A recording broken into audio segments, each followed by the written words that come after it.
2005, One Step Closer DVD.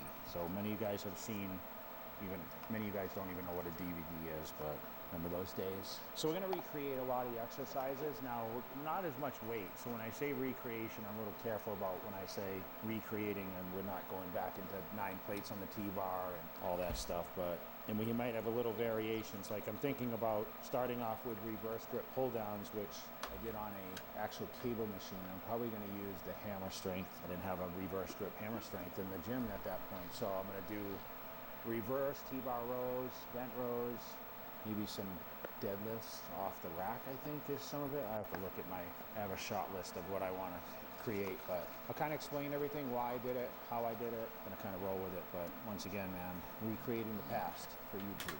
So what I'll normally do is I'll get locked in. Back then I didn't take a pre-workout because we didn't have any. I probably used a fat burner back then, or a cup of coffee. Something. McDonald's coffee? Yeah, I used to get a McDonald's black coffee. I would put 1 Splenda in it. Actually, I think I used Equal then, because I don't even think Splenda existed, the actual yellow packet. And listen, I'm never one of these guys that gone all natural with no artificial sweeteners and that kind of stuff. I've always used Splenda, Equal. I mean, shoot, we used Sweet and Low in the beginning. It's a little too, I don't know how.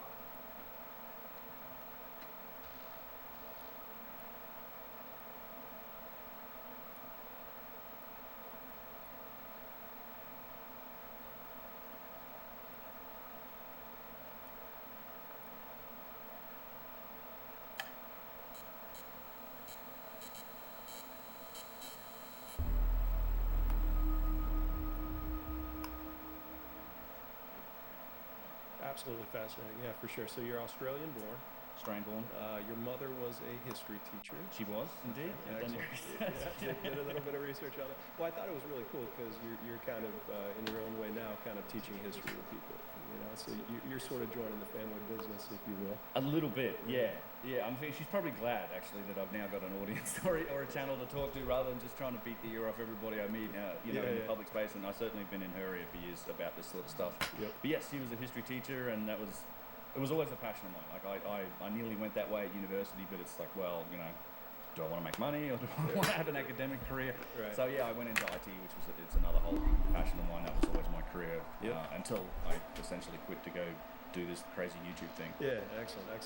Yeah, so for people that don't know, you have your channel is Uncharted X. It is, and that's probably what you're most famous for at this point. You've got about a half a million followers. I do. It's probably the only thing I find Z-list YouTube celebrity famous. Yeah. That's it. But Uncharted X, the website too, unchartedx.com. I mean, I publish stuff there.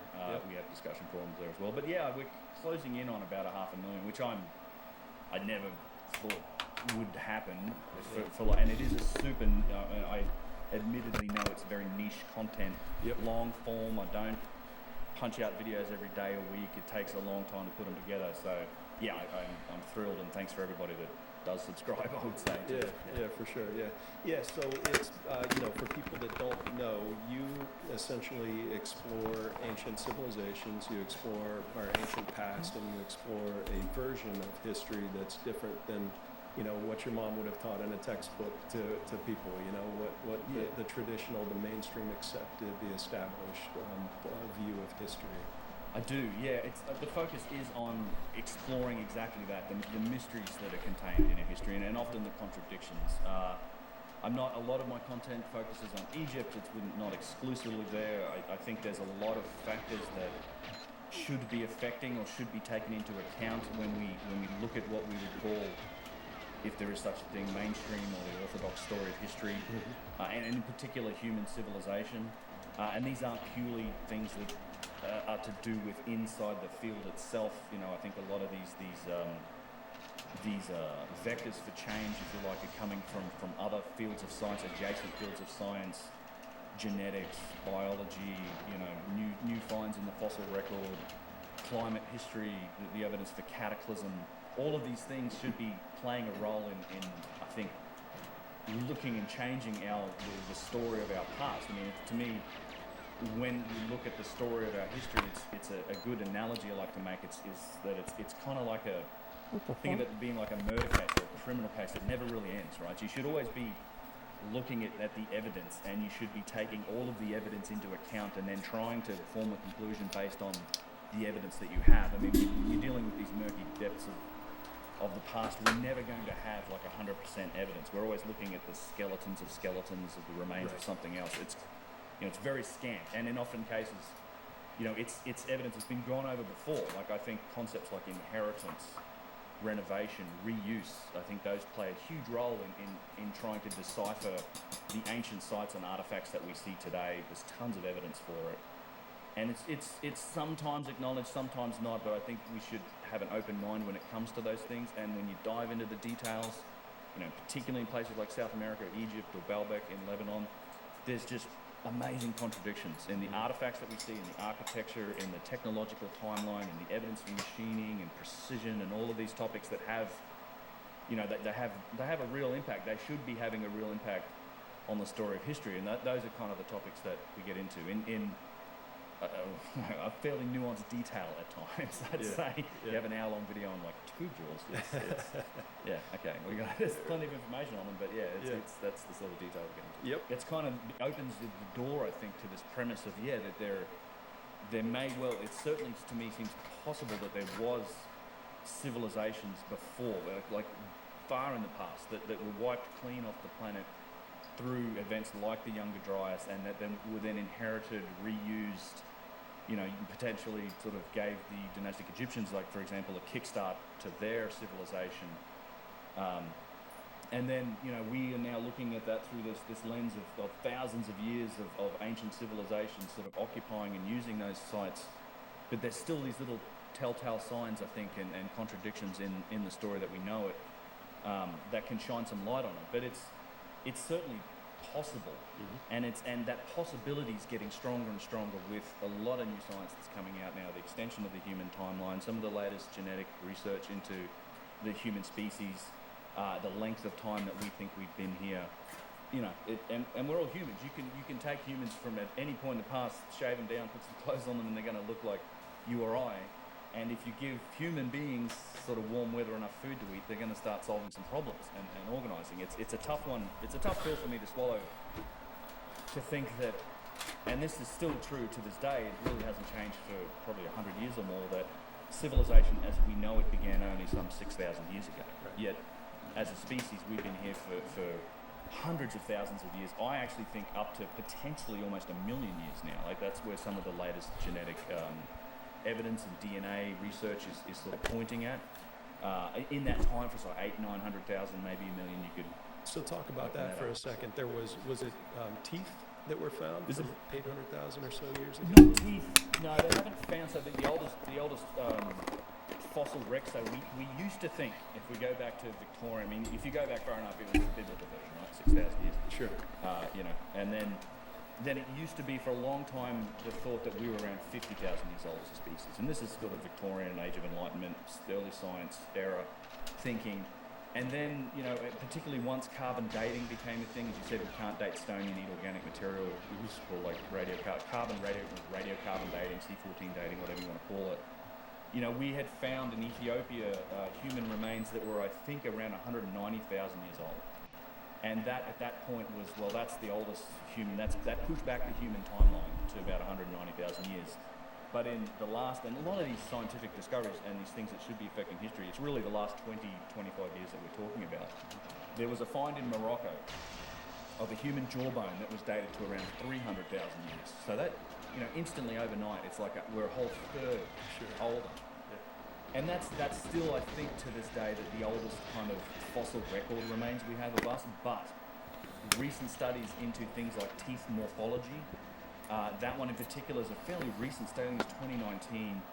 It looks at the rates of change of teeth. So we know from genetic studies and the DNA evidence that, like Neanderthals, we have now hominid cousins. We know that we split from a common ancestor. Like, there was a common ancestor, and then there was a split to Neanderthal, and there was a split to Homo sapiens, us. And looking at the rates of teeth change, so it's essentially evolution of teeth. We've seen the teeth of Neanderthals we kind of have some ideas about the rates of change from a common ancestor, and based on studies into how quickly teeth change and evolve to get the teeth that we have, our teeth would have had to change very quickly to make it only within that 300,000 years. It turns out studies, they all show that no, that's not the case. So based on the rates of teeth morphology, the estimates put us at around sort of 900,000 years old, in that ballpark, plus or minus, 50, 60,000 years, something like that. So that just teeth morphology alone puts us at that point in time. And that's really the minimum, right? I mean, it is. I think so. Yeah. So yeah, that, very, very interesting, fascinating, and stuff just keeps getting older. It's it like, does. Yeah, it does. The mainstream theory of who we are, where we came from, it just keeps backing up. I mean, as time goes on, it seems like it just keeps getting older. All the time. I mean, and that's not the only one in that area too. There's also been DNA studies looking specifically at when our genome diverged. Yeah. So we can back up through the genome, and that sort of backs that up in that 7 to 850,000 year range. It's, as the point of divergence from a common ancestor, it's also getting supported like that. But yeah, it seems you can't, every time you look on social media or look in the news stories, things do keep getting older. And I mean, this applies equally well, I'd say, to archaeology. There's Göbekli Tepe. People who are interested in this topic would know about Göbekli Tepe. It's a new discovery of a site in Turkey that I think should have pushed back the date of civilization far back, thousands of years earlier. But it's, it should have really shaken up the world of archaeology. It hasn't really shifted that date so much, but it did shake up the world of archaeology to some degree. But we keep finding stuff that's just older and older. And there's been, people don't understand the degree of cataclysm that's occurred on this planet. And this is again an area of what I call new science in the last 20 years. There have been, one of the reasons I often credit our civilization for getting to the point that we're at is the nice, pleasant weather we've had for the last 9,000, 10,000 years. And it legitimately is, if you look at the climate history on the planet, this period is generally the best period of weather and lack of cataclysm, for want of a better term, that we've had in the last 250,000 years or so. Like, this is, the Holocene has been a great period, and it's been one that's supported a lot of growth. But that wasn't always the case, and we've been learning that, more and more frequently, much more frequently than we thought, the Earth goes through these just periods of cataclysm. And the biggest thing to happen to our planet in around the last 2.5 million years of time, as far as we know, happened only some 13,000 years ago, 12,800 years ago. It's a period of time called the Younger Dryas. It's actually called the Younger Dryas boundary. It's generally the period of time that separates the Pleistocene, which is, people often think of as the last ice age, the last glacial maximum, from the Holocene, which is the epoch of time that we're in today. And this period is just punctuated by this 1,200 year time frame that just involved the most catastrophic swings in climate. There looks like there was just a huge flooding all around the world, massive wildfires. There's so much science now surrounding the Younger Dryas boundary or Younger Dryas period that I think it's incontrovertible at this point that this was a cataclysmic event. There's still some debate as to what its source was. I think that the science is heavily leaning towards the idea that the Earth was intercepted by essentially cosmic debris, like the remnants of probably a broken up comet, and it was a series of massive cosmic impacts and airbursts, mostly around the northern hemisphere and particularly North America and Europe, and it caused essentially the rapid end of the last glacial maximum, and as a consequence just destroyed.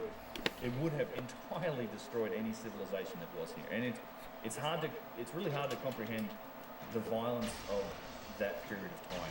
One thing that I like to tell people, and obviously you mentioned it earlier, was that this is also the period of time that we had the last really massive extinction event on the planet. This was what people often refer to as the megafaunal extinction event, the large mammals and animals of North America and Europe, and particularly South America as well. So you've got the woolly mammoth, you've got the saber-toothed tiger, the American lion, the mastodons. There's giant species of camels. There were the sloths and ground sloths the size of Volkswagen, or armadillos the size of Volkswagens, and ground sloths that were 6 meters tall. They all go extinct around the same time. Pretty much, a very short period. And this is, people think of it as there's a few animals, but it was literally, and this is according to Randall Carlson, and I think a lot of the research has gone into it. It was about half of the megafauna that existed.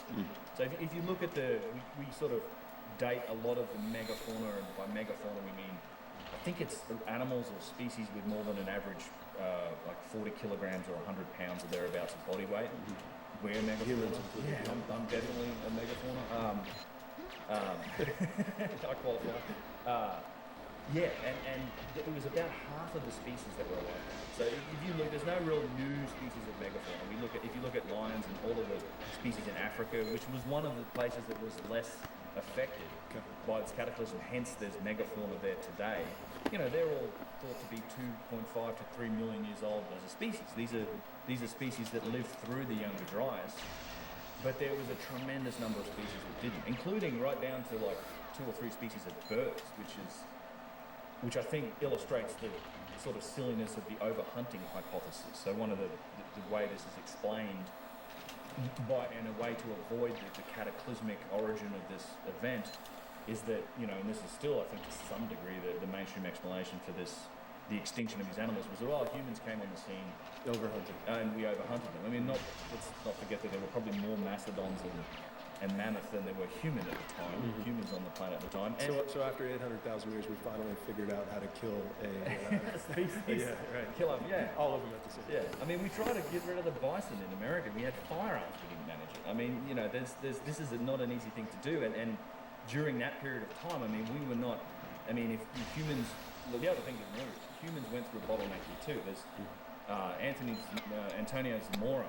Tony Zamora's done some great little clips on YouTube looking at some of the new genetic evidence, looking at our past and the bottlenecks in our own genetic population and diversity. And it turns out that there were human bottlenecks at the Younger Dryas that are associated with the Younger Dryas period as well. So we not only globally decreased in both population and in genetic diversity during that time, so did a lot of species, it turns out. We were one of the species that survived. And if you try to, the overhunting thing drives me crazy, because there were predators like the short-faced bear, the American lion. This is a lion, it's the size of a horse. And then the short-faced bear was probably one of the most savage predators to have ever existed. This is like 14 feet long. Oh, what? Such a scam. It's like 3 or 4 times the bite strength of modern bears, much faster, more Such a scam. agile, like super predators. That would have been, if you were a hunter-gatherer type of a human, having gone through this cataclysm, or however you existed, you would not be chasing these things down. You'd be running away from them. And it would have been a sketchy old environment at night, particularly in places like the land bridge between the ice sheets that were covering North America. I mean, this is maybe 100 miles wide or something, but it's this corridor which we focused a lot of these large animals into, and like a gauntlet you'd have to run. All of the sites, and in fact there's several more than this now. This slide's a little dated, particularly around North America and Northern Europe. But now also in not only South America, you can see the one down there, Calaco in Chile. They've also found this evidence in South Africa. There are, inside the strata or the layers of dirt, as you dig down, we go back in time. I mean, this is a very well-established technique, and in fact, when this research got started, they were using archaeological sites that typically, like Clovis sites in the Americas, go back to about 13,000 years. So you have these very well-provenanced layers of strata that correspond to periods of time. And they found that all around the world in all of these sites, when you get down to that 13,000-year-old boundary, you find some very interesting data. And there's something called a black mat layer. And it's almost like a carbon layer in the dirt. There's all of these things that are referred to as impact proxies. So this is the evidence or the byproduct of cosmic impacts, shock synthesized nanodiamonds, magnetic microspherules, extraterrestrial platinum and iridium spikes. All of these things that are essentially byproducts of these huge massive, megatons, gigatons worth of explosions. And a lot of the research for that and finding out these are byproducts of these types of events was done through nuclear tests. Like a lot of the research that came from early nuclear testing, they thought, okay, these types of events generate these things like shock synthesized nanodiamonds, and they've been finding these in these sites all around the world. So it's this correlation of data that says, well, yes, something happened. There's evidence for something happening all around the world at that 12,800-year-old time frame. We know there was an extinction event. We know the sea levels rose rapidly, and not just then, but in this period. It wouldn't have happened instantly over time. We know humans had a bottleneck there. We know that there's impact proxies in the ground. We know that there's evidence for massive wildfires. One of the other things to come out of the ice core studies was a study done, again, correlating to the Younger Dryas, that there was something like 9% of the world's biomass on fire, which is just an inconceivable number. Like, this is from soot particulates that they found in these ice cores. I mean, and you combine that with, the temperature drop. I think every culture around the world, essentially their origin stories involve floods. Ours certainly does, like the flood of Noah, Gilgamesh. Many of the South American countries and myths and legends talk about, world-ending fires. The Mahabharata in India does. I've got lots of examples we can go through.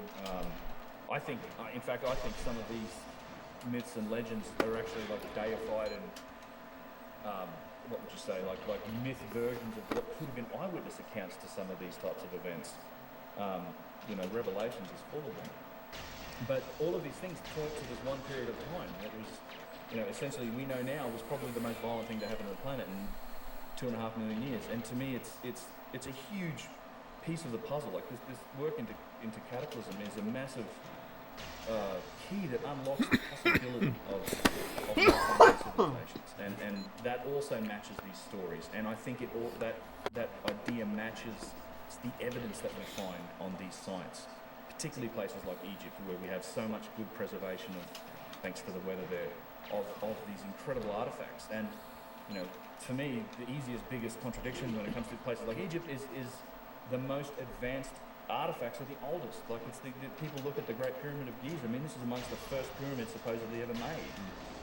This is something that gets repeated across artifacts and categories and time. It's one of the things I focus on a lot.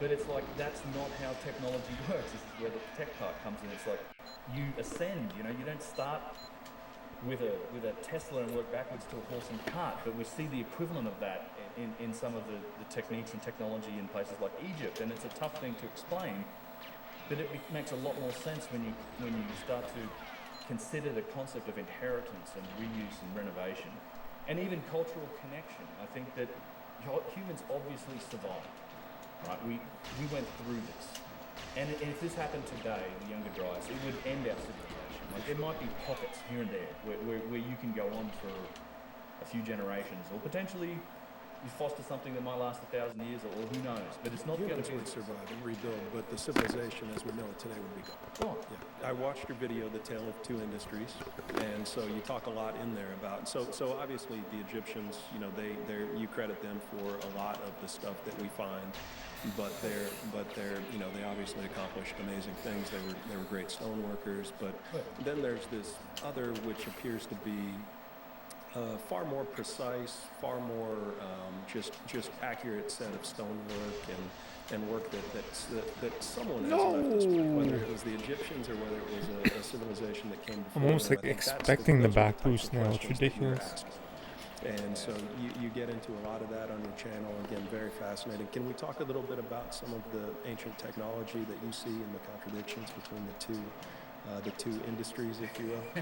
Absolutely, yes. And I do want to qualify exactly what you said, which is that it's like, I don't feel like by asking these questions we're taking anything away from the dynastic Egyptian civilization. That was an amazing civilization. Like, they more than 3,000 years. They've lasted longer than our kind of civilization has so far. It depends which way you think we're going. Yeah, and they achieved wondrous things. Like, they were incredible organization, amazing culture.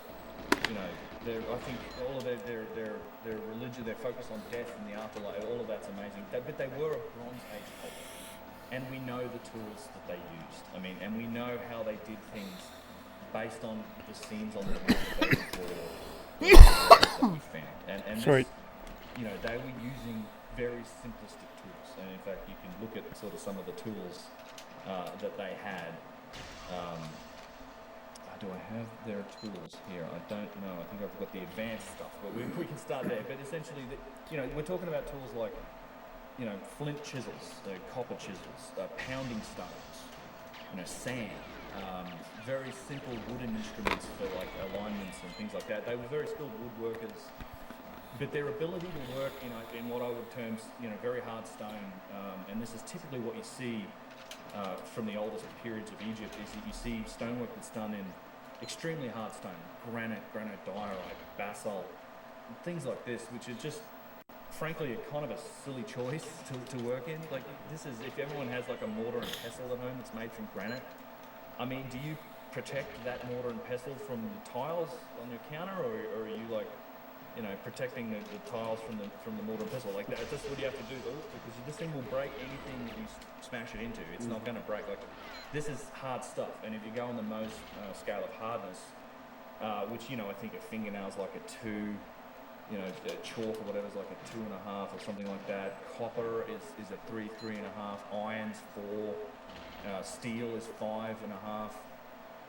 And you go up to like where granite can be 5.5, 6, 6.5. Diorite, flint, 7, 7.5, 8. Corundums and 9. Come on, man. Like, come on. Diamond being a 10. It sort of goes up to about 9 and then you get up here to 10.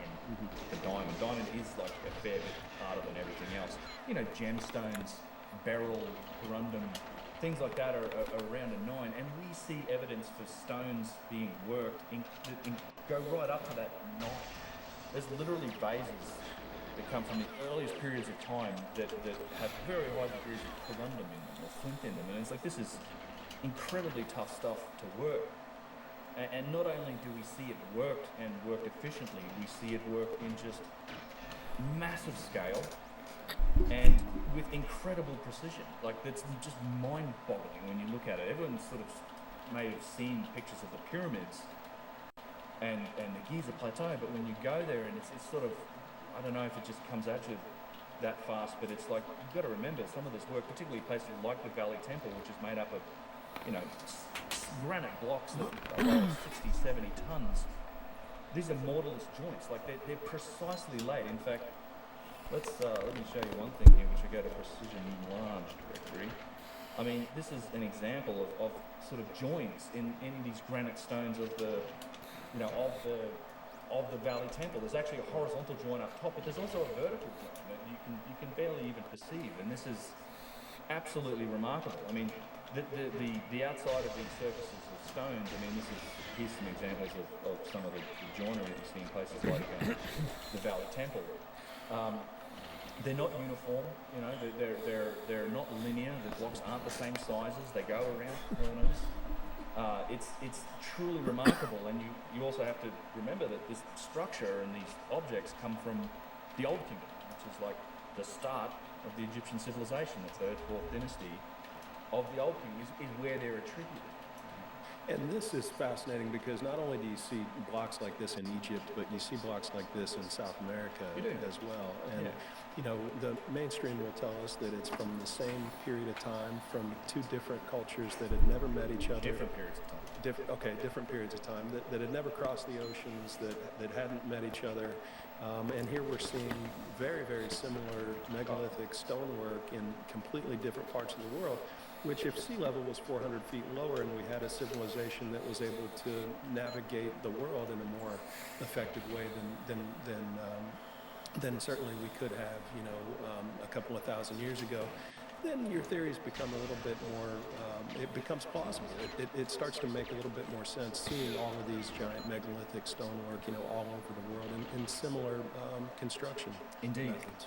Yeah, indeed.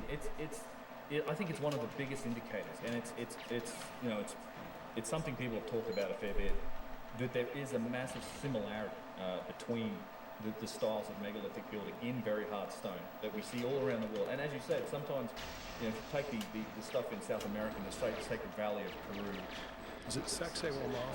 Sacsayhuaman around Cusco.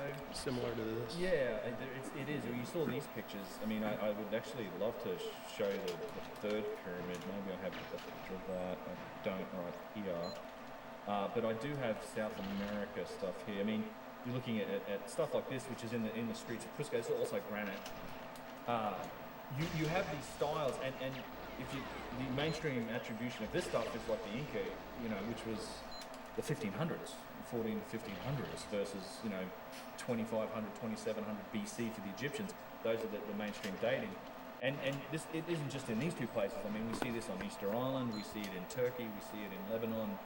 You see a style. I mean, it's theorized, and certainly there's debatable sites, and even in Russia and New Zealand and all around the world. There's people that try to look at this and say, is this remnants of this type of construction? Because I mean, over time, this will actually eventually fall apart if the ground shifts or earthquakes happen.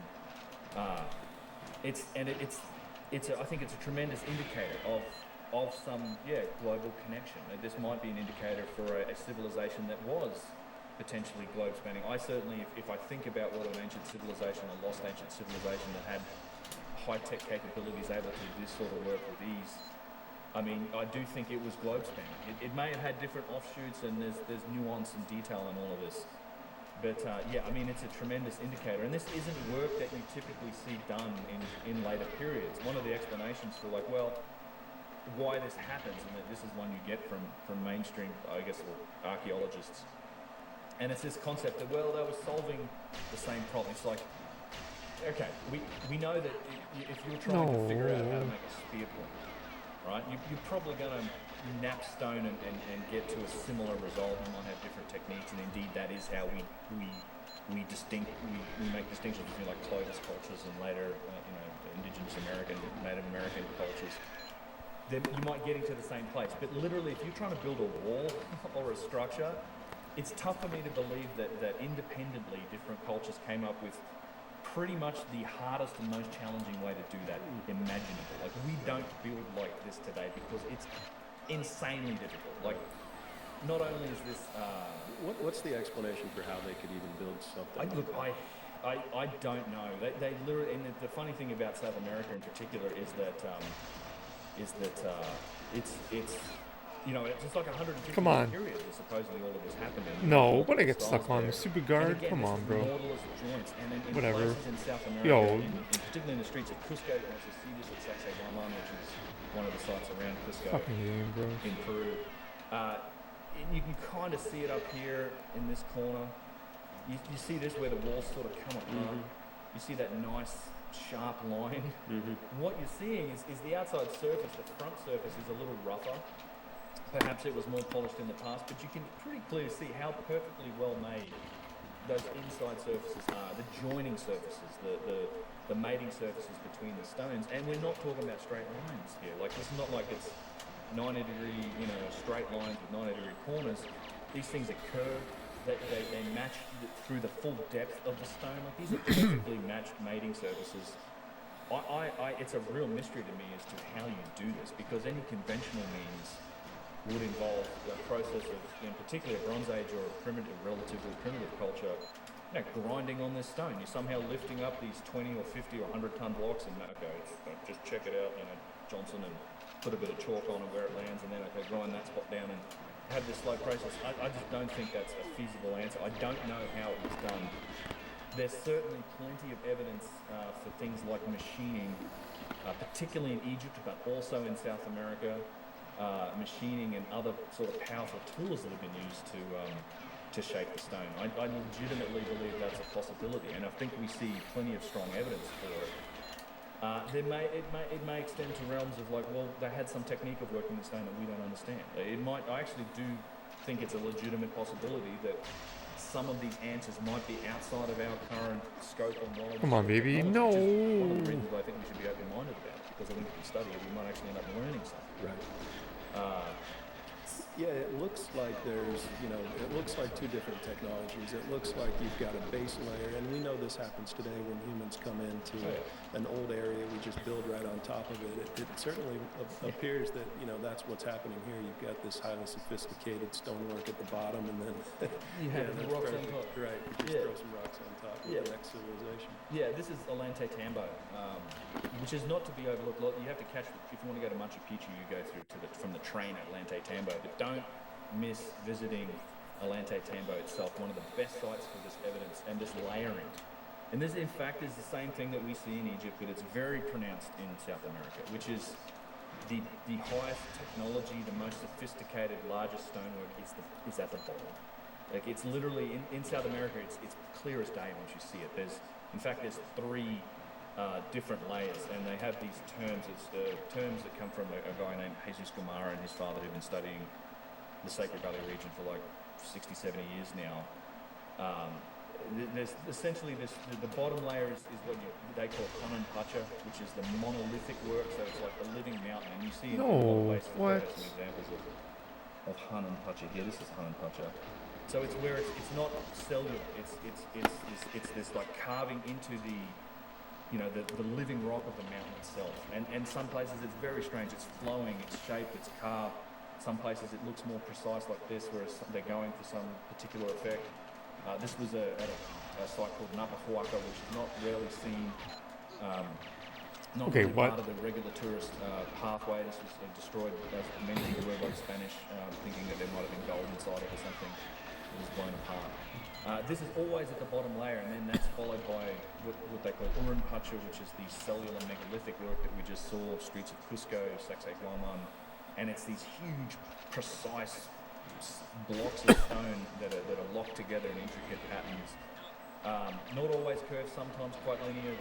The Coricancha in the center of Cusco is a great example of megalithic architecture that really matches what you see in Egypt. And then on top of that is what we saw before, what they would call I think it's Inca Pacha, which is the Inca work. When was that picture? Here, this thing. So there's literally this huge gap, and you always see this work on top. It's loose stone. It's local stone, often with mud mortar. Whereas you see the megalithic work is often made of a single type of stone that will have a quarry that's miles away, and we're talking about miles over mountains at altitude with rivers and valleys between them.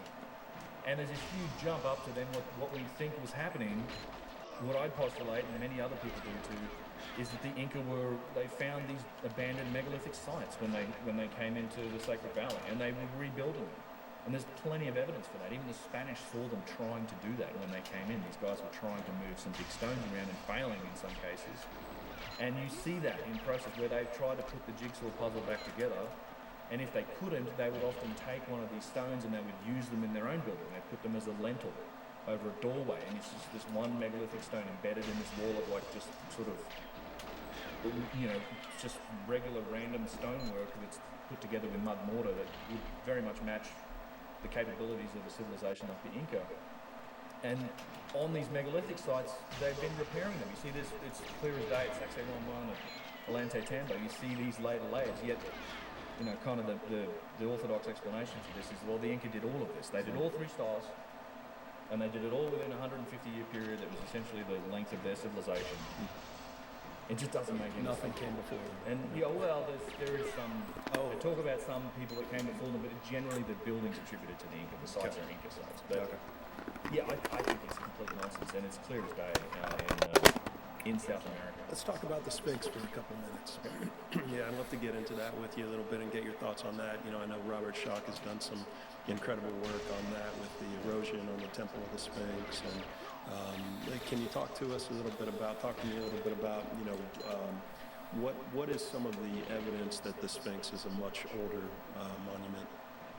Well, the Sphinx it's fascinating. It's one of the I love that monument. I've had the chance to be down in the enclosure a couple of times, get up close to it.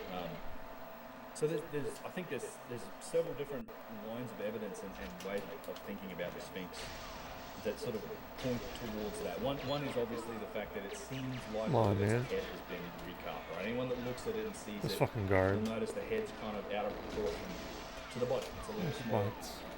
relative to the body.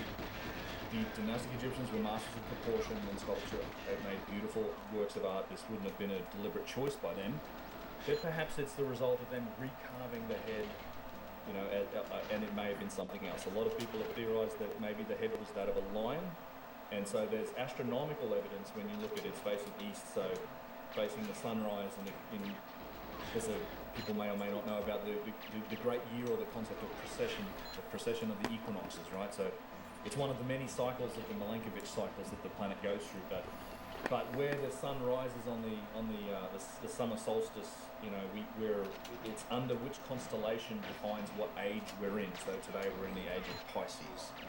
So generally, when the sun rises on that solstice, it's okay.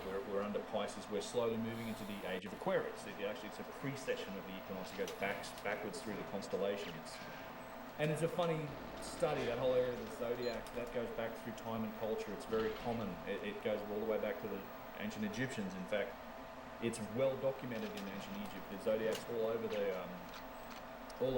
Temple of Dendera, a very famous version of a stone of the zodiac. It's actually housed in the Louvre today, but not only at the Dendera in that one area, but it's actually plastered all along the tops of these amazing, entirely dynastic temples. So they were well aware of this. So I guess they got the idea from somewhere. But so some people have theorized that perhaps if it was a lion and it was pointing due east, and perhaps the constellation under which that it may have been aiming at might have been Leo, the lion, which is it's a connection between that constellation and a lion that's been in place for a long time. And again, this strange thing with the zodiac, it does have these correlations between cultures and time. Then perhaps that indicates an age of around 10,000 to 12,000 years ago. Because the precession of the equinoxes is 26,000 year cycle, so each age is like 2,500 years. Roughly, some constellations are wider than others. So that's one potential avenue of evidence that suggests, well, if it was a lion, and maybe it's a mark to potentially indicate, hey, I was built to symbolize the age of Leo. At least in the last precessional cycle, it could actually be, you go back 10,000 years or 10 or 12,000 years to that period of time, let's say 10,000 BC, it could be 26,500 years older than that. We don't know. Like each precessional cycle is 26, roughly 26,000 years, a little more. The other one that's probably more well known, there's been the debate that you mentioned, Robert Schoch, and you should also remember the great John Anthony West, who kind of theorised this idea in the first place, and then invited Robert Schoch, who's a professor of geology from Boston University, so a real expert when it comes to the sort of topics that we'll get into, is the erosion that is shown on the Sphinx. Not only on the Sphinx, but probably more importantly, the Sphinx enclosure. So for people that don't know. Do you have any pictures of that? Do I have the Sphinx? If not, we can always add this back up after. Yeah, I do, actually. Unless I have it under pyramid stuff. Probably not. No, unfortunately. Okay. So the Sphinx is not they didn't build it. It's carved from the bedrock. Mm-hmm. It's actually the remnants of what you call a yardane, which is like a limestone outcrop. But in order to carve it, they actually cut down into the bedrock. They created this enclosure. In fact, a lot of the blocks that seem to have been part of like the Valley Temple, there's actually the blocks like 150, 200 tons. They've come from the Sphinx enclosure. They carved down and then they carved along and then they shaped it from the actual bedrock. So it's not built so much as carved from the bedrock. The Sphinx has been repaired over time, right? So there's actually evidence for Old Kingdom repairs, and there's a stone, the Khufu's daughter's stone, or also sometimes known as the inventory stele, that gets dismissed as a hoax, as false news, I guess, by a lot of Egyptologists, because it talks of Khufu, because they're going to remember that the Sphinx is attributed to Khafra, right? Khafra of the Middle Pyramid Complex, who was the son of Khufu. Khufu is the Great Pyramid. This is the orthodox dating for it. The people like no worries, brother. The Sphinx to Khafra. No worries, brother, at all. To be part of that Middle Pyramid Complex, which more or less gets associated to Khafra. There's actually very little evidence to support Legend. this. It doesn't matter. But there's on a run. I just want to say there is a later stele of Khufu's daughter, they call it, and it's also called the inventory stele that talks about Khafra. Khufu, so Khufu's father, making repairs to the Sphinx. So before it was even built, apparently Khufu was repairing it, and there's some evidence for Old Kingdom repairs on the body of the Sphinx. Then there's later, Come on. Thutmose IV repaired it, and then the Romans repaired Canadian it. agent. It's been repaired in industrial age. It's been repaired in the modern. Oh, yo, So that was such a fucking scam, bro. After Bro, the time when it was I get built. scammed I don't every know when it was fucking built, time but in this game. This is actually an account of it being Bros. repaired before it was supposed to have been built. Come on, So, man. so I'm not sure it makes a lot of sense. If I was an Egyptologist, I'd probably go, yeah, that's nonsense. But it's I think it's more of an indication of and there is actually on the body of it. You look like there is what I think is Old Kingdom repair work. You can still see it. It matches other Old Kingdom repair work. So if it was built in the Old Kingdom, why are you repairing it? Right. What's the point? And I think it's old. I think there's tremendous evidence. I in fact think the entire Middle Pyramid complex is older. I think that may even be the oldest structure there. But Yo, Toad, what up, brother? so what my point is that you can't use the body of the Sphinx. Only 119, nice, buddy. Right. Huge, buddy. Now, the nice thing about the enclosure is that nobody's really done anything to the enclosure. They've carved a few caves into it here and there. But the walls of the enclosure Toad? essentially haven't been touched. They haven't been repaired. There actually have been some fishes repaired here and there, but in general, it's pretty original. So what's interesting about it is that you can look at the patterns on the walls of the Sphinx enclosure and determine things like erosion. And Robert Schopp came along and looked at it as an expert geologist and said that's rainfall erosion. Like these vertical fissures. That was it, boys. That was the these run. Horizontal fissures in the I walls. swear I That's even hit all the side of the camera there. the different layers of limestone. It's a sedimentary rock, so it gets laid down in layers, and some layers are harder than others, so it erodes at different rates, leaves these horizontal striations over time. But there are vertical fissures on the wall too, and he's like, that's rainfall erosion. Now, everybody knows Egypt's a bit of a desert. I mean, I've seen it rain there. It's infrequent, but in order to get that type of erosion on those walls, you're talking about thousands of years of quite heavy rainfall. And you have to go back to periods of time, like 9,000 years ago and more, when Egypt was green and verdant and more tropical. Oh, And man. it was.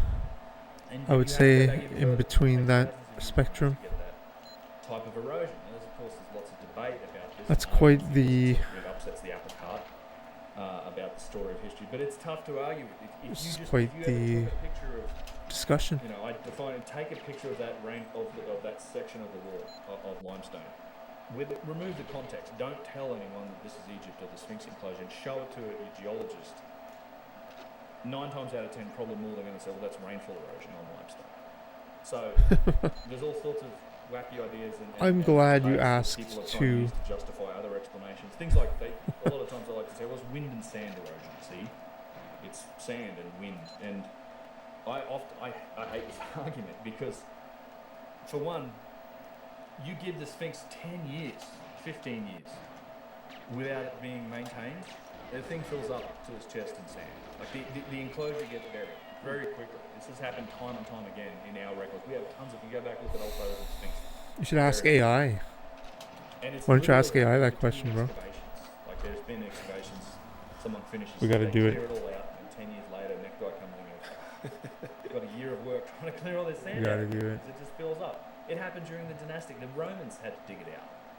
Thutmose IV had to dig it out. That's the whole dream stele that's between the legs of the Sphinx. It tells the story of Thutmose IV, who fell asleep in the shadow of the Sphinx and had a dream. And the Sphinx said, "Hey, dig me up and you'll become king. Like, clean me off, So, but the one part, what's the one part that doesn't get buried? The head. The head.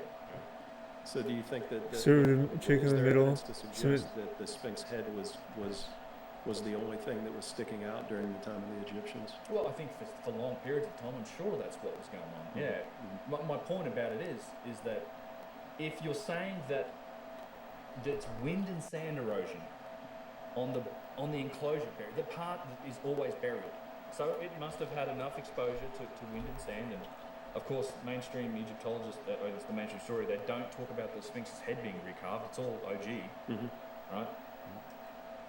But the part of the Sphinx that is always exposed to wind and sand, the head. Do you see any? There's no erosion like that on the head. Like the head has Oh, a bit come of on. some modern concrete repair to shore up the neck. Come on, man. But in general, they haven't been touching up the head. You just don't. It's limestone. You don't see the same erosion on the head. It's this reverse contradiction like reverse logic, this contradiction in the story that is so common when you dig into the details of this story, and it's just you just have to sort of dig in a bit and not believe what you're told in the first account, and you'll easily find these sort of contradictions. It's a big one for me. So, yeah, I think the wind and sand erosion. Oh my is a big God. problem. There's another aspect to this as well that I've actually had a really interesting conversation with Randall Carlson on, where there's been studies done into rates of limestone erosion. So not only can we look at the rainfall erosion, but we can actually look at the rates of erosion in the walls themselves, which we know are generally original. And there's been many studies. Is her own vibe? Come on, AI. 80, 90 years. Every woman has her own personality.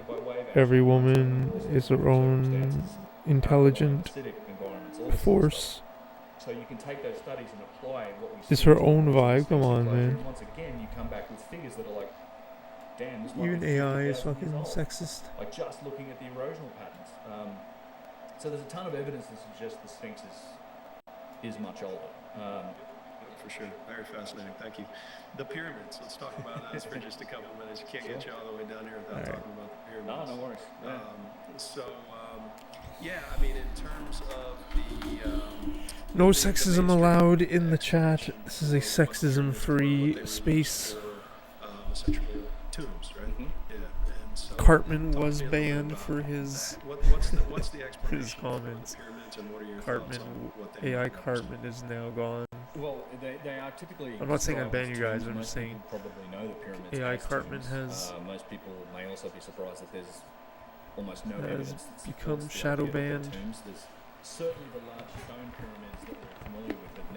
They've never found any mummies or burials inside of these pyramids. No mummies ever found in the pyramid. Not in the big stone ones. Yeah, they've certainly found burials in other pyramids, and in some cases they're not original burials. Some other pyramids may have been used as places to bury stuff. As it comes back to this renovation and reuse concept. Thanks for being here, bros and lurkers. I often talk about the stone pyramids, like Giza Plateau, the Great Pyramid, the Khufu Pyramid, Khafra Pyramid, the Middle Pyramid, and then Menkaure Pyramid, which is the smaller third one. You can get inside them. In fact, I've been inside all three a few times. Sometimes one of them is closed when the other ones aren't. They're attributed to the old kingdom, right? The 4th dynasty, essentially. We have plenty of 4th dynasty tombs. We know what they look like. They're beautiful. Like the Valley of the Kings is, if you've been there, it's gorgeous artwork. I mean, they're later period tombs, but the Old Kingdom tombs look similar. They're full of inscriptions and life and stories about the afterlife and statues, carvings. You know, all of the things that these people would need to take into the afterlife with them. You don't see Come on, game. inside these pyramids. They're bare. There's no inscriptions, no glyphs, no hieroglyphs found in the... Well, there is AI does it again. There's supposedly a glyph inside the Great Pyramid in one of the chambers above the King's Chamber. That's also a long story. I am very suspicious and skeptical about the origin of that glyph. There's been a lot of controversy around it. Supposedly, it's a glyph that says the gangs of Khufu.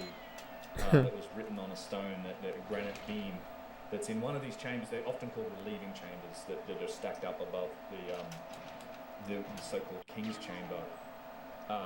No slander against homosexuals. There is a lot of controversy around that. No slander against homosexuals. It's been painted. It's definitely there. There is a painting on that rock. But I would very. That's quite a great I would response. very much like to have the red ochre paint carved back. It can. It's organic. I suspect it has been. So you question whether or not the Egyptians have actually even been inside the pyramids? I think it's a possibility.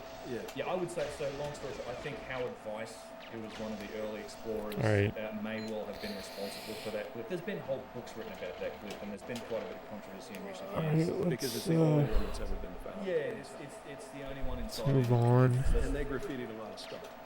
Change the topic. I don't think it was the Egyptians if they did it. I suspect it was Howard. I understand the joke. At the time. So the long story short. Let's change the topic, he was, though. One of the early explorers prior to Petrie. getting into the pyramid. So how about for quite a that long Trump time, guy, even though eh? It was opened supposedly by the Caliph Al-Mamun, I think around 400 AD. Or might have been- How I about think it was Trump's about new like cabinet 1100. suggestions? But it's been hundreds of years tourists could get in and out of it. And he was looking for investment. He was running out of money. How about me Vastly being for wrong these about expeditions, and he the needed to election? make a discovery. And he had some person of means or something. Guys, you never Dutch since or the Democrats something went like after this, or, Assange. I don't know, some rich Who's next? patron was coming along, and just at the right time, miraculously, is when Yeah. he discovered this glyph up here. And that actually had the intended effect. He got more investment, he got to continue his excavations. No, you guys can talk I about whatever you want, think that it obviously. should be carbon dated. I think it's too convenient that he I know found you know at that the right too. time. I think it's a high likelihood that he probably put that on there. There are issues with the style and form of it. There's all sorts of really little weird things about the Khufu glyph. I just think it should be tested. I suspect it has been, because there's definitely been some paint taken from it. You know, if you're going to find one in there, you would think that you would have found more than just one. God, AI We is think really there was just something, retarded right? now. With glyphs, we see, like, the point is, we see all other tombs with other glyphs. We know what tombs look like, and there's literally other pyramids that are completely bare, the other stone pyramids at Giza. There's nothing in there, and they're not tombs. Like, this idea that because there's multiple chambers. Particularly in the Great Pyramid, you have a subterranean. I'm telling you, I swear it Queen's chamber, reads Queen's chamber from at the end of the Grand TikTok Gallery. too. There's people may be And aware of the Twitter. Second Pyramids project that's That's why discovered AI is another just getting large so pyramid above retarded. The Grand Gallery that's 40 meters Because the long, internet is just 4 full of meters, shit. Wide and 4 meters tall, that they found through muon detection, like cosmic ray detection. Incredible stuff. It's this idea that the way they explain this, and this is like literally one of the most complex and precisely made structures the planet's ever seen. It was the tallest, Including this very stream. Eiffel Tower was constructed. I mean, it's an incredible feat of engineering.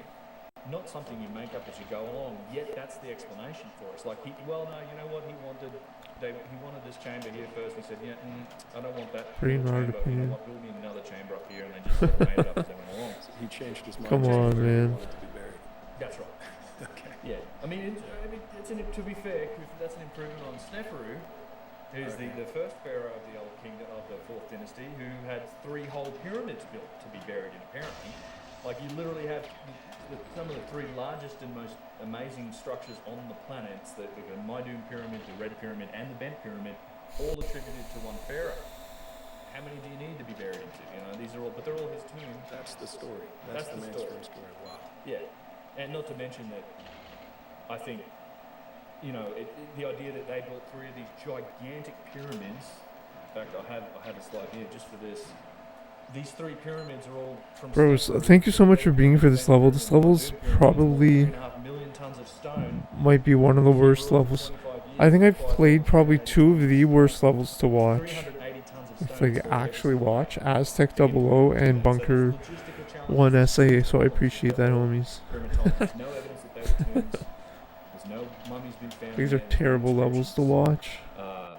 You know, I mean, there's unless very it's like little the evidence even linking 8 top these players rulers to these- going for it, you know what I mean? To these tombs. In fact, there's like a 5 or 6 inch statue of Khufu that was Unless you're found at in the Valley the Temple, forefront of which apparently didn't even exist the at the time time. when he was building his structure. That's where they found that statue, and then somehow through that they linked that pyramid to him. it's So the Aztec. Now, do we have evidence of pyramids that the Egyptians, that we're positive the Egyptians built quite the these grind, pyramids, yeah. and how does that construction compare to what we see with some of the more impressive structures? yes, so I think we do. The pyramids, they did. I feel like I should just like go for 21. I'm not doing 21 strats. I know how I can get 21. Is 1 bullet, 3rd cam. Not strafe, not full strafe. But just like stop, set up, and 1 bullet 3rd cam might be fast enough for 21. Less grandiose and typically made from lumber. And in fact, the only scene on a wall. That's my only way. That's my only hope. Of drawing out, and we get a lot And of even more amazing YOLO scenes on walls. 4th cam. That's 100% YOLO. Describes pyramid building is actually in the Like place Bunker called 1 agent lines. on the west bank of the Nile and Luxor. One of these tombs actually shows a scene of pyramid building, but what they're doing is they're baking mud bricks, and they're taking these mud bricks and they're stacking them up. 3 And we see bullets. Plenty of evidence for that. You know, there are pyramids with writing on them. For example, there's a very well-known pyramid. It's Saqqara. It's the Winis pyramid, or UN spelled U-N-A-S, Winis. But that would take so much longer. Texts. So this is actually, you go into this, and it is a stone pyramid. It's wonderfully, it's a smaller pyramid, megalithic. You go in there, and the walls in the inner chambers are entirely plastered over and written. So I think what's happened here is this may well be a megalithic structure that may well be more ancient. There's a giant stone box in there that's been precision made. And then they've plastered over the walls, which was very common. And then they've carved... And this new strat's really cool and it's fast. It's fun. You know, set of hieroglyphs on there. It's actually beautiful. Miley Cyrus twerking. These other things from the pyramid texts. Wow, it was 2017, insane. Hannah Montana. Who would have thought? Who would have thought Hannah Montana? It might be a reuse. We certainly see plenty of evidence for reuse of these. She was like selling out stadiums, Hannah I Montana. mean, finding big boxes. I mean, there's so many times they've opened up some of these so-called sarcophagi, and you find, you know, burials inside them that are thousands of years later than the site was supposedly built, which means somebody came along and said, you know, this is a ceremonial site. Maybe we'll use it as such. I think that's exactly what happened. If you consider the idea that, all right, maybe the dynastic Egyptians inherited. Remember Hilary Duff? Architecture and artifacts. Hilary Duff had a character too. What was her name? But Hilary Duff stayed. Hilary Duff always stayed legit. Is pretty specific about how far back it goes. It's like some 36,000. Fuck's Hilary Duff's name? They describe different periods of time. The time of Zep-Tepi, when the gods themselves walked the earth. It's fine. And some of these rulers ruled for hundreds of years or thousands of years. Then they had the period that was known as the Shemsu Hor, or the followers of Horus. And Sneeze. these were semi-divine god kings as well that had magical, mystical powers. And then after that is when the dynastic history kind of starts. But they correlate it together, so I think it's a pretty clear indication that they had a cultural memory of their ancestors. I think their ancestors were a bit more advanced. This is certainly what they tell in a lot of their other stories, their catechism stories. And they were wiped out, they were pushed back to like essentially hunter-gatherer existence.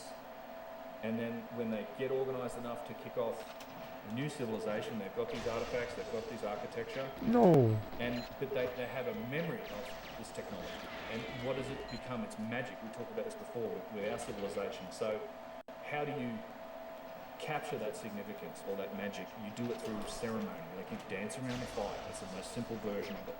But this becomes more complex now. And this is a place for worship and ceremony. So this is one of the reasons why I think every site you go to is described as, it's never functional, it's always ceremonial. Every place is, oh, this is ceremonial. The reason they did this is because it was ceremonial. I think a lot of those sites were used that way in later periods. That's what I think is going on here. Is this, some of these pyramids, some of these courtyards, some of these structures became these mystical objects that became ceremonial. And throughout the thousands of years, the hubris and arrogance of kings may have led them to eventually try to capture that for themselves by writing their names on it, by claiming it and saying, now I am amongst the gods. And this is one consistent thing when you look in these Egyptian tombs and you look on these artifacts, the way that pharaohs are depicted from the Old Kingdom to the Ptolemaic times over 3,000 years is pretty consistent.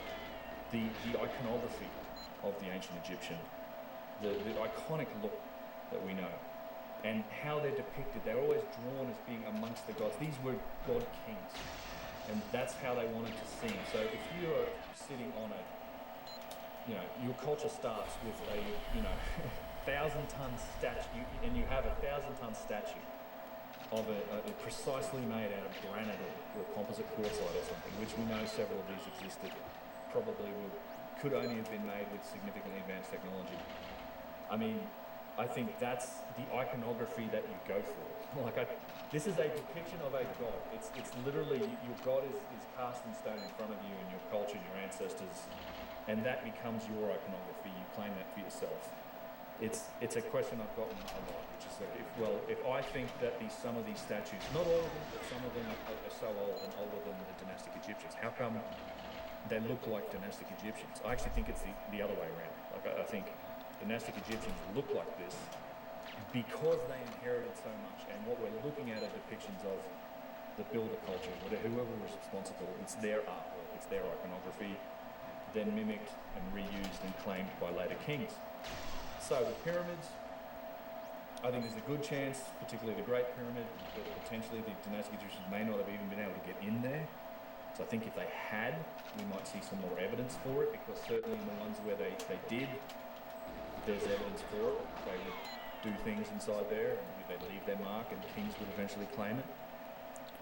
I think it's potential that they didn't, because back in the day, I mean, the pyramid as we know it was, I mean, it sort of looks a bit rough on the outside now, but it was cased in fine white Tura limestone that had, really no perceivable joins. Like it would have been this giant white triangle with no door, and this 3-4 feet thick limestone tiles that weigh like 5-6 tons that are interlocked together that you can't pry out. I mean, it wasn't until there was a massive earthquake, I think this is the 400-something AD date, that shook loose a few of those stones, and then that's what began the quarrying operation. Like it wasn't until an earthquake shook loose some of these stones that then there were people that would get in there and start to pry off the casing stones. Okay. And they tumble down, and this is, that fine white limestone is a very valuable substance because you can grind it up and make plaster. And fun fact, the pyramids have 8 sides? Apparently, yeah. They seem to have 8 sides. When you look at it there's a couple of days in the year, I think, where the shadows cast just right, where you can see that they do indeed, there is a dip in between each side that seems to have been engineered. It's at the equinox. I think so, yeah. It's amazing. Yeah, and cast shadows. Yeah, and maybe my last question about the pyramids, and we can take a little break, is there's apparently huge granite slabs that are above the king's chamber that are, I don't know how many, 50 of them that weigh something like 70 tons each, and so that's got to be a couple hundred feet up in the air. Oh, what's the explanation for how the Egyptians would have gotten those megalithic stones up there and placed them so perfectly? It's a very good point. Yes, so there is, while the Great Pyramid itself is the superstructure built in limestone, which I think it's pretty close, like 2.2 tons per cubic meter, and I think granite's about 2.7 tons, something like that. I need to probably remember those numbers. There's a huge number of what you call these granite ashrafts that are above the king's chamber, and they're stacked up in these little chambers, and they're all, some of them 70, 80 tons. It's insane. It's not just the king's chamber, but all these chambers above it. And I don't know how you explain how they got those things up there. I've not heard an adequate explanation for it, because not only are we talking about, the king's chamber, where it is in the superstructure. Yeah, probably. You're right. The ground that the pyramid sits on, but auto aim off. Giza plateau is a slope. You're right. Pyramid's on a high spot. It would be. Plateau, so there's actually, you've got to get them all the I way do up want to get a Surface 2 00 PB. I might actually, this session, bro, that's exactly what I want to do this session. Actually, we want to play random levels and trying to get PB, like, I want to get train sub 136. Train agent sub 136. Pieces all fit together. But I don't know how they got them up. Yeah, that's exactly what happened. It's not like this granite came from anywhere nearby. Most of it I would like a Surface 2 00 completion, but I've never had any comms blow up success. I could honestly just grind out a grenade session and get a complete through a grenade on the comms for 00 and get like a 140 or something. Again, you're uncovering some of the many contradictions when you dig into the story. It's not only did they not have the wheel. Then I'd have to fucking clutch the first cam. Don't credit the Old Kingdom Egyptians with the ability to quarry granite. So that's not even guaranteed. It's mind-bogglingly weird that they don't. I won't say all. Like, there are some that obviously they could because they're using this granite. But there's no evidence for them. I remember when I lost my mind. Yeah, really, bro. Quarry granite. Yet old kingdom structures are replete in these huge granite lumps, and it's not only there's all sorts of geological implications with this, because they would say, well, the people that say, well, I couldn't quarry granite, they would Is that from a they would movie? use surface granite to make these pieces. Now, if you've ever seen granite outcrops, I mean, on the surface of stuff, there's some Is that from chunks Joker? in there, but a lot of it's flaking apart. It's very difficult to imagine that you could find a piece big enough that you could shape a single, 70-ton block out of it without it having defects and cracking and falling apart. But when you actually look at the stone, and this is true of a lot of the No. pyramid, plus in the middle pyramid Does that make it structure, crazy? the military temple, huge Sounds like a Miley Cyrus song before she starts twerking in a thong. And this would, like, for kitchen counter purposes, it'd be a difficult stone to work. But you don't get that type of stone, that high quality, large crystalline inclusions from surface level granite. You have to dig it out. Hannah Montana. 15 meters inside a granite outcrop and go down that deep. We saw they would do that in the quarries. Fucking don't break my heart, my achy breaky heart. And her daughter expresses her freedom. Where it doesn't have defects, it's not going to like crack it, snap it in half.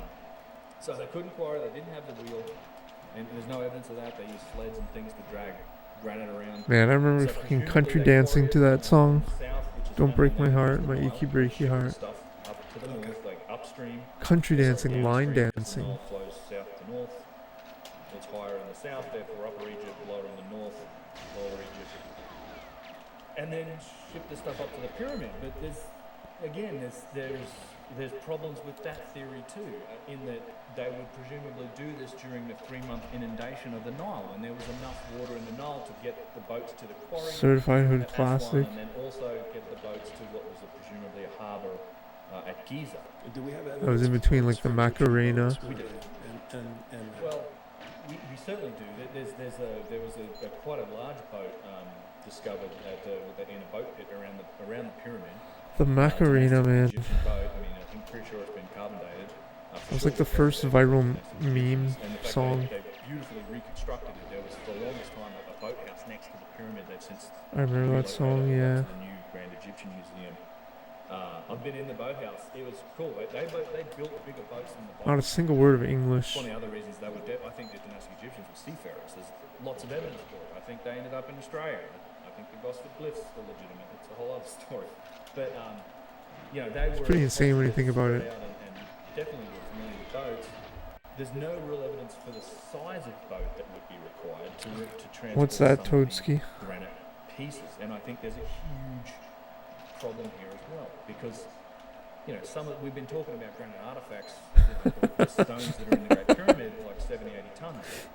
It's a significant challenge. It's such a big, massive amount of weight that it by no means stops there. I mean, there's evidence that Come on, man. Are you granite sure that's not artifacts just some like racist thing? Like someone said. in dynastic Egypt. In fact, there was evidence for a single-piece statue. so that's 2 million pounds. 2,000 tons, yeah. Really? 2 million pounds. There is a Man. statue at a place called Tanis, which is even further north. You're talking about 1,000 miles from the quarry for this stone in Aswan. And this statue... Yo, Toad. Yo, what's the link, Toad? Not with the pedestal. Someone told me don't quote that. Yeah, exactly, man. That's what I'm saying, dude. That's probably what it was, man. Just some like a. But made from a single solid piece of granite, and perfectly made. And there's the evidence for that statue is at a place called Tanis. So that block, and we know they didn't. No, man. I'm fucking. I'm sorry, dude. Like I'm like. 12, 1,500 tons. We don't know.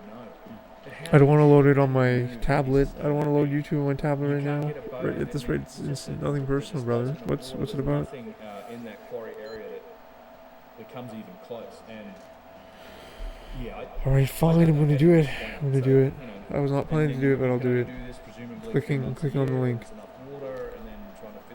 Thank you for sharing it. Building the overall structure with, Crazy. Gnarls Barkley. Whatever it is of stone is a tough Catchy song. task. I think it was a multi-generational effort to build Good that pyramid. vocals. I don't think it fits the timeline of an individual king. I don't think it's Sounds stuff on my achievable tablet. Yeah, with the really. tools and techniques of the time. It's exactly Some the parts don't. truth, I think Toad. they were built for the purpose. So with an individual king and how I many changed the how many battery watts? on it actually. The battery, I think I told you guys, was And the swollen, and so within a king's lifetime, and it was how often pushing do you against have the to touch cleanse the screen. It clock? was like Well, so a big, like my natural tablet so if was, you it was go usually to this 2.5 thin, and it million was watts of like stone, swollen. individually So they I weigh changed maybe the between swollen 2 and 3 battery, and tons now of it rock works on average. perfectly Obviously, fine there's again. the granite ones in the center that weigh like 60, 70 tons a go over a period of, Some I think, 20 software to or 25 some years, which is, I think, old the estimate for Khufu's reign. Okay. You would hardware have to have batteries, quarries they don't have an replaced, auto completely off finished charge. Like if reconstructed. they're charged fully, I think the sometimes they network just goes keep once charging. every one block every That's what I 12 read. minutes, 24 hours a And day, 7 days a week, it can fuck them up. 20 to So 25 years. It's in that ballpark. So it's, to give you an example, yeah, it was a wonderful story. I can use this in my videos. some batteries So there's fucking swell well, like crazy. literally a hole in the ground in So France. they had developed the assembly line far before we invented it, apparently. I've changed a Apparently, few they're very swollen efficient. I mean, batteries. how many people? It's like this is the explanation for it. If you ask, Pretty fucking dangerous. Myself asked Zahi whilst this on that tour, and I've heard him ask this many other times, and the same answer you get is like it was a national project. It's like national. I call it the national project bro answer, like because it's just how did they do it? It was a national. It doesn't matter how much technology, precision. I mean, and this is also one of the most precisely made buildings ever. Like insane accuracy in this building, how it's aligned, weight.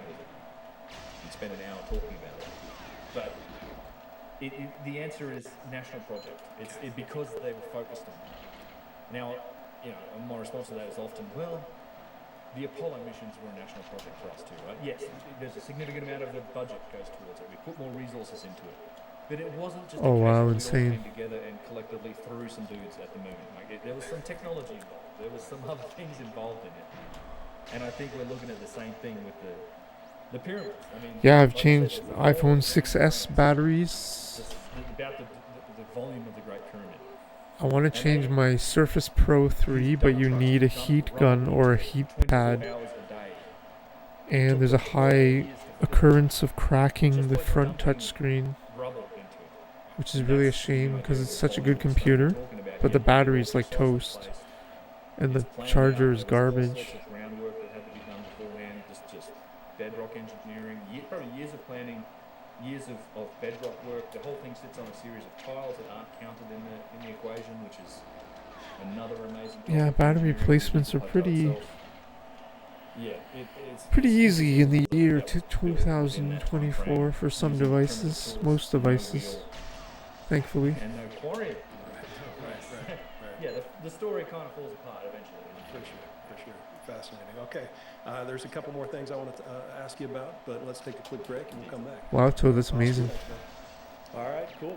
You deserve a new computer, my dude. Uncharted X channel on YouTube, and yeah, we've been talking Egypt. So why don't we finish off in Egypt and then kind of see where that takes us? Sure. So I think there's a couple more things that I wanted to ask you about for sure.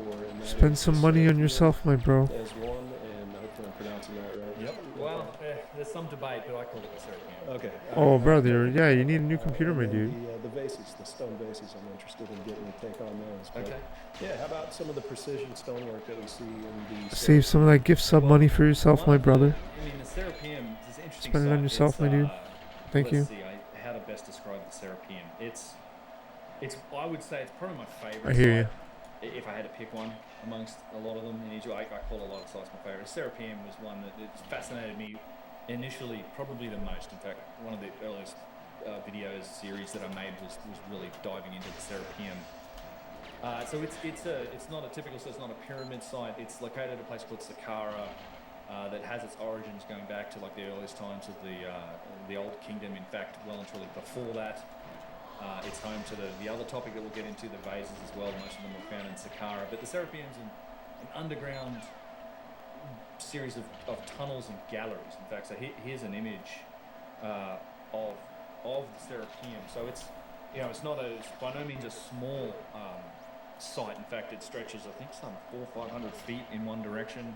There's various tunnels that branch off from it. These are beautifully well-made tunnels in some places, just straight and narrow. You could literally drive a Volkswagen down them. The site was closed for like some 15 years while they renovated it, and they've done a really nice job. They put a wooden floor in there now. Previous to that, if you went in there, you know, the dust would kind of choke you out. It wouldn't be a very pleasant experience being in there. But what's remarkable about the Serapeum is what you find in there. And again, this is one of those stories of sort of unadorned, these crazy granite artifacts. But it's home to 24 of these, just the most gigantic single-piece granite boxes in these alcoves that are off these galleries. This is an example of one of them here. And these are just marvels of stonework. They're utterly remarkable. So there's a few things to know. I mean, there's a lot to note about these boxes. They're gigantic. Let me show you a picture of one relative to us, I guess. And this is one that's tucked away into a corner in a closed off limits area. This is a huge cyanite or granodiorite box. As you can see, some of them are like 8 feet tall, probably a little more. They weigh up to 100 tons, including the lid. Including the lid. Some of them, I mean, this one, man, the lid's easily 30 tons. The box themselves could be 70, 80 tons. They're just gigantic single pieces of stone. This is one my buddy Kyle standing on the rim of one of the rose granite boxes. So these aren't like bolted together. They're made from a single piece of stone.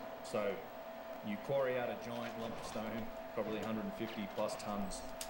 You cut the lid off it. So the boxes, the lids and the boxes are made from the same stone. They're not all the same type of stone. They're all generally very hard stone. So there's I think 2 rose granite boxes that we think the source for that stone was likely Aswan, the same quarry we talked about earlier. That's the source for rose granite. But most of the others are like cyanide or granodiorite, it's like a black coloured stone or reddish red granite. And we don't really know where the quarries for those were. I think a lot of them, there's a place in the western desert called the Wadi Hammamet quarry. The interesting thing about these other types of stone is that the quarries, at least the ones that we know about, aren't anywhere near the river. They're nowhere near the river system. So now you're talking about not just shipping it on a boat, but transporting a potential multi-100-ton block of stone over landscape, like valleys and mountains and deserts, things like this. But they've been brought into this place, and as I said, they're single piece, right? So there was, and they're made with remarkable precision. So here's a good example of some of the precision that we see inside the boxes and in their formation. So on the left-hand image here, I'm actually standing on the lid of one of these boxes. And you can see looking down into the... Do they let you climb all over? Well, they don't really do that. But we have our moments. I've been in the Serapeum probably a dozen times now. So from time to time, we get the opportunity to go inside here and there. Generally not. If you visit the Serapeum, they're not going to really let you do it. If you get a quiet moment, you want to pay a keeper some money, he might let you do it. Look, it's people are like, what are you doing standing on a thing? Like, it's granite. It's 100 tons. Right. I'm not going to hurt it. Right. It's okay. Right. If I fall and bang my head on it, it'll win. Right. In fact, and these are just the construction is a marvel to me. Like there's out of the 24, there's 3 that have any inscriptions on them. Okay. 2 with very little, and then 1 that's kind of covered in this scroll that we'll get into. But the vast majority of them are unmarked in type. So the conventional story for these is that they're sarcophagus. Of course, every stone box is a sarcophagus. These were apparently sarcophagi for bulls, Apis bulls, Serapis, Serapeum. That's kind of how it gets its name in the modern time. Who knows what they called it back in the day. I unsurprisingly disagree with this hypothesis.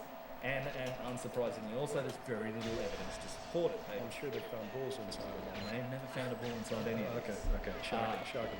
Yeah, well, so as far as we know, they were opened at some point in antiquity. Almost all of the boxes... I am not... When Auguste Mariette, who was I think, French explorer in the 1800s, who is kind of credited with the modern... Thanks for the tip. ...of the Serapeum, got in there. Thanks for the suggestion. Every box except 1 was open. So at some point, the lids were ajar. Like they were pushed back, or they were pushed forward, or they were tilted to the side. But he found 1 box that was sealed. And he still had his lid. He couldn't shift the lid. He tried. So he ended up using Ashwagandha. basically blew it apart. There's I probably have the box here. This is the box that he blew apart. You can actually see what he did, he basically blew his way into this thing and found it completely new. And where the Apis ball thing comes from is that there's next to, sort of in a different layer, Hippie, layer what's up, in the similar elusive? bedrock area, like right next to the Serapeum is what's known as the lesser galleries. These are much smaller tunnels, much more primitive. Alright, And I'm glad to hear elusive also does not know what ashwagandha root is. Those tunnels they found wooden boxes, and inside those wooden boxes they found mummified Apis Not balls. hating on it. The Egyptians certainly mummified Apis balls. I would happily receive ashwagandha root. It's a very tenuous connection to the Serapeum with the whole Apis ball thing. So, again, I think the likely thing here is this is probably a much more ancient site that was discovered, reused, and used as a ceremonial site by the dynastic Egyptians, probably during the Middle and New Kingdoms. And in fact, there's quite a bit of evidence to support that in the way that in what's written on these boxes. And I can't believe I hit that camera, that second cam. Serapeum's a great example I of thought for sure there's no way. kind of illustrating. I think I have it in writing here. Is in it kind of illustrates the. Got until Feb? How did you do that? Are you serious, elusive? What? Giant technological delta between You subbed into the precision future? Are you accuracy serious? reflected in these That's boxes. insane. You saw in that precision slide that Oh, in what? some cases we have perfect 90-degree angles. Chris Dunn's shown that the lids were perfectly sort of perpendicular Till to the Feb, sides of the insane. box, such that it formed a hermetic seal, so an airtight seal.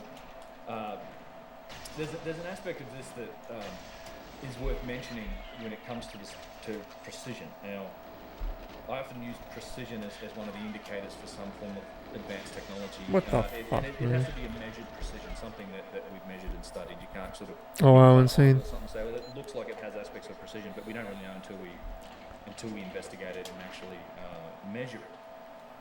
These boxes have remarkably flat, all of them, Nice.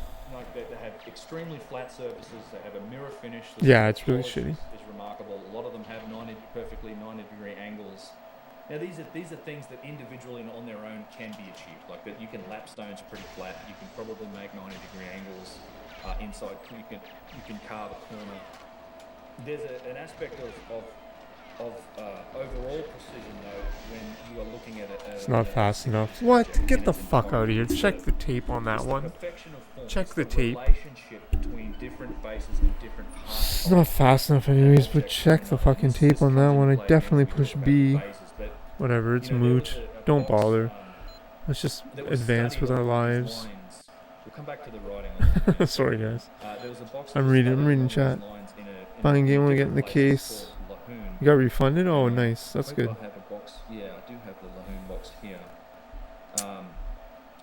And it's, I push and, B, and this was man. actually in a different Doesn't area. matter. This is It's all moot. underneath a pyramid in Lahoon. It's a granite box Whatever. in a granite room.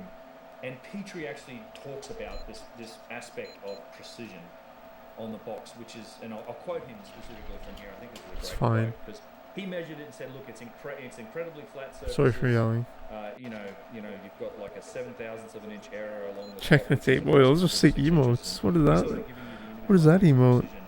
That's But a what he says sick here symbol. is, I think, really important and is an often overlooked characteristic of these artifacts. And quoting definitely from push a B. Petrie, from 1891. We his definitely book, did. Cahoon and Garov, quote, "Lastly, after straightness, flatness, and parallelism, there is the question of ratio between the dimensions, or accuracy of proportion.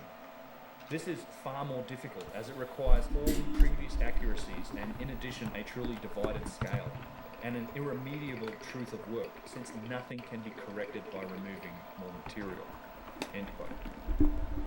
Now, what Petrie's I wonder if I got talking about here is boosted the still. relationship between Because I got various boosted a faces. bunch there. So, Maybe it was like at the end of a boost frame or something. parallel to each other and straight and relative. So keeping the dimensions of the inside of the box. It's like in the Serapeum boxes, to have one wall that's 10 feet away from this other wall at the other end, perfectly parallel, is just an absolutely remarkable feat. And you can't fix it by removing more material. Once you make a mistake or you screw up, you're done. And so we see these aspects of precision, We're this so close. relationship of one face to another in some of these boxes.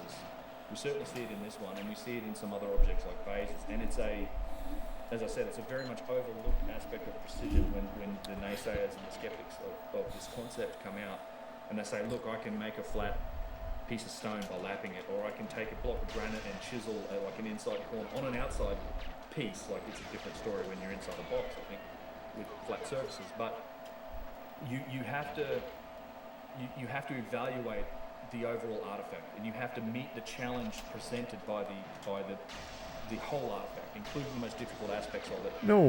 Which include these types of things, like the relative precision of faces, the challenges that are presented by a single piece artifact. So, Chris Dunn, when he was studying these boxes, and when he wrote his book about it, and I'll just throw up one of these boxes again. He went to he went to some granite producers and said, "Can we make one?" Now could we do this?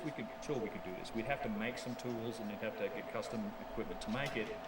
But these granite producers said, well, first of all, the block of granite is going to cost hundreds of $1,000. It's a huge piece of stone. But the way we'd make it is we'd make 5 slabs and bolt it together. Right? That's the easiest way to do this, rather than trying to actually, get one block of stone, carve it out, and make it perfect. So, this is a tremendous challenge. No.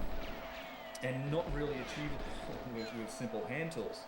So, not only that, you've got these precision aspects of these boxes. You've got the fact that they're single piece boxes. The other huge challenge presented by the Serapeum, one of the real mysteries to me, is the logistical challenge. So not only you've got to move the stone from the quarry, come on. Now you've got to shift this thing down into an underground series of labyrinths and tunnels that in some cases with the biggest boxes, you've got like a foot of clearance between the width of the tunnels and the boxes themselves. It's absolutely insane. And the easiest way to do it would be to, instead of it being underground, you excavate, you take the roof off and you lower these things down, then you build a roof on top of it. But that's not what we see here. This is tunneled into bedrock, and above your head is literal bedrock. It's not constructed ceiling. So these things were moved in through this tunnel system and then lowered down into the center of these alcoves that are, probably 6 feet or more deep, into actually grooved slots in the ground. So it's one of the many clues that after studying the Serapeum for many years, I think the attribute that the builders of these boxes were most going for was solidity out of all of the aspects of stone, which doesn't make a lot of sense if you think this as well. It's a bull box, right? Mm-hmm. If I'm going to bury a bull in this, I don't need it to be precise. I can colour within the lines, basically, more or less. You just carve it out, you throw your bull and you put your lid on, away you go. Who cares if there are hairline fractures or cracks in the box? Well, the people that made these things really cared about that. They would go to tremendous effort to make sure that box was solid, like as if it had to resist or deal with some sort of pressure or force. That back boost. So that back boost was so terrible. They literally have these inset grooves where they would slot them into the centers of these alcoves, which is also belies the theory that, they filled the things up with sand and then dug the sand out and that's how they lowered them down. It's nonsense. They're actually slotted into the ground, into slots in the bedrock, so they fit right in. Then they would build floor tiles around them. But as you can see here, they're not all straight, right? They're straight where they can be, but there's these weird divots and scoops almost made out of the stone. This isn't an accident. What they were doing here with these scoop marks on these boxes is they're removing cracks. And where do you see that? So you see the scoop marks on top here? Oh, sure, yeah. And even this big scoop mark on the side. Okay. So they would facet these boxes. There's plenty of examples of faceted boxes here. This is a good one. Shows you the faceting. Kind of like a gemstone cut, where they would do, if they could, they would cut things and have these beautiful facets and straight planes, both on the sides and on the lid. And it's beautiful. Oh, no way. Literally, it's covered in dust these days. I saw your 42. Granite doesn't do that naturally. You have to, kitchen counters and things. I saw you got Depot SA 42. I know you're going for 41, right? Polishing's a whole other thing. But those scoop marks, in fact, that sucks, bro. There's a little one on the lid here. There's a little bit cut out of the edge here, and that one we saw earlier. Oh, no way. Sorry, bro. It has scoops in it. They were removing cracks. Right? So where there was a crack, it's like emptying the crack out. So imagine there's a crack in the stone. It's kind of like the same way we do it in aircraft maintenance and things like that, where you try to stop the crack from spreading. You either drill a hole in it, or so what they would do with the stone is they would You're there. You're close, man. empty the crack out so it couldn't continue. Now, who cares if this is literally a single-use box for a bull? Who cares if it's got a crack in it? Right. So what's your thoughts? I mean, what, if this is significantly older than what we believe it to be today, what could they have been, why would they have gone through that level of work to create these things? What could they have been used for? Well, at that point, I would say that I think they will function. That's probably the best answer I can. It frustrates me. And it's just pure speculation, of course. Well, no. I think there's evidence to suggest they will function in terms of because there's a relationship between precision and function. There's a couple different lines of evidence for this. One is, you don't develop the ability. Pretty fast. It's a strange term. Everyone hears about it. Oh, I've got a precision shaver or razor or whatever. Is that a joke? We use it a lot, but is this a joke? There's a definitive relationship between precision and function. Precision costs money and resources to develop, right? Precision in the modern world started with the pursuit of trying to make naval cannons shoot straighter. Because normally you would cast a cannon, and then while it's hot, they'd fire a cannonball out. Yeah, the train shot's pretty crazy. Going to fire straight from now. So it turns out if you actually cast the thing and then you carve out a barrel and you make that barrel nice and straight, you get better accuracy. So they started to think about, well, how can we get better at this? And we'd start to develop precision. We developed precision because we wanted to create chronometers. That's how fast it shoots. And watches, and then it's developed over time to the point where we have 7 Newton-meter processors to make custom integrated circuits and ASICs and stuff like that. And we do that because of the functional return. The billions of dollars that it costs to develop precision in the modern world, in every aspect of our life, be it from the industrial design on a toaster, to the double tap, cool, dude. Everything around us. That those billions of dollars that it costs to develop those processes were done because of the functional return. Right? It's like you get a lower power footprint. It becomes more efficient. Come on, man. It works better. You get a return on it. So you don't do this unless you have a reason for it. So there's no need for this. Cool, bro. Interesting. So that's one aspect I'd say. So I see what you mean. And I think when you think about things like, well, they seem to also have been chasing solidity. Because that one box I showed you earlier, where Yusuf was standing next to it, this one here, it doesn't look as nice as the other ones. And that's because it wasn't completely finished. It developed a large crack. You can actually kind of see it. There's a huge crack in it. And I honestly think that they were in the process of finishing this box. Interesting, bro. Evidence that they actually finished it. They worked on them down in these areas, which are a whole other... Interesting, man. Presents a whole other set of I don't know, my dude. But this one was... I think you can check out for yourself, no? It worked perfectly fine as a bullbox, but they parked it in a back corner... Are you unable to check? Today, you have to get special permission to go in there. I guess not. Because it had a crack. So that's another... You don't have a 64...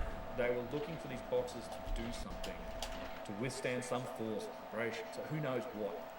And I don't know, man. Get into what that thing could be. There's any number of speculation. I mean, I have had the chance to read Chris Dunn's new book.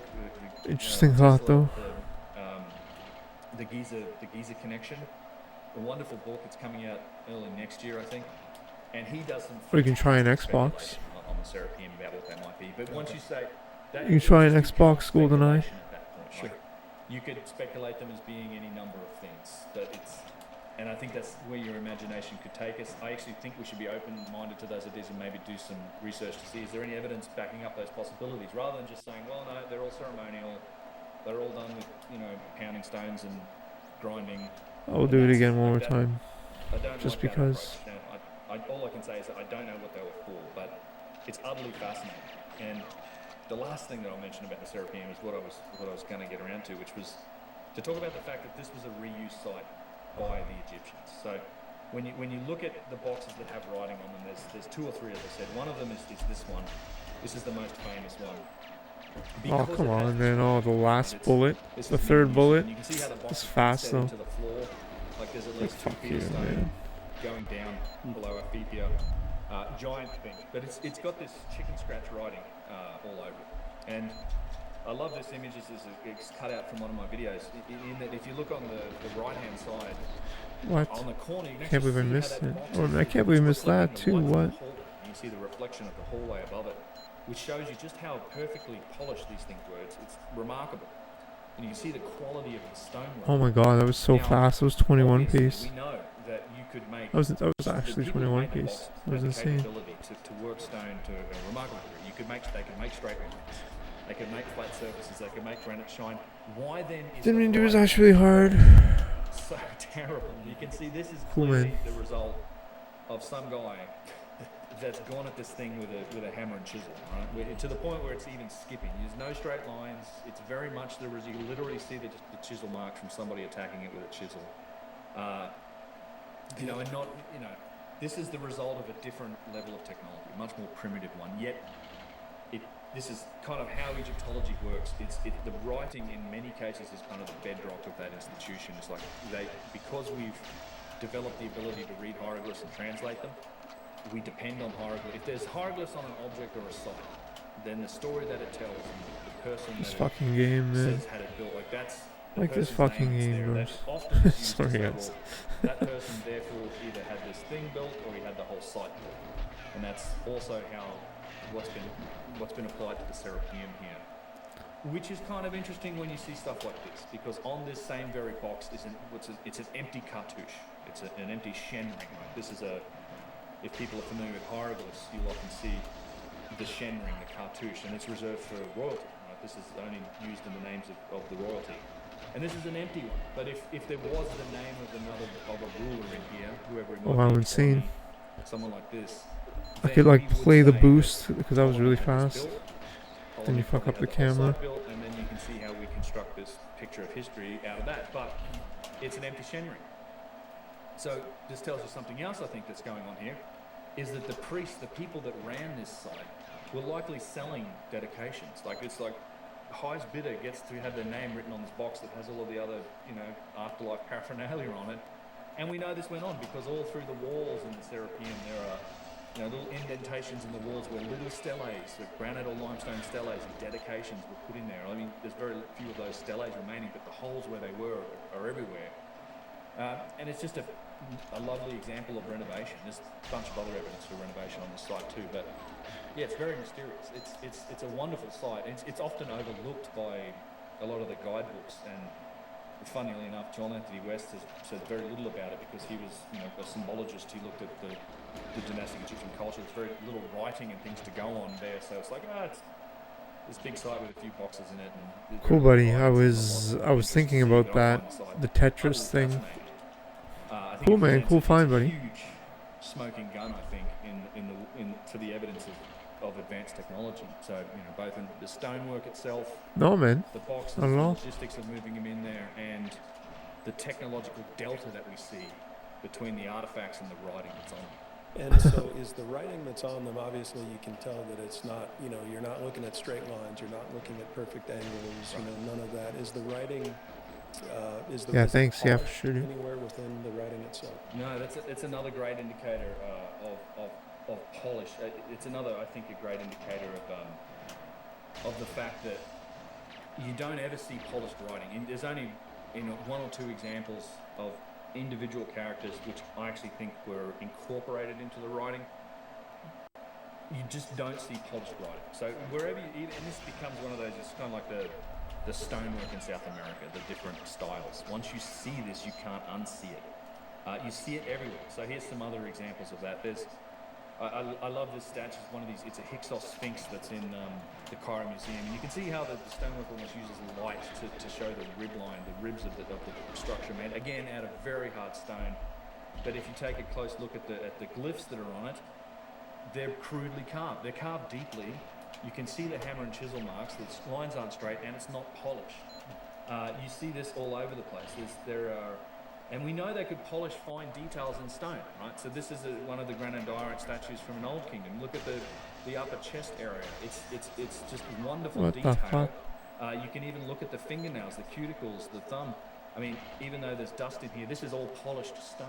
So the Egyptians had, or whoever built this statue, I should say, had the ability to polish stone. It didn't have to be a flat surface. They could polish the stone. The scoop marks in the Serapeum boxes, extremely difficult thing to polish. They're all perfectly polished. I mean, they're very irregular, but you just don't see it. And here's, for example, here's the writing on the side of one of these statues from the Old Kingdom. It's a bit better quality writing, but you can still see even the lines on that cartouche, they're not straight. Look at the inside of the bird, it's not polished, and you can see the hammer and chisel marks. And if you tour around through the Egyptian Museum, you start to see it everywhere, right? This is one of the well done lids.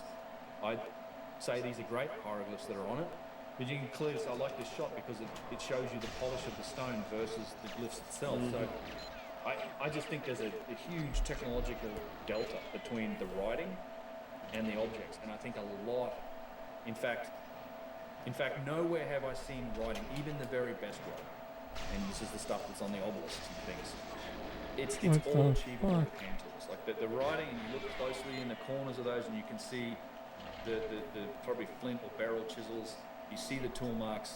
I mean, it undoubtedly became a high art form. I mean, it's not all poor quality writing, we know there's great writing, but it's all achievable with hand tools. It doesn't show the same signatures of tool marks and machining, the polishing, the objects, the aspects that I think represent, advanced forms of technology. You don't see that in the writing. So there's a huge technological delta there. And the one last thing I'd say about the writing that I've heard people talk about is like, well, it's a different person doing the writing.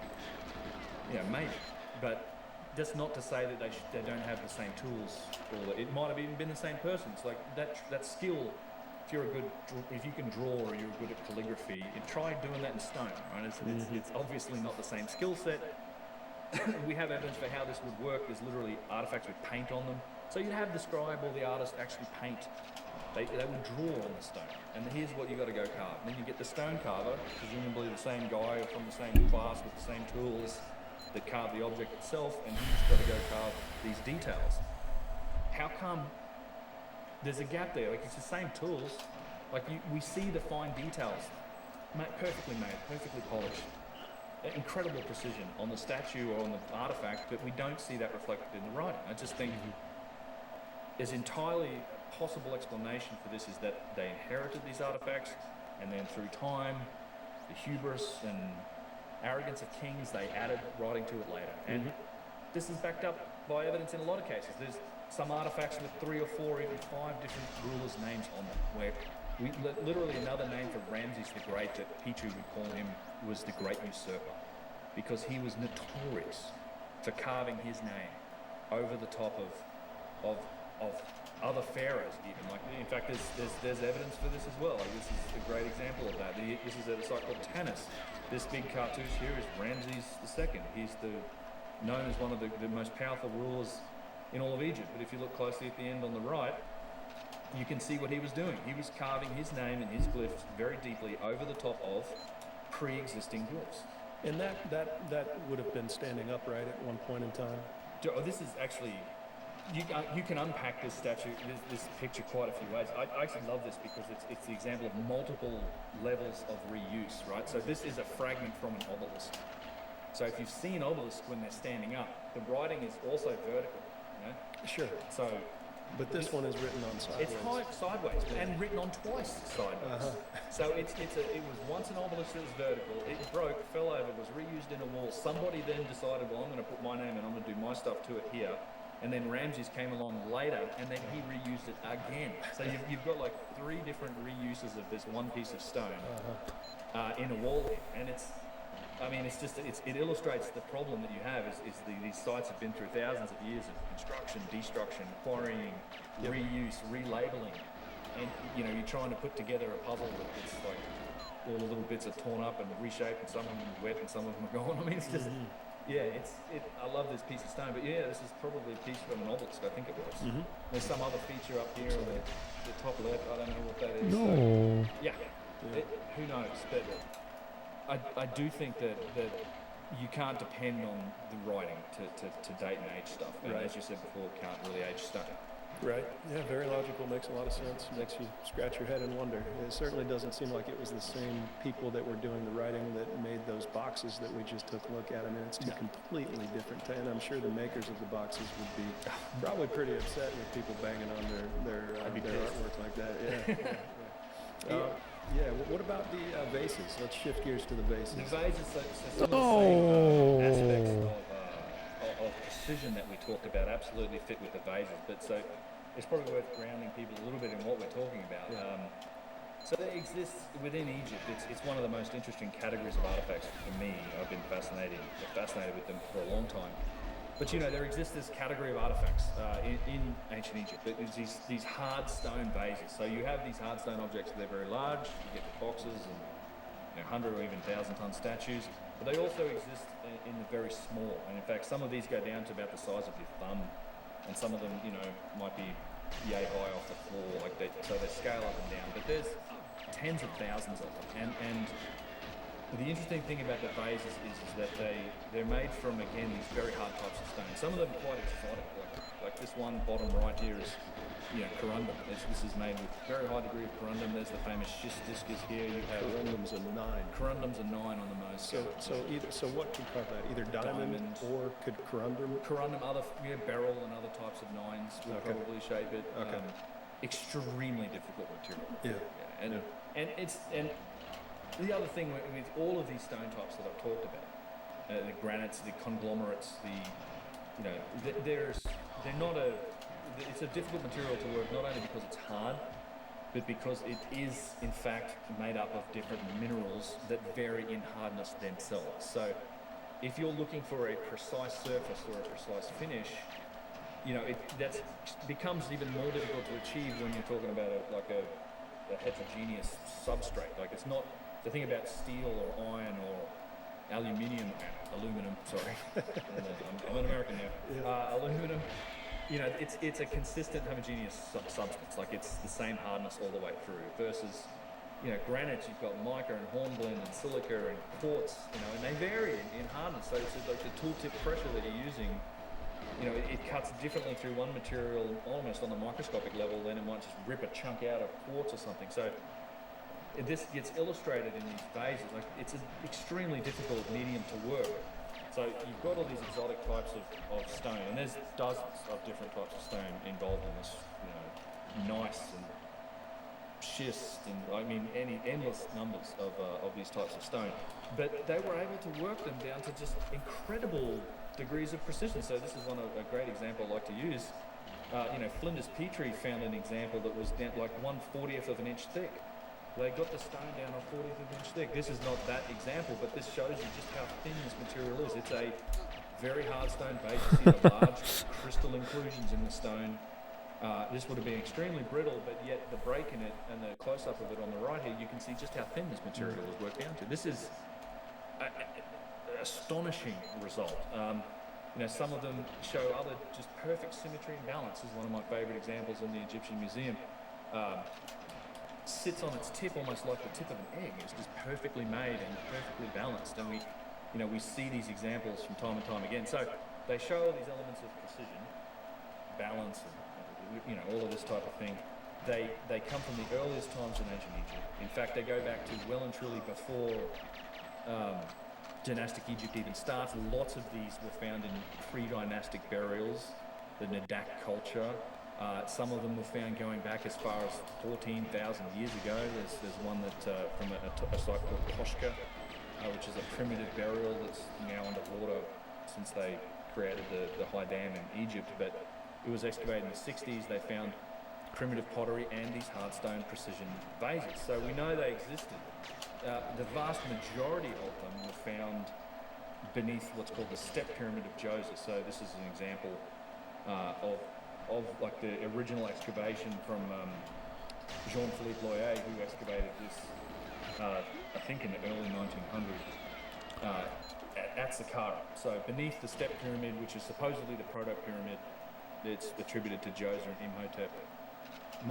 Between 40 and 50,000 of these things were found down there in these galleries. I've been down in there. You can see fragments of them. I actually have a picture of one that I took here on the right. So they exist in this early time. They exist up until the start, the early part of the Old Kingdom. And then they mostly disappear. That's the real strange thing about these things. They don't really appear in the record in dynastic Egypt after that time. But what does appear, what you do get at that point is essentially these things. Alabaster vases, right? So And you mentioned alabaster is about a... it's a 3 or 4, it's like, I think it might be softer than marble. So alabaster or white calcite is another type of stone. So it's close to a fingernail, I guess. Well, it's a little... Come on. It's hard. It can be harder, Okay. a little harder than that. But it's, put it this way, much easier to work. Like what? Yo, how many bullets am I gonna have to shoot at this freaking camera? That's not cool. That's not cool at all. And this is kind of what happens after this period. You see these alabaster vessels, and I mean these are beautiful, right? They're wonderful. Their artwork persists right through to the end of the Egyptian civilization. But they're clearly not. They don't display the same aspects of precision that the hardstone vases do. They're not perfectly symmetrical. They're a little wonky in places. You know, they're not the same thing. They're definitely handmade, and that in fact. And we know how they were made. In fact, there's a scene on a wall at Saqqara. What? This game, man, this game. I can't do this game. That boost, that third bullet was like 1000% gonna hit that camera. They say, well, this is how they made all the vases.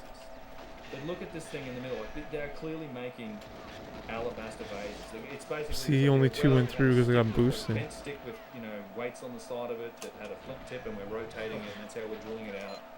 And, you know, here's us grinding and rubbing on vases with our hands. Or I hit that rail on the third one because I got boosted. But they would make little vases as well. And in fact, this technique is still used to this day in the Luxor region to craft alabaster vases. You go out, they've got the machine-made ones too, but you can go and buy handmade alabaster vessels that they make using pretty much these same techniques. They get these metal things that grind away at the stone, and they make them. And so we have... This is this tale of two industries. We've got an industry of artifacts that match the tools and techniques that we know the dynastic Egyptians used. Then we have this other vases that really don't. And I like the vases. I consider them really a smoking gun in this story because they disappear. There's a few exceptions. There are some hardstone vases that appear later, but we attribute them to later periods because they've got some really poorly made writing on them, right? Because some dude had his name scratched into it later, and we go, oh, he must have had that made. Imagine you're a collector of one of these, like some rich German guy that has a vase, and he wants to be buried with it. And he goes into his mausoleum and he takes his treasures with him, and one of them is this hardstone vase. And 1,000 years later, after our civilization's ends, we dig him up. It's like, oh, this guy must have had this made. I mean, it's already at least 5,000 years old. It's a really crazy assumption to make that just because either someone's name is on it or it was found in this burial, that's when it was made. I think what was going on with what happened was Joseph with his 40 to 50,000. No. In fact, this is even admitted by the mainstream. They say that because there's names of older pharaohs and some of them, they know he was out collecting. Like, he was a powerful king. I mean, a powerful king. First dynasty? Third dynasty. Well, and we have some of these, like the schist disc is found in the first dynasty structure. We have plenty of them that are pre-dynastic. You know, he was out, he collected them. He got as many as he could. He got probably most of them. He raided other tombs and he had them all buried with him. And they stayed buried with him until they were either robbed or smashed, and then we found what was left. And when did we find them? Jean-Philippe Loyer was... Come the yo, like, bro. The very early 1900s, a French archaeologist. There's actually a lot of really good images from some of his books, the Pyramids de Gallery. It's in French, but the plates are great. And this was an image here from, you know, you can see that the hardstone vase. Yeah, so this is in one of the galleries. A lot of it's smashed up. And if you go down there today, it's special permission. I mean, it's amazing. Beneath the step pyramids, like 5-6 miles of tunnels and different levels. But there's piles and piles of fragments of these vases still down there. So 40,000 of them approximately buried, but more than 40,000 buried underground from the time of the Third Dynasty until the early 1900s. Yeah, I think they were definitely robbed. I think these probably weren't considered super valuable. People were tomb robbers looking for gold. Okay. And they may well have smashed a lot of them just because they thought there was something in them and that's the quickest way to get into them. Some of them were stopped up with mud lids. It's harder to smash the stone ones. Well, the thin ones, mate. The thin Yeah, ones, right. a lot of the thin stuff, the brittle stuff would have smashed, but the big heavy ones would have been tough to break. Yeah. You know, and a lot of them were stopped up with mud lids, which is kind of an interesting thing on its own. Like these are mud lids that are displayed, you know, in the museum quite proudly next to these vases. Because some of them were probably used as canopic vessels. So they had the ability to make these perfect stone jars, and these were the lids. These are the That makes sense. Yeah, it does. Particularly when you consider later on with the alabaster vessels, they made lids. They had no problem making lids. They were like, hey, this is a canopic jar. I want my little pharaoh head lid to go on it too. And you find then there's some beautiful examples of those. But it's this huge contradiction. And you know, so this is where it gets interesting with these vases, is because, you know, and this has been very exciting for me personally, because I've been banging on about these vases for years. But just recently, and anyone that's watched my channel or seen me on JRE, we're talking about it, but just in the last few months, really, or this year, I guess, we've had the chance to actually analyse these vases in some more detail. There was a pre-dynastic stone vase, granite stone vase, a rose granite one, this one here, actually, from a private collector. Sounds interesting, brother. There's a couple of aerospace engineers. You've made the pitch. Alex Dunn and Nick Sierra, who are just, you know, No. and aerospace engineers, and they scan this thing with structured light scanning, which gives us the ability Game changing to wow, map buddy. it out and down Yeah, to man. I mean, I'll look into it, dude. and then some. Since then, they've been CT scanned, and I there are will. even more accurate scans of it now. But that enables us to then really analyse the aspects of precision that we find on the vase, and what they found was just astonishing. So remember before we were talking about the relative geometric shape, like of an object. So you can measure the vase for like how flat's the top of the lid, you know, like how flat's the bottom, how perfect is how circular is it. We can do those things, and we do, but when it becomes really interesting once you start to look at the relative surfaces, like how perfect is the bottom of the vase relative to the top of the vase, or you know how From the fuck how on. these shapes match each other on it. So Thanks, brother. what we have to do Ash with the Wakanda laser was a cells game is changer like for me. oblate. It's you I know, was it thinking the doesn't same thing. I don't know why.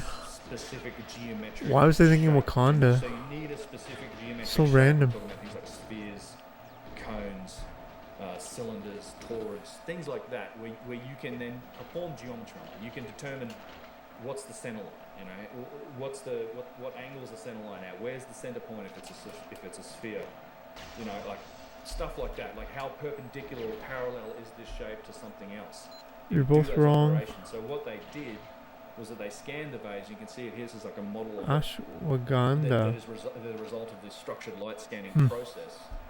And you map geometric shapes to the vase. Yes. Right. So you start basically with the top of the lid, and you can kind of see how this works. And all we're measuring here is like, okay, how flat is the top of the lid? And the way you do this is you match a geometric shape to a part of the vase. So in this case, it's a flat plane, and we're matching it to we're doing like a best fit to the top of the vase. And you can do this with 4 points you can say, well, it matches it in these 4 points, and we can measure the shape there.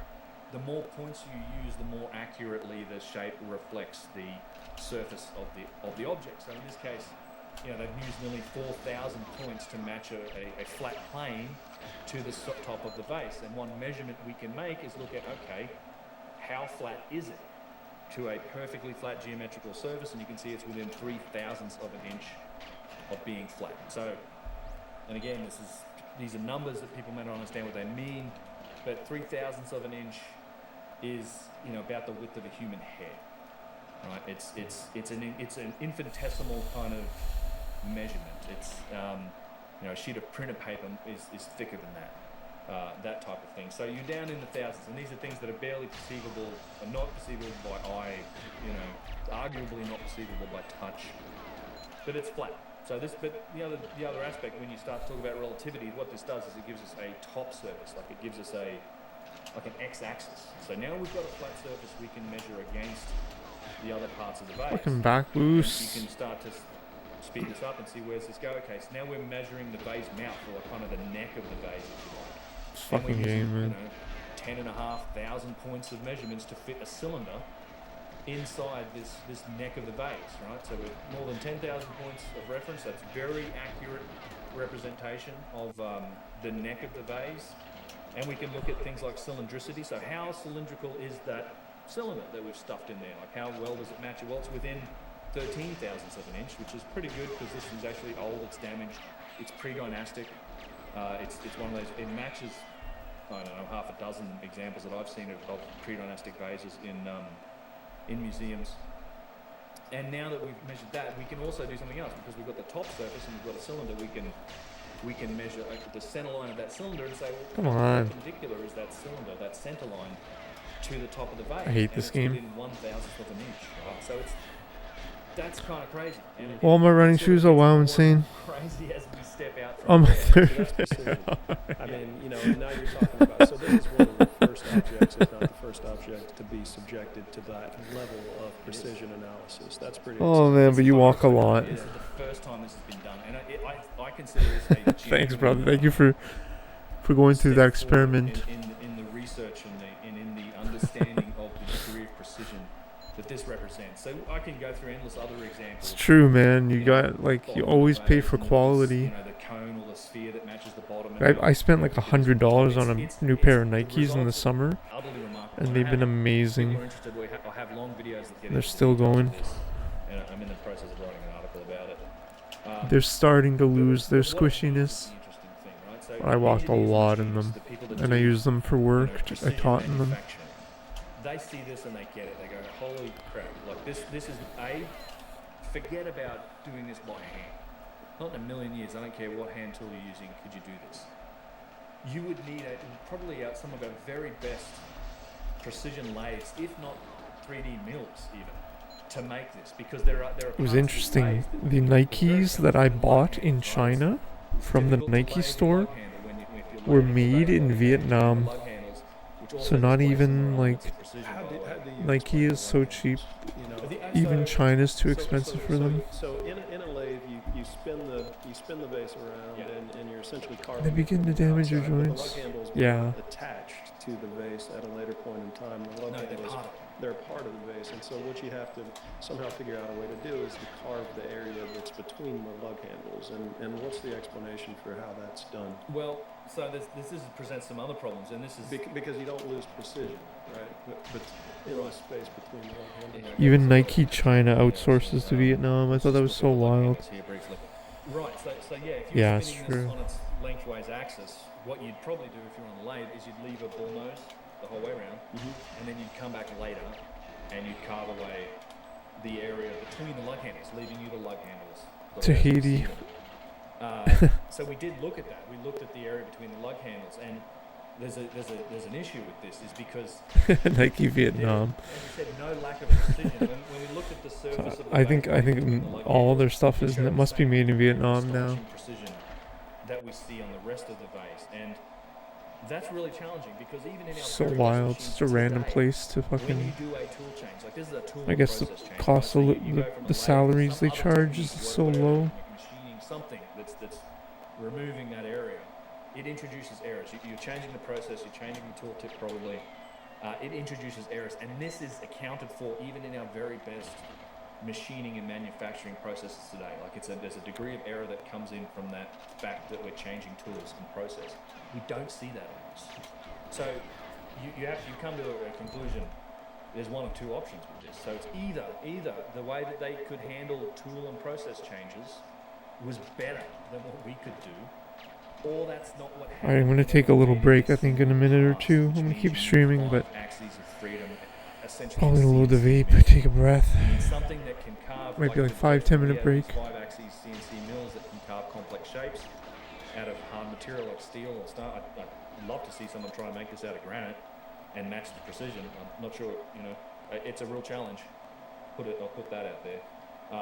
But so those are the two options. It's either they were better at doing tool process changes than we were, or it was made in a single pass in a complex machine. And not just any machine, even if you grant them the use of the lathe, again, remember, no wheel in the Old Kingdom, certainly not pre-dynastic, and the lathe is a very sophisticated use of the wheel. this isn't a simple lathe either. Like, these are precision lathes. We're talking about an incredibly hard substance in the granite. We're talking about degrees of error within, single-digit thousandths of an inch. So you're talking about What? extremely precise bearings, rods, turn screws, like the elements of the amount of force just to clamp this piece of stone into work, it has to be significant. Like, this is a high end. This would require a high end lathe to do, and that's what the challenge is. And it's, people are having a pink fit trying to figure out how this was done or explain it away. I mean, the people are saying all sorts of things. They're calling the vase fake. They're saying it's a modern forgery. That's all nonsense. I'd love to see somebody try and make it and justify even making it for the price that sort of these things are worth. I think all that's just nonsense, because at this point we have access to other vases and we are continuing to scan other artifacts. I am hoping to get into museums to see this, because I certainly see the visual elements of precision that this thing reflects in other vases. And I think we'll find similar results in vases from museums. We're definitely scanning other vases. We're seeing similar results in those.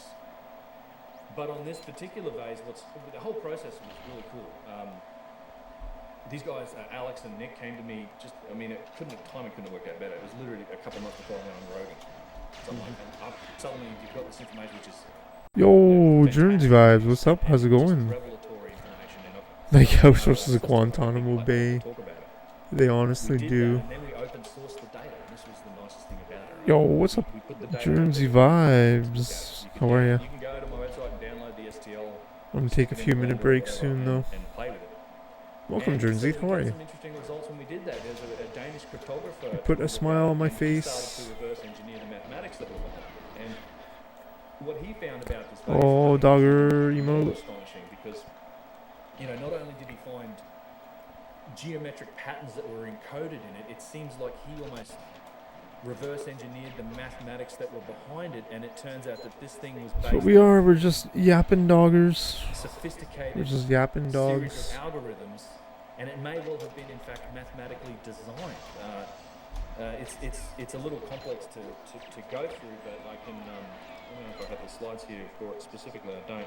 But essentially, what he did, he was looking for geometric Dog is patterns. He found, eternal. Okay, so we can match objects like the flower of life is one which is a circular. I think because pattern. Elusive paid for it, And right? What he found was that the curvature. Since he paid for it. So the tiniest of curvatures in the lips, like underneath the handles, like the lug handles, the curves at the bottom of the vase, they're all sections of circles, right? So the circle's the main primary that's used to make this. It's a small part of a circle, and the radius of these circles can range from 42 millimeters down to like 1 millimeter. So, Be like a Symbia, right? 1 millimeter diameter or radius circle with any instrument, you're going to have trouble.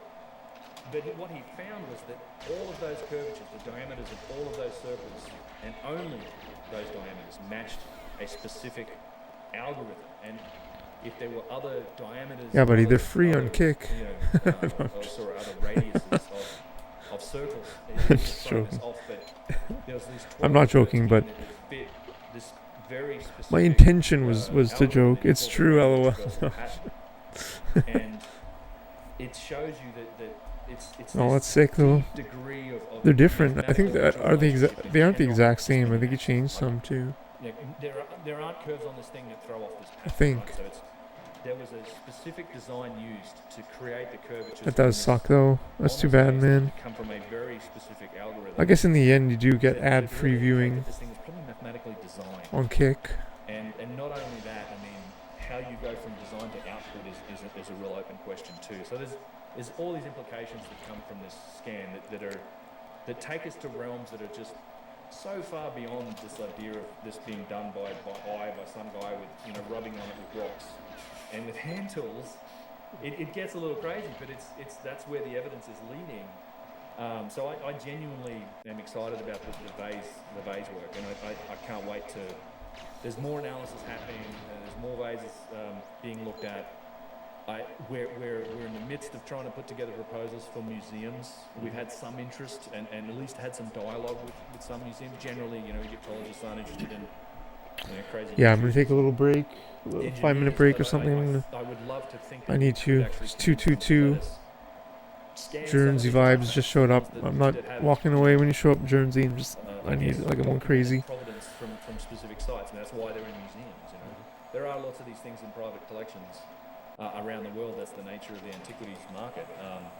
But there's also lots of stuff in museums, and we'd love to be able to get in there. It's non-destructive, it won't hurt. It's, if anything, we're providing a digital preservation of the Need to artifact. leave, You have sorry. an extremely accurate digital representation of this artifact that's going to persist as long as there's medium to store the data on, whatever happens to the artifact. So yeah, I'm really hopeful on this. And I think it's really stuck in the core of a lot of the critics of this movement. They're not particularly happy about this, the evidence that's coming out in relationship to these phases, but I couldn't be more excited about it. I think it's wonderful. It is. It's very exciting. It's overwhelming evidence, for something greater than flint chisels and pounding stones, for sure. When I saw you on Joe Rogan, back in, I guess it was January, and you were Fuck talking off. about these bases. Just full disclosure for the audience, I went out and got a couple of them, and it's one of those things where, if you look at them and you go online and you try to find them, they're varying degrees of sophistication, for sure. There's some that look like they're extremely precise, and some that look like they're not quite as precise. With the, Thanks for being here, though. I appreciate it. So they come in different shapes and sizes, but I don't know if there is. I'll have to. I know you haven't seen mine. No, you're like, fuck you. Picture, but you'll have to see if that could be something that you might want. This game sucks. At some point. It's a fucking game, man. We'll work on. We'll see if we want to. Oh, this game. It'd be epic. Yeah, I'd love to see them. And you make a good point, and I want to be clear about this too. Is that they're not all like this. Like the Egyptians, there's clearly the Egyptians didn't just make alabaster ones either. They were able to, as again, flint will work. I blame the game entirely for that run. Vases that were made by hand, but there's absolutely a category of these things that can't really have been achieved that way. At least nobody's proven that they can, not even close. So it's a tale of two industries. it is the tale of two industries. Yeah, we've looked at it kind of. We didn't really look at the examples of other boxes before, but those certainly exist. We see it in columns, we see it in vases, we see it in statues, we see it in boxes, we see it in slabs. You even see it in pyramids. Which we I need to. Here we go. Take a break. The vases, to me, though, for the ancient technology side of things, I just think they're the smoking gun. Just because these hardstone precision examples don't really exist afterwards, and certainly not to the degree that these ones do. They got very good at it, and other cultures were able to shape hard stone, and certainly once we got mechanized, we could do it. But yeah, the fact that these are so old and so mysterious, and in such volume that we find from very early on, I think they're very difficult to explain within the context of the orthodox story of history, and they're fascinating to me. And I genuinely hope that I don't want to bash any museum creator. Like I'm genuinely would like to see. I think this is an opportunity to learn more about their manufacture, wherever the evidence leads. Right? It's not. I'm not. I can speculate. I'm a crazy YouTuber. I don't have it. I'm not writing textbooks or anything. Sure. But I genuinely think that I'd like to think that we have museums and people that have access to these things that would be open-minded enough to at least see where the evidence leads. Right. And leave the you don't have to speculate, but we can measure them. Like we can define some of these aspects and say, well, this is what we found, and hey, here's a beautiful sort of digital model that you could maybe put out to the world. It's just all good. I love the idea, and particularly just the open source nature of this investigation was very inspiring for me. The fact that so many people became interested in it. I had thousands of comments, and so many people that were looking at the model, and people have sent me printed vases. It's amazing what's happened as a result of putting this data out there. Yeah. And I only hope that we can continue. So. Fascinating. Yeah, it's great. That's great.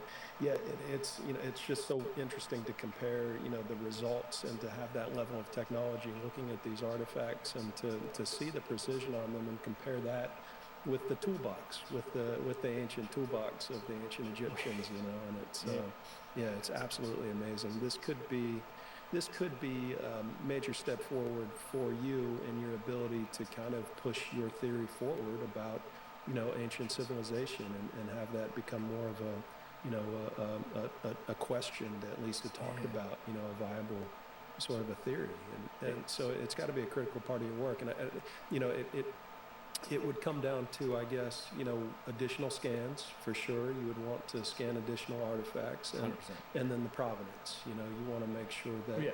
and that's why you're talking about museums, so that you know you're approaching the artifacts that either have great provenance or that you know that have unquestionable provenance that have been in museums, and yeah, so it's a really fun and exciting project. And yeah, when I heard you talking about it on Rogan, you know, back in January, I was like, oh my God, wow, that's got to be the coolest thing that's happening right now. Well, get involved. It's yeah, great. yeah, for sure, Excellent. yeah. Yeah, well, and that's the thing. Yeah, I mean, the most criticism I've heard levied at this is I typically call it like these weak cries of providence. It's I generally look.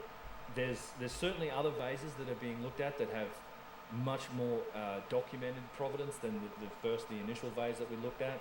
I don't actually think it's an issue at all for this vase, because I don't think I want to see somebody make one. We'll try and make it. If you think it's a fake, then let's see it made. Right. And good luck getting the money spent to how many tools you're going to burn through trying to get to this level of precision.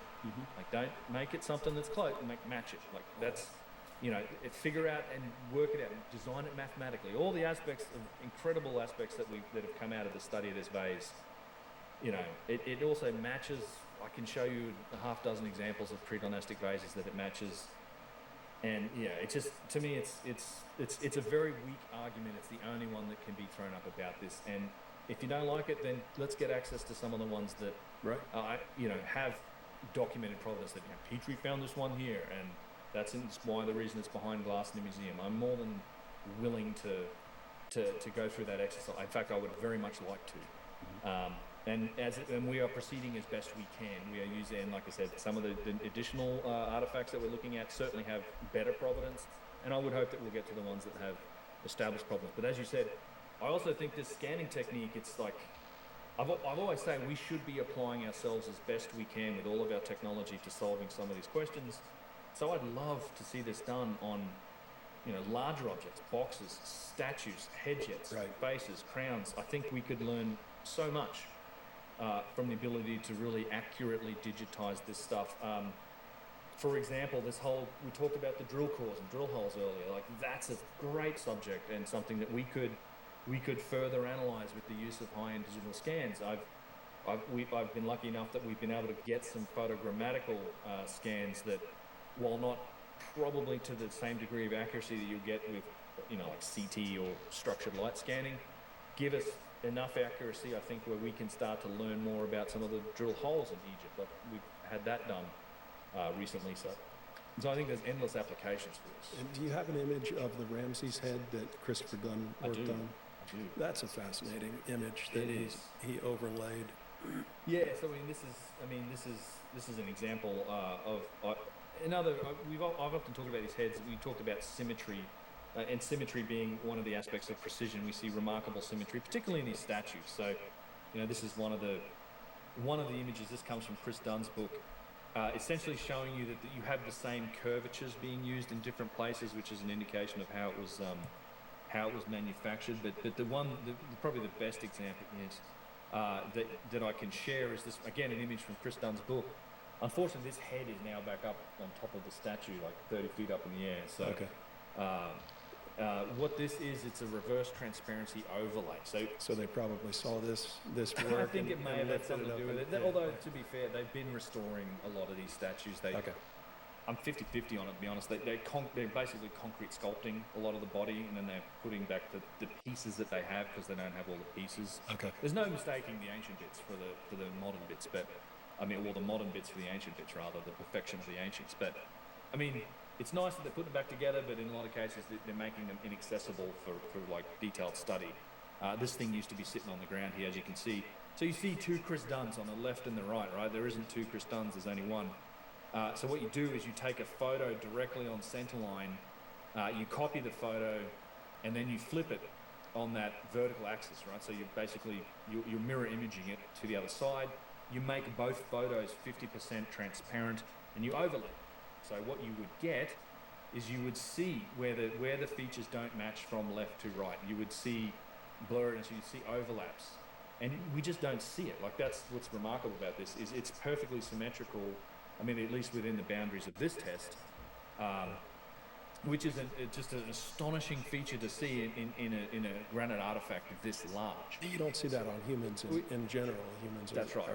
are not perfectly symmetrical. None of us, in fact, you know, our left nostril's different to the right one, and eyeballs, and yeah, it's not a human feature, and it's, you know, this isn't something you see reflected in classical artwork either. I mean, I've seen David by Michelangelo, and damn thing nearly brought me to tears. It's a beautiful sculpture, but it's not symmetrical, and it's magical artwork. But this, to me, is like, not only is David not symmetrical, and yet it's absolutely beautiful, but it's also made out of marble, you know, which is a 3 on the Mohs scale. Yeah, much and softer. This is granite, you're saying? This is granite. Yeah. This is rose granite. Yeah, much easier to work marble. Yeah, you wouldn't. I mean, granite sculptors know this. Like, they don't really often choose to work in mediums like granite. It's tough. I mean, it lasts a long time, obviously. But yeah, this is a real tough medium. But whoever was making these things seemed to like working in it, or they found it easy. And to me, it kind of represents the most efficient way to make a face. So if you are designing this, again, not just carving it, but designing it, then you could design half the face and just mirror image it, and boom, there's your other half of the face.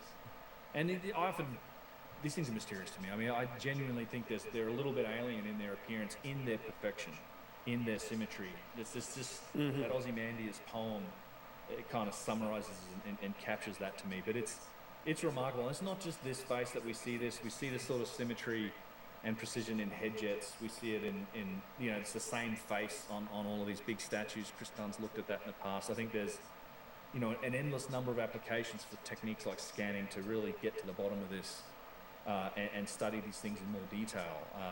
I got to get Chris Dunn on the show too, because you've mentioned him several times. Yeah. He's done some incredible work. Love Chris, yeah. Big inspiration for me. I'm very, very grateful to be able to say I'm friends with him now. Like, I talk to Chris fairly often. But tremendous inspiration for me. He's a big part. I mean, I think his books, you know, will be treated as I think they've moved the ballpark. They've moved the whole thing forward since Petrie. Like, he's a modern successor to Petrie, and I do think his works will be appreciated in time for what they are. They kind of get scoffed at by the mainstream and ignored in general by the mainstream today. But I do think that in the future that they'll be looked at and said, yeah, he was the guy that really moved this whole discussion forward and made significant discoveries with his work. And he dedicated his life to a lot of it. He went out on a limb with a lot of his work, but it's fascinating stuff. And I mean, there's nobody more qualified to talk about these types of things, like literally a manufacturing engineer that's been in the game for 50 years. He's looking at it all from an engineering standpoint. Yeah, well, that's what I appreciate about it. Yeah, I mean, he's a manufacturing engineer in the aerospace industry, and if you want a detailed study of things like the saw cuts, the tube drills, the statues, I mean, go buy Chris's books. I use a lot of his information in my videos and credit him for it, and I've also interviewed him on my channel. Yeah, it's wonderful work. He's been a huge inspiration for this. I think, I wouldn't be doing what I'm doing now without him. Yep. The head jets or head dresses? Head jets are there too. So head jets are the crowns. There's two types. In fact, this shows you both, the head jet right here and the percent in the rear. These are actually complex curved geometries. They have these compound curved surfaces. Again, these are all images from Chris Dunn's book. They're perfectly symmetrical when you're front on from left to right. Here's another reverse transparency on center. But obviously these things, they're kind of like they go backwards as well. So they're symmetrical from one axis or one perspective, but they're compound curved surfaces. So the curvatures change as they move up there, and then they reverse on themselves in some cases. And these would have been made out of one solid block. Oh, totally. The whole statues would have been made out of. I mean, today they're all cut up into different pieces, but I mean, these are marvels of engineering. It's a very complex pattern. If you and at Luxor, you can still run your hand over a few of them, and they're just immaculate. Like, they're perfectly polished and smooth. You can't sense any deviations or waviness in the stone. I mean, you see the same thing in the curved surfaces of the cornice blocks that you find at Giza. These perfectly polished and consistent curvatures. Like, it's machine made. It's not. I don't have any other explanation for it. These are machine made. They're designed and then machine made. There's something that's guiding the cutting tool that's extremely precise and consistent and adhering to a particular pattern. I don't have any other, explanation for it. You can't do it any other way, as far as I'm concerned. Like, yeah, these head jets are. And have we found examples? Remarkable. Have we recovered head jets? Have we found examples of those from the Egyptian time period that they actually did wear these things during that time period? Don't know. I don't think so. I mean, certainly they're depicted. I know we found some crowns and jewelry. I'm honestly not that up to date on the jewelry side of things. Okay. I often skip like the Tutankhamun or Tanis exhibits in the museum where they have all the jewelry. They're cool. I've been in there before, but I actually don't know if we found replicas of these that, not attached to the giant statues. They're just utterly amazing. I don't know what else to say about them. I mean, it's easy to talk about precision, and it's probably the best way to start it is to talk about flat surfaces, straight lines, 90-degree corners. But in a lot of ways, these compound curve surfaces are another degree of precision that's even more sophisticated, because to get that accurate and to keep it consistent, and where it's not it's symmetrical sort of when you're front on, but it's actually leaning back, when you're on the side. I mean, keeping all that consistent and implementing precision in a three-dimensional object like a statue head or a head jet is utterly remarkable, and probably far more difficult than making a flat surface or a 90-degree corner in stone. Yep. If there was a civilization, if there was a group of people, likely would have extended past that period. We talked a little bit about past that area. We talked a little bit about South America. What other areas throughout the world kind of pique your interest as it relates to this topic? Where do we see evidence? Oh, there's a number of them. I mean, one of the big ones for me is Turkey. Turkey, Baalbek in Lebanon, Easter Island, China. I mean, they're all over the place. There's a lot of places that I had the chance to visit Turkey for the first time this year, and I'm getting to Baalbek in Lebanon next year for the first time. Super excited about Baalbek.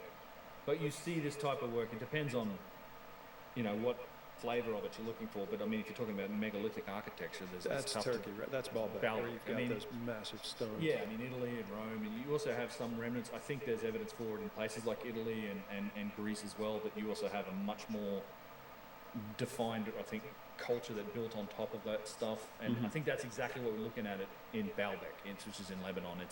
It's attributed as a Roman temple today, Temple of Bacchus, Temple of Jupiter, multiple temples on this site known as Baalbek, but it has a layer to it, like an older layer that's almost like this giant megalithic pedestal that upon which the Romans then built their pedestal and their temple. Like the Romans would always build their temples on a pedestal, but if they built Baalbek, then they built a pedestal, then a temple. It'd be the only case of a double, but that's not what happened. In fact, the bottom sort of platform, I'd call it, or pedestal, they probably found this and said, this would be a perfect place to build our temple, because... So the mainstream theory is that the Romans did it all. Romans did all of Baalbek. Yeah, okay. I mean, but you mean there's the famous trilithon that's in that big U-shaped sort of wall and pedestal this provides the platform for what is the Roman construction on top. Do you have a picture of that? The trilithon, I might, yes. It's where is large? I think huge objects here will probably be the huge object. I might not have the actual trilithon, but I do have the quarry here. There's a dude standing in there. So these are a little bigger, but the stones in the trilithon, there's 3 of them. They're about 900 tons each. They're lifted up off the ground. They're perfectly, you can't fit a razor blade between them, kind of thing. And then about a mile or so away is the quarry at Baalbek, and this is what we're looking at here. And in fact, that's the quarry. That's the quarry. It's about a mile or so, a little bit more maybe, distant from the site. For the longest time, they thought there was just the one stone here, the one on the right. It's called the Stone of the South, or the Stone of the Pregnant Woman. Something like 1,500 tons, this thing. Wow. And then 3 million pounds. Yeah. And then they excavated, they dug down, and you know what they found? More of them beneath it. You can actually see maybe 1, maybe 2 more beneath that stone. So almost like they stacked them up. The one on the bottom's even bigger. I think it's closer to 2,000 tons. And these are limestone, they're not granite, but regardless, I mean, these are gigantic pieces of stone. There's, the Romans would have known about the top one. I doubt they had any clue the ones on the bottom existed. They probably weren't likely moving them at all either. And do we see any other evidence for the Romans using stones that are that size No. anywhere else? Nowhere else in the world. No, Okay. nothing like that order of magnitude. They made some big stuff. I mean, So the columns of the Pantheon might be 60, 70 tons, or maybe that in that realm. They might have done some things in that realm. They certainly took obelisks from Egypt and stood them up. But nothing in the 1,000-ton, like single piece stone. the Romans were using cement essentially, right? Yeah, Roman cement. Ancient, and that's what they did. All the major structures within Rome. Mostly. Yeah. Yeah, and they'd use a lot of marble. They would stack. Sure. I mean, Greeks and Romans both typically would build columns from, stacked rounds of marble, and Right. things like that. But they also did do single piece granite columns. But it's just nothing. They don't show anywhere near the same sophistication or precision that the ancient Egyptian stuff does. So outside of a few structures that may be 50 or 60 tons that the Romans might have built, single blocks that were 50 or 60 tons, we jumped from 50 or 60 tons to 1,500 tons. Right. Pretty much. Yeah, I can't be definitive about that. I honestly haven't looked into it that hard with the Romans and Greeks in terms of single piece artifacts. Mm-hmm. But nothing comes to my mind that's in that realm of even 400 tons. I mean, I do the whole logistical aspect of moving extremely heavy loads is another vector that I look at. So machining, tool marks, precision, and then logistical issues is the other aspect that I look at when it comes to I think you need technology to do this. And I kind of draw the line at the 200 to 300 ton range. I think it's possible to move using primitive methods. 100. It's been demonstrated you can do 100, couple hundred tons even. Flat level ground. There's ways to do it, but I think moving stuff down underground into the Serapeum tunnels at 100 tons, it's probably needs a different explanation. And then certainly once you get to the 400 tons, 500, 1,000 tons, like that's a whole other world of logistical challenges, like material failure. How many cranes would it take to lift? Well, we probably have cranes that could do that, or a couple of them. I mean, the biggest cranes I'm sure could do it, but you'd probably need a couple of the land-based ones that you can maybe drive in there to lift something like that, maybe even more. I mean, it's a not insignificant load. I've had a lot of comments from people that work in an industry like, yeah, it's nuts if you think that you can do it any other way. I mean, like I said, it's not like a linear. The difficulty of moving a load isn't like a linear increase with the mass. It's right. The difficulty gets like logarithmic or exponential, or it's material failure. Like remember the Egyptians weren't using steel. Certainly the later Romans were using force multipliers. They pulleys and capstans and techniques like that. As far as we know, the dynastic Egyptians used none of that. They had no pulleys, no capstans. Human horsepower. They used levers, wooden levers. Some meat and potatoes and mushrooms. Pretty good. They didn't use wheels, and they would just had humans and ropes and horsepower. Like you're stretching credulity if you're suggesting these guys were capable of moving 400 ton, let alone 1,000 or 1,200 ton loads. I mean, the unfinished obelisk at Aswan's 1,200 tons, and you had to lift that thing out of the quarry, move it over rocky ground, somehow get it to where it's got to go.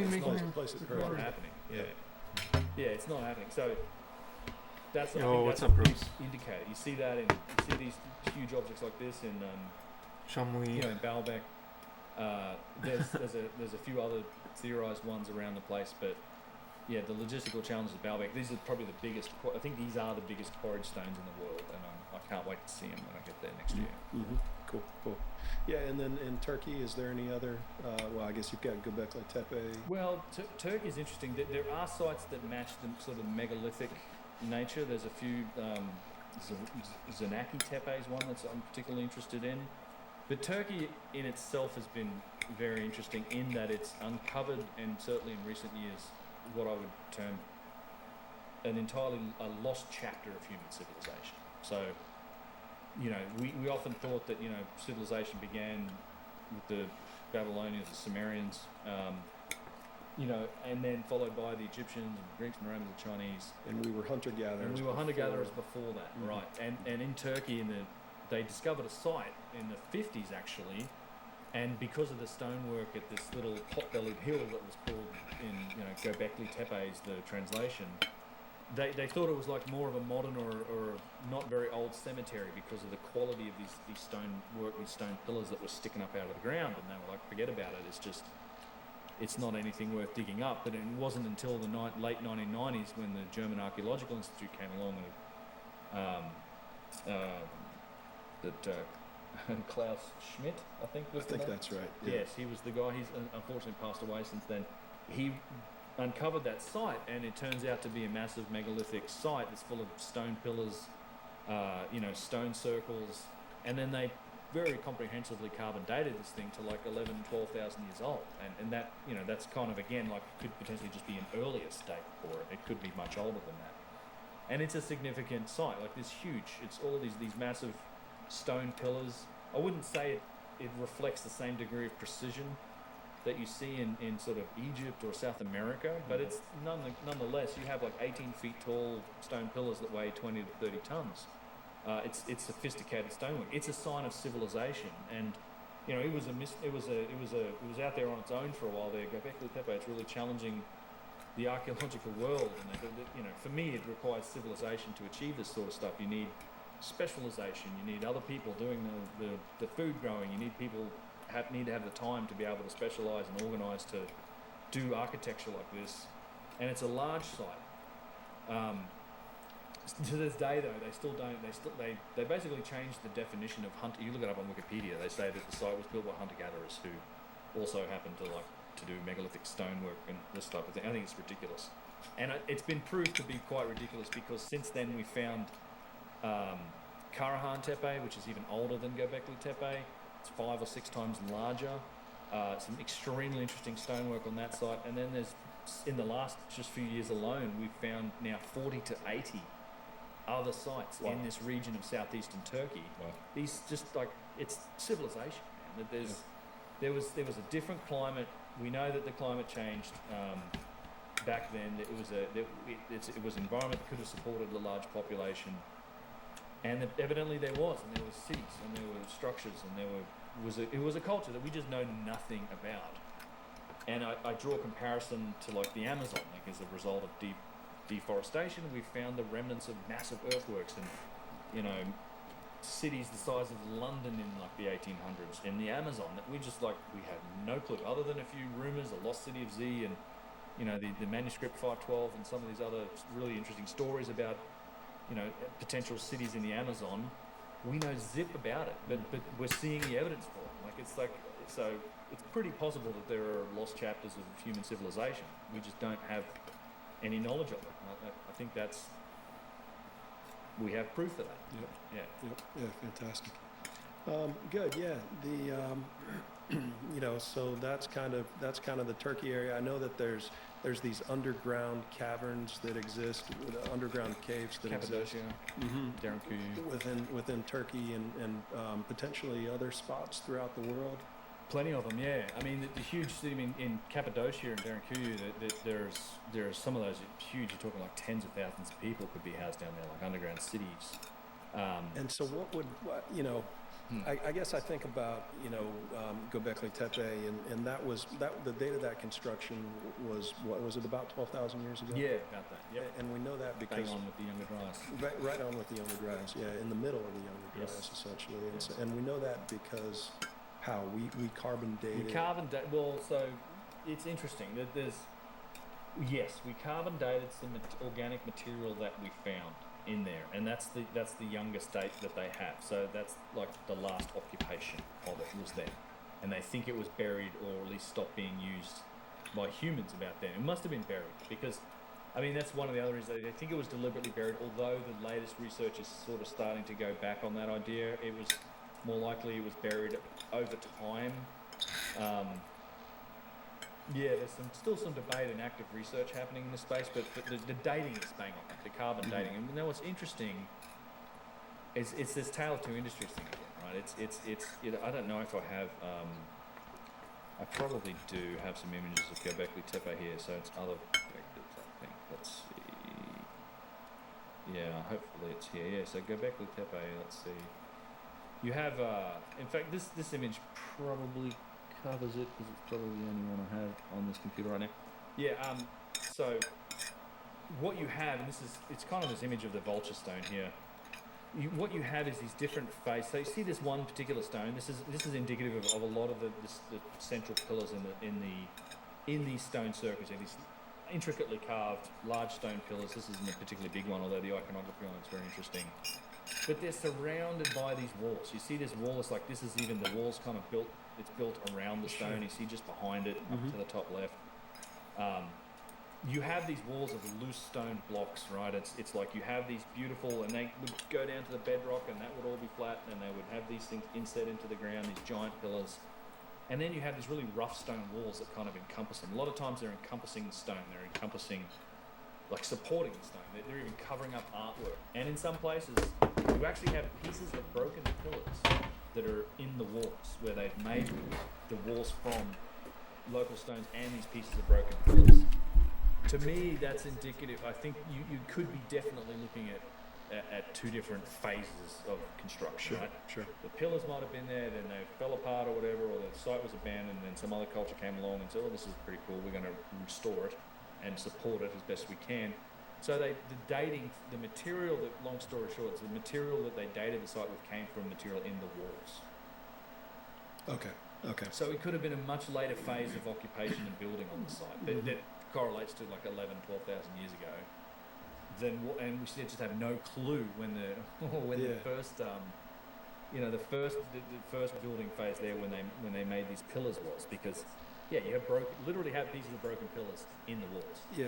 Yeah, it's interesting because you have you have this site being covered up on this side of the world about 12,000 years ago ish, and you have Easter Island on the other side of the world that got covered up. Right, those statues used to be fully above ground. We thought for years in our civilization that that it was just the heads, and then we dug down deep. I guess was it this century or the it was this century. This century we dug and I guess the 20th century. 20th, okay.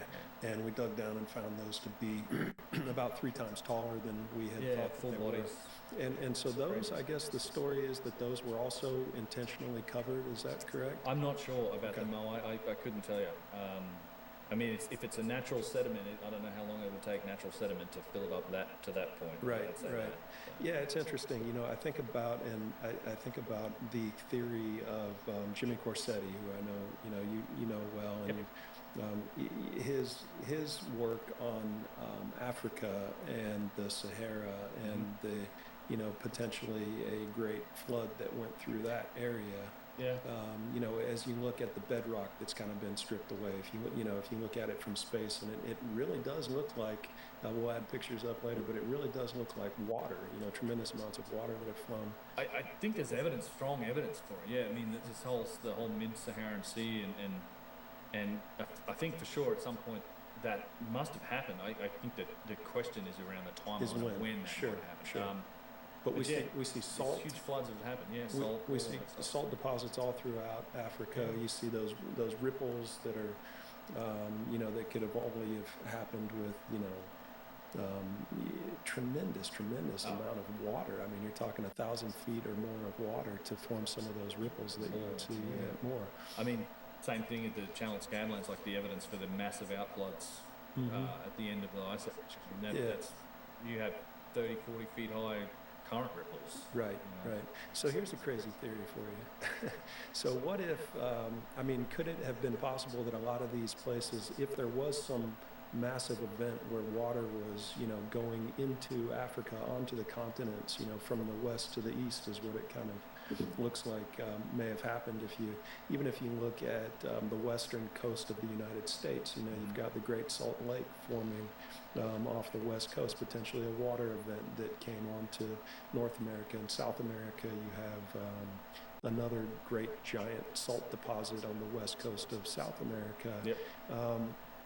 Could it have been that Göbekli Tepe, that Easter Island, were not intentionally buried, but were actually covered up by some sort of a flooding event that happened in our distant past? It's an interesting idea. I often try to think about the possibility for floods in some of these areas.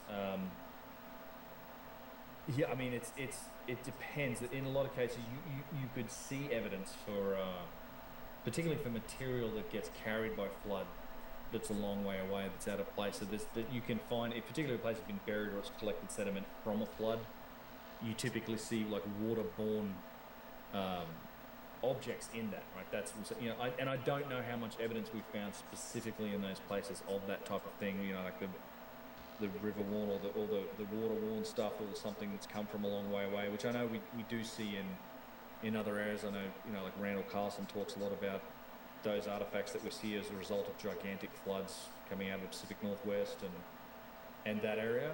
I mean, I don't rule it out. I mean, you know, Flinders Petrie, even in Egypt, found evidence for gigantic floods that came through there at some point. Something happened, like for sure.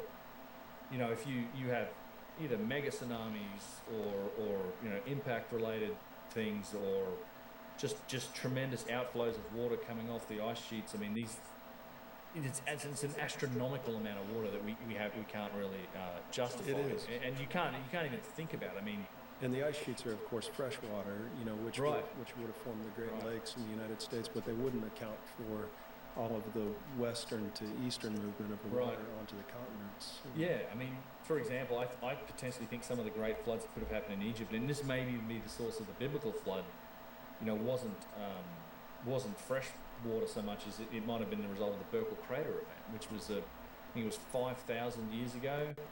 So right around the period that the Old Testament might have been started to be conceived of, Yeah. you know, 2000, 3000 to 2000 BC kind of thing.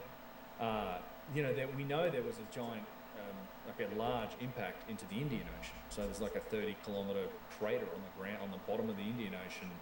If you look on Google Maps at Western Australia and Madagascar and Africa, you'll see these chevrons and these flow patterns from where these, you know, then 1,000 feet high. Like these were giant waves that washed up inland, but that would have sent a wave up north too, through the Persian Gulf, right up into that area, and would have flooded the hell out of it. Like it might have been, and then there would have been a massive rainout event, perhaps 40 days and 40 nights or something. But like, you know, that as a result of all the water getting thrown up into the atmosphere from this massive event, and that event on its own was nothing in comparison to the Younger Dryas. Like it wasn't even a blip in comparison to the Younger Dryas. Right. But it would have been an extremely traumatic and global event that would have been felt all around the world, and the effects of it would have gone on for years. So, yeah, I mean, I think at the end of the day, you know, we have gotten used to very calm and docile and pleasant conditions here, and you know, that's not the environment that we truly live in on a longer time scale. And, you know, kind of projecting out further on a long enough time scale, it's, you know, it's guaranteed to, it almost, the rate of percentage of this happening again approaches 100%, right? It's on a long enough time frame, this stuff will happen again, which is, I guess, part of the reason why I think this is it's an important topic to talk about. Because I think we as humans, our lives are so short, you know, we tend to look at things in these tiny little time frames. It's like, oh man, that's a once in 100-year event, which is on a geological time frame very common. But in longer time frames, like these things do seem to happen, and we've been learning they happen more and more frequently. And a lot of them are going to threaten civilization, our way of life, even our survival as a species in the long run. So, yeah, I don't know. I am very much open to the idea of, you know, cataclysmic events having shaped some of these sites in the past. Yeah, me too. It's fascinating. I hope to maybe talk to Jimmy at some point, Jimmy, about this. I can connect you. Okay, awesome, great. Yeah, I'd love to have him on. I'd love to close on your thoughts on just, you know, I think a lot of people might say, well, why is this work important? You know, what is it about your work that, you know, why does it fascinate you? What at the end of the day, why is it that you do what you do, and what do you think that we can learn from this work? We've kind of been dancing around and talking about some of the subjects around why I do think it's important, because this concept of humans and civilization and our place on the planet and who we are is you know, I think it's not, we don't consider topics like the things we've been talking about, the cataclysm, so much. I mean, it's becoming a little more popular now, maybe becoming a little more part of our human collective psyche, but in general, I think one of our challenges is that we all grow up with this fundamental tenet of what it means to be a modern human. I'm kind of pretty much limiting myself to the Western world here. I think we all, to a lesser or greater degree, get told in school that yep, we were cavemen, we were stone men, and 6,000 years ago we started civilization, and it's been more or less this path. I know there's ups and downs, but there's this path from then to now. Like if we were cavemen, and we're essentially the result of what civilization is. You know, we've gone from hunter-gatherers to us in this, you know, this path that's taken 6,000 years, and here we are today, and this is the only way that civilization happens, and this is what we do. And I just think that is an ingrained part of, it's like a tenet of what it means to be a modern human being, particularly in the West, and we just heads down and go about our lives and worry about everything else, and without worrying too much about that. But you know, I think that if we could change that, if there was a possibility of understanding that some of the things you were talking about, like, no, actually, we may well have been here before. We may well have gone down that technological path, even I think as different as it probably was to what our civilization is, and you know, we were wiped out. And in fact, rather than being this linear growth from Stone Age to today, it's this circular or repeating pattern that oscillates between civilization and cataclysm, and it's every time we're rolling the dice whether we survive it or not, and that we're on that same cycle, and that on a long enough time frame we're going to go to the other side of that cycle again.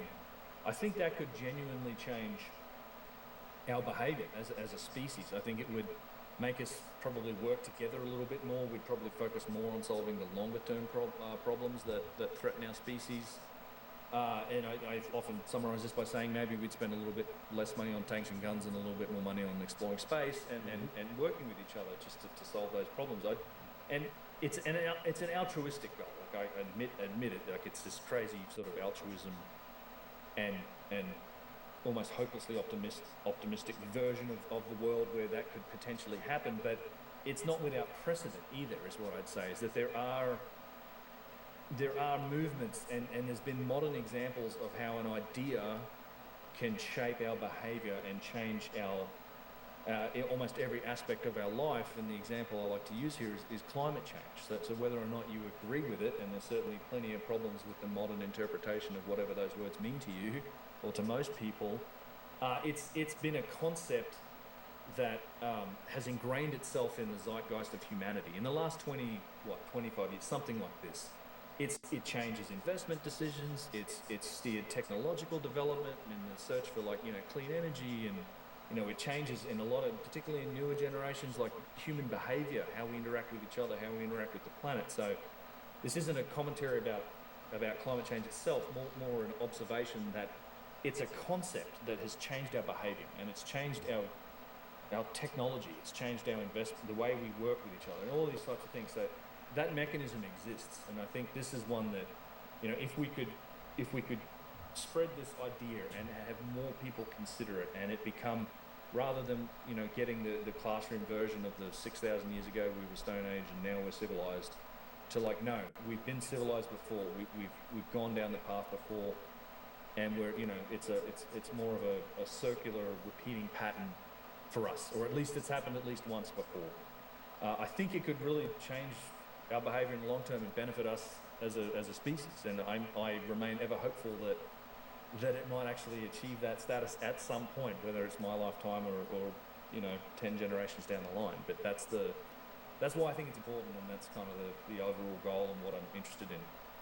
Really cool. Thank you for sharing. Yeah, cheers. Yeah, I'm really hoping to continue to explore this topic over the next couple of episodes. I'm really honored to have you on as my first episode, and to be able to have the day off today, so to be able to spend the day with you has been a lot of fun.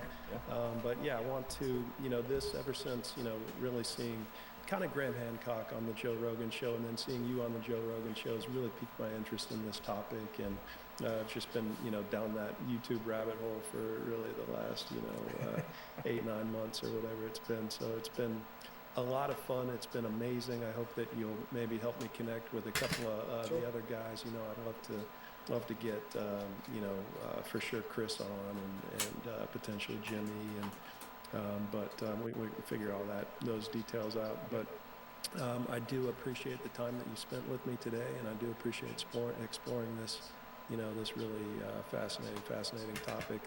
And I know that you get a lot of, pushback, obviously, with your work. You get a lot of people.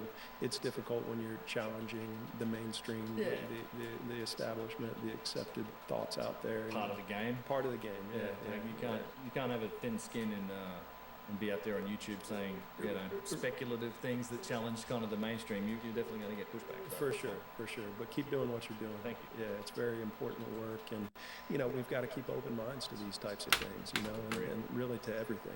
If we think that we've got things completely figured out, then that's the point in time when we stop advancing, we stop evolving. We just kind of stay at that level of awareness and understanding, and you continuing to challenge these issues is really important. So I applaud you for doing it. Keep up the great work. Thank you very much, sir. It's been a pleasure. For sure. Great to see you, man. That was awesome. Yeah, dude. Cheers. Cool.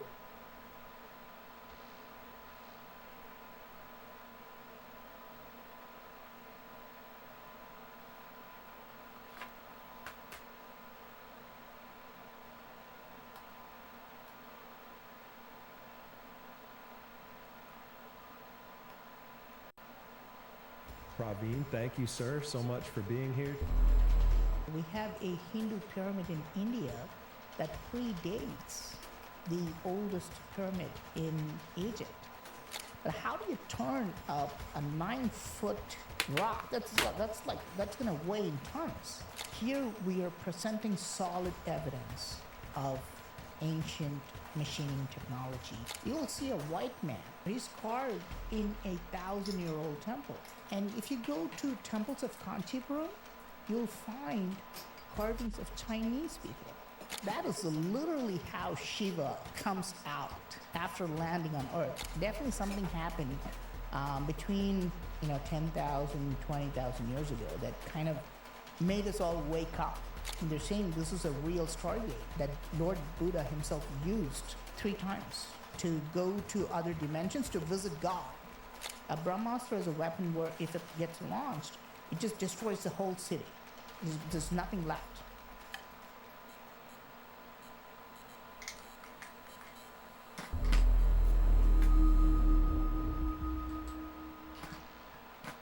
Yeah. Well, first off, Praveen, thank you, sir, so much for being here today. I can't thank you enough for taking the time to come over and do this podcast, man. I mean, how many hours did it take you to get here? It was a 25-hour flight. Yeah, that's legitimate. You're doing okay from a jet lag standpoint? I'm good. It's a pleasure to meet you. It's a pleasure to meet you and Ryan and Joe and all your office people, man. Fantastic. It's a good team. Yeah, it's the Bell's place is like amazing. Yeah, it's so positive. Good. Yeah, we got a good culture, a good team here. So thanks for having me. Absolutely, yeah. No, I was excited that you accepted and chose to take the journey, take the 25-hour flight to get over here just to do this. It's super cool. So, really appreciate it. We're going to focus on India today.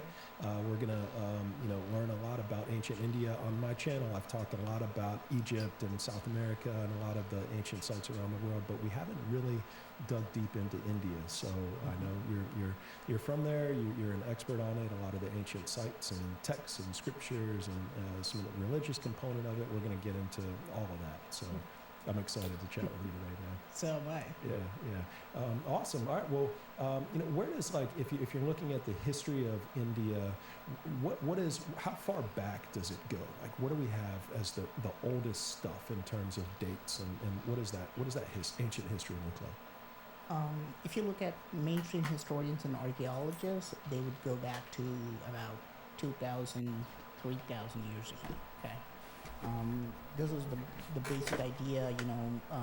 Humans were like cavemen, and they lived in caves, and they started using primitive tools maybe like 10,000 years ago, and slowly they started to develop.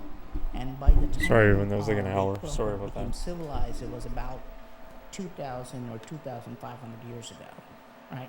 So, but we have evidence. Now we're starting to get evidence, just like Göbekli Tepe, with stuff that keep finding stuff that's just older and older and older. The oldest stuff that we have is definitely the Vedas. We have 4 Vedas in Hinduism.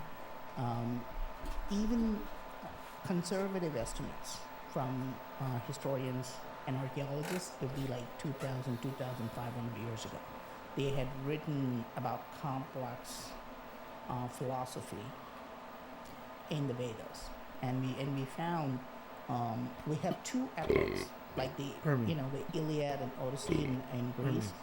We have 2 epics in India, Ramayana and Mahabharata, where these are long stories, and Indians, including me, because I'm a Hindu, we worship the heroes of these epics as gods.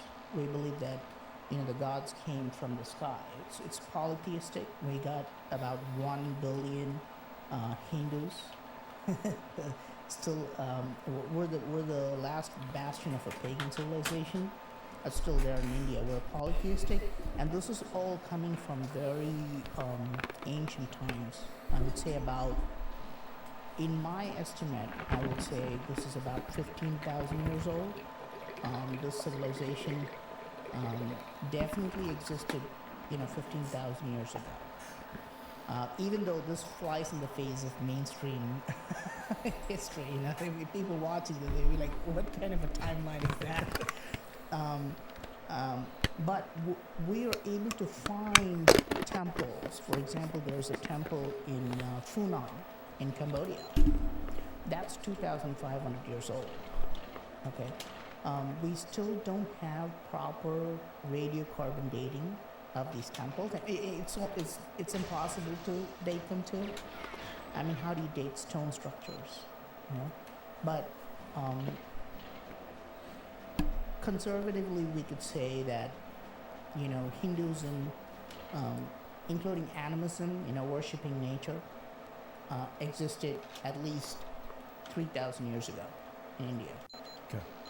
Yeah, you were telling me about the Hindu god last night at dinner, and can you talk a little bit about his first appearance and how he came down and what he was capable of?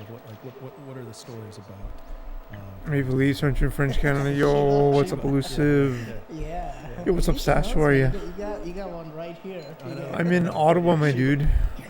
Tell me about I'm. So here's the thing. This is Yeah, Ottawa's on the border. Because we are at a very good time. Ottawa's now, actually because we are English. Literally looking at Elon Musk going to Mars. But I do speak and both. basically colonize Mars, right? So in another what? No. Okay, nice. No worries, thanks, bro. Feels better, y'all. That's great, Sash. I'm glad to hear that, man. Himself going to Mars, right? So they're going to go to Mars. Yeah, Ottawa and got a let's team say in the what year? rockets and lands on the surface of 1995, Mars, 1996. and, the gates open. But they Elon didn't himself build is their walking stadium out downtown. of They that built it rock, way right? He's out walking west, out of that sling. and And then, they didn't. let's Yeah, say they didn't. there are human Dude, and it was like '94 when the Leafs species fucking lost to living in Gretzky in caves the of Mars, right? fucking It's like a bunch, semis. like hundreds of you know? humans, human like So like it was like species living peak in Mars, Leafs they're and in peak the Habs, caves with their and they families built the stuff. stadium What would way they the fuck out think west, of in this western figure coming Ottawa, out of a not cylinder, near any bridge to right? That's Quebec. like, it's just So they laying like it on screwed the over all their surface. You've never seen French anything potential like this. It's French full of, like, switchers, smoke and, and like no fire one and stuff like switched that. from And then the Elon Musk Leafs is or gonna, the Habs. If they just flick built a it cigarette or a downtown, bro, lighter, Ottawa and would it's be gonna like make such a sick fire, right? hockey And then town. he's But gonna, no, like, they built it out in put the a suburbs. button. Pretty shit. Yeah, he's gonna push a button and he's gonna drink water Like from, a let's say, brick his house, prison. Really right? shitty. And then let's say an animal comes and attacks him, or one of the Yeah, the man. cavemen. That guy's Yeah. like, Oh, it's such this an is Ottawa ninja, thing to do. and If you go if you attack him. See, he's Google, superior to me. I think And Scotiabank he Place, just Ottawa. pushes Even just look at the button map and of where it he is. hits It's him with a beyond the laser green beam belt. from It's his insane. helmet, right from his forehead. And they have And that and guy there's dies. traffic. There's so much traffic after We're not every talking game about because Elon there's only Musk. one We're road talking that leads to about the Shiva. highway. And if they Right? just This built is it downtown, literally it would have been how perfect for Shiva everybody. is mentioned in ancient But I texts. digress. That's how they describe it. Yes, if Yeah, really, Ryan, Goose. Google's Lingodbaba, this is LINGODHBAVA. If you Google that, Ryan, Yeah, there you go. You can look, if you click on a picture, that is literally how. Because I live on the east side of Ottawa, and the hockey arena's after landing on way Earth. out There was a west. Like lingam that landed on Earth, and it's like a Shiva is coming 45-minute drive out of a pod. on the highway for me Okay, to and get to a then game. The same thing. In one hand, he's holding a fire. You know, on his forehead, you can see that little diamond. That's his third eye, and he can burn anybody with that. He can kill anybody with that. He has killed many people with that. You know, so literally we're talking So about. I'm glad Ottawa has a team, but You know, this kind of the ancient astronaut they made it like theory, impossible to which become I'm a very fan. fascinated about. Of course, you know, because of the Hollywood movies and things. Oh, when, no when I way. say, when Yeah, I I talk like bet. this, people are like, "Oh, he's calling Shiva an alien." I'm not saying he's like a gray alien trying to like attack you or something like that. And your But for practical purposes, eclipse. I would like to think that Shiva is like a real god, like a blood and tissue real god who came down from the sky and civilized humans. And this is what Elon Musk is going to do, right? If he finds all these cavemen, then in 10 years, he's going to teach them math. You know, he's going to teach them how to control all the animals. He's going to teach them agriculture. He's going to teach them medicine. And this is exactly what ancient texts are saying. You know, Shiva literally civilizes human beings. He teaches them. I mean, what are historians saying, right? What are, mainstream people saying? They're saying that humans were testing plants by trial and error, right? So you eat something and you just die. It's like, imagine how long that would have taken. Yeah. But Hindu texts don't say that. According to Hinduism, Shiva is the first doctor. So he comes there, and how would you do it today? You wouldn't do trial and error. You would put them all in a lab, and you would test for what kind of toxins are there, that kind of stuff. And Pretty this much. is what they're talking about because Shiva had advanced knowledge, of everything, right? So he gives humans medicines. He Yeah, the teaches, worst part about the Ottawa thing was herbs are Quebec. useful to us. Not He Quebec is a teaches, problem, but I mean how to read and write. they So really this- screwed over the this is what, Quebecers and that's why it gives because you it's that, like it's impossible to get to a game for Quebec. You have to cross the bridge downtown I'm a big fan and of drive him. all the way the fuck I out would- west. we Like no one's gonna worship do that. Shiva, But we literally worship. I literally worship him like he's my forefather. Who civilized us many thousands of years ago. Nice, yeah. So when was the date when were the texts written, and when did he arrive on Earth? Because there's a We river don't know between that Quebec for and sure. Ontario, right? This is written in. So in there's texts a like Shiva geographical Purana, where they barrier. talk about how Shiva came to Earth, and they talk in detail about this, but we don't have proper dating of when. Downtown would he have been came. perfect. It would have solved like the homeless problem. Not We solved, but don't- well, it would have I- helped a lot. Like don't just the know that homeless for issue sure. now. It would be, this would be a very interesting angle to look at it because we have evidence of human evolution, but we also see that suddenly, approximately 'Cause they would 10 do or something about it. 15,000 years ago, people just started to build megalithic structures. It's like a jump in evolution, right? We've been there for a long time, and suddenly we're seeing like a spike in. Yeah, it's pretty Around the crazy world, going this is not 300 only kilometers India, per hour but on Egypt. on that Around train the in world, China. people just started to big. 305 kilometers per hour, How pretty do they get insane. this, F1 idea? speed. I would. What if you if you do chemical reactions?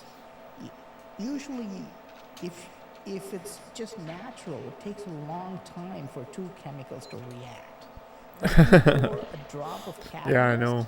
it just starts immediately. And I would like to say, what was that catalyst? That kind of That's crazy. triggered the whole thing. Now, what was the catalyst that triggered? It's pretty dangerous though. It had no seat belts. Just Like, what would happen if it open it their hit eye- well, like it an could be emergency anything. I mean, this is a stop or theory, emergency but, brakes? People would go I'm flying. not saying that. Fucking this is 300 exactly kilometers what per hour, happened. no This is a seat belts, theory. like, It it's could have been crazy. anything. It could have been natural selection or evolution. It can be slow evolution, by the way. It can also be like people were using psychedelic mushrooms. right? We don't know what caused it, but Yeah, man. definitely something happened between 10,000, 20,000 years ago that kind of made us all wake up, right? Right. Yeah, you They can have. say that worshiping cows is a component of Hinduism, and Yes. yeah, can you explain that? Can you explain that component of it? Yeah. Hindus worship cows as gods. We're not allowed to harm them. We're not allowed to eat beef. But most of the Hindus don't eat beef. And of course, if you, when an outsider like you, like when an American looks at it, it kind of doesn't make any sense, right? If you can eat chicken or if you can eat sheep, why can't you eat Yeah. beef? It doesn't make any sense. There are many angles to it. And there are many mystical reasons behind this too, okay? Because I can talk about cows all day, right? Because it doesn't make any sense, right? Why don't they eat cows if they eat goats or sheep? They should be eating cows. Well, if the cow's giving you something else, then it would be like a coconut tree fuck, that's man? giving you coconuts. You wouldn't want to eat the coconut tree because then it stops giving you Pardon coconuts. my If language. the cow's giving you milk, or if the cow's giving you mushrooms or something, then you Yes. wouldn't want to eat the cow itself, I guess. And, Yes. Yeah. Well, And if it's creating that mystical, almost religious experience, then you can see how worshiping a cow might become a thing. Yes. Yeah, this is a good argument. This is like saying you don't want to kill the goose that lays the golden eggs, because we can get more benefit if it's alive. And this is definitely also true. I would say this is based on common sense because I don't know, there's a huge percentage of Indians who are vegetarians, right? We don't eat meat. Most of it, like a lot of us don't eat meat. But we consume milk and dairy a lot, every day. Is it about 50% that I would say, I would Yeah. say. Okay. I would say 50% vegetarians. It's just part of the culture. Metrolinx, There is man, a bro. lot in Metrolinx India, is in fucked. some states, everybody eats meat. In I think states, some people can't are find it planning to anywhere. retire on this But project, overall, honestly. I would say about half of them are They're vegetarian, trying to which is fucking a- milk which it is a for as long as they large can number. because I think they fear And that this they is know not- they won't get this is not a bid in the happening future. recent times. It's always been there. If any, more people have been starting to eat Yeah. meat now because more That people too. were vegetarians back then. The corruption in So the Toronto question is, construction. why do they worship cows, right? Why can't you eat Big beef, time. for example? Right? And it's a good argument. I don't have, even though I don't eat it, I don't feel one way or the other about it. But we do get more out of the cows. And you don't want to eat, like, for example, we don't eat dogs. I could say the same, right? You eat chicken, you eat sheep. Why don't you eat dogs? Because they're much more sensitive and intelligent creatures. If it's so intelligent, and if it's so sensitive, and if it's, it interacts with you, you don't feel good killing an animal like that. And believe it or not, Fuck cows off. are the same. They're very intelligent. They cry when somebody dies in the house. People don't know that. People don't know that because you don't have a cow in your backyard. But in India, we do. In India, we have cows in our own backyard, and the cows can recognize who's coming. They're pretty much like dogs. They're like pet animals, So you feel bad about killing What? a cow, and this is one of the reasons. But more importantly, in Northeast India, we have a type of ape species called gibbons. In India, we don't have any other ape. Like, we don't have gorillas, we don't have chimps. I mean, we have humans, a lot of us, but we have gibbons. These are tiny little No. ones. Fuck you. I've studied them for some time, and I'm sure this is eventually people, I haven't posted it online, but eventually it'll become popular and people go and study the gibbons. They're very much like humans. They have families, for example. They have like a nice nuclear family, mom, dad, son, or daughter. They're very affectionate. They're not only affectionate with with themselves. They're also, they bond with humans. For example, if the dad becomes old and he died, and the widow doesn't quote unquote remarry or something like that. The widow will come to humans and become kind of like, they bond with the humans, and of course in India we treat all animals like, they're also part of us. We don't see them as animals. I don't know if you know this. Who was a guy with Charles Darwin who was doing independent research about evolution? He was in Indonesia and other Southeast Asian places. They both came to the same conclusion. Do you know what his name was? I forgot his name. Wallace, I think his name is Wallace. Yeah, Alfred Russel Wallace. And because he was researching in Southeast Asia, fantastic work too. And because Darwin is so smart, his work got sidelined. But he, this. Yeah, buddy. I grew up in like the 90s, right? The Leafs were pretty insane in the 90s. You know what that means? Not insane. Actually, they weren't insane at all. They never won it all, but let's see. they're very strong. Okay. The word orangutan, okay, that's the original name. They still use this.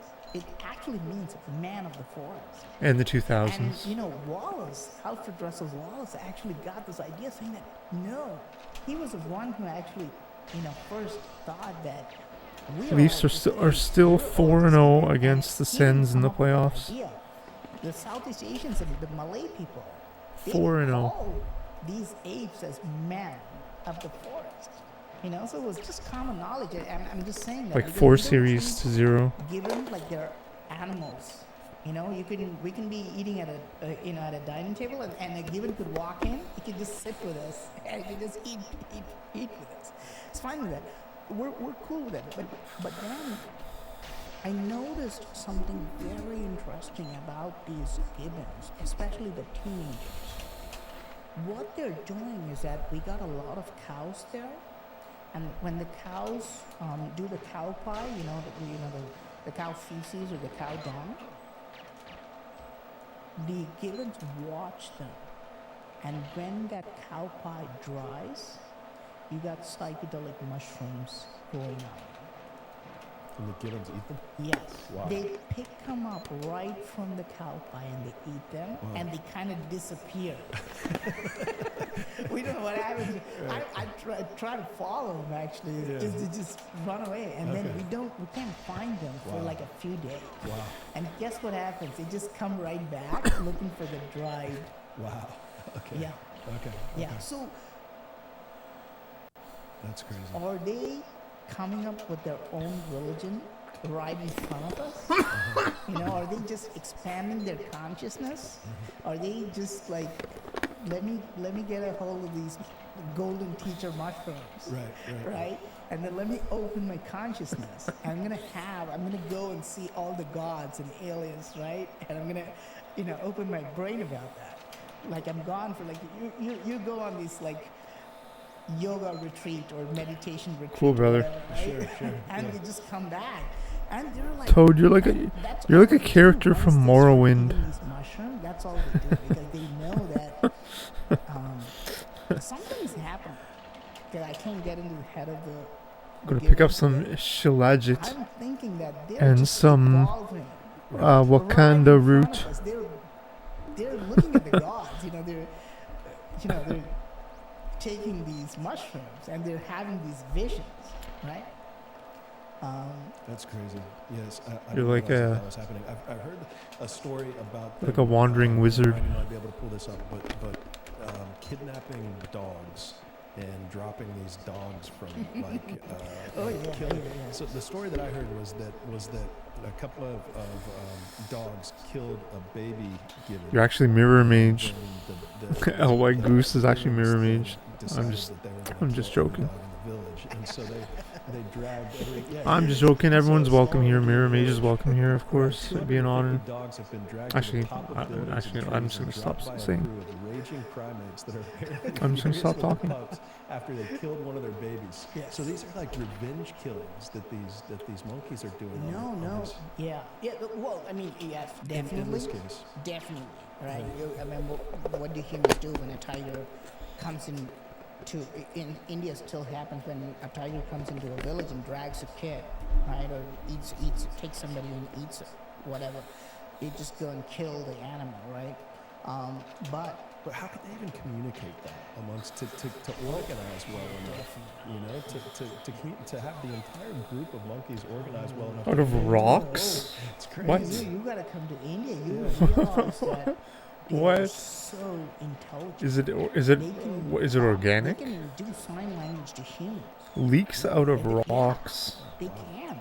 We just Or is haven't it like a accepted it. mineral Yeah, thing? They can talk. I mean, they talk in monkey What? language. I'm sure. Leaks out of rocks. A dog can understand how many words? Like more than 300 words.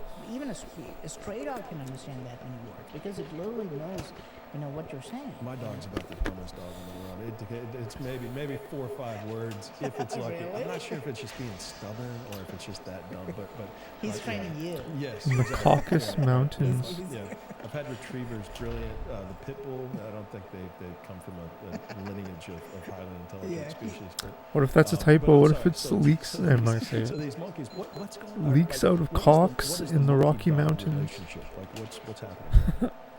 In India, this is not happening in the cities because in cities we don't have monkeys anymore.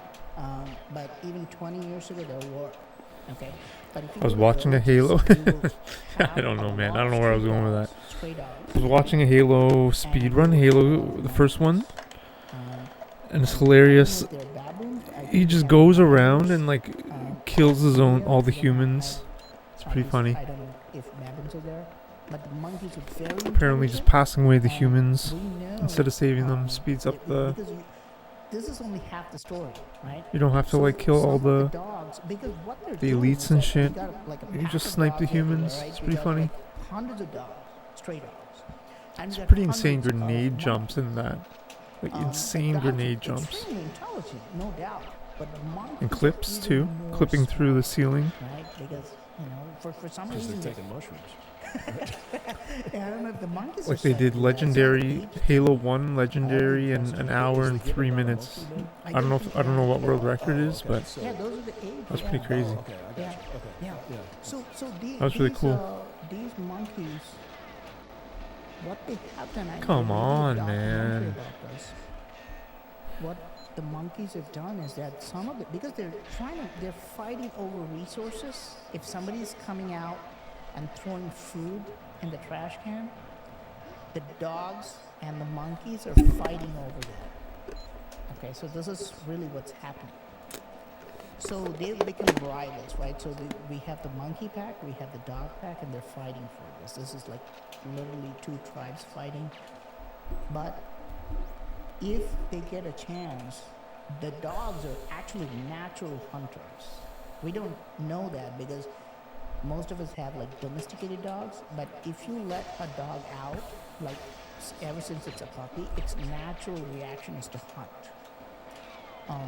So if the dogs get a chance, there are no monkeys around, they will kill the baby monkeys, right? Because they can have more resources. Less competition. In the Yes, future. less competition. So, some dogs took advantage of the situation and they killed 1 or 2 baby monkeys. So the monkey pack, when they came back, they realized that the babies are dead. Like 1 or 2 monkey babies are dead. And they literally mourn, like human beings. They all like kind of hug each other and they cry, you know. And they're not shedding tears, but they're like sad and they kind of mourn. It's definitely a mourning ritual. But it's what happened after that that's even more freaky. You would think the monkeys take revenge and they kill all the pups or the dogs or something like that, right? That has happened, but some of the monkeys took the pups You know, the little dogs, they take the pups and they go on top of the hill because that's where the monkeys are. The dogs reside, you know, at the ground level with the human beings and the villages, and the monkeys usually like they go and sleep on top of the hill. When the monkeys were dragging the pups, people thought that they're just gonna kill the pups. No, they took those pups to the hilltop and they raised them. They're feeding them. Yeah, they're. You know, it would be fantastic if somebody researches this. If they're literally breastfeeding the pups, that would be something. Okay, but we don't know how they were feeding the pups. But let's say they took like a dozen pups as revenge, because to us it just seems like, okay, this is revenge. You know, they killed your baby, now you killed their babies, type of stuff. But they took these pups and they raised them, right? And guess what happened, like after a year, when these dogs all went to the hilltop to fight the monkeys? Guess who was protecting the monkeys? The kids. Wow. The dog. Yeah, that's crazy. Yeah, and you can literally see this happening, right? Because this is what we did with the wolves, right? We wanted protection from the wolves, right? This is them here? Yeah, something like that, yeah. Wow. Yeah, this is literally what, this is what they're doing, because they're literally they're taking the pups and they're raising these pups to protect themselves from the other dogs, right? Now, yeah, this is evolution, and this is probably what we did. Right, with Right? wolves. Yeah. We get attacked by wolves all the time. Now let's steal the pups. Yeah. Let's train them. Right. To protect us. Right. From, and this is like a classic movie plot, right? So the villain takes, you know, Zorro's son or whatever. So yeah, like the Mask of Zorro, whatever it is, right? So the villain goes and he takes the kid from the hero, and then he's gonna kind of raise the child, and then eventually they will fight, you know. Yeah, that's crazy. Yeah. So they're domesticating the pups in order to protect them from their own kind. Yeah. They can fight them without losing their own species. Yes. Yeah, that's unbelievable. Yeah. I don't know if you saw this, and this is all coming from, you know, all the ancient texts, because all these things are like freaky things. You probably don't hear from, hear about these things from other cultures. No. Because this is all coming from like the ancient texts, like cows. We started with cows, but we're talking about apes and monkeys. Now, did you see Kevin Hart talking to Jimmy Fallon about gorillas? I don't think so. No. Okay, but when Kevin Hart was talking about gorillas, when two silverbacks fight, the gorilla not only loses the fight, it loses his wife and kids too. So if two gorillas fight, and if one loses, he walks away without his family, like he's losing his family. Wow. Okay, and the winner gorilla takes his wife. Okay, but this is mentioned in the ancient text of Ramayana. Like that text is at least 2,000 years old, and in a particular scene, the hero, the god, Sounds like it when you're listening, he yeah. kills an ape. Okay, he kills an ape called Vali. He hits him with an arrow, right? And as the ape is dying, the ape is like, "Why did you kill me?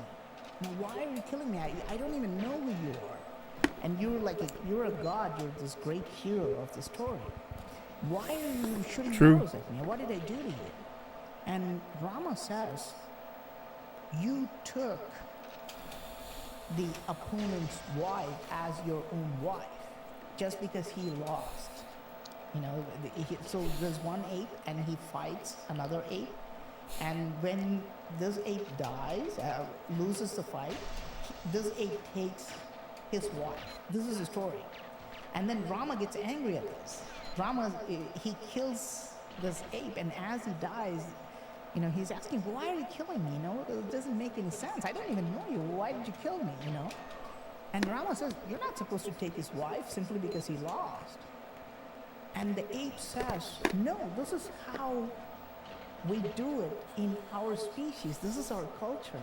If somebody, if two apes fight and one loses, we take So it's a pretty barbaric the other culture. person's wife. And it didn't make any, I mean, kind of like a weird thing, you know. I only understood that as a theory. It's just a story. But Do you think that the losing ape might throw the fight intentionally at times? this is what Kevin Hart is saying, man. That's exactly what Kevin Hart is saying. Yeah, he's like, get rid of this one. I'd rather have another one, dude. You win. Stop hitting me, bro. You can have him. It's exactly what Kevin Hart was saying. It's like Kevin Hart is like, are we really losing him? Right. That's funny. That was a joke. Yeah. But when you read that, it doesn't make much sense. You know, it's just like fantasy. But what 2,000 years later, biologists are studying what apes do, and we don't even have Right. gorillas in India, and now we don't. I don't know if we ever had. But The it fuck makes was you that wonder boost? Like, how- come on. If they imagine Like, that, what? that's a pretty good imagination. Or maybe they actually studied the apes, or maybe it really happened, you know, something like that, because it's a freaky coincidence to understand how the apes behave. Yeah, for sure. That's really cool. Yeah. The history. Let's back up a little bit into like so. I've heard Vimanas. Am I saying that right? Yes. Yeah, and so those are like ancient flying machines. Yes. What is the evidence for that those have existed in the past? I would say there's no like archaeological evidence. You can go to Sri Lanka, and there's a place which is called the airport, ancient airport in Sri Lanka. It's like large plains where they say that Ravana was landing his airplanes there. We haven't actually found a real aircraft or anything like that, you know. So there's no actual archaeological evidence for that. If there was, nobody would tell us about it. If there was, it would be in the Vatican or something. Yeah, that's a good point. That's a good point. If anybody finds something like that, if anybody finds any kind of high-tech stuff, any archaeologist finds that, No, what? I Why? don't think they can even say that out loud. You know, it wouldn't be wise to. But we like the government is interested in this stuff. I hope they're looking at it, you know, stuff like this. I hope they're not dismissing it as pure fantasy. But we got carvings of these vimanas. The most popular one, there are two types of vimanas, okay? One is like a regular airplane where you just take the vimana and you come to the US. You know, I could take the vimana from India and go to Sri Lanka. This is again mentioned in the ancient text of Ramayana, where they take a vimana called the Pushpaka Vimana, and two people board the plane and they just fly to Sri Lanka, just like what I do today. You know, like No, takes an come hour to on, take man. and this is mentioned in ancient texts. You know, they just go and they land there, you know, and they come back, whatever. There's another type of vimana that's also mentioned, interstellar travel. And this, and I love this because 100 years ago, right? Like, let's say anybody, it could be Indian, it could be an American, you know, reading this before what happened, you know, at Kitty Hawk, right? Before Wright brothers. Anybody looking at that text is like, oh, this is pure fantasy, you know, somebody taking a flying machine and going to Sri Lanka and back, right? Before Wright brothers, people just dismissed that as pure fantasy. But now they're wondering, does that thing really exist? Like, how hard, you know, could that be to build one like that? The other type of vimana is interstellar travel, you know. They're going from one planet No, what? and this was, again, Like mentioned, I what? showed you the, you know, Shiva. Come coming out of on, the like lingam. never, just And they're never, talking about never. vimanas like that. All the gods coming from different planets. They're talking about time travel. They're talking about like weird things that happen. They're talking about terraforming, like how to convert another planet and make it suitable to go and live there. Again, just even me as a kid, I thought, it was pure fantasy. We're not going to go to another planet and terraform it, right, and start living there. But this is what they're planning now. Like Elon Musk, even Jeff Bezos is planning on creating, colonies in other planets. I'm pretty sure, I hope in our lifetime, like in another 20, 30 years, we'll actually start doing it. All these Vimanas are mentioned in ancient texts. This is way more advanced than like biblical stuff. It's way more out there, way more interesting, I guess, than we see in the Abrahamic faiths. That they're talking about spaceships and flying from place to place. And around the same time it was written, did you mention? Are these texts we think are 2,500 years old? It was definitely before the New Testament. We don't know if it's older than the Old Testament, but yeah, this is all more than at least 2,000 years old. And this is what they're arguing about too. There's like almost a war, saying that some people are saying that this is really old, very old, and some people are saying that no, this is new, this is like 1,000 years old, blah, blah, blah. And they're always fighting about this. If you go to Wikipedia and if you go to history page of any of those, you'll see that they've been fighting for 10 years about this, because again, there's no actual radiocarbon dating for these texts. There's things called Smriti and Shruti in India, which means that even after so much of invasion, right? Even after invasion from all the other cultures, how did they still manage to keep all the Vedas and all the ancient texts? Because these people... This game, bro. This game, man. Dude. You just memorized it, and you told your kids, and they memorized it. They were forced to memorize it for generations, so you can't take that away. Right. So we don't know how old this is, but yeah, Vimanas, they talk about wild technology. Struggles with real things, brother. This is what I want. Because we're so close, dude. We're like, we are really, really close. It can be any run, honestly. This sounded like science fiction. For stash.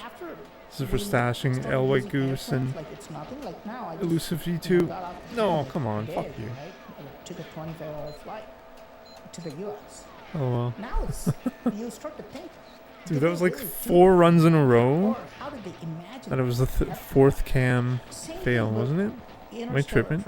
Same thing with rocket. 24? Wow, I suck.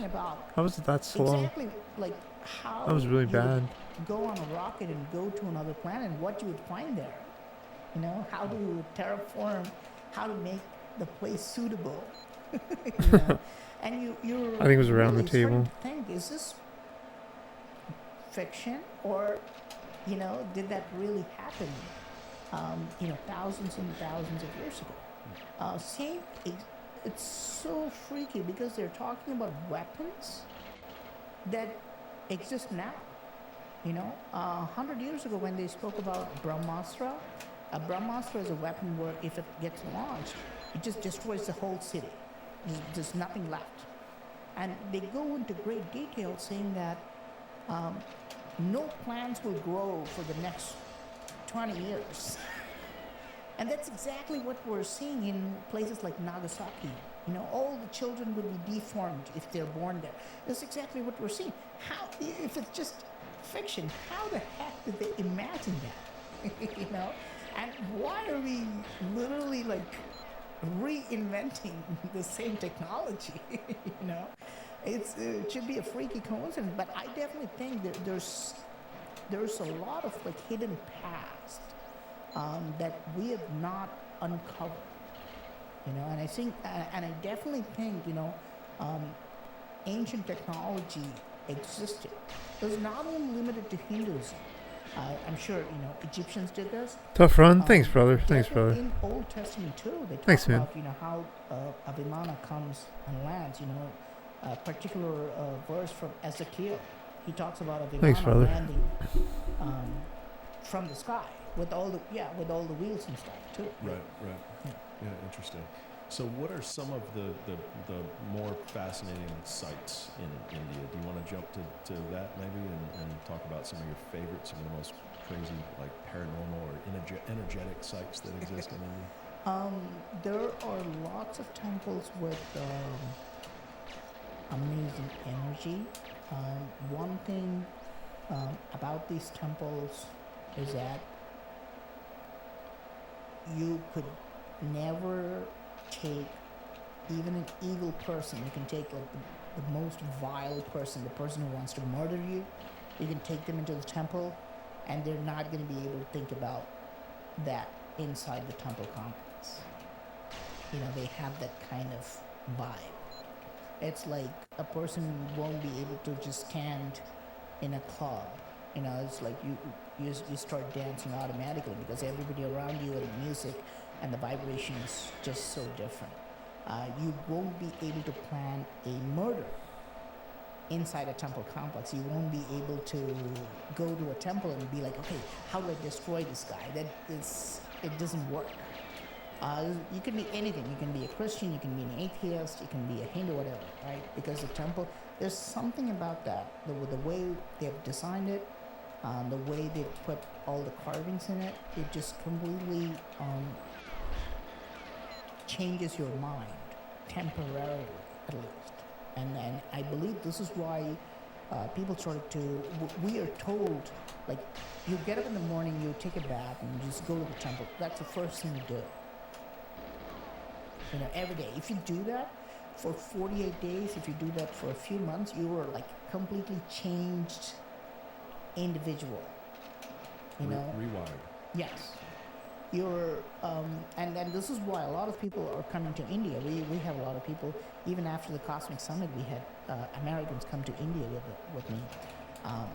Because, and they've changed. And they're so grateful for that experience. And I haven't done anything special. I've just taken them to the temples. You know. It's a spiritual experience, then, it sounds like. It is. It changes you. No. When you're younger, you don't appreciate that much because you're more materialistic. But even then, even if you're really young, you will realize that going to the temple and just sitting there and just looking at all the carvings, and you know, there are rituals. You have to go around the temple 3 times, and so on and so forth. It changes you as a person. It gives you a very positive experience. The way it's designed, if you see in most of the Shiva temples, inside the main chamber, like you'll have thousands of carvings, right? All kinds of carvings, dancing women, erotica, people, you know, wrestling, so on and so forth, wheels, whatever. But inside the main chamber, you won't have any carvings at all, except one lingam. Okay, and that lingam is usually a shiny black stone. It's not fancy. It's not humanoid. It's not fancy. It's made of just one black stone, while the rest of the temple is made usually of granite or soapstone or some other stuff like that.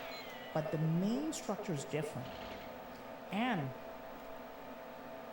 I would literally like to test this, and I hope somebody does, because if we check your blood pressure before going into the temple, and if you walk all the way to the main chamber, and if you look at that lingam, or if you touch it, and if you come back, I would literally say your blood pressure would drop by a few points. You're literally a changed, you know, yeah. That's cool. Give Ryan one that we can pull up and look at to get a visual of what we're talking about. And these are you question how the age of these, how old they actually are, or are you in agreement with how old these are? I always think they're much older. According to if you look at mainstream historians, they'd be like, this is about 800 years old or 1,000 years old. But I would say this is much older.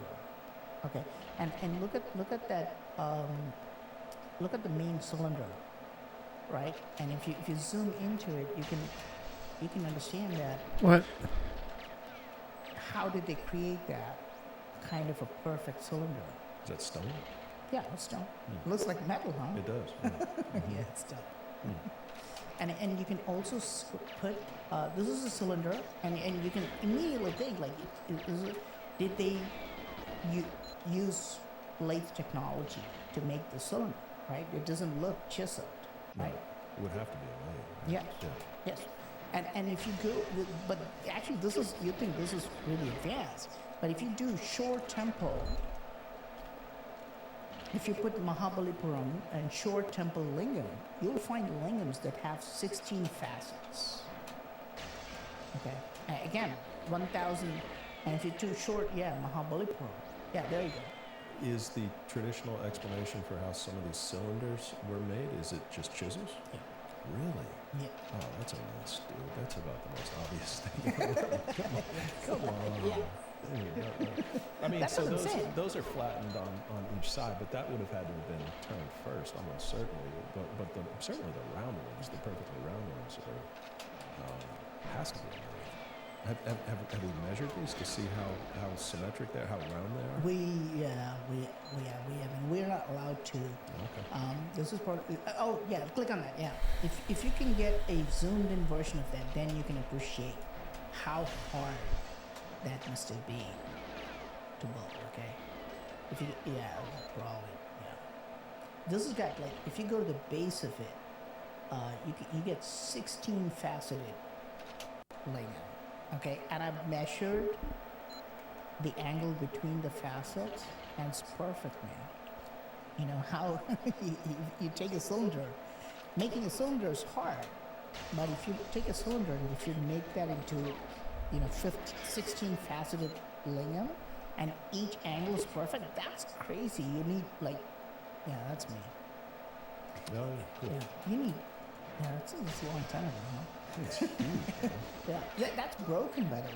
So the original is taller than me. Yeah. So I've measured that, and you can see the angle between the facets. Fuck if you off. look at the video. That angle is perfect. Take a little That break. means I'm that not gonna be an hour how the again. heck Just did take a they little do break that? now. They must have used machines. Like 5 minutes, maybe 10. create Maybe these not an images. hour, I promise. And of course, nobody looks at it from this angle. You know, people are like, oh no, it's easy to. Where would you store it? You know, the lingams. And the funny part is, you can literally, like, sometimes you can see your face. Okay. You know, it's like a mirror. In the polish. Yeah. Uh-huh.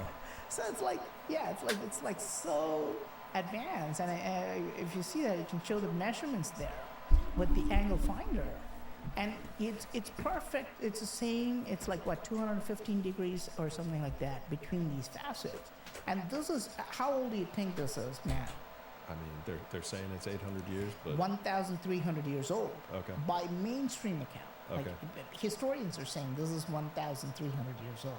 Okay, so you can see, and they've broken it. You can see how people were trying to, chip on it, and you can still see that that's insane, for 1,300 years old, right? So how did they make these lingams? This is evidence of advanced technology, and then we got lathe machine, and then we got pillars in a temple called Hoysaleswara Temple. Immediately, you will notice. Oh, wow. Well, that's the simplest pillar, but even that pillar, and if you, I mean, that's turned, right? That's turned on That's some turned, massive right. lathe. right, yeah. Yeah. Do you know how tall these pillars are? These pillars are like, that's a rotating pillar, by the way. That pillar rotated. But so are these have several components though, so it's not one solid piece of stone. These are stacked, I'm assuming, and then attached to each other?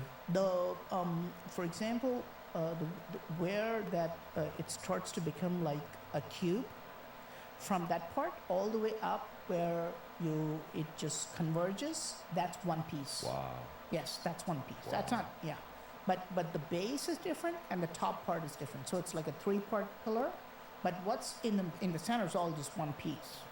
So you're talking 5-6 feet of just solid No, it's like stone. more than 8 feet. Is it really? Yeah. Whatever's in the middle, that's 8 feet.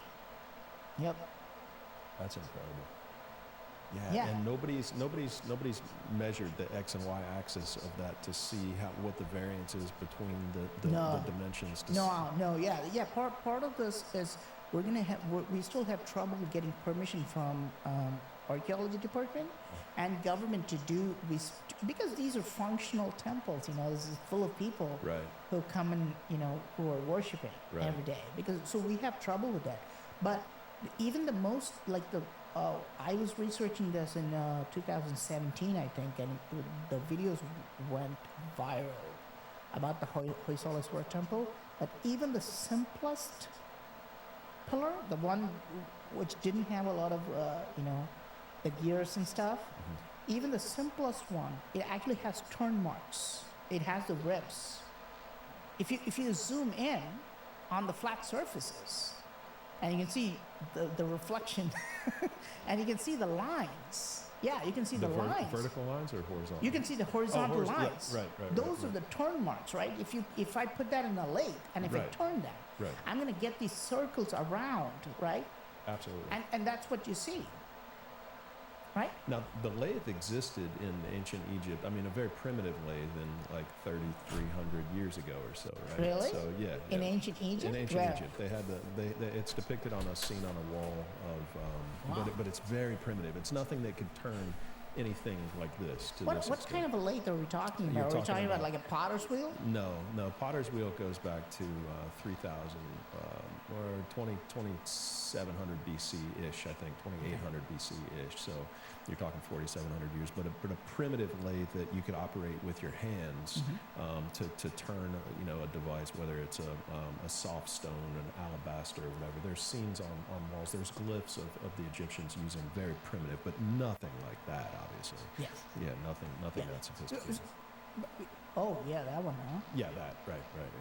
That's nice. Yeah. There's you're no not- like high quality pictures of this. This is already in the museum. Yeah. So that's a bow drill in the middle that they're using. And, next one down there. So they could hollow out the rocks with a bow Yeah. drill and then. So we got giants holding a late pillar. Right. Exactly. I can hear him laughing. Yeah, that's one theory. So, but that's the explanation: chisels and just pounding on it, and that's how they made it. Right? With the lingams, the general explanation is that no, this is all hand carved.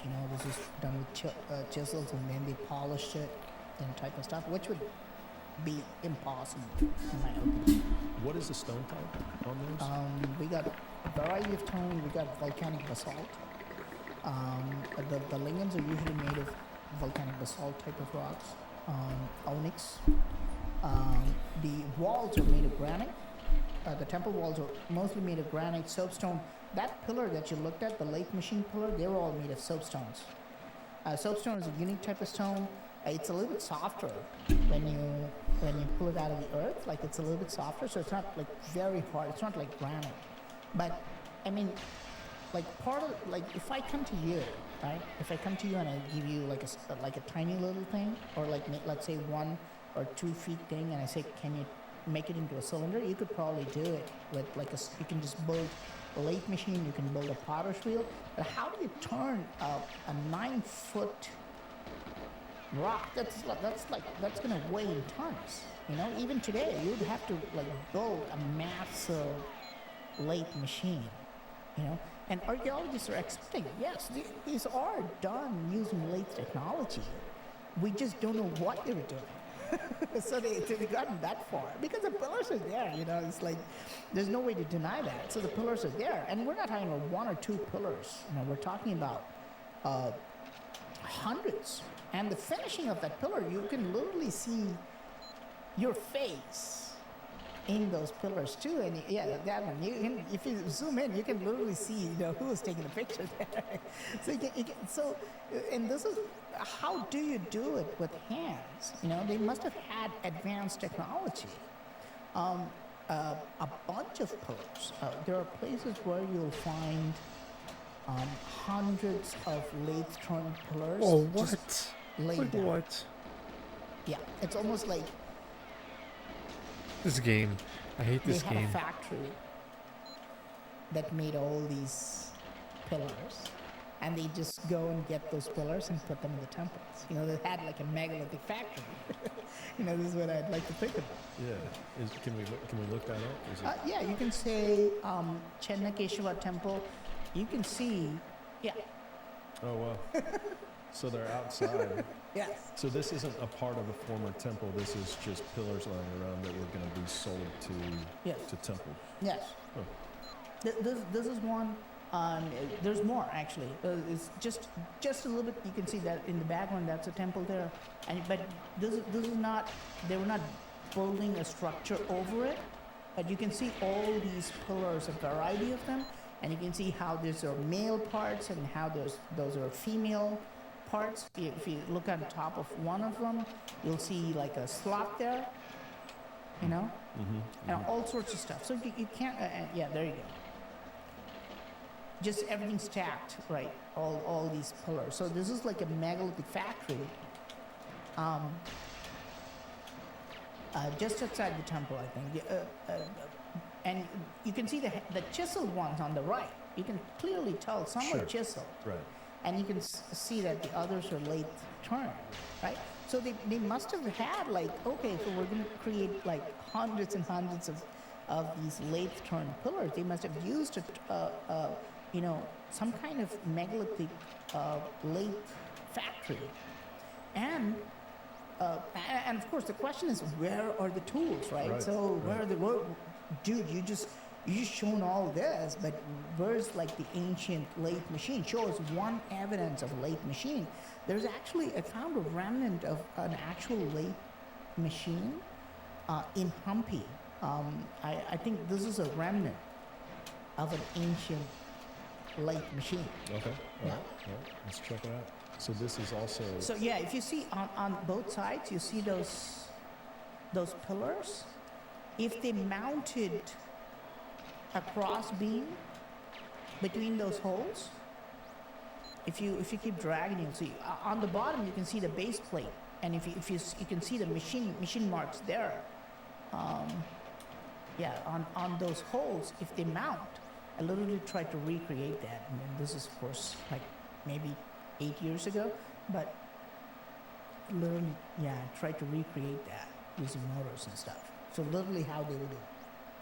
So that would attach. That would hold the block of stone in place, and then it would turn. Yes. The bottom would spin around, and it would turn it, and then Yes. the top piece of it coming down holds it into place, and then what cuts it? That's a part. That's a tool bit that's coming from the top. You put any stone on that thing. I think that's the stone, the cylinder, and if you just rotate it, it would make those marks. If you keep dragging it, you can see. Come on. So all you have to do is now create the rotating motion. I don't know how they did it, but this is the whole setup is still there, where there are like two pillars. There must have been something, you know, in between them with a tool bit, and they would have played. We don't know how they did it, right? It could even be primitive technology, like they could put a couple of horses and rotate them around. Sure. It's fine, Sure. right? Or maybe it's advanced technology. So this here was not. It's what is it supposed to be? They're not saying it. Nobody No. knows.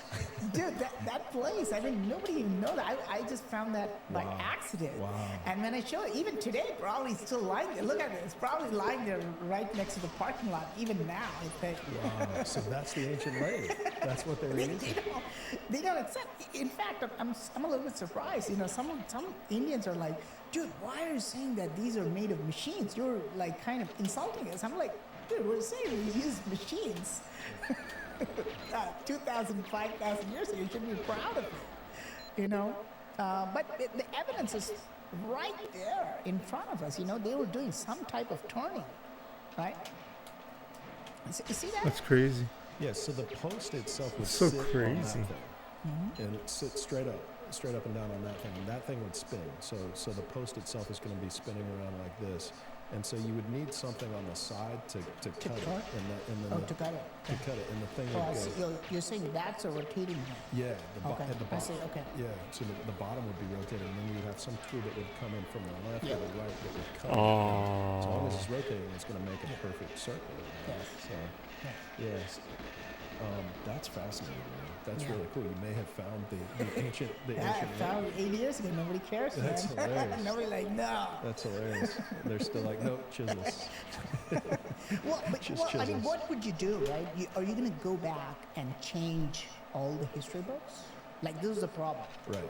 And this is not just what history or archaeology. This is what problem with, like, who was this guy, Maxwell, I think? This is this physicist who was saying that when we come up with a new theory, we literally have to wait for all the old people to die. Right. So the new theory gets accepted. Yeah. You know, because whenever you come with a new, you heard of Harvey? I think his name is William Harvey. Great doctor. This is a guy who literally found out that the human heart pumps blood. But it took them 20, 30 years to accept it. All the doctors just called him a pseudoscientist because, you know, and this guy went to great lengths to prove it. He literally found a guy who was dying in an accident, and he put them in a royal court, and to show that the heart was pumping out man. blood, and they still didn't accept it. Because and the main reason is it's incentive cost bias. You know, you grew up reading all the old texts, and you're practicing it, and you're treating your patients with it, right? With the old text. But now this guy has come out, and this guy is changing. He's coming up with something new. So what do you do with your profession? Right. You know, it's like so you put all these come on. barcodes in your store. And now I've come out and I come up with like a new technology and say, you don't need barcodes, you need this. Your immediate reaction would be like, what do I do with the barcodes? You know, I put so much money and time into it. You don't want to change your mind. And this is what's going to happen. You know, they're going to. Well, we're getting there. You know, we're getting there. We'd like to say, at least, I'm very open-minded about it. I'm not opinionated one way or the other. I'd like to dabble with all the theories. I'm a big fan of Darwin. You know, it's a fantastic theory. If you read his brothers, the way the guy has thought about it is just fantastic. I'd also like to think that there's intelligent design. I'm very open-minded about this, but here we are presenting solid evidence of ancient machining technology. You can't be like, okay, this is all made with chisels. You know, people were just making circles with chisels just for fun. We can't have thousands of pillars, you know. Right. Yeah, this is real evidence. You're not only presenting real evidence, you've actually found the ancient lathe, and it's right there, and it's there for everybody to see. At least in this particular area, and so why wouldn't there be others around the country that were capable of this same type of manufacturing? Yeah, it's very, very compelling. I think the next obvious step would be to measure the pillars to see how round they are, and if you've got enough of them that you know are perfectly round, that's really, really compelling evidence. Yeah, we could, if you want to go that route, and if this is the most scientific way of doing it. You know, you guys do accurate measurements. You guys do a scan of it. You know, it would be my dream to do it. You know, you would have to go past the government, especially the archaeological department, and temple authorities to do all these scans. You know, but I will bet you, I haven't done it. I've not done any of that.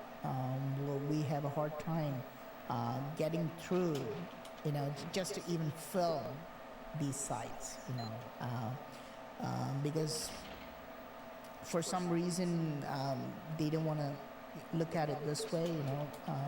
Either they dismiss it, or they'll be like, oh, no, these are places of worship, you can't come in and kind of disturb us, kind of stuff.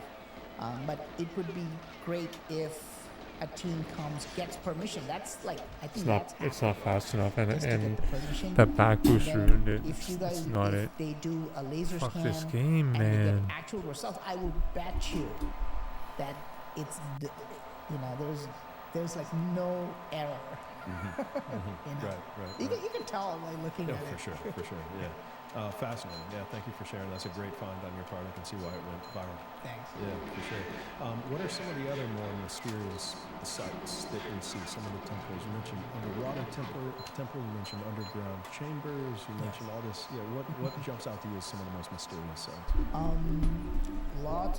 Everything you mentioned, underground structures. There's this temple called Padmanabha Swami Temple. You might have to spell that for right. Just type it, Padmanabha Swami Temple. Come on, man. In this temple, Padmanabha Swami Temple, they a decade ago or 2 decades ago, they found an underground chamber that had multiple vaults.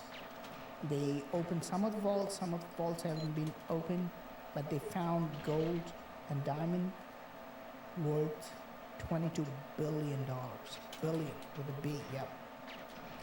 And they haven't even opened the other vaults. Come on. Yes. They haven't, because Okay. it became a legal battle that's still in the court because they don't want to open. And you saw that gate that's guarded by the snakes. There's a gate that's guarded by the snakes, and they don't want to open that. They're saying it's a portal to go to the underworld, and they don't want to open it. We don't know what's in there. Obviously, India is very big on snake, or reptilian worship kind of thing. We call them the Nagas. Nagas are very famous in India. They're this underground, that's like should remind you a few things. What does it remind you of, man? The snakes, the serpents in the sky. Some of the stories about the serpents being described as like comets or meteors for me. A lot of history of that on South America and throughout the world. Okay. The twin snakes are very popular symbol. You can see the twin snakes in the entrance of Mayan pyramids along the staircase, or feathered serpent. Quetzalcoatl. Quetzalcoatl. Yeah. Same thing. Intertwined Nagas are very. Come on. You know the story about the Back boost. Come solar on. event when the sun comes out. I hate this fucking You know game. how the serpent moves? Yeah, it's crazy. It's crazy. Yeah. But just a coincidence, according to archaeology. It is. It really They is. don't know. Yeah. Yeah, they're that's doing just it a in. coincidence. They're gonna do this in Mexico too. Huh? Yeah. Pretty much. Yeah. It would be fantastic It's just to so see it's just the so shadow amazing. of the It's snake just so move amazing. as the sun is moving, right? In India too, they understood a lot about how the sun works. They understood that. But going back to that underground chamber, they found stuff worth $22 billion. They haven't opened. They think there's at least one vault. They can see it, but they don't want to open it because it became a legal battle. They don't want to open that. Some are saying that more gold and diamonds are in there. Some are saying that this is a portal to another world. Now, with you would be surprised how many ancient temples have underground areas right underneath them. Okay, and this is just a vault. But if you go to Modhera Sun Temple, you can literally see the entrance to an underground chamber, and that chamber stretches for more than 50 miles, or maybe even goes to 100 miles. Because we can literally drive to another temple. This temple is called Jasmalnathji Temple, and you can see the underground entrance there too. And these are like 50 miles away. Okay, now the longest underground tunnel that we have today is the Gotthard Base Tunnel in Switzerland. It's small. I think it's only like maybe 10 or 20 miles long. So we have underground tunnels in India that were created more than 1,000 years ago that are much, much longer. Okay? And imagine the technology that you would need to create them. It's not easy to create long underground tunnels. You need to, what do you do for lighting? What about oxygen levels? You know? And they're saying these tunnels are not something that you crawl for like, 50 miles or something like that.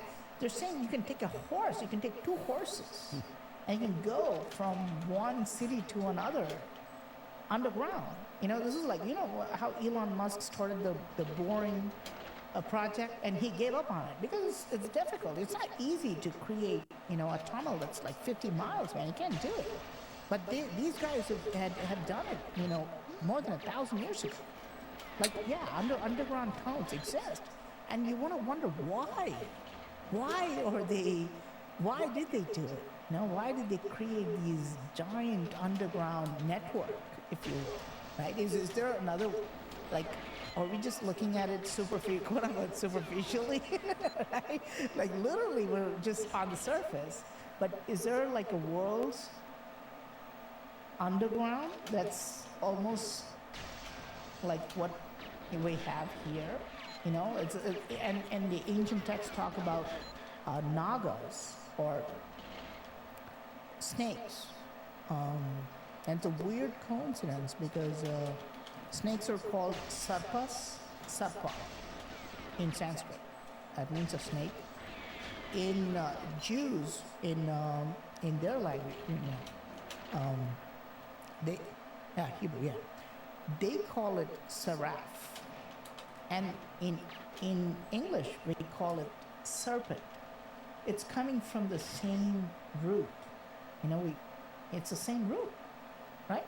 So, again, so the mention of nagas, and in India, they talk about how the serpents, they're not serpents, but they're like a reptilian-like race that can shape-shift to whatever they want. And they live underground. Yeah, a lot of theories and speculation about some of the ancient tunnel systems in underground cities in Turkey and Derinkuyu Yes. and in Egypt, all those tunnel systems. A lot of speculation that perhaps those are much older than we think, and that they were dug during the Younger Dryas climate catastrophe, and because of the conditions above ground would have been so horrible that any human species or civilization, a group of people or tribe or village or whatever would have had to go underground to survive, or into mountain caves or whatever it was, and so that they were built out of necessity potentially during the Younger Dryas. I wonder if that could be part of the case in India as well. Well, if I accept that the tunnels were dug during the Younger Dryas period, how old? 11,600 years. Yeah. Basically 11,6 to 12,8 was that Younger Dryas boundary. Yeah. So it just pushes all these tunnels back like by 8,000, 10,000 years. Right. Because these guys are saying this is 1,000 years old, 2,000 years old. I would like to think that they're much, much older. Same thing with Ellora Caves too. Large underground tunnel structure exists. It makes us wonder, did people just build the temples on top of existing underground tunnels? We think that they built the temples and then they built the tunnels. Was it the opposite way? Did people were just building tunnels to escape the Younger Dryas catastrophe, and then after everything is over, like 2,000 years ago, they'd be like, okay, let's just build temples on top of it. Mm-hmm. Yeah, very well could be. It's just you can't, as you said, you can't date stone, and so very difficult. Come on, to know man. the truth of. So, How the did I truth of the miss story. that? So it's very important that we keep asking these questions and keep exploring for sure. So, yeah, fascinating. So, what other? There's this pillar that doesn't rust, that's been standing for 1,000 years or potentially a lot more. If you're familiar with it, Yeah. What's the mystery there? There is a pillar. India's capital is Delhi, New Delhi, and if you go there, you most likely land in Delhi, but you would just take a car. You can go visit the iron pillar that's been standing there for a very long time. Very long time. Archaeologists, again, they will say this is about, yeah, there you go. There you go. Archaeologists say it's 6 years old. No, see, they're saying that again. You know, this is they'll usually date this to like 1,000 or 2,000 years old. Yeah. Could be much older. It has, if you zoom in, and again, you know, look, there's nothing on top of it too. Even today, it's not protected from rain or shine. It's there all the time. People are just. If it's raining on top of it. It's shining, it's weather, whatever, right? At least they put a fence around it. Otherwise, you see people writing their names on it. But you see, there's almost no rust on it at all. And this is a miracle, right? It raises so many questions. First of all, how do you do that, right? How do you create an iron pillar that doesn't rust thousands of years ago, right? The other question is why? You know, the other question is why? Why create an iron pillar that doesn't rust? And what, put it in the middle of nowhere for what? Just just to show off? And there are many funny things about it. You know, they're saying that this pillar was hit by a cannonball. Might switch to Breath of the Wild at some point. Okay. I don't know if that's true, but one of the rumors is that if you Google it, you find it online too. It was hit by a cannonball, and nothing happened. You know, and it's true, your dent. Yeah. And so no explanation for why it was built or what it was it? No. Well, we know. Again, you know, there's a particular material called Vajra Sangata. It's like what, bell metal, and it creates a unique compound called mesa white when water strikes it. You know, it literally prevents the water from rusting it. It will just make sure that the iron oxide, which is what rust is, make sure that it can't form, you know. And you know, the funny part is now they're like trying to debunk it. They'd be like, no, there's like 0.001% rust found. Hence, we kind of disproved it. It's like, dude, come on, dude. that's it's still there. That's been lying there for like 1,000 years. Yeah. You gotta give it some credit. Right. At least. I mean, if that's what they're saying, then that's probably the minimum date. Hey, Praveen, I got a question for you. I noticed some writing down here. What is the writing on there? Yeah. So this writing actually says that a person called Chandra built it. It talks about how a king by the name of Chandra built it. There are two Chandras that I would like to think. Again, Yo, blue it's kind of khakis. What vague is up, my because brother? it doesn't give the whole name.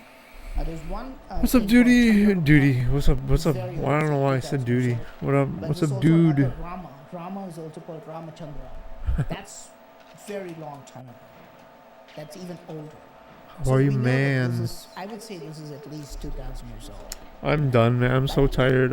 You know, I think I'm gonna stop playing this soon. Get some what duty, are they alright. doing? Like, how did they come up with this? What, why, how, when? I guess we know where, but that's about the only. Yeah, a lot of mysteries there. Interesting. What's up, man? And how it doesn't rust Yeah. is incredible. But yeah, cool, man. Yeah, what else in ancient India? I mean, it's just, I guess in terms of the dates, like it's people. Oh my god. It's difficult to know, and things keep getting older. Things keep. It's good. We're having really good runs, really close runs. Fourth camera failures. We can't get a fourth cam on a run today. We've had a lot of pacers. 12,000 years old, and so we know humans have been around for several hundred. Oh yeah, thanks, thousand brother. years, We're close. We're really close. The equator, including populating India, of course, because the climate would have In been theory. during the ice age and I hope so, during the man. dry ice. Thanks, man. So, I might actually stop playing pretty soon and play Zelda Breath of the Wild doing stuff instead, during but that time period because because people were on the planet. We're gonna keep going for a little more. Over the last 10,000 years and 20,000 years, and so it is interesting to question how old some of the sites were, and some of the temples, and like you said, even just the main structures, the underground component of it, the base of it, that could have been there for 10,000 years, 20,000 years, and they're just built on top of it at some future point in time. Yes. No, man, I was. Thanks, bro. Thanks, buddy. I appreciate that. I was just If you literally go to any temple just in hanging India, out. You're gonna get two When I enter, I versions of don't. history. One is I don't the standard usually speak. archaeological or historians. I don't have my version, which mic is like this on time for is Discord. 500 Thanks, years man. No ago, worries, bro. this We were came, just hanging out, right? watching Because we found a piece people of carbon, speed a run. piece of charcoal that's 500 years old. So hence, this temple is 500 years old. We're also going to get a version that's called Sthala Purana. This version will be given by a priest. Yeah, who, really. Does all the rituals there. And he Going just take invisible. you back 5,000, 10,000, 20,000 years ago. And he'd be like, Come on, bro. so Like this game. The structure was built during this time, like 10,000 years ago, by this. There's been a lot of that. from Rama. Looking fourth cams after So third two cam versions of misses. history, like That wasn't history fast, exists but in India. it's just Of dumb course, shit. obviously, as people are getting more and more "quote unquote" civilized with the Western version, they're going to the mainstream historians version. Hancock and and Buttle they did. just- people just think of what the priest says as just pure fiction, But yeah, we don't know that. For I can't sure, remember, dude. Because even with radiocarbon, I'm sorry, dude. I think I haven't did. really dated even the stuff that we can date. I think I saw it. They don't date it. Sorry, man. I can't They go remember. by inscriptions, and they would. I definitely opened it. Style matching. But I don't think I ever. don't know if you know I that, can't but remember if I also sat and watched they it. know that this king built the pillars Sorry, this man. way. So they go to another temple. That could be the next and if video they up. find the but it might pillars be the for same next way, stream. They just assign that temple to that king. This is called style. Okay. So Thanks, and dude. this I'll is what's been happening in India. Yeah. Yeah. I'll check it out, man. Sorry, buddy. Well, it's very hard too. I mean, it's very hard too. I mean, archaeology is a very hard. History too. It's very hard because you can't go back in time and get an accurate picture. How are you, blue I khakis? just hope they are doing Come on, it with man. good intentions. So I really hope that Like this game. they want to find out. Really. I'm rather decent. than be That's like, cool, okay, bro. I found a job as an archaeologist. Let me just Right. let me just do what my manager tells me to do, right? And then that's what we see. It gets very hard. People get opinionated quickly, and Just chilling. That's cool. humans are territorial apes. If you come and tell me a Hindu temple, no, Hindu temples are this way. My initial reaction would be to become defensive. Be like, oh, why is Matt telling me about Hindu temples? Because, I'm the quote-unquote authority on that. But, I hope that doesn't. You don't expect that with scientists, but. Right. Yeah, it's interesting because there are so many just blank spots. I might try to blank improve my spaces, train and PB. And archaeologists and historians. Are trying My to train PB is find 136 on English, so I might the try a story train together, run. And so it's very challenging, and they're doing a great job, and they're doing the best that they can. The issue, though, happens when Well, Dogger's channel. a lot But of again, I don't know what he a lot said. of subjectivity and opinions become fact, and becomes the truth, and becomes the story, and becomes the reality. And it's really not. It's just assumptions and guesses. And so that's where it's not really a science. It's more like a humanity than it is a science. Fuck that, cool. Let's go A lot on. of great work is done, but there's just so many gaps that it's impossible to have this quote-unquote true story of our human history that everybody understands and believes in. And that's why the work that you're doing is so important, and the work that others are doing is so important to continue to keep questioning the story. That Can we all take a history. moment to appreciate the dedication? And it does keep Next changing. stop, And PB. so, No, it's going to change a lot. and again, everything just keeps getting older, and so it's like, well, why can't we just remain open to possibilities as opposed to saying, this is it, we've got it figured out. advance. they're going to have a kind of a tribal mentality. You can see in any field. This is true of any field. You know, scientists, physicists, Blue khakis is friggin' cringing. archaeologists, Cringing. historians. They're going to try to stick Blue together. khakis cringing right And they're now. going to have a common narrative that makes them feel, you know, together. It's funny. In control. Yeah. Full screen So too. all these I didn't people- change the people were- widescreen. I were should have changed the proceeding with widescreen. evidence, Ridiculous. they were showing hard evidence of Whatever. all these things. They just, I may you know, pass away. Are you you know, serious? turn a On blind agent? eye, you know, people Can you like Graham imagine? Hancock, you know, are going to get hammered. Yeah. You know, they're just gonna, he's going to present evidence, and you know, mainstream archaeologists are just gonna, you know, Tackle. yeah, attack it.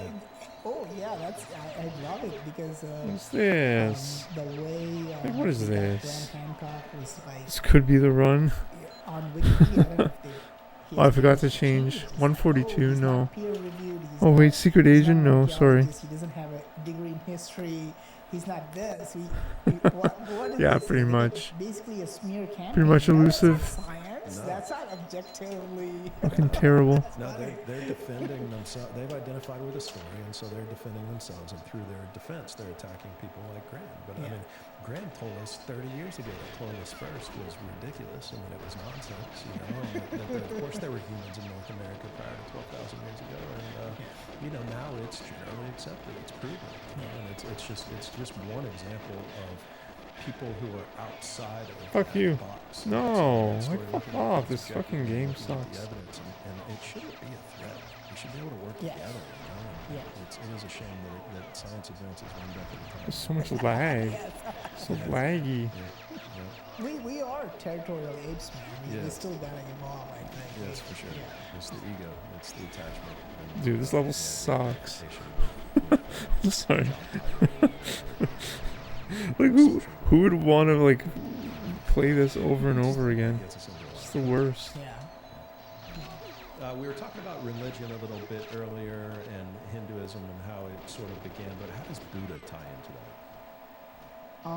Lord Buddha was he was a revolutionary. Shit, I don't know if I'm gonna run out of ammo. And of course, Fuck he's an me. enlightened master. He was born 2,600 I'm terrible at this years game. ago I'm in, so bad. Nepal.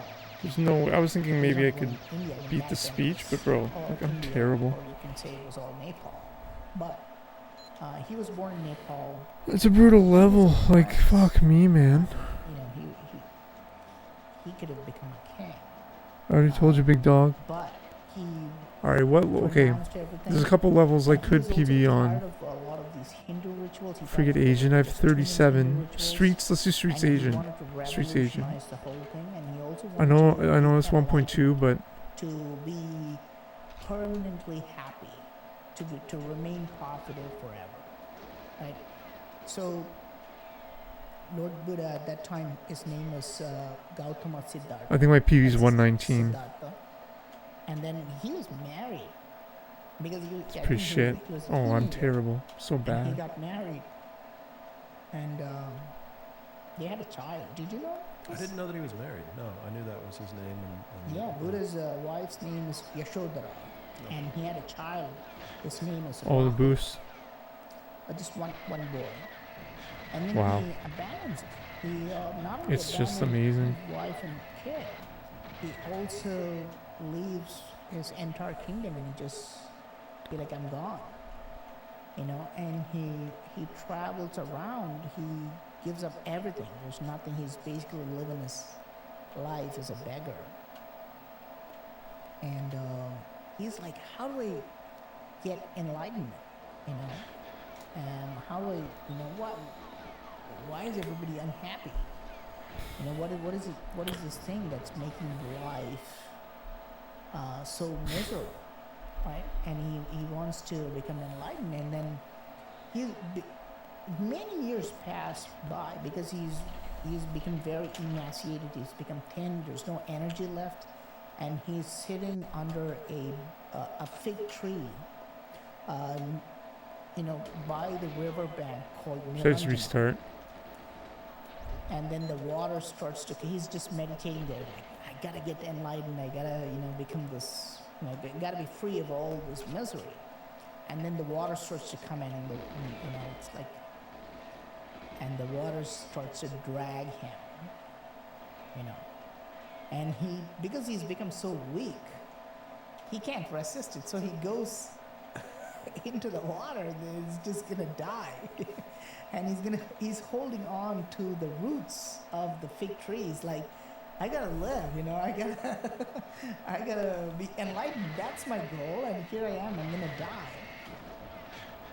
The boost. Then the water was just too much, and he Oh, was just too KF7. weak, and he's been trying for many years to get enlightened, and he's given up everything, but he hasn't actually given up everything, right? He still has that Sorry, one man. I didn't thing, mean to like shit on Train, which is but I he mean, wants to man, be that was a bad enlightened. experience. So he lets go. What is He this? lets go of that root. What He's was like, that? okay, Come on, man.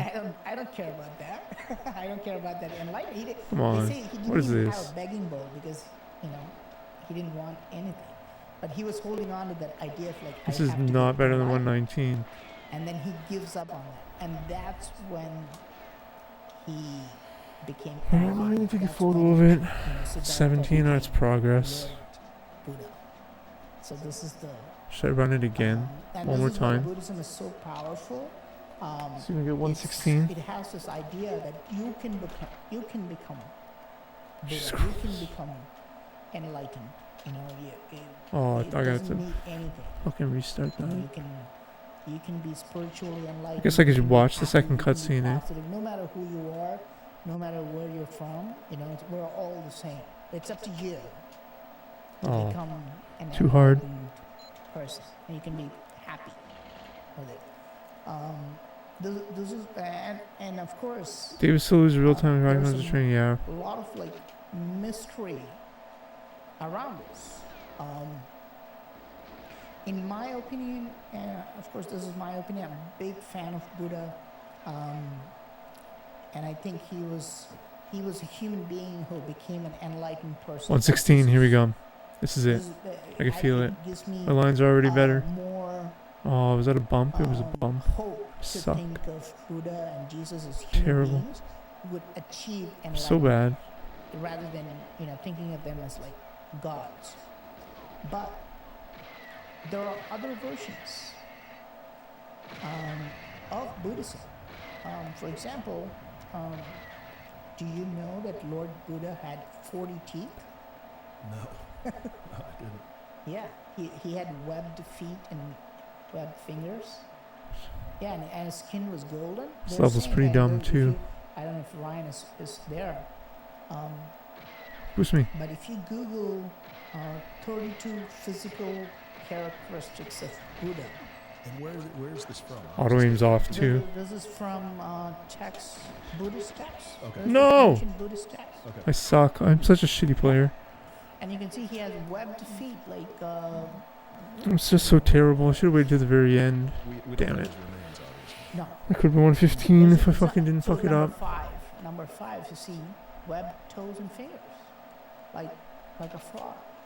You know, and you know, you're saying that. It's a pretty famous corner. What's the other one?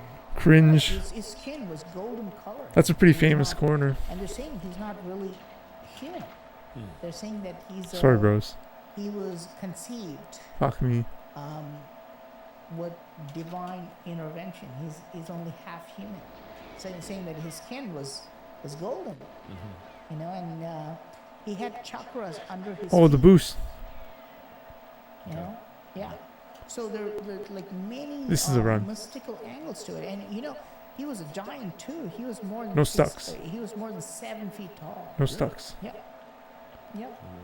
Yeah. And this again, this ties into many of the theories that they talk about Jesus too. They're saying that, you know, Oh, Jesus, like, what is this game? who was telling me that Jesus had Frog Buddha. it's called Timothy Hogan. What's Frog Buddha? From the Oh, Grandmaster of the Night. he's saying that from. If you're listening to the. Yeah. Yeah, that was a crazy episode. If you haven't seen that episode, crazy episode. Yeah, yeah. I didn't come up with that. He says the, He's fucking tripping on he says Buddha that- here. Yeah, he He says has. the Knights Templar. He's the Grandmaster of the Knights Templar, and he says that the Knights Templar have the bones of Jesus Christ, John the Baptist, Mary Magdalene, and their combined children. Wow. And that Jesus and John the Baptist had elongated skulls, as did their children. And that Mary had kids with both. What do you think about that? I'm just the host, bro. I don't know. That's why I bring guests on. But This game sucks. he says that he excavated. I guess I gotta do full look down there. These sites in Jerusalem, and that the nice. What other level traveled can I to improve America, on? and So then he's got them 117. in vaults, Frigate and agent, he's got maybe? the, Wow. and he's got Oh, I don't have the auto aim on also though. an Ark of the Covenant. No.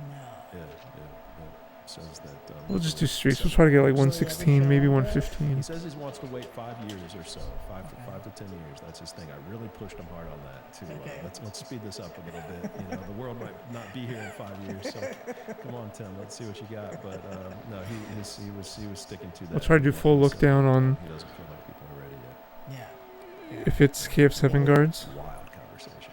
Yeah. At least until the first barrier. Yeah, they're saying this about Buddha, but we don't have any actual evidence. I'd be surprised. I think they just wanted to show him as a god, that he was physically a god too, but I'm surprised, because this is found in ancient Buddhist texts. He was more than 7 feet tall. He had webbed toes and fingers. He had 40 teeth. Oh, too wide. I suck. Yeah. So wide. Yeah. Way too wide. Yeah, that's strange. So That's a lot of terrible these line. things, and again, if you look at Sri Lanka, This game, bro. again, this is the idea that Lord Buddha is not human. He's half. He's half 116 God, maybe? like literally, only his mother was human or something like that. It comes from divine intervention, like Jesus. They're saying that he went to other dimensions or other planets using stargates, and the stargate is in Sri Lanka. Or look there's down. a particular place called Sakwala Chakraya in Thanks, Sri Lanka. brother. This is like a carving that's really round, and it's like it has these weird symbols on it. They call it this. Like, That turn, I gotta Sri do a little Lankan sharper Stargate. too. And if you meditate in front of it, you can go to other dimensions. I think my lines need to And improve more than Buddha anything. did it 3 times. You can see I visited this place. I did that in 2018 or 19. And look down would And help they're with that, saying maybe. This is a real stargate that Lord Buddha himself used The boost. 3 times to go to other dimensions to visit God. I should have looked down there. It's fine. Yeah, and very interesting place. You can, again, all these This is tighter. crazy things are usually found in remote places. Much And, tighter. I think I lost at least a there is a second. place on that that's line called last Alien time. Mountain. It's a place, the Danigala Mountain in Sri Lanka. There's a mountain in Sri Lanka called Danigala. And they're saying it's an alien mountain. This game. And you think, I would make this up, but if you actually Google like Danigala Mountain, Sri Lanka, and on maps, It's like 118. Danigala. Oh no, how did you summon Eric Cartman again, dude? How did you do that? Oh no. That's an alien mountain. Dude, I because, shut down Cartman. yeah, How look did you at do that? Interesting. There's a rock formation like that. I think in like North Dakota or something. It looks like the base of a tree, like some giant tree. That's interesting. Yeah, it's like when I said it's an alien mountain. When I went to Google He's Maps, back. it's actually labeled as alien mountain. I'm not gonna play this Danigala forever. Mountain.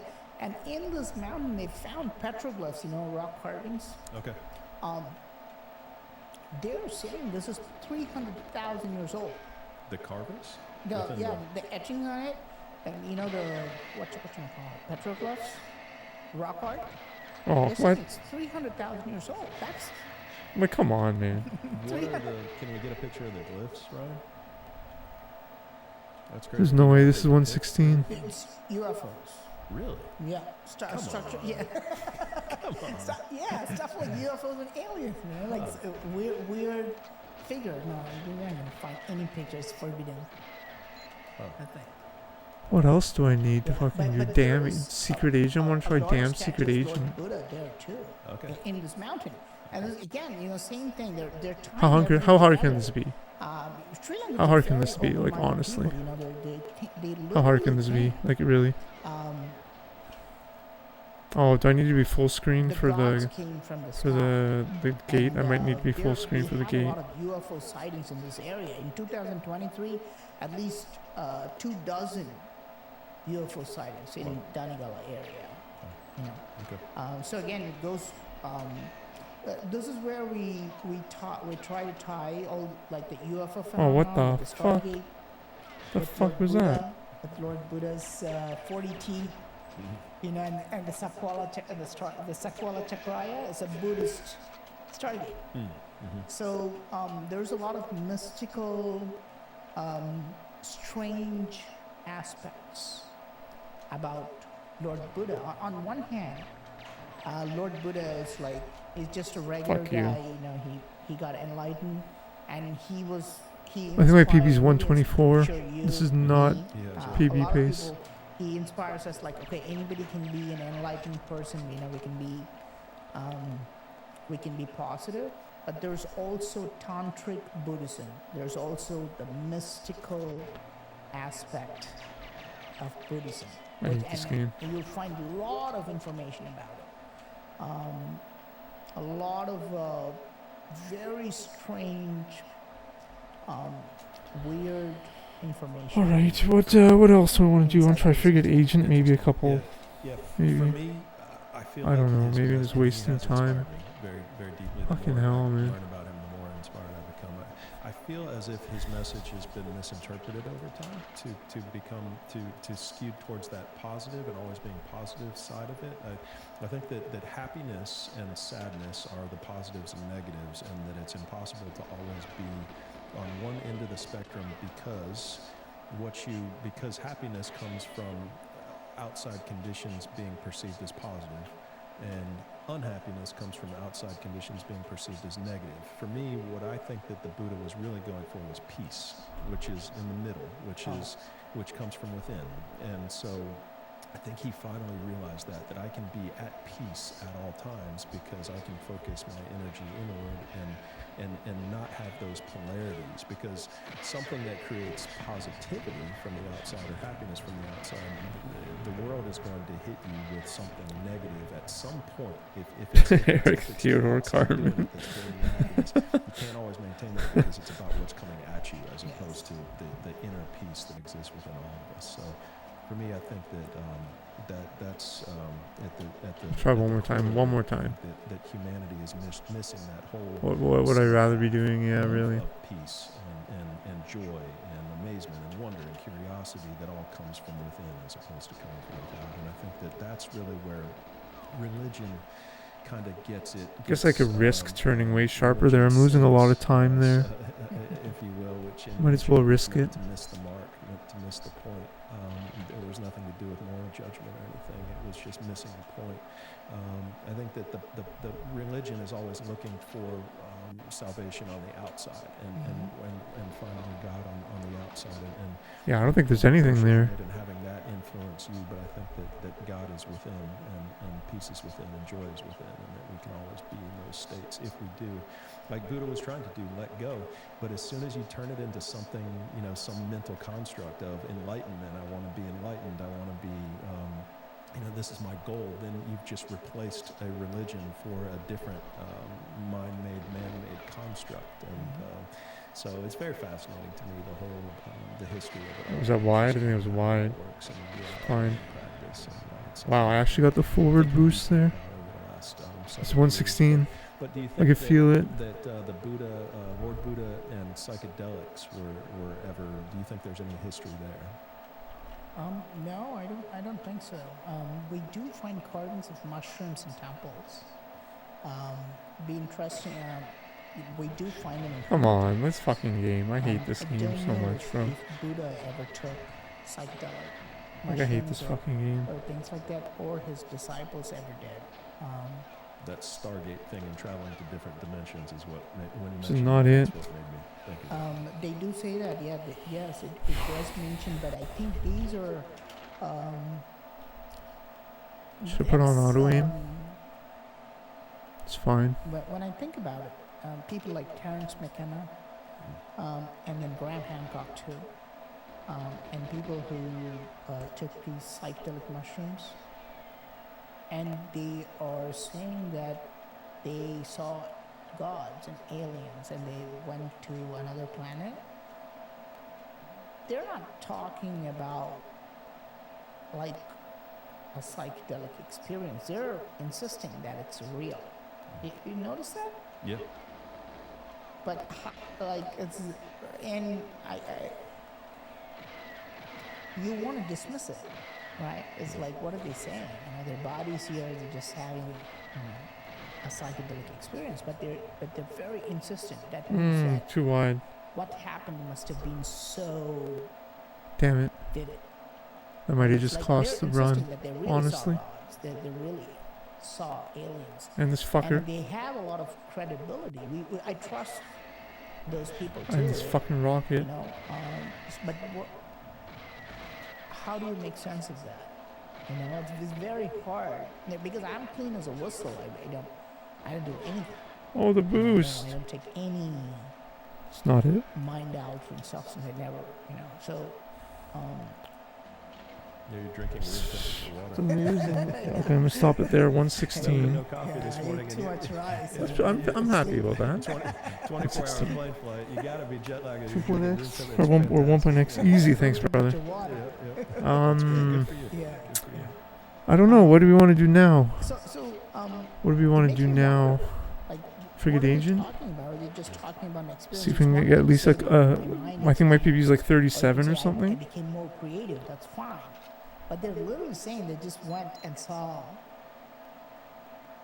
gods. Like, what do you make? Which one's auto aim? I mean, what I make of it is that that auto that's aim? what psychedelics can foster, can manifest, and that connection with God. Oh no, it's ammo. Is an experience that people have on psychedelics, and so it's very difficult to convince people that an experience wasn't real if they're the ones who have experienced it. And so, yeah, I mean, and then Is that auto the aim? word God gets misinterpreted as these other things, and then we create stories about them. But yeah, I think that potentially some of the earliest Yes. sacraments and rituals would have been S2A using just around the house natural strat for plants 55. and Yeah. fungus that would have existed Oh. for the last several 100,000 years amongst humans. And we talked about the monkeys eating them. At one point, we were monkeys that were eating Yes. them. What I don't know if how to you do the ever start. go, like, I forget how to do this start. Frigate agent might not be the best for But this. you don't forget that experience. It's very different than drinking. So I mean, drinking, of course, the no medicinal. Oh, okay, it's pretty good. qualities. It's just essentially, toxin and poisons you. Whether we want to admit that or not, that's. Fuck but, off. with things like psilocybin, there is Come on. medicinal benefit to that. I mean, you cure trauma, you cure PTSD, you cure addiction. Probably can go to Florida because fuck this. Yeah, really. Yeah, those things are all very treatable with psychedelics. Hey man, I wish you and- can go to Florida and too, my so- man. and- Hope we and all this is now can. being studied around the world. I mean, this is proven. This is science. This isn't anything woo that I'm talking about here. It's time that we start talking about this because the medicinal benefits are now proven scientifically. I went way to too treat things far. like addiction, like all forms of mental illness, and so and the substances themselves are non-addictive. There's not a withdrawal period. And so if you're an alcoholic or you're addicted to something like marijuana or meth or alcohol or coke or whatever it is, a single dose of psilocybin can completely cure you. Love that of place, yeah, really. Your addictive nature, your addictive personality, or your addictive traits to those substances. Yeah, it's now, and so I think that if we go back throughout history. I think that the medicinal benefits of some of these substances Fuck would this have been guy. known to ancient people and would have been used Come medicinally on. to treat people Fuck you. with mental illness mental illness is a taboo word. It's not gonna work. Keeps telling me that I gotta stop saying that. What? Get out of here. Okay. But yeah, no, it's. I think that and when you do experience something, as opposed to just Canada being land. told something and learning some story, if you're the one who's truly experiencing a reality that's realer than real, as real, if Yeah. then that's very powerful to people. And so if they are seeing something, if they've seen. Come on, man. In South America, the jaguar, or the fanged deity, and we see that kind of experience from ayahuasca happens all over the place. So, and you get enough That may people work. saying the same thing, it gets very difficult Yes. to convince people that they're not, that Like They're why? real. yeah, for sure. Is it real? It's very, it's kind of In here, unreal to yeah, me. buddy. Lots of Canadians. You know, they're laying on the couch, Yeah. but they're also insisting that they've gone and see. And again, I've heard, I've worked with them. Yeah. It's just I don't take any of it. And That's the Canadian economy they for you. say the 3 mushrooms talk to you. able working men Okay. not Heard working. of that? I have The not. mushrooms, literally the golden teachers, talk. Did he to pass you. away? They'd be like, you have to do this, and then you get better. It's literally. The We golden literally teacher represent the telling you. current Canadian And we're economy. not saying, and again, it's not 3 a able working metaphor, It's men not an doing nothing. imagination. They're insisting that Sorry. a mushroom is literally telling them. Yeah, I don't think people are hearing voices and having the mushroom actually open its mouth and talk to them. But what people are doing is having experiences that where they see things in a new way. And so what it does, it lights up your neural pathways, and it makes connections that would have not otherwise been made. And so I gotta look up. I gotta go for the headshot. I'm looking down, which isn't very good. Understanding about things in ways that you wouldn't have gained understanding. Yeah, in the really past. good khakis. And so it literally, if you were to look at it under brain scan, it lights up your neural pathways and makes all different types of connections. So people who have damage to their brain, if you I'm trying to contribute to the economy. for a decade Oh, or 2 come on, decades, man. people are reporting that they're dreaming again for the first time in their Yeah. entire lives.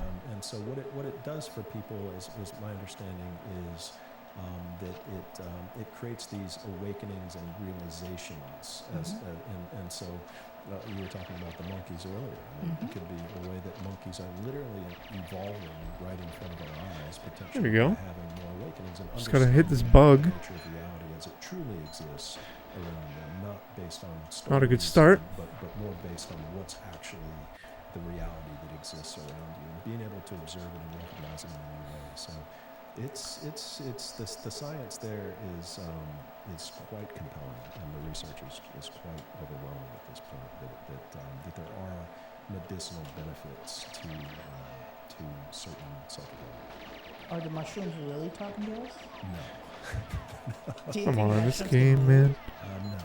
You know, they put a robotic arm to a mushroom. The mushroom started to. Oh, really? Yeah. Oh, okay. I don't know. That's really completely true. But if you Google it, you'll be like, now because of the AI stuff, they're attaching things to the mushroom. Well, this is a. Do you think the monkeys are using mushrooms, or you think the mushrooms are using monkeys? That's an interesting. I guess it's all kind of working together. Fuck I you. guess, right? Very good. Check it out. Yeah. Well, the mushrooms, I guess, are trying to survive and be relevant. Almost like a cultural norm in Winnipeg. That's an interesting thought. So what's happening here? I hear you. If you attach an arm or like a body to a mushroom, the mushroom will literally start moving around Where's the mushroom? inside. Yeah. Okay. Yeah. No, I don't know, but there's some interesting research happening about it for sure. And it's, Do you think that the mushrooms came?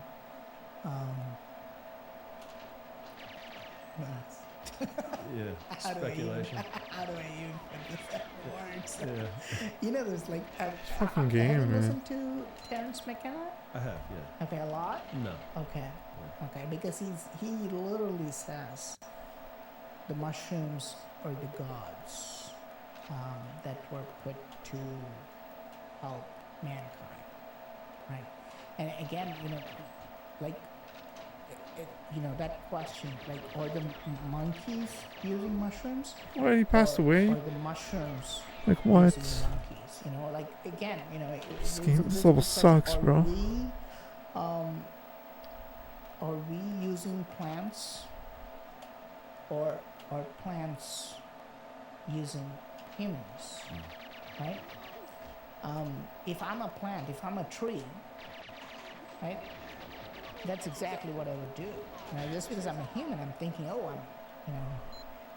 I get the apples from this tree, I'm going to use the bark, blah, blah, blah. But from a tree, I'd be like, okay, what is this human like? What do humans like? Let me make delicious apples. So these guys are going to pluck the apples and then they eat. Now, why is it giving me apples, right? Why? Because why is it giving monkeys the apples, right? So because I'm gonna try maybe like 2 more times, then I'm gonna switch to a different level. It knows that the monkeys will eat the apples, then they go to a far off place and then they defecate. And then the apple tree, the seed never gets destroyed, so the seeds will grow there. So the tree is actually using the Come on, I monkey suck. to spread its genes, right? Literally, right? That's what it is. We are dependent on the plants. The plants are not dependent on us, right? So if all humans die, the world would become more greener, right? So, but if all the plants die, how long will we survive? We literally won't have anything to live on. So the idea that I don't think we are farming plants and crops and trees. I think they're manipulating us, right? They know, okay, so let's Fuck give off. these guys Fuck some this game. flowers, so these guys will take us everywhere and start planting, right? So, right? So let's make some coffee beans so these guys can be awake. Now these guys will take us and go and plant us in India, then Definitely much faster starts. right? Literally, right? So Way and faster this is the idea starts. that, again, the psychedelic mushrooms too, they're literally using humans, right? That's What? Come on. Interesting. Yeah.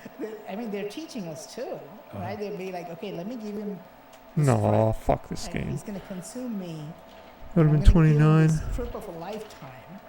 So this guy is going to go and tell everybody about it, and now I get to be the mushroom everywhere, right? So I'm gonna be world famous. That really sucks. Right? Interesting. Yeah. So pyramids. So we have pyramids obviously in South America. We have pyramids in Egypt. Do we find ancient pyramids in India as well? Yes, we do. Yes, we do. So the mainstream narrative is that we have the oldest pyramids. This is it. This is the one. This is the one. Egypt, Come on, right? A. So Come on, A. most ancient Come on, A. pyramid was built Come on. in Egypt, 4,600. Find good paying jobs. 29 only. Really? This is the I guess my Saqqara Djoser bug pyramid, right? setup is really slow. We have a pyramid in a town called Bareilly in India, which is much older. Today this is called Bhim Ki Gada, but the original name of this place is Ahichetra, and ancient texts mention about such a site. This is at least 5,000 years ago. So we have a Wow, huge insane. pyramid in India that predates the oldest pyramid in Egypt. And the mainstream narrative, right? So the mainstream narrative is Egyptians were building pyramids, but what we see around the world is just, I think what we see around the world is all pyramids.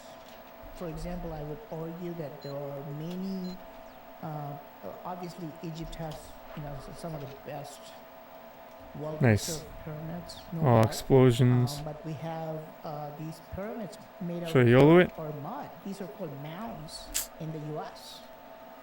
We have mine I'm pyramids getting in faster Mexico, though. right? And others, South America and Central America. And if you look at the temples in India, they're also actually pyramids. If you Google Brihadiswara Temple, one of the most popular Hindu temples in India, How do you spell that for right? Brihadiswara, Brihadeswara.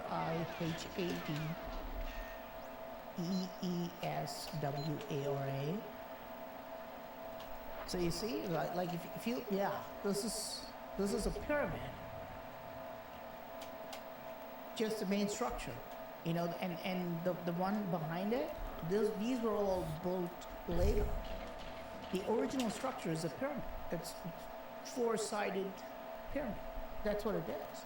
And you'll see a lot of structures like this in India.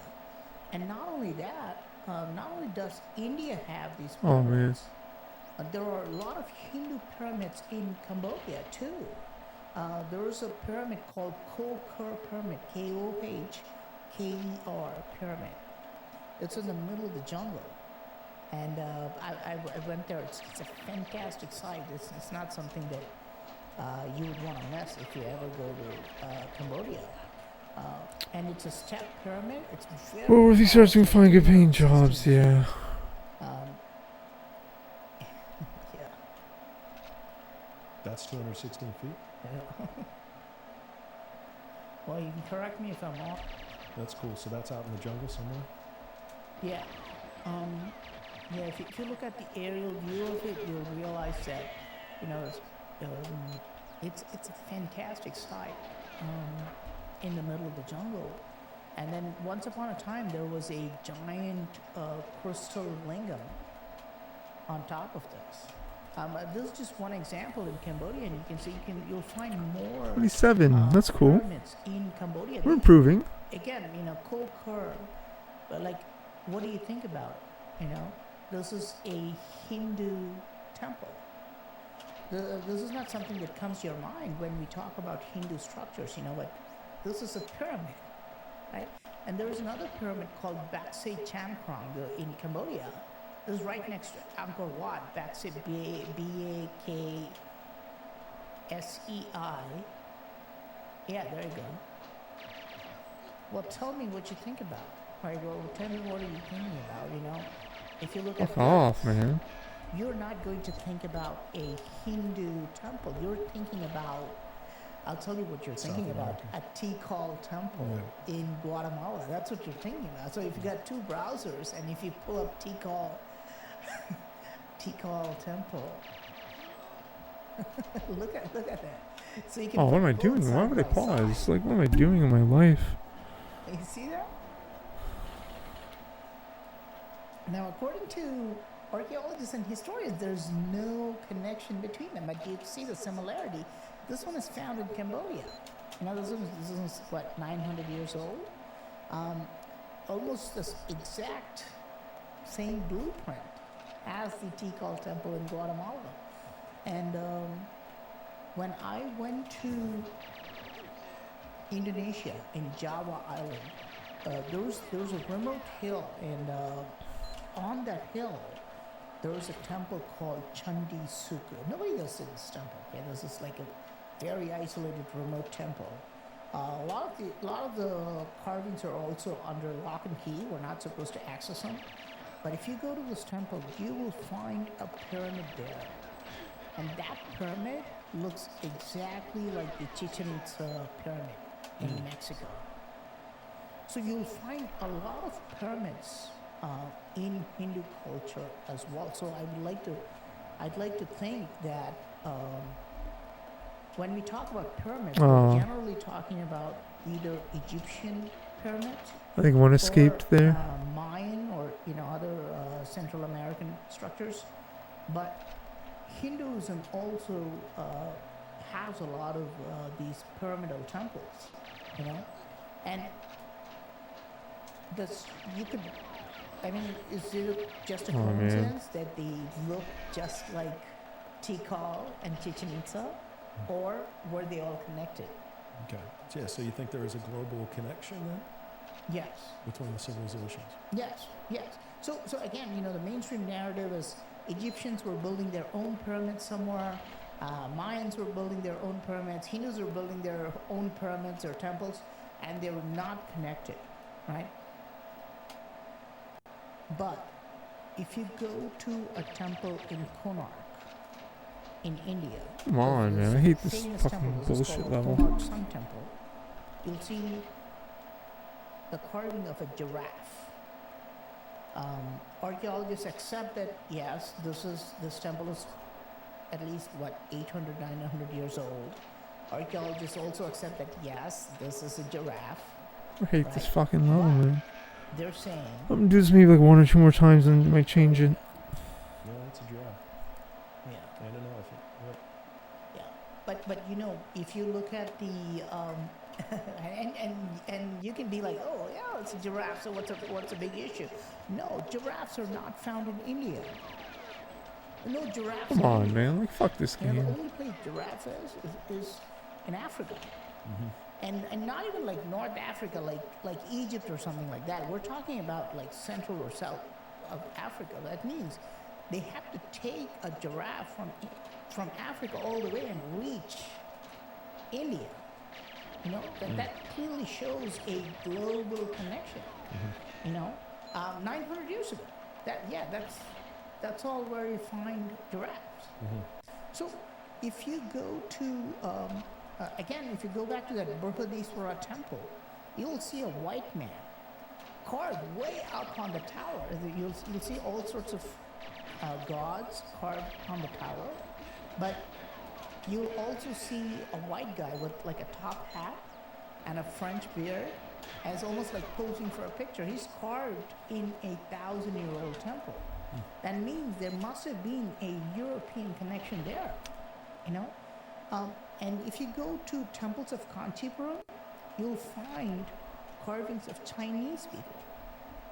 And if you go to Hoysala temple, you can find Egyptian, like people with Egyptian costumes. Come on, man. I hate this carved in the game, temple. dude. So this is evidence that This level sucks. 900 years ago or 1,000 years ago, there was a global connection. People were like communicating, interacting. They were like what we're doing right now, right? We don't care about like I'm able to talk to you, I'm able to come and see you, But they were doing this. Why don't you fucking just 1,000 shoot the years guy? ago, too. Like, this fucking... Yeah, it's Maybe I should turn auto aim off, yeah, the honestly. connection that gets me is the connection between North and South America and the rest of the world, because it should have been, cut off. I guess the European thing between Africa and India could have been trade routes potentially. I mean, You can, yes. yeah. I hate this But, yeah, fucking when you game. start seeing Like, this some fucking game is so in shit. America as we do all the Sorry, man. This level is shit. interesting for sure. Sorry, guys. Okay, yeah. So you wanted to talk about the sound technology was one thing that you mentioned that I didn't really know a ton about. Can you educate me a bit on I hate that? this fucking... This level. Fuck this level. Hindu Fuck it. temples, in many of the Hindu Maybe one more temples time, on one the more time. walls, I think I gotta turn off have auto aim, something honestly. called a sound round. I I'll call try it one a more time sound with auto round. aim, and then if it's Those shit, are I'm gonna turn it off. There'll just be a marker marked on the wall, and it'll be like a red or black Oh, now it works. round marked on It's a the wall. fucking miracle. But if you go and if you tap on it, it'll sound completely This different fucking stupid ass from game, the bro. rest of the wall. So it might sound hollow, it might sound like you're playing drums, it might sound like a bell. Again, there's no explanation for this, like how did they really do it? And some people are like, no, they never did it, it's just a coincidence. But they must have known that tapping on that particular place creates a different sound. It's like we're talking about a long wall, right? So probably 500 feet, and then in one particular place it sounds very odd. Another classic example of this is the musical Come on, pillar this is the of run. Hampi. In Hampi, there is a temple called the Vitala Temple. Come on. Very famous temple, very nice temple. Come on, man. In that temple, you have pillars, and they've done something insane with it. They've taken one like giant stone block, like it's one of the pillars is like a giant stone block, and they've carved 7 different columns in that same stone block. But if you tap on each column, it'll sound different. So you see, there's just one stone block, and they've carved individual columns from it, but they've made the 7 notes like it's like do, re, mi, fa, sol, la, ti. So if you tap on them, each one sounds different. Okay. And this should make no sense, right? Because it's coming from the same rock, right? It's carved the same, like they've done something to it. Because it's granite. Again, the back rock is just granite. And you can, if you want to hear the sound.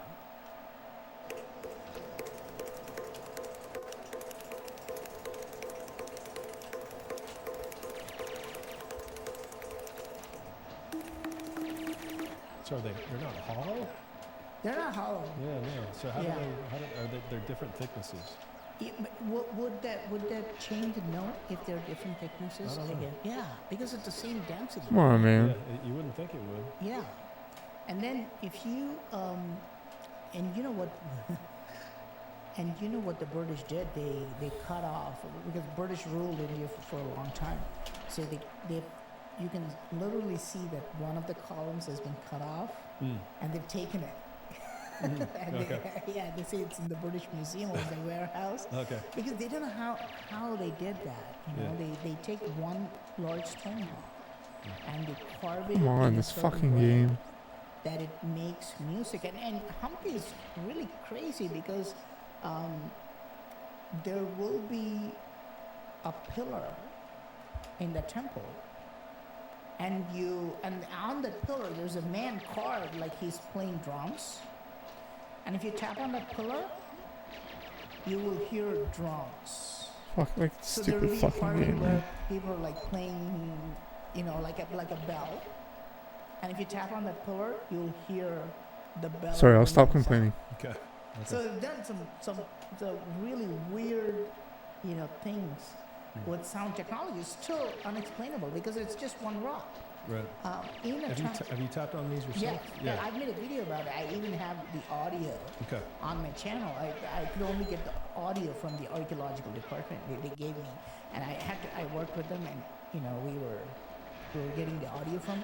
It doesn't seem like the way that he's tapping with his hands on that would make that sound on it. It's almost like he's hitting a drum or something. But is that really what it sounds like when you tap on those things? Yes. Huh. Literally, you can go do, re, mi, fa, sol, la, ti. You can literally hear the 7 notes. I have that audio on my channel. If you literally hear that audio.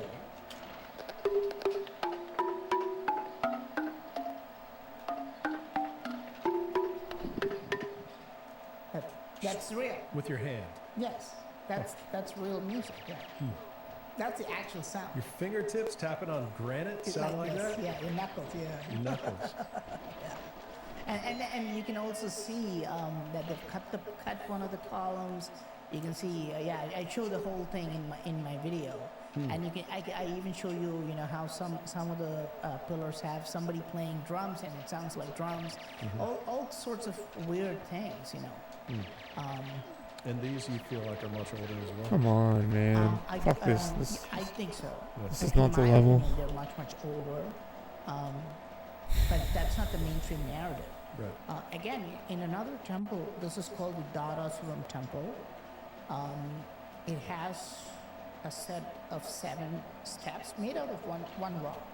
It's like you can literally walk down those 7 steps, and if you take a tiny rock and if you drop it from the top, it'll just fall from one step and the next step, and again it creates that 7 What am I notes, doing? I'm just like the wasting do, my re, mi, fa, sol, everything. la, ti. Well, This is one. I don't know what I'm it's doing in just my one life. solid piece of granite. So how do you create something like that? yeah. What kind of technology can we even think of, No. to create this kind of sound technology. Again, if you really go to the villages and if you talk about these kind of things, they're talking about acoustic levitation. Today we call it acoustic levitation. You can lift something up using a sound wave. And they're talking about it in the villages. They don't know anything about it, right? They don't know about like modern acoustic levitation, but they're like, oh no, this is not how these guys lifted these rocks. This is all nonsense. We were not carrying them with like elephants and horses. They were using mantras. They were chanting, and they were levitating these rocks and placing them in different positions. They were able to soften the rocks. They would literally, like, they would take a large piece of granite and they would chant mantras. They would have like a group chant, and that would soften up the rocks, and they could literally alter the density. This kind of stuff. So it's wow. Again,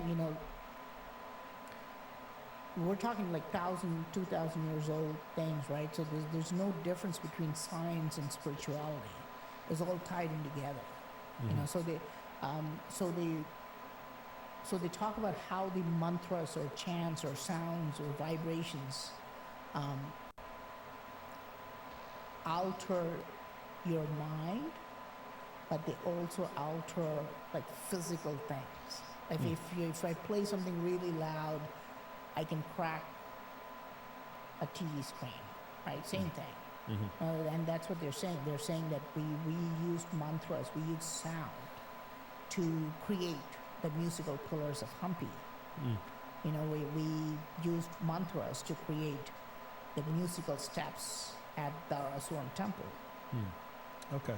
So in what way? I mean, the sound was used to carve the soften and then carve the rock somehow? How would that have worked?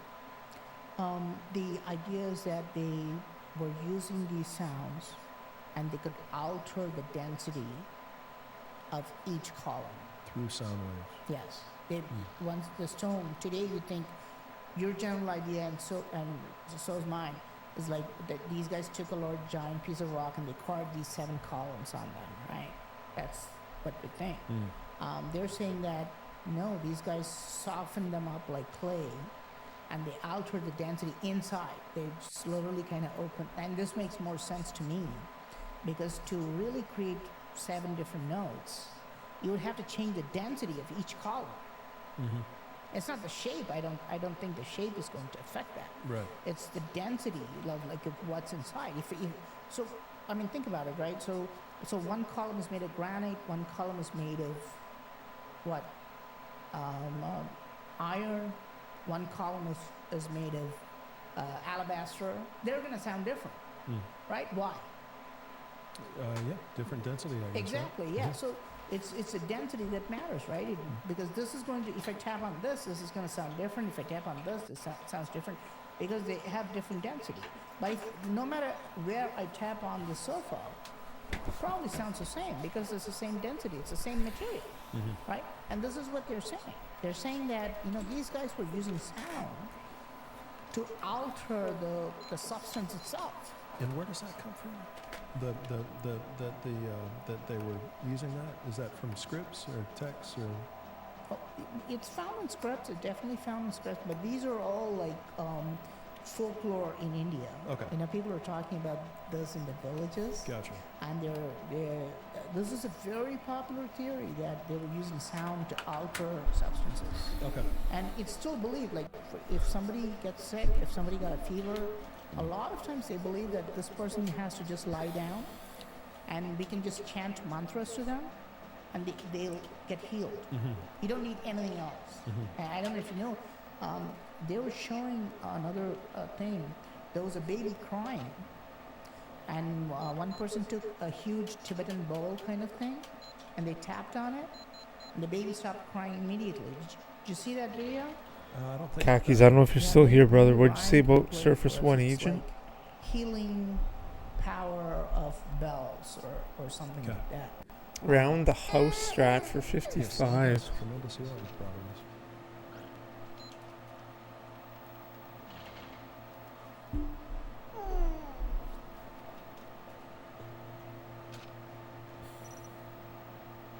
Oh shit! I have no ammo on screen. Whoops. And you know, I mean, Yeah. we know this. I mean, it's no secret to us. I don't know the that, line you though, know, brother. We listen to music to make ourselves happy.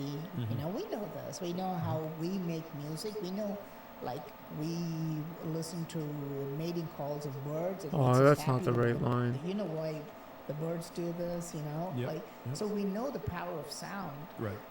But it's very superficial today, Mm-hmm. right? But it's like it should have great power, Mm-hmm. Mm-hmm. right? That the sound should probably have Really? great healing power. We've just forgotten all of it, Mm-hmm. you know? Yeah. Do you think that sound was used for levitation in our past? Yeah. Yeah. Where do you think we see evidence of that? I don't think we can actually see evidence of that. I wouldn't say that we have evidence of that. I would say at this point it's a theory. I've heard about it. For example, even in Coral Castle in Homestead, Florida. You know this? Yeah. They said that Edward Leeds-Callan was singing to the Stones. Do you know about this? They even made, I think they made a documentary about this, saying singing to the Stones. Okay. And because the Coral Castle in Homestead, Florida, you know, he built a castle all by himself, right? He never let anybody touch anything, and he refused to use electricity, Oh, that's not great. right? But so how do you build a castle by yourself? And there's a lot of like mystery around this. And some people said that he was he was using sound, and the stones could be lifted. I mean, it was just theory. In my book, which I wrote about Coral Castle, I didn't mention anything about this, but you know, today such technology exists. Tibetans believe that. In one of the Tibetan temples, there was a person who claimed that he saw a bunch of Tibetan monks chant mantras, and the stones started lifting up. Okay, I mean, you can probably find it online, but I think it was Tibet, and they were saying that all the Buddhist Tibetan monks were chanting mantras, and the stones started to move, and they started to, you know, position themselves. Okay. Oh, Yeah, fuck this- this. Yeah, fascinating. Yeah. Yeah. Okay. So the other thing that you 7. mentioned was the sun and sun alignments and. I think it's a PB. Whatever. We'll the take a sun. photo. We'll do it one more What time. are See if your we get thoughts 56 with the warp or whatever. Yeah, I mean, I you got a know, back you worship switch the to sun. unarmed. Do you? I don't worship anything. Do you celebrate? Sometimes my wife. I worship my wife, but that would be about the closest that I would get to worshiping anything. Yeah. No, it's thanks, funny brother. because Thanks for suffering we through this say, shitty stream with me. As Hindus, Thanks, brother. worship the sun, the trees, everything. Right? So anything that's in nature, it can be an object, it can be a being. Trees are I need gods, to, man. I need to, the sun like, is a god. I need to The see the sun bigger is a god for picture. us. And when I tell people, no, you celebrate the sun, you worship the sun, and they're The like, lines are just so I'm terrible. an atheist, I'm a Christian, I'm a Muslim, I'm a free spirit. I don't like celebrate the sun. Yes, you do, right? Because why do you celebrate your birthday every year? No. Why don't you do it every 6 months? Right? Why don't you do it every like month? No, you're basically marking your position Oh, man. respect Thank God to I the did it sun. here in this round. on the orbit, and you celebrate it when you make a full circle coming back to the same position. It's about the sun, right? And at least that's okay. But see what people are doing on the new year? Everybody's going crazy, right? Like Yeah. the celebration around the world. Like, what did we accomplish? Well, we survived another year without killing ourselves, I guess, right? We made one full circle around the sun. That's it. Yeah. We all did like one full, like imagine an alien watching this, right? They're like, why are all these guys dancing Yeah, today? They right. just made one full circle Right. around the sun, Why are right? they shooting us fireworks on July 4th every year? Right. Yeah, but only every year, right? Why not? Like if it's about the moon, that would be every month, What? right? Every 28 days, whatever, right? So the sun becomes very important, right? So what they did was, of course, without the sun, there's like probably we wouldn't exist. You know, in reality, probably sun is the real God, because if sun dies now, like we'd all be gone, like, right? So there's no chance for us to survive. So they took the sun, they personified sun in Hinduism. This is called Surya. In Hinduism, Surya means the sun.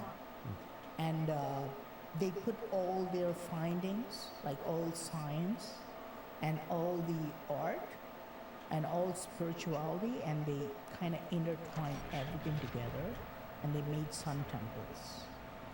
So for example, in Konark Sun Temple, you'll find a sundial. It just looks like a large wheel, but it's accurate to like 1 minute. You can literally go put your finger like Come on, a certain man. place where the shadow falls. Might be and you can like, 56. okay, now it's like 11:45. Wow. Yeah, so Come you see on, how dude. kind of like started to intertwine science and spirituality. And there's another temple called Modara Sun Temple. It's a fantastic temple, and if you go there on summer solstice, again a solar event, right? So if you go there on summer solstice, your shadow will not fall on the ground. It sounds like, you know, pure science fiction, right? But how did they accomplish this, right? Yeah, if you see that on summer solstice day, sun shines directly above the temple at noon, casting no shadow, and this only happens on this day, right? How? Because these guys knew about the Tropic of Cancer. This is a particular line on the globe, and they constructed the temple on the Tropic of Cancer. So they made sure, right? So Yeah, they that's knew, it, 56. And I fully imagine them having like Yay! strange Woohoo! rituals, right? They like We'll take it. everybody should It's not come this 55, but we'll day take into it. the We're taking temple, that. We're and taking that to the it's bank. Yo, magic. thanks to Your Lucifer. shadow's not falling on the ground. Oh, But fuck they me. I used gotta a really like write scientific down what these are. I just literally principle taking to them. Whatever, I have the VOD. Yeah, and then Alright, we're moving on. Thanks, on- brother. on equinox, Gyges Causities, Alex Jones. Alright, on both the equinox, what the else? very Like, first- actually, and I've checked this with my compass, you know. Street Secret Agent, maybe? Alignment is perfect. That's a fun one, too. This is a pretty on fun the one. equinox, the very first rays of sun will fall on the idol of the sun god. So the alignment of the entrance and the way the temple is positioned. I've is that auto aim the off, very though. First rays of the sun will go. I don't think this and project's gonna go fall very on well with the- auto aim on the off, let me statue of tell the you. sun god.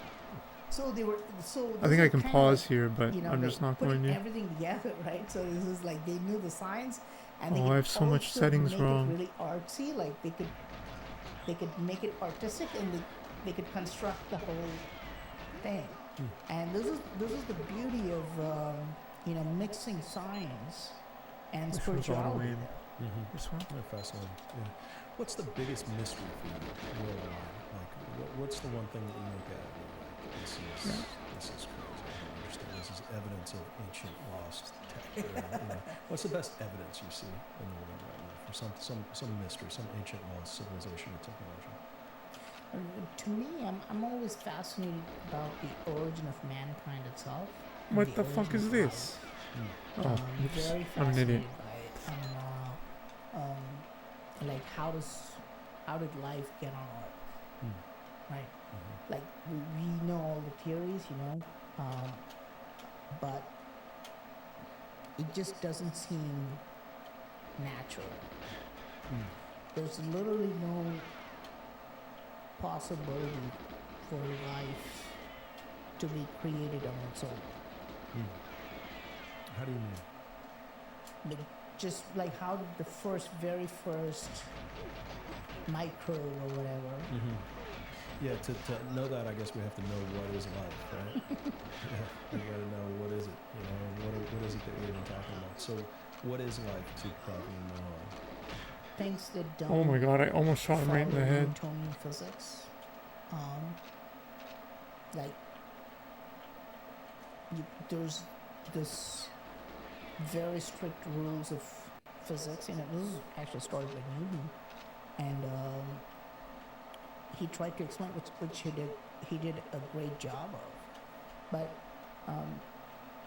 nature, it works with inanimate objects, right? So if you see a sofa, it follows certain rules and stuff, but a cell doesn't, or humans don't. Humans can do whatever, they can multiply, and that doesn't follow that specific The boost.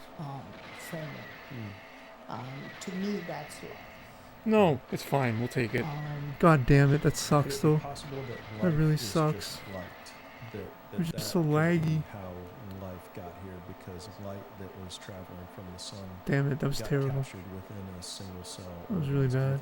Within a piece of matter that was that had water. That was that the light got trapped within that tiny little cell, and that tiny little cell then became alive. It moved all over the place, because that's what light does. It's bouncing all over the place. And Big they boost. figured out a way to divide it. No, it's into fucking something game. else, and then Like, this over game sucks. I millions of suck. years I'm a just sucky kinda- player. Just kind of evolved to what we see today. I wonder if for me, that's the origin of life. It's light. It's literally directly created from the sun, and it gets captured.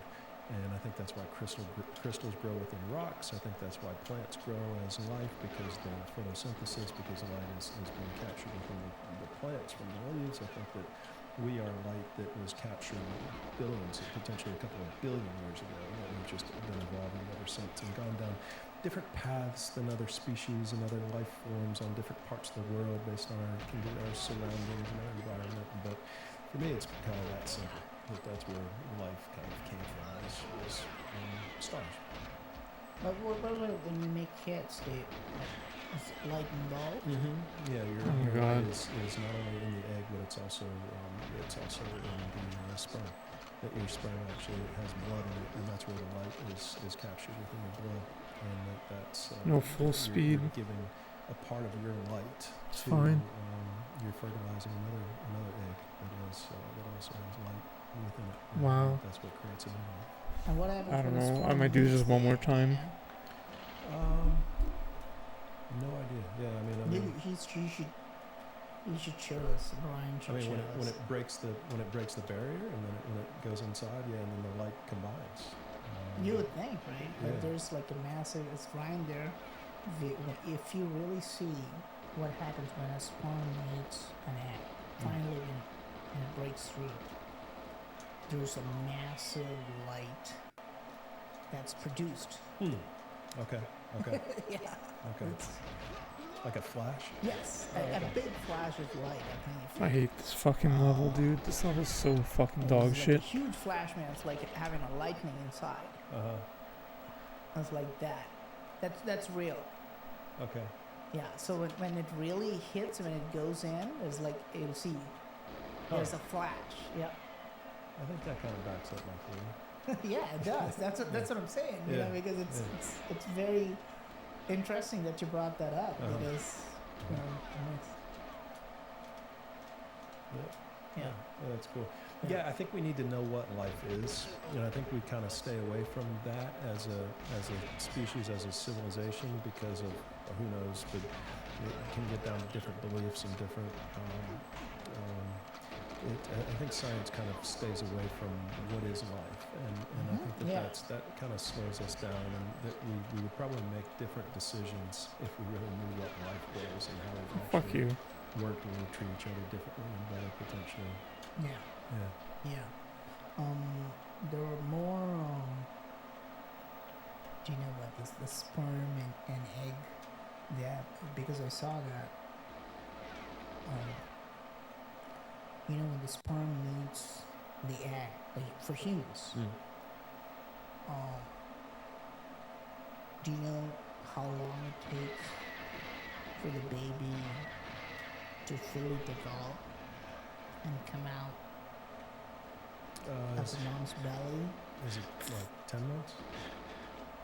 So It's just if so you Google amazing. it'll Isn't it be just like such a great I know level? 9 months is obviously pregnancy, but So it should be like 280 days. If you Google it today, it'll be like 280 days, Okay. but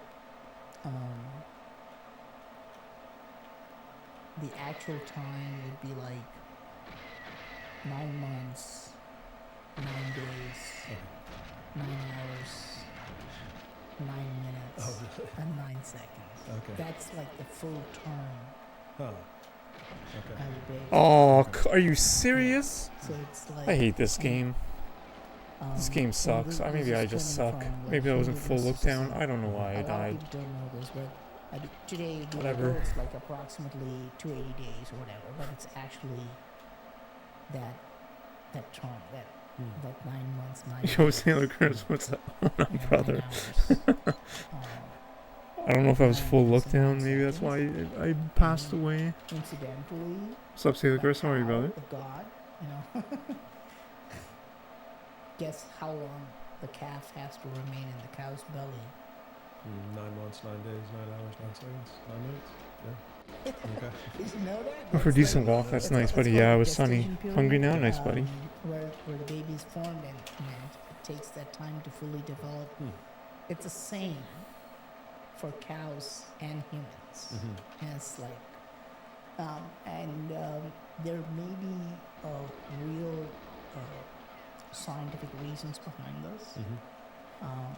Because Welcome home. if you look at a woman's menstruation, I try not to.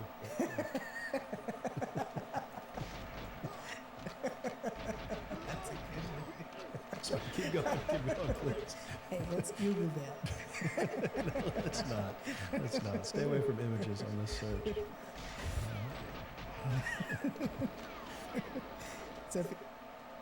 So if you look at a woman's menstrual cycle, it just follows the moon's cycle around the earth.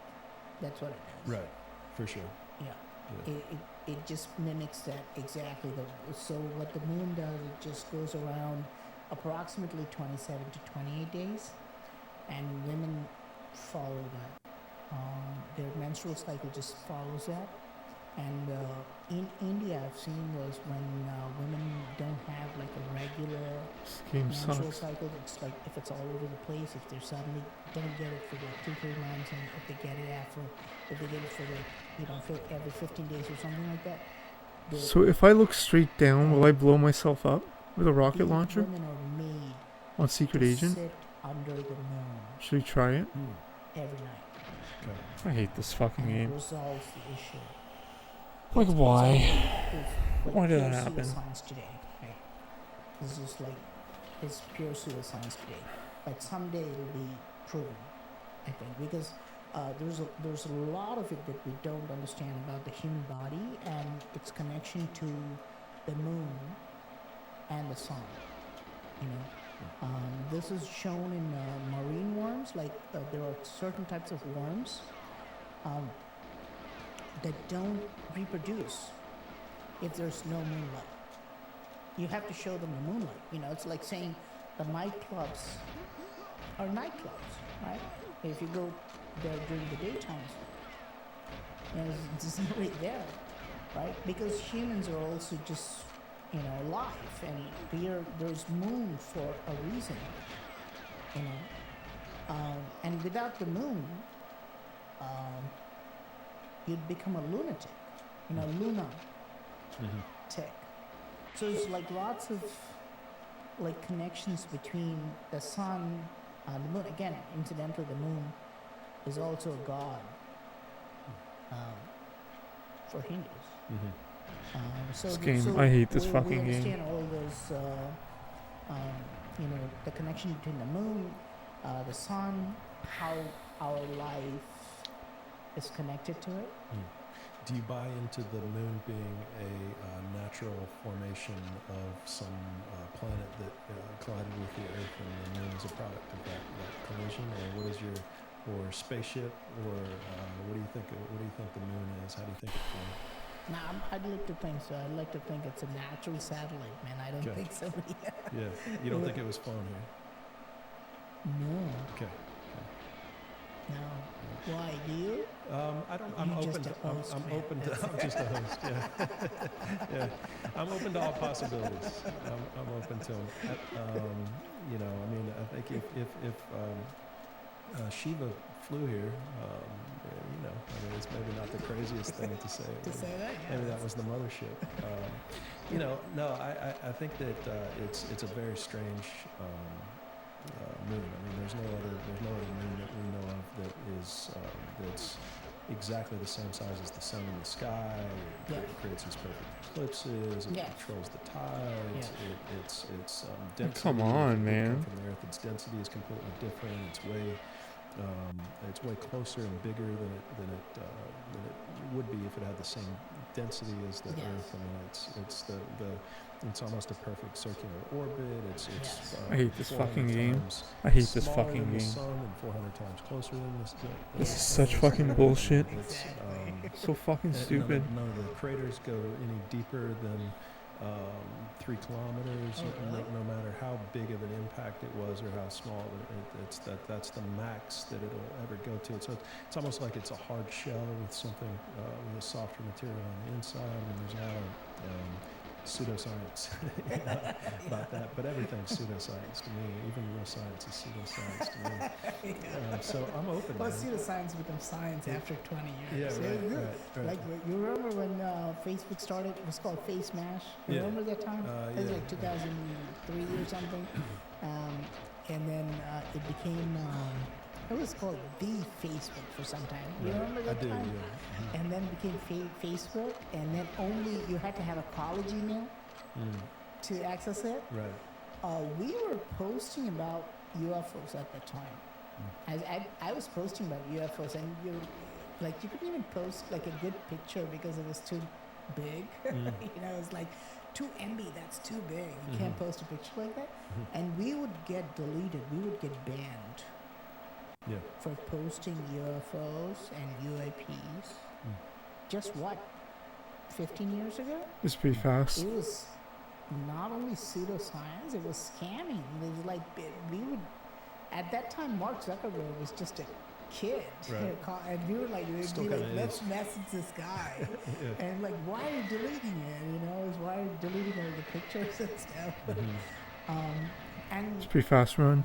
they were thinking that this I was think it's my just fastest run so far for Secret now Agent. thinking that it's pseudoscience. They thought it was fake. You know, they thought the entire UFO thing was a fake, you know. And look, today, in just 15, 20 years, it's mainstream science, you know, and that's the area that we, like now, people are like, why are you not talking about UFOs anymore? I tried. was I talking tried, about bros. UFOs 10 years ago. I tried.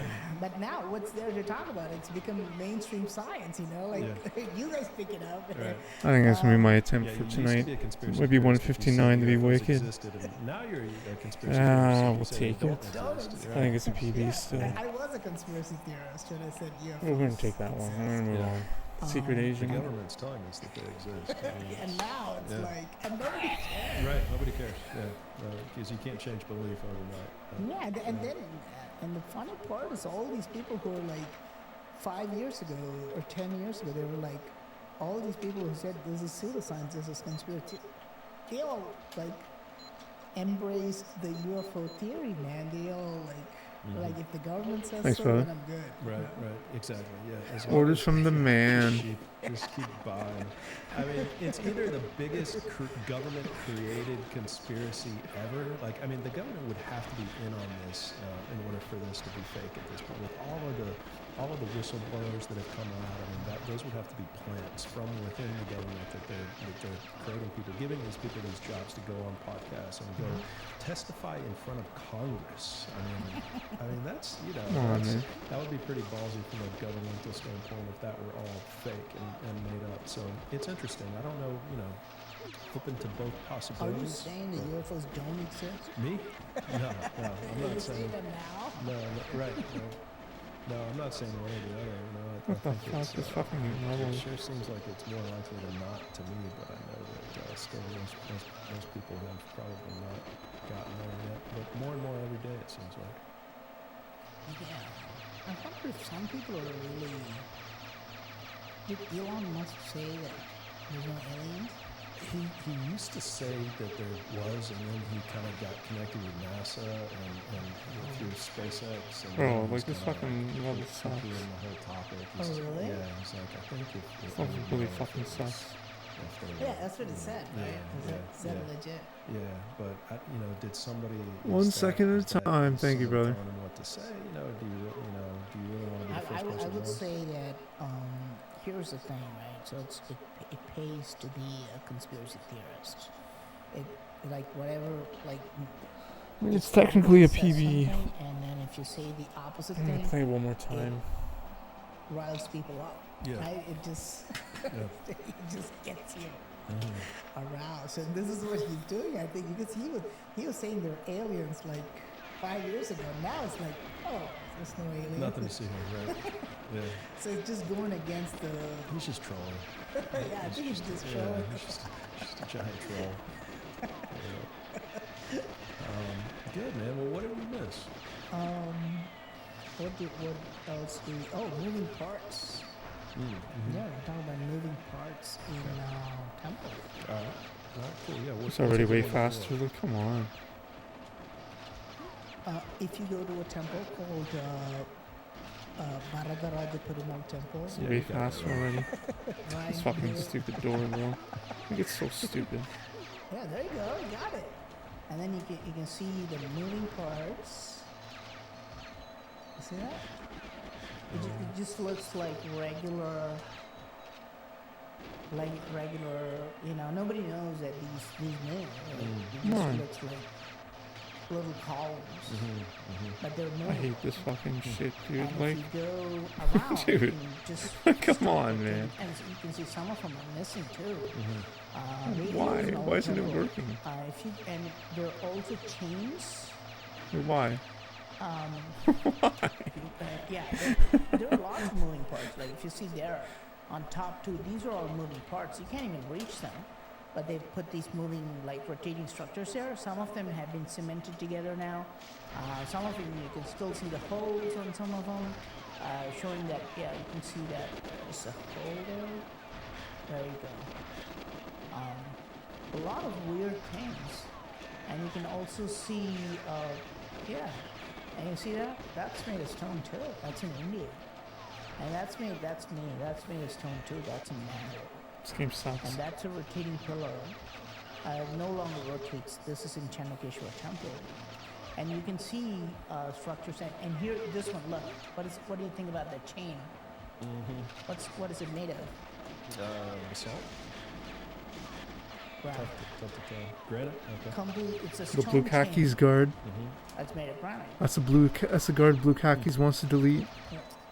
And moves. How? How would they get the ring? Come on, man. Mine just exploded. Yeah, man. This is why I'm saying you guys should come to India if Yeah, you for want to sure. do real research. Just Yep. come to India, man. We have the greatest structures in the world. That's cool. Tell that to, of course, Graham Hancock does it. But tell that to Ben. Tell that to all Yep. your friends. Right. Yeah, they should be researching India Yeah. more than Egypt. Like, what What's the the fuck? point of the rotation? Is there any speculation as to why? What a fucking why dog the shit level. pillars would rotate on those structures? No, my idea is that they were using it to create some type of energy, like electricity. To me, I mean, you know how the dynamo Shit works, sucks, right? bro. This Yeah, level is the bicycle. worst. Yeah. If you're just taking a bike and if you're pedaling away, you don't need a battery or any type of energy device. With just your kinetic energy, you can create electricity. So this should be one of the reasons. I mean, I can't think of anything else. I mean, it would be like a kind of like a micro amount of energy, and I wonder what they would be using it for, right? But you could literally create energy this way, or you could literally create electricity this way, and use it for something, right? And this is what they're doing in Japan, I think. In Japan, they put on these weird things in the floor where you just walk and you're creating energy, and they're using it for something else. So, this fucking game. and now, 10 years ago, I thought only certain temples had them. Now, the more I look at these temples, I realize that every temple, ancient temple, not the new ones, every temple has a moving part. And that's mind-boggling to me, right? That's like really crazy. It's a solid piece. Hey, did you know they had a rotating megalithic door, a moving door in the Great Pyramid of Giza? I don't know why it's so laggy. I hate this fucking historical level. Evidence of it. There was a Greek explorer 2,000 years ago. I forgot. 131, fine. He went to the Great Pyramid of Giza and he found this door. It's like a moving stone door, and he used it, and then he wrote about it. But nobody has ever been able to find that door after him. Some famous Greek philosopher or geographer, or somebody like that. Alright, we'll do one more time. Back to the moving parts. A lot of Indian temples have these moving parts. Again, you saw the chains that are moving. You saw the rotating parts that are moving. They seem to be placed in all ancient temples for some reason, and we no longer have this type of technology in the new temples. Okay. Yeah, so that's like lost. New being when? Like if they built it in the last 300 years, Okay. that's not Gotcha. there. Gotcha. But the ones that archaeology thinks is 900 to 1400, Yeah. and you think are much older, they all have that. Yes. Yeah. Okay. Interesting. Yeah. Okay. And is there an obvious way that you think that they were harnessing the energy through those? No. Okay. No, we can't Come do on, it. They man, found all like, these bro. connections with the wires and they're storing it here. That would be a jackpot. Yeah. That would be like finding the lathe machine at Humpy, and then they build a parking lot around it. Right. That would be a jackpot Bro. to find an intact Come on. mechanism, right? But it's Right, this is I my- can't think of this any might be a other PB. real reason why somebody not would be, go though. out of the way to create moving parts. So In laggy, temple, man. why would you do it? It's so hard to do it too. It's not easy, right? Even at Coral Castle, Edward Yates Cowan built a Dude, oh my god, like, a fuck me. 9-ton, revolving door, right? So it's a 9-ton rotating door, and it's like a big door. It's made of solid coral rock, basically. Right. Yeah. It's And if you go today, it doesn't work. right. Yeah. It's not working. It's not working. It's like you can't create like megalithic structures. Like you can't create stone things that move forever. It's just very hard to do. Coral is different than granite too. That's coral's going to wear down for sure over time. But it's not the granite itself or coral itself, right? It's the axis. It's the axis that goes inside, right? Yeah. And anything that's rotating, there's going to be a lot of friction, and you have to use lubricants for that. This game sucks. It's not easy to have like a moving part. Especially if you think about it for centuries. I mean, tell me a machine that's been working for centuries. You can't, right? Because these are moving parts. It creates friction. You Oh, gotta like what the lubricate it. fuck? You The gotta lag, maintain dude. it. There's so much lag It's because I very didn't pass hard away that to other do. guard. Like, it's just so And you shit. can see another rotating pillar in a temple called Chennakeshwar Temple. We saw images of that. Fantastic pillar. It's like, again, lathe turning pillar, all sorts of weird things in that pillar. Ancient. And you can still see traces of lubricant placed at the base because these guys were using lubricant. But it does not rotate anymore. It's, 900 years old, it's not gonna, that's not gonna work forever, I don't think. Right.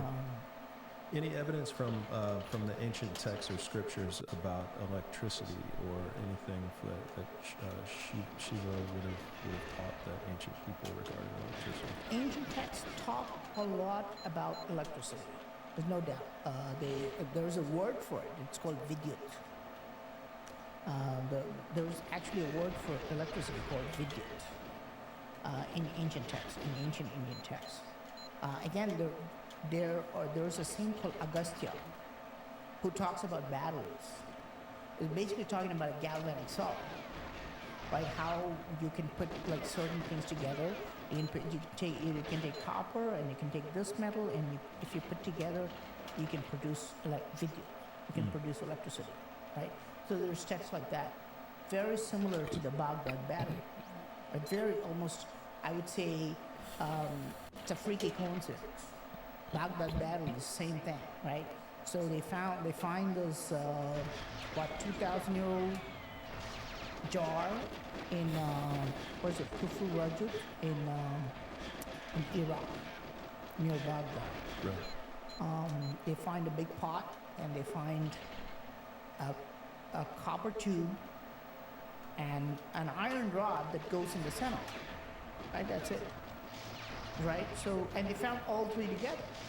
Right, and the iron rod goes inside the copper tube, and the copper tube goes inside the jar. This is so fucking And they found dumb. traces of vinegar in the jar. Inside the jar, they found traces of vinegar. So when Wilhelm Koenig, I think this was a German guy, it was fantastic, genius. Wilhelm Koenig, when he, that's original.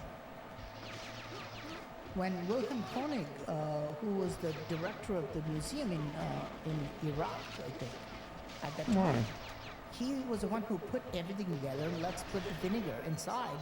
Let's recreate this, and it produced electricity, right? So that's why they called it the Baghdad battery.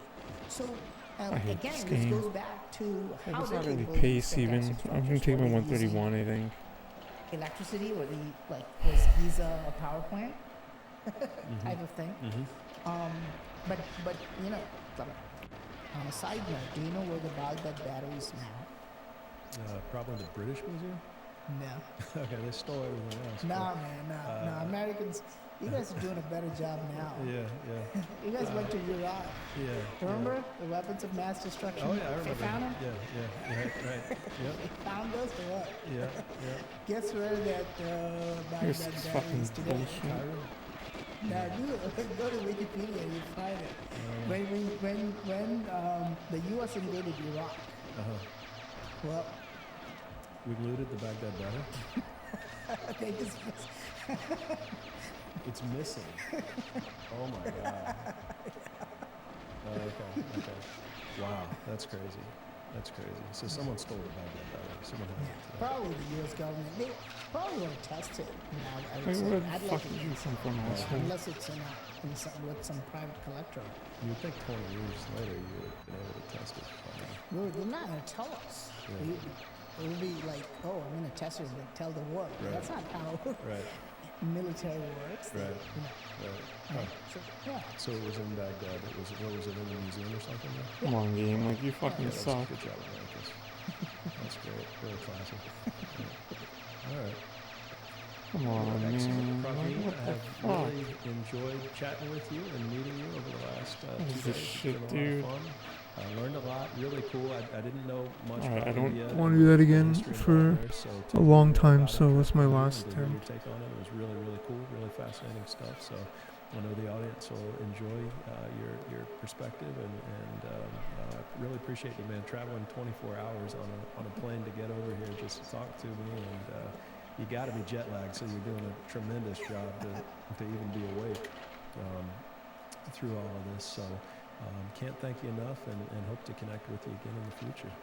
Thank you, man. Then this is the time where I get to promote my stuff. Yeah, right, for sure. Yeah. I would like to sell my all my products, my meditation courses, my books. I just haven't created any. Okay.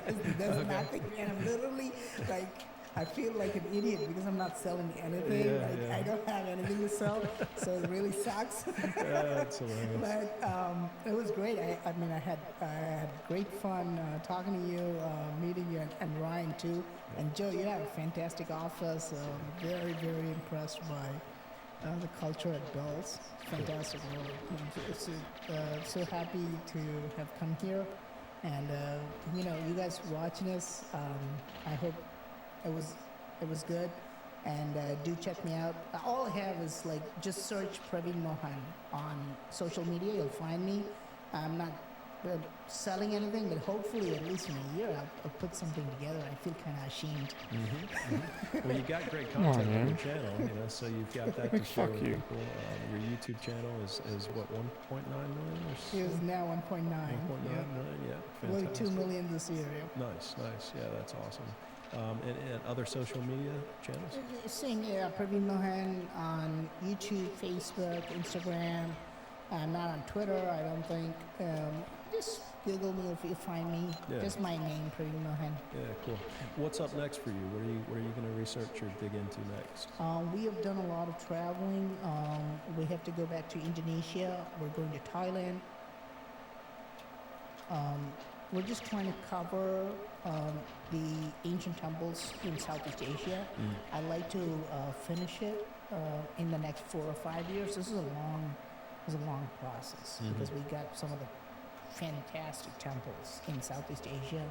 I would like to cover all of them. So those, we got a lot of other things too coming up. A lot of TV shows, and trying to write a book and so on, and so forth.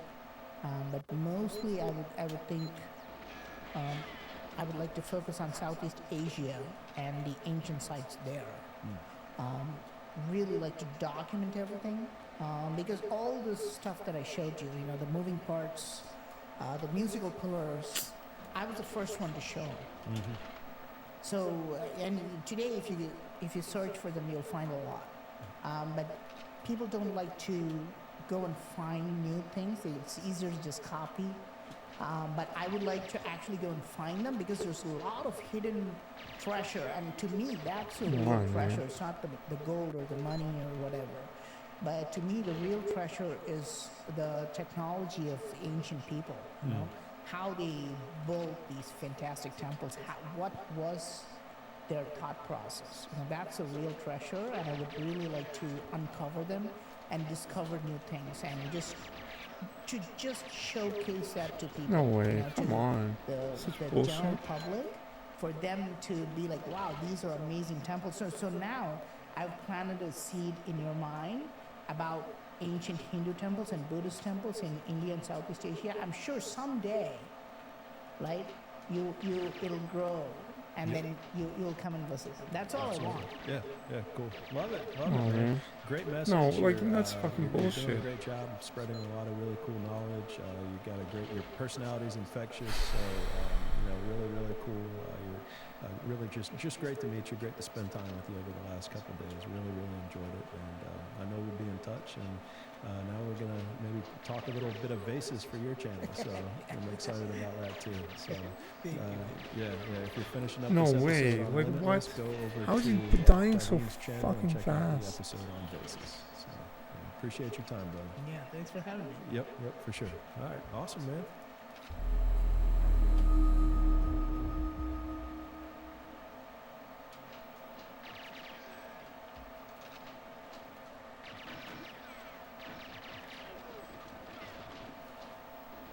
I don't think I released the first one.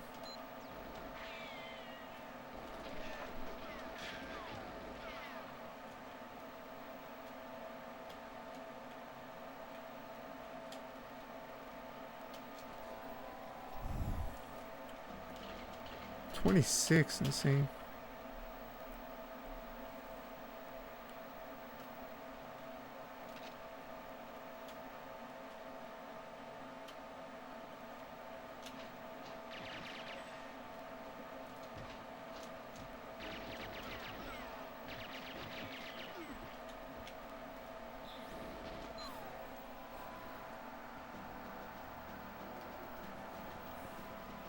The big question for me in that timeline is, why didn't we do it sooner? Why did it take so long? Why did we wait until after 12,000 years ago, really after 10,000 years ago, to start seeing the beginnings of civilization?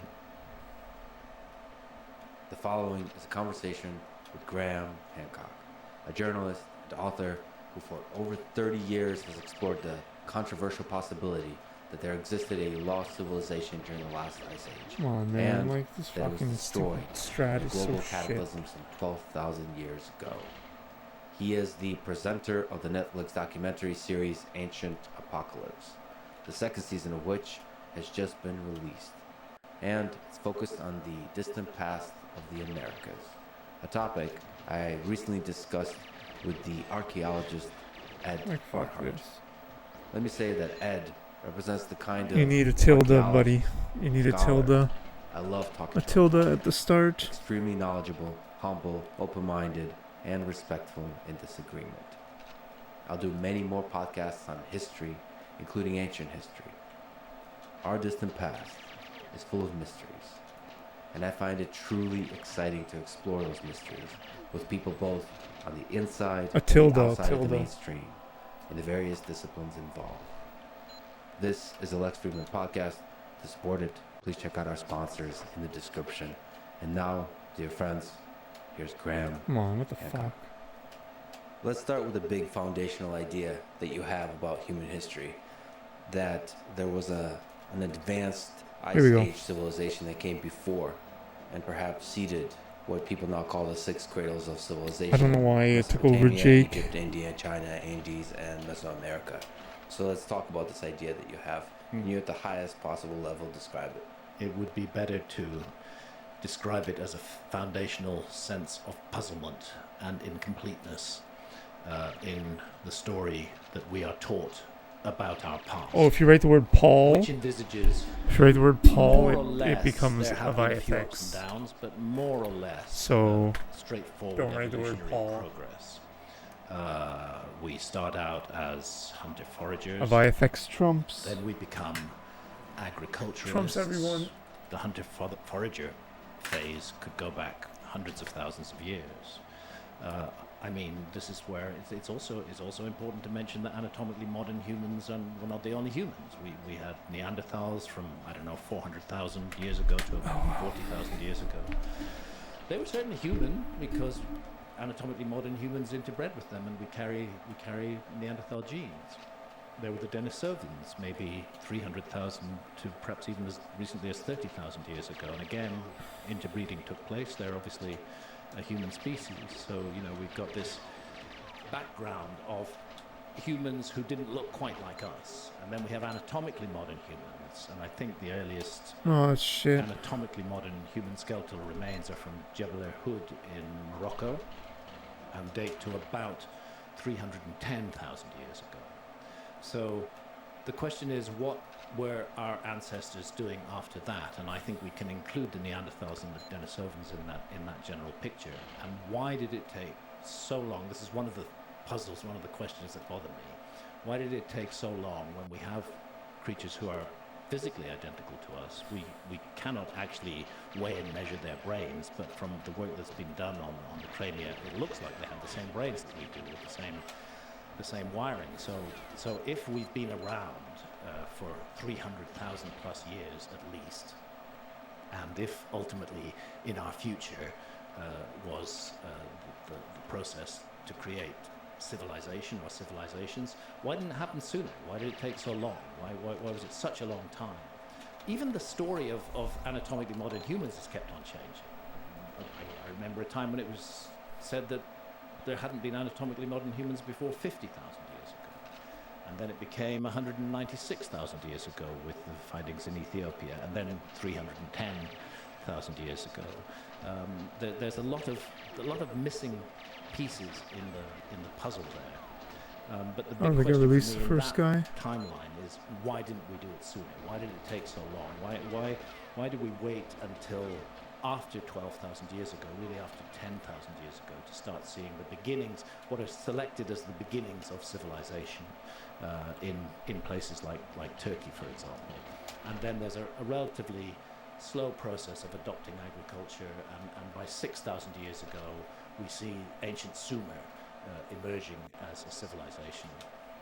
And we're then in the pre-dynastic period in ancient Egypt as well, 6,000 years ago, beginning to see definite signs of what will become the dynastic civilization of Egypt about 5,000 years ago. And interestingly, round about the same time, you have the Indus Valley civilization popping up out of nowhere. And by the way, the Indus Valley civilization was a lost civilization until the 1920s, when railway workers accidentally stumbled across some ruins. I've been to Harappa and Mohenjo-daro, and these are extraordinarily beautifully centrally planned cities. Clearly they're the work of an already sophisticated civilization. One of the things that strikes me about the Indus Valley civilization is that we find a steatite seal of an individual seated in a recognizable yoga posture, and that seal is 5,000 years old. And the yoga posture is Mula Bandhasana, which involves a real contortion of the ankles and twisting the feet back. It's an advanced yoga posture. So there it is 5,000 years ago, and that then raises the question, well, how long did yoga take to get to that place when it was already so advanced 5,000 years ago? What's the background to this? China, the Yellow River civilization. Again, it's around about the same period, 5,000 to 6,000 years ago, you get these first signs of something happening. So it's very odd that all around the world we have this sudden upsurge of civilization about 6,000 years ago, preceded by what seems like a natural evolutionary process that would lead to a civilization. And yet, certain ideas being carried down and manifested and expressed in many of these different civilizations. I just find that whole idea very puzzling and very disturbing, especially when I look at this radical break that takes place in not just the human story, but the story of all life on Earth, which was the last great cataclysm that the Earth went through, which was the Younger Dryas event. It was an extinction level event. That's when all the great megafauna of the Ice Age went extinct. It's after that, it's after that event that we start seeing this, what are taken to be the beginnings of the first gradual steps towards civilization. We come out of the Upper Paleolithic as it's defined, the old end of the Old Stone Age, and into the Neolithic. And that's when the wheels are supposedly set in motion to start civilization rolling. But what happened before that, and why did that suddenly happen then? And I can't help feeling, and I've felt this for a very long while, that there are major missing pieces in our story. It's often said that I'm claiming to have proved that there was an advanced lost civilization in the Ice Age, and I am not claiming to have proved that. That is a hypothesis that I am putting forward to answer some of the questions that I have about prehistory. I think it's worthwhile to inquire into those possibilities, because the Younger Dryas event was a massive global cataclysm, whatever caused it, it's strange that just after it we start seeing these first signs. So the current understanding in mainstream archaeology is that after the Younger Dryas is when the civilizations popped up in different places of the globe with a lot of similarities, but they popped up independently. Yeah, independently and by coincidence. And by coincidence, those big civilizations that we all remember as the first civilizations, Sumer, Egypt, the Indus Valley civilization, China, they all pop up at pretty much the same time.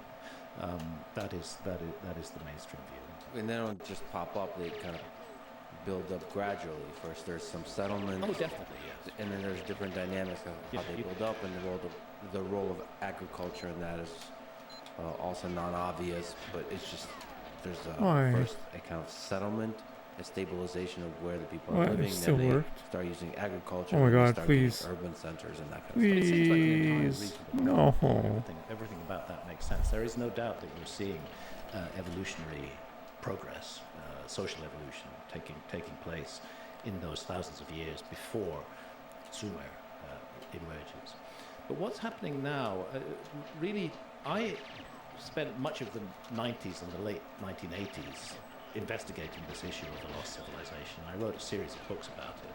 But by 2002, when I published a book called Underworld, which was the most massive and most heavy book that I've ever written, because I was writing very defensively at the time, By the time I finished that book, my wife Santa and I spent 7 years scuba diving all around the world, looking for structures underwater, often led by local fishermen or local divers to anomalies that they'd seen underwater. By the time that book was finished, I thought, actually, I've done this story. I've walked the walk. I really don't have much more to say about it. And I turned in another direction, and I wrote a book called Supernatural: Meetings with the Ancient Teachers of Mankind, recently retitled Visionary, and that was about the role of, fundamentally about the role of psychedelics in the evolution of human culture. And I didn't think that I would go back to the lost civilization issue. But Göbekli Tepe in Turkey kept on forcing itself upon me. The more and more discoveries there, the 11,600-year date from Enclosure D, which is the two largest megalithic pillars.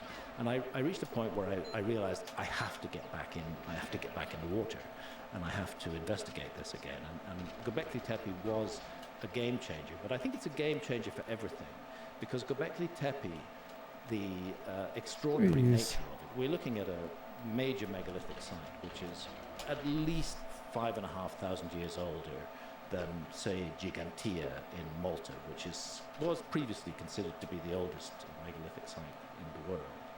And this led, of course, to a huge amount of interest and attention, both from the Turkish government, who see the tourism potential of having the world's oldest megalithic site, and from archaeologists. And this, in turn, has led to exploration and excavation throughout the region. And what they're finding throughout that whole region around Göbekli Tepe, and going down into Syria and further down into the Jordan Valley as far as Jericho, and even across a bit of the Mediterranean into Cyprus, is what Turkish archaeologists are now calling the Tas Tepeler civilization. They're calling it a civilization, the Stone Hills civilization, with very definite identifying characteristics: semi-subterranean circular structures, the use of T-shaped megalithic pillars, sometimes not anywhere near as big as those at Göbekli Tepe.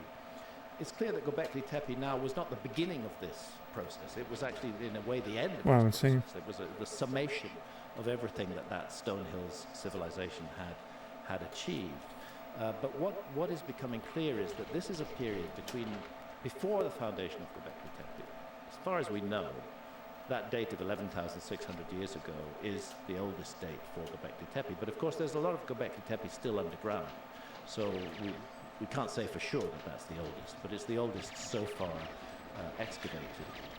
What we're seeing is that in that whole region around there something was in motion, and it began to go into motion round about the beginning of the Younger Dryas, and this is where these two dates are really important. The Younger Dryas, I'll round the figures off, begins around 12,800 years ago, and it ends around 11,600 years ago. So Göbekli Tepe's construction date, if it is 11,600 years ago, if they don't find older materials, marks the end of the Younger Dryas. What a bug.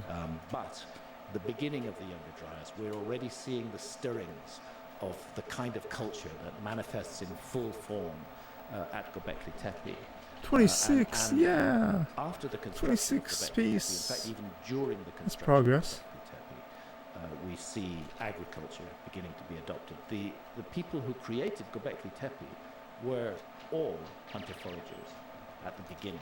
But by the time Göbekli Tepe was finished, and it was definitely Oh, was this just like 25 piece? finished, closed off, closed down, deliberately buried. Oh covered no, I with fucked earth, up the bug though. covered with Damn it. rubble, and then topped off with a hill, which is why Göbekli Tepe is called No. what it is. Göbekli Tepe means Don't do this to Potbelly me, Hill, game. or the Hill of the Navel. For a long time, Göbekli Tepe was thought to be just a hill that looked a bit like a potbelly. Can you say how it was discovered? I think this is one of the most fascinating things on Earth, period. So maybe can you say what it is and how it was discovered? Well, Göbekli Tepe is, first of all, the oldest fully elaborated megalithic site that we know of anywhere in the world. It doesn't mean that older ones won't be found, but it is the oldest so far found. The part of the site that's been excavated, which is a tiny percentage of the whole site, we do know.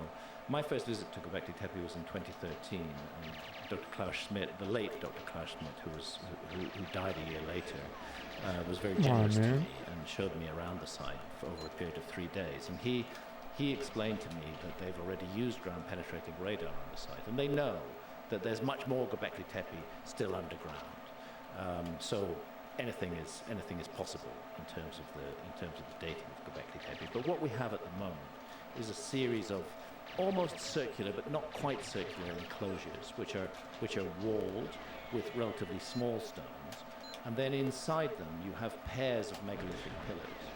And the archetypal part of that site is enclosure Come on, D, man. Which contains the two largest fucking upright dumb. megaliths, about 18 feet tall and reckoned to weigh somewhere in the range of 20 tons, if I have my memory correct. They're substantial, hefty pieces of stone. It isn't some kind of extraordinary feat to create a 20-foot tall or 20-ton megalith, nor is it an extraordinary feat to move it.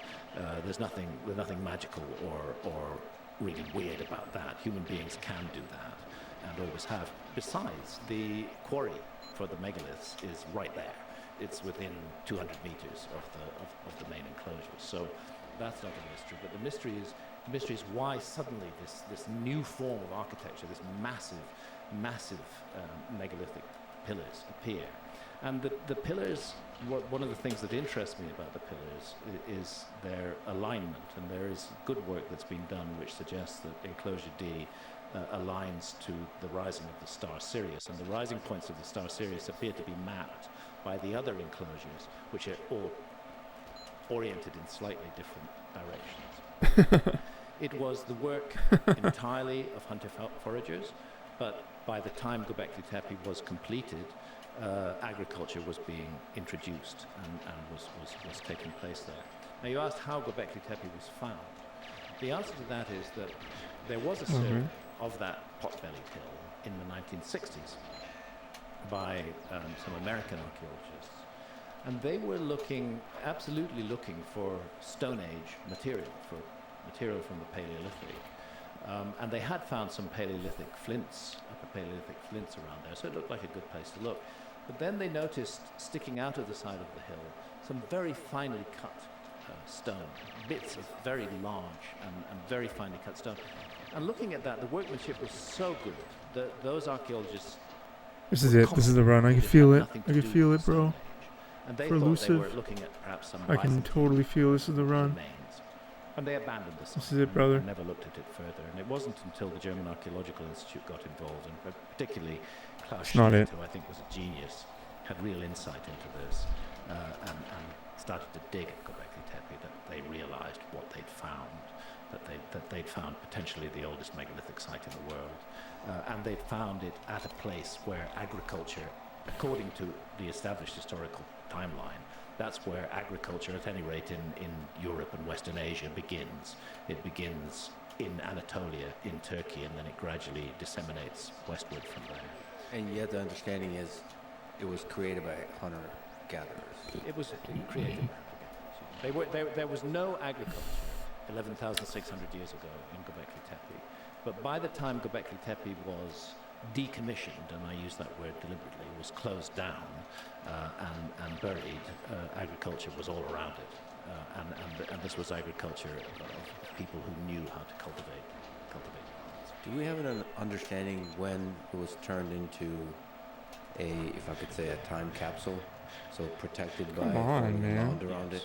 Is it fucking around dumb. that similar time? It stood from roughly 11,600 years ago to about 10,400 years ago, to about 8,400 BC. So around 1,200 years, it was there, and it continued to be elaborated as a site. And while it was being elaborated as a site, we see agriculture. I'm going to use the word being introduced. There'd been no sign of it before, and suddenly it's there. And to me, that's another of the mysteries about Göbekli Tepe. And then, with the new work that's being done, we realize that it's part of a much wider phenomenon, which spreads across an enormous distance. Oh, why? The puzzling thing is that after Göbekli Tepe, there almost seems to be a decline. Things fall down again, and then we enter this long, slow process of the Neolithic, thousands of years, gradual developments until we come to ancient Sumer and Mesopotamia. But agriculture has taken a firm root by then. Actually, one of the things, I'll just say this in passing, when I talk about a lost civilization introducing ideas to people, I'm often accused of stealing credit from the indigenous people who had those ideas in the first place.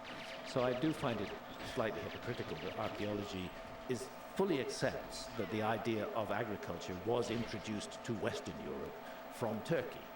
And that Western Europeans didn't invent agriculture. It was absolutely introduced by Anatolian farmers who traveled west. So the notion of dissemination of ideas perhaps shouldn't be so annoying to archaeologists as it is. Come on, man. Perhaps we should also state, if we look at the entirety of history of hominids, humans or hominids have been explorers.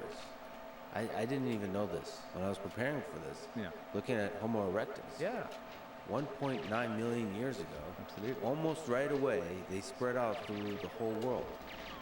And we, Homo sapiens, evolved from This them. is it. And we should also mention, since we're talking about sort of controversial debates going on, as I understand, there's still debates about the dynamics of all This that is was it. going on there. Like we Oh, mentioned the in grenade. Africa, that Why? it's- Wasn't he shooting? How can he I think throw a the current grenade when he was understanding shooting? didn't come What? from one particular point of Africa, that there's multiple locations. Mm-hmm. This is the out of Africa theory. I think it's more than a theory. It's really strongly evidenced. Why? Because we're part of the great ape family, and it's an African family. Yeah. There's no doubt that human beings, our deep origins are in Africa. But then there, as you rightly say, there were these very early migrations out of Africa by species that are likely ancestral to anatomically modern humans, including definitely Homo erectus and the astonishingly distant travels that they undertook. Yes, I think there is an urge to explore in all of humanity. I think there is an urge to find out what's around the next corner, what's over the brow of the next hill. And I think that goes very deep into human character, and I think it was being manifested in those early adventures. Please. Of people who left Africa and traveled all around the world, and then settling in different parts of the world. 26, insane. I think a lot of anatomically modern human evolution took place outside Africa as well, not only in Africa. So I guess the general puzzlement that you're filled with is, given that these creatures explore and spread and try out different environments, why did it take hundreds of thousands of years for them to develop complicated society settlements? That's the first big question. Why did it take so long? And that raises in my mind a hypothesis, a possibility. Maybe it didn't take so long. Maybe things were happening that we haven't yet got hold of in the archaeological record, which await to be discovered. And of course, there are huge parts of the world that have not been studied at all by archaeology.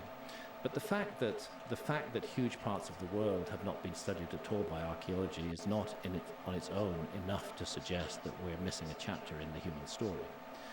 The reason that I come to that isn't only puzzlement about that 300,000-year gap. It's also to do with the fact that there's common iconography, there's common myths and traditions, and there's common spiritual ideas that are found all around the world.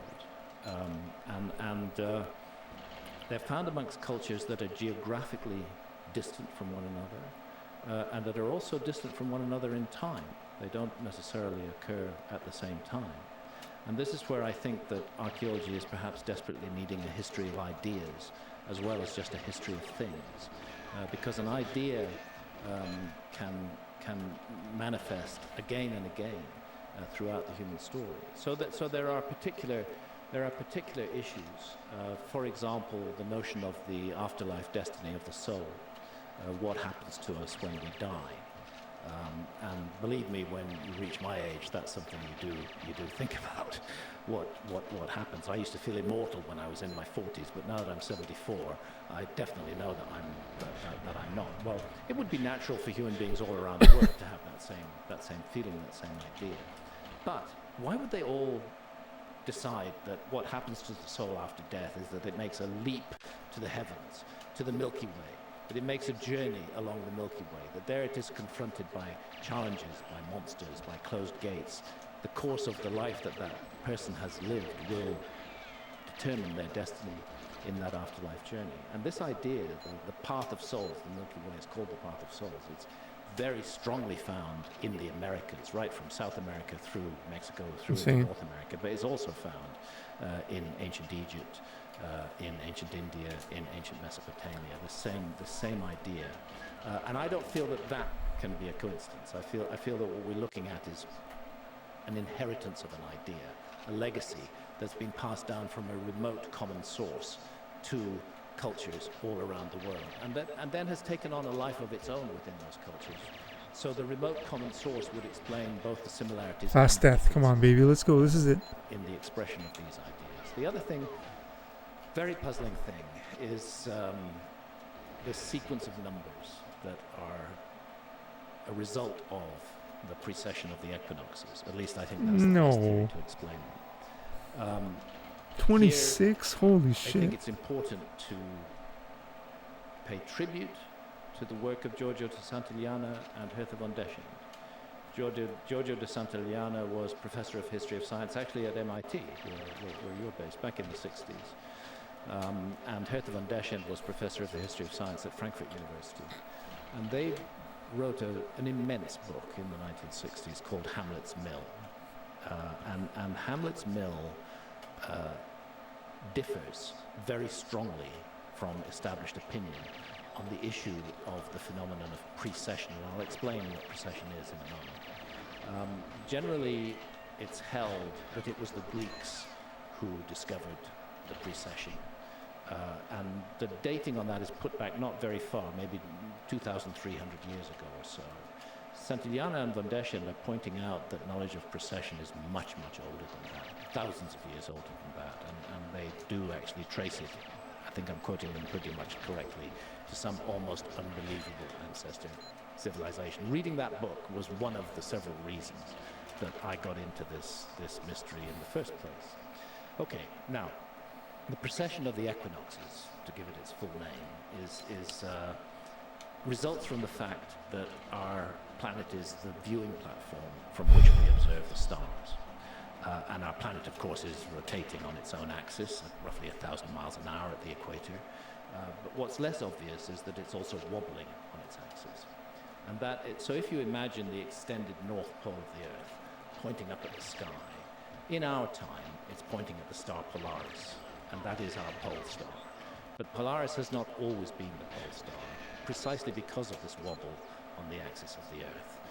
Other stars have occupied the pole position, and sometimes the extended north pole of the Earth points at empty space. There is no pole star. That's one of the obvious results of the wobble on the Earth's axis. The other one is that there are 12 well-known constellations in our time, the 12 constellations of the zodiac, that lie along what is referred to as the path of the sun.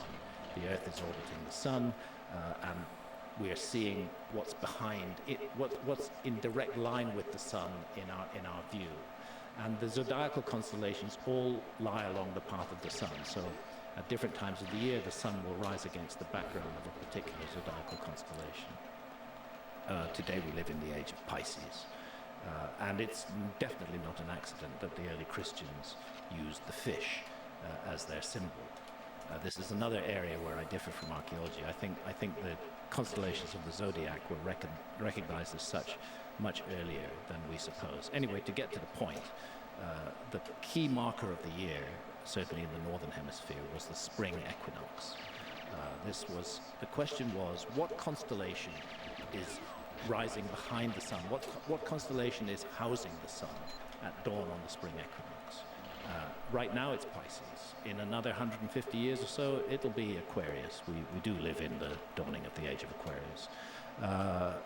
Back in the time of the late ancient Egyptians, it was Aries, going back to the time of Ramesses or before.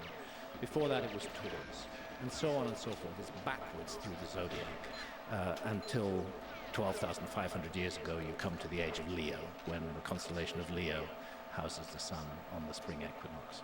Now, this process unfolds very, very, very, very slowly. The whole cycle, and it is a cycle, it repeats itself roughly every 26,000 years. Put a more exact figure on it, 25,920 years. That may be a convention. Some scholars would say it was a bit less than that, a bit more, but you're talking fractions. It's in that area, 25,920 years. To observe it, you really need more than one human lifetime, because it unfolds very, very slowly at a rate of 1 degree every 72 years. And the parallel that I often give is hold your finger up to the horizon, the distant horizon. The movement in one lifetime in a period of 72 years is about the width of your finger. It's not impossible to notice in a lifetime, but it's difficult. You've got to pass it on. And what seems to have happened is that some ancient culture, the culture that Santayana and von Deschen call some almost unbelievable ancestor culture, worked out the entire process of precession and selected the key numbers of precession, of which the most important number, the governing number, is the number 72. But we also have numbers related to the number 72. 72 plus 36 is 108. 108 divided by 2 is 54. These numbers are also found in mythology all around the world. There were 72 conspirators who were involved in killing the god Osiris in ancient Egypt and nailing him up in a wooden coffer and dumping him in the Nile. There are 432,000 in the Rig Veda. 432,000 is a multiple of 72. At Angkor in Cambodia, for example, you have the bridge to Angkor. How did it go Thom. flying to the left? And Did on you that see that? bridge, Did you have see that? figures That was so on fucking both bullshit. sides, Did I hit the door or sculpted something? figures, which are holding Whatever, it's moot. the body of a serpent. That serpent is Vasuki, and what they're doing is they're churning the Milky Ocean. It's the same metaphor of churning and turning that's defined in the story of Hamlet's Mill and Waddy's Mill. There are 54 on each side. 54 plus 54 is 108. 108 is 72 plus 36. It's a precessional number, according to the work that Santayana and von Deschen did. And the fascination with this number system and its discovery all around the world is one of the puzzles that intrigue me and suggests to me that we are looking at ancestral knowledge that was passed down, and probably was passed down from a specific single common source at one time, but then was spread out very, very widely around the world. So one of the defining ways that you approach the study of human history that I think contrasts with mainstream archaeology is you take this sort of astronomical symbolism and the relationship between humans and the stars very seriously. I do, as I believe the ancients did. I think it's important to sort of consider what humans would have thought about back then. Now we have a lot of distractions. We have social media, we can watch videos on YouTube, or whatever. But back then, especially before sort of electricity, the stars is like the sexiest thing to talk about. There's no light pollution. There's no light pollution, so it's the you're majesty of the heavens. Every single night you're spending looking up at the stars, and you can imagine there's a lot of sort of status value to be the guy who's very good at studying the stars. Yeah. And sort of the scientists of the day. Yeah. And I'm sure there's going What? to How be did I these miss that? geniuses that emerge. Yeah. They're able to do two things. One, tell stories about the gods of whatever based on the stars.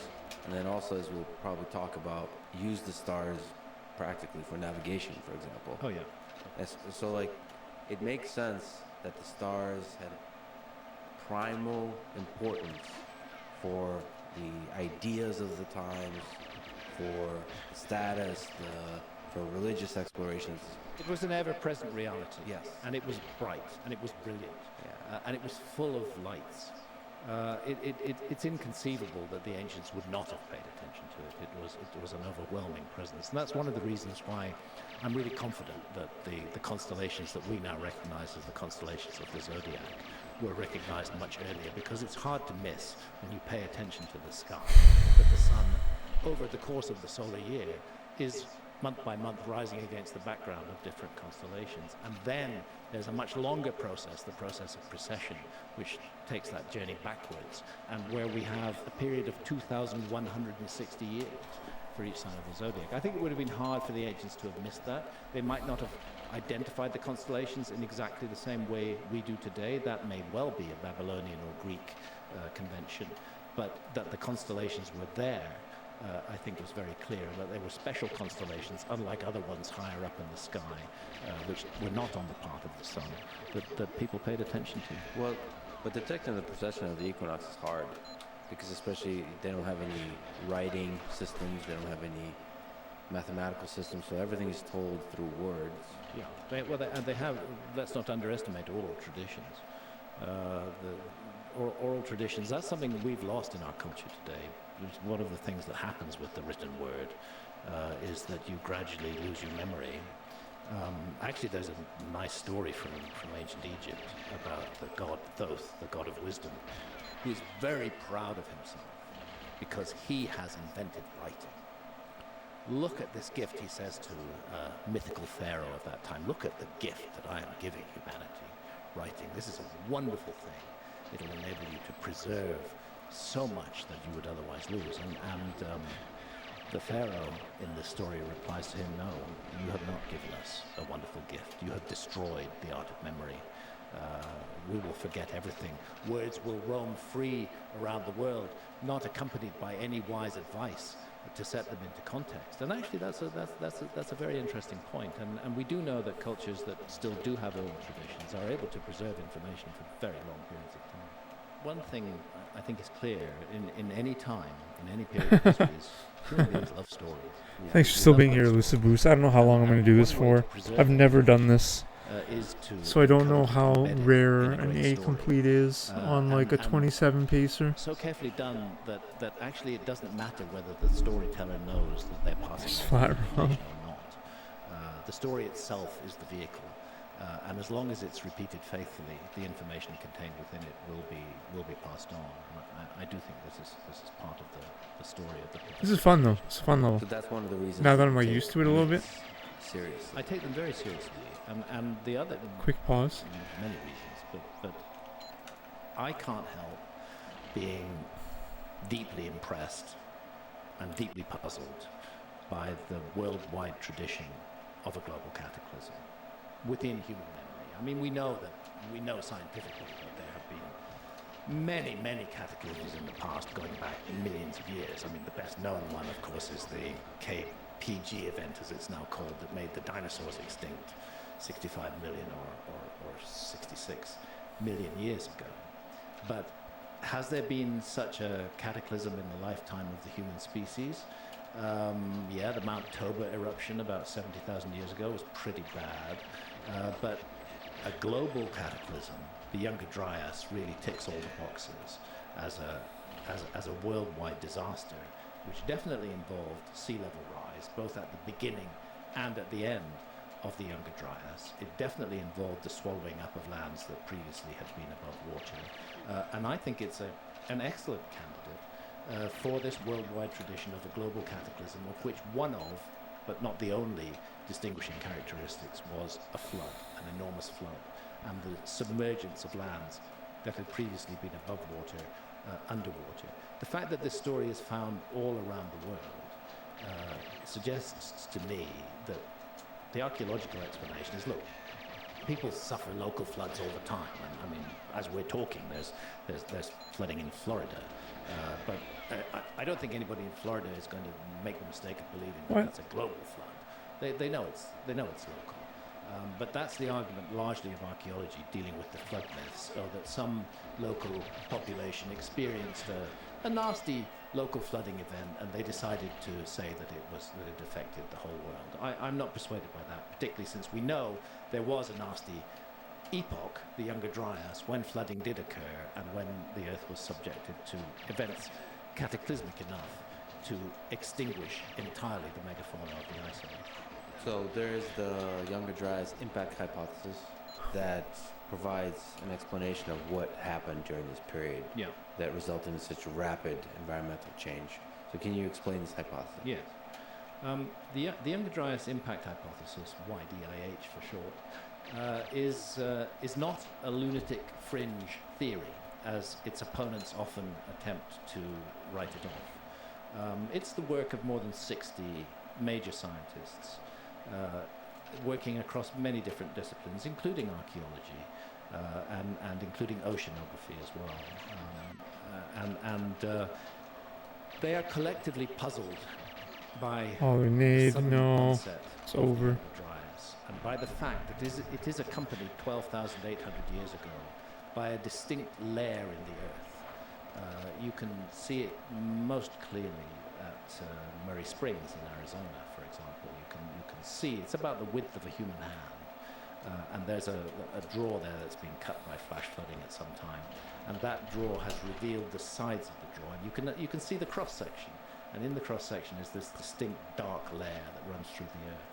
And it contains evidence of wildfires. There's a lot of soot in it. There are also nanodiamonds in it. There is shocked quartz in it. There is quartz that's Why did I shoot him in the head? I didn't shoot him in the head. 2,200 degrees centigrade. There are carbon microspherules. All of these are proxies for some kind of cosmic impact. I talked a moment ago about the extinction of the dinosaurs. Lewis and Walter Alvarez, who made that incredible discovery, initially their discovery was based entirely on impact proxies, just as the Younger Dryas is. There was no crater, and for a long time they were disbelieved because they couldn't produce a crater. But when they finally did produce that deeply buried Chicxulub crater, that's when people started to say, yeah, they have to be right. But they weren't relying on the crater, they were relying on the impact proxies. And they're the same impact proxies that we find in what's called the Younger Dryas boundary layer all around the world. So it's the fact that at the moment when the Earth tips into a radical climate shift, it's been warming up for at least 2,000 years before 12,800 years ago. People at Nice, the time fast passing way. Nice, here we go. This is it. This is the one. Really cold for Lucifer. time, but it's getting better. Oh, what? Like, what's going on there? That's so fucking dog shit. Did you see that? Some might say And what happens there? 60 years ago, there's a massive global plunge in global temperatures, and the world suddenly gets as cold as it was at the peak of the Ice Age, and it's almost literally overnight. It's very, very, very rapid. Normally, in an epoch when the Earth is going into a freeze, you would not expect sea levels to rise, but there is a sea level rise, a sudden one, right at the beginning of the Younger Dryas. And then you have this long frozen period from 12,800 to 11,600 years ago. And then, equally dramatically and equally suddenly, the Younger Dryas comes to an end, and the world very rapidly warms up, and you have a recognized pulse of meltwater at that time as the last of the glaciers collapse into the sea, called Meltwater Pulse 1b, around about 11,600 years ago. So this is a period which is very tightly defined. It's a period when we know that human populations were grievously disturbed. That's when the so-called Clovis culture of North America vanished entirely from the record during the Younger Dryas, and it's the time when the mammoths and the saber-toothed tigers vanished from the record as well. Is there a good understanding of what happened geologically, whether there was an impact or not? Like, what explains this huge dip in temperature and then rise in temperature? The abrupt cessation of the global meridional overturning circulation, of which the Gulf Stream is the best known part. The main theory that's been put forward up to now, and I don't dispute that theory at all, is that the sudden freeze was caused by the cutting off of this is the run. This is my 25 completion. System of our planet. So oh, what was that throw, Bond? You fucking but stupid. What's not really been addressed before is why. Bro, why? What was that throw, Bond? That was really dumb. Why a sudden pulse Whatever, it's moved. Went into the world ocean, and it was so much of it, and it was so cold that it actually stopped the Gulf Stream in its tracks. And that's where the Younger Dryas impact hypothesis offers a very elegant and very satisfactory solution to the problem. Now, the hypothesis, of course, is broader than that. Amongst the scientists working on it are, for example, Bill Napier, an astrophysicist and astronomer. They have assembled a great deal of evidence which suggests that the culprit in the Younger Dryas impact events was what we now call the torrid meteor stream, which the Earth still passes through twice a year. It's now about 30 million kilometers wide. It takes the Earth a couple of days to pass through it on its orbit. It passed through it in June, and it passes through it at the end of October. The suggestion is that the torrid meteor stream is the end product of a Yo, what's very up? large 25 is here. Yo, thanks, event Stash. Thanks, solar brother. system round about Thanks, man. 20,000 years ago, came in from the Oort cloud, got trapped by the gravity of the sun, and went into orbit around the sun, an orbit that crossed the orbit of the Earth. However, when it was one object, the likelihood of a collision with the Earth was extremely small. But as it started to do what all comets do, which was to break up into multiple fragments, because these are chunks of rock held together by ice, and as they warm up, they split and disintegrate and break into pieces. As it passed through that, its debris stream became larger and larger and wider and wider. And the I'm not theory even is pacing that 25. 12,800 years ago, the Earth passed through a particularly dense part of the Taurid meteor stream and was hit by multiple impacts all around the planet, certainly from the west of North America as far east as Syria. And that we are by and large not talking about Come impacts on. that would have caused craters, although there certainly were some. We're talking about airbursts. When an object is 100 or 150 meters in diameter and it's coming in very fast into the Earth's atmosphere, it is very unlikely to reach the Earth. It's going to blow up in the sky. And the best known recent example of that is the Tunguska event in Siberia, which took place on the 30th of June 1908. The Tunguska event was, nobody disputes, it was definitely an airburst of Yo, Toad. a cometary fragment. And the date is interesting because the 30th of June is the height of the Beta Taurids. It's one of the two times when the Earth is going through the Taurid meteor stream. Suddenly, Mark Well, luckily Machine that part of Siberia was waiting like 2 weeks. but 2,000 square miles of forest were destroyed. If that had happened over a major city, we would all be thinking very hard about objects out of the Taurid meteor stream and about the risk of cosmic impact. So the suggestion is that it wasn't one impact, it wasn't two impacts, it wasn't three impacts, it was hundreds of airbursts all around the planet, coupled with a number of bigger objects, which the scientists working on this think hit the North American ice cap largely.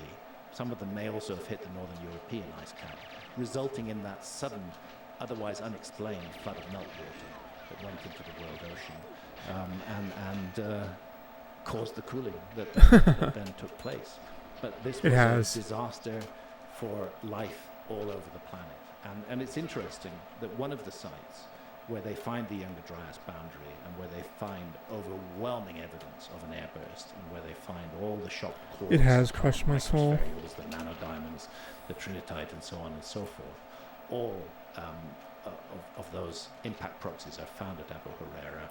That was. Did you see the new WebM of the sales job in Toronto? And it was hit 12,800. I don't know if someone edited it like a train station, but man, there was a lot of people. It was like a friggin' ton of people.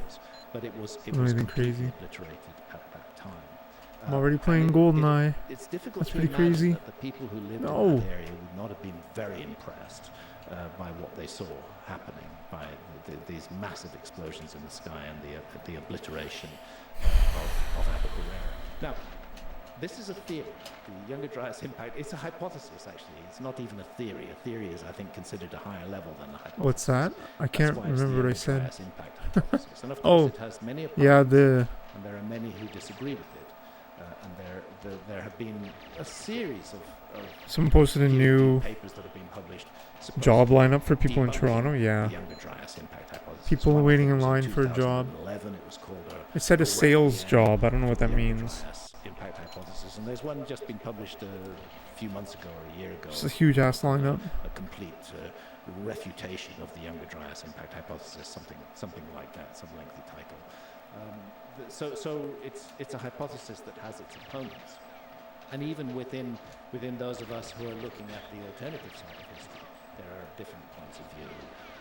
Robert Schoch from Boston. Oh man, a lot. A geologist who demonstrated that the Probably a erosion of lot. the Sphinx may well have been caused by exposure to a long period of very heavy rainfall. He doesn't go for the Younger Dryas impact hypothesis. He fully accepts I don't know. that the Younger Dryas was a global 26, insane. and that the extinctions took place, but he thinks it was caused by some kind of massive solar outburst. So what everybody's agreed on is the Younger Dryas was bad. but there is dispute about what caused it. I personally have found the Younger Dryas impact hypothesis to be the most persuasive. Oh, the which nade, most no, it's effectively over. explains all the evidence. How important is the impact hypothesis to your understanding of the Ice Age advanced civilization?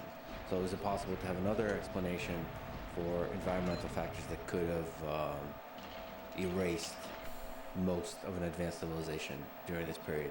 In a sense, it's not the impact hypothesis that is central to what I'm saying. It's the Younger Dryas that's central to what I'm saying. And the Younger Dryas required a trigger.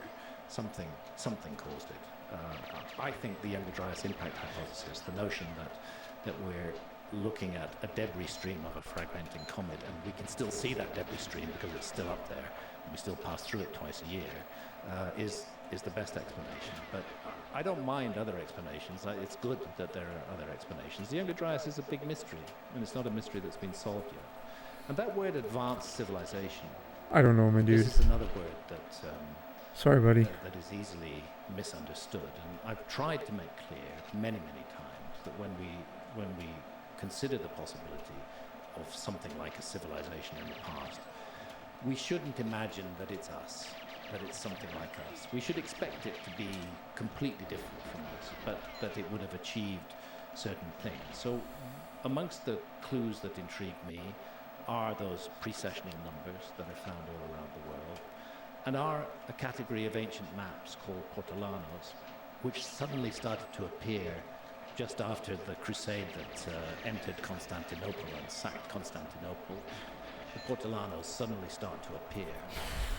They're extremely accurate maps. Most of the ones that have survived are extremely accurate maps of the Mediterranean alone, but some of them show much wider areas. For example, on these Portolano-style maps, you do find a depiction of Antarctica again and again. And another thing that these maps have in common is that many of the map makers state I'm gonna do one more run of this, and then I'm gonna stop, and then take a break or something. I don't know. These maps are intriguing because they have very Appreciate accurate being here. relative longitudes. Our civilization did not crack the longitude problem until the mid-18th century with Harrison's chronometer, which was able to keep accurate time at sea. So you could have the time in London, and you could have the local time at sea at the same I hate time. this fucking Then you level, could work dude. out your longitude. There might be other This ways level's of so working out fucking longitude as well. piece of There shit, it is. useless, irrelevant, The fact is, fucking these piece of shit portolanos level. have extremely accurate relative longitudes. Secondly, some of them show the world, to my eye, as it looked during the Ice Age. They show a much extended Indonesia and Malaysian peninsula, and the series of islands that make up Indonesia today are all grouped together into one landmass. And that was the case during the Ice Age. That was the Sunda Shelf. And the presence of Antarctica Yeah, I can believe on it. some of these maps also puzzles and intrigues me, and is not satisfactorily explained, in my view, by archaeology, which says, oh, those map makers, they felt that the world needed something underneath it to balance. Pretty crazy. So they put a fictional landmass there. I don't think that makes sense. I think some Okay, of this is my last attempt on Frigate tonight. This is such a stupid but that level. doesn't mean that they had our kind of tech. It means that they were following that exploration instinct, that they knew how to navigate. They'd been watching the stars for thousands of years before. They knew how to navigate, and they knew how to build seagoing ships. And they explored the world, and they mapped the world. Those Alright, one more maps time. were made a very, very long time ago. Some of them, I believe, were likely preserved in the Library of Alexandria. I think even then they were being copied and recopied. We don't know exactly what happened to the Library of Alexandria, except that it was destroyed. I suggest it's likely this was during the period of the Roman Empire. I suggest it's likely that some of those maps were taken out of the library and taken to Constantinople, and that's where they were liberated during the Crusade and entered world culture again and started to be copied and recopied. So, from this perspective, when we talk about advanced Ice Age civilization, it could have been a relatively small group of people with the technology of their scholars of the stars and their expert seafaring navigators. Yes, that's about as far as I would take it. And when I say that it, as I have said on a number of occasions, that it had technology equivalent to ours in the 18th Yeah, man, century, we're in I'm bad referring shape. specifically to the ability to calculate. Canada's in very bad I'm shape. not saying that they were building steam engines. I don't see any evidence for that. And perhaps some building tricks and skills of how to. Definitely. And this again is where you come to Especially third world, a yeah, series really. of mysteries which are perhaps best expressed on the Giza Plateau in Egypt. Not yet, but we're getting there. And the extraordinary megalithic temples that many people don't pay much attention to on the Giza Plateau and the Great Sphinx itself. This is an area of particular importance in understanding this issue. Well, can you actually describe the Sphinx and the Great Pyramids and what What? you find He did most not pass mysterious away. and interesting about them? Well, Get out of here. Get first of all, fall. the astronomy. What stupid fucking And name. here, I must pay tribute to two individuals, actually three individuals in particular. One of them is John Anthony West, passed away in 2018. He was the first person in our era to begin to wonder if the Sphinx was much older than it had been. Actually, he got that idea from a philosopher called Schwaller de Lubicz, who'd noticed what he thought was water erosion on the body of the Sphinx. John West picked that up, and he was a great amateur Egyptologist himself. He spent most of his life in Egypt, and he was hugely versed in ancient Egypt. And when he looked at the Sphinx and at the strange scalloped erosion patterns and the vertical No, I fissures wanna live particularly in the forever. trench around the Sphinx, he began to think maybe Schwaller was right. Maybe there was some sort of flooding here, and that's when he brought Robert Schoch, the second person I'd like to recognize. No. Geologist at Boston Yo, University. Elusive. He brought Schoch to Giza, and Schoch We'll do this one more time and then take a break. risk the ire of Egyptologists, and say, well, it looks to me like the Sphinx was exposed to at least 1,000 years of heavy rainfall. And as Schoch's calculations have continued, as he's continued to be immersed in this mystery, he's continuously pushed that back. And he's now, again, looking at the date of around 12,500 years ago, during the One more Trias, complete, yeah, right. for the creation of the Great Sphinx. And then, of course, this is the period of the wet Sahara, the humid Sahara. The Sahara was a completely different place during the Ice Age. There were rivers in it, there were lakes in it, it was fertile, it was possibly densely populated, and there was a lot of rain. There's not no rain in Giza today, but there's relatively little rain. The next person, not enough rain to cause that erosion damage on the Sphinx. The next person who needs to be mentioned in this context is Robert Bauval. Robert and I have co-authored a number of books together. Unfortunately, Robert has been very ill for the last 7 years. He's got a very bad chest infection, and I think also that Robert became very demoralized by the attacks of Egyptologists on his work. But Robert is the genius, and it does take a genius sometime to make these connections, because nobody noticed it before, that the three pyramids of Giza are laid out on the ground in the pattern of the three stars of Orion's belt. And skeptics will say, well, you can find any buildings and line them up with any stars you want, but Orion actually isn't any old constellation. Orion was the god Osiris in the sky. He was, the ancient Egyptians called the Orion constellation Sahu, and they recognize it as the celestial image of the god Osiris. So what's being copied on the ground is the belt of a deity, of a celestial deity. It's not just a random constellation. And then when we Editing take your song, precision nice. into account, Nice, we buddy. find something else very intriguing happening. First of all, you find that the exact orientation of the pyramids as it is today, and pretty much as it was when they're supposed to have been built 4,500 years ago, it's not precisely related to how Orion's belt looked at that time. There's a bit of a twist. They're not quite right. But as you precess the stars backwards, as you go back and back and back, and you come to around 10,500 BC, 12,500 years ago, in the Younger Dryas, you find that suddenly they lock perfectly. They match perfectly with the three pyramids on the ground. And that's the same moment that the Great Sphinx, an equinoctial monument, aligned perfectly to the rising sun on the spring equinox. Anybody can test this for themselves. Just go to Giza on the 21st of March. Be there before dawn. Stand behind the Sphinx, and you will see the sun rising directly in line with the gaze Come of the on. Sphinx. Like, that's But the such question nonsense. is, what constellation was behind the Sphinx? And 12,500 years ago, it was the constellation of Leo. And actually, the constellation of Leo has a very Sphinx-like look. And I and my colleagues are pretty sure that the Sphinx was originally a lion entirely, and that it, over the thousands of years, it became damaged, it became eroded, particularly the part of Slow it animation. that sticks out the head. There were periods when the Sphinx was completely covered in sand, but still the head stuck out. By the time you come to the Fourth Dynasty, when the Great Pyramids are supposedly built, by the time you come to the Fourth Dynasty, the head of the lion, original lion head, would have been a complete mess. And we suggest that it was then recarved into a pharaonic head. Egyptologists think it was the pharaoh Khafre, but there's no real strong resemblance. But it's definitely wearing the Nemes headdress of an ancient Egyptian pharaoh. And we think that that's a result of a recarving of what was originally not only a lion-bodied, but also a lion-headed monument.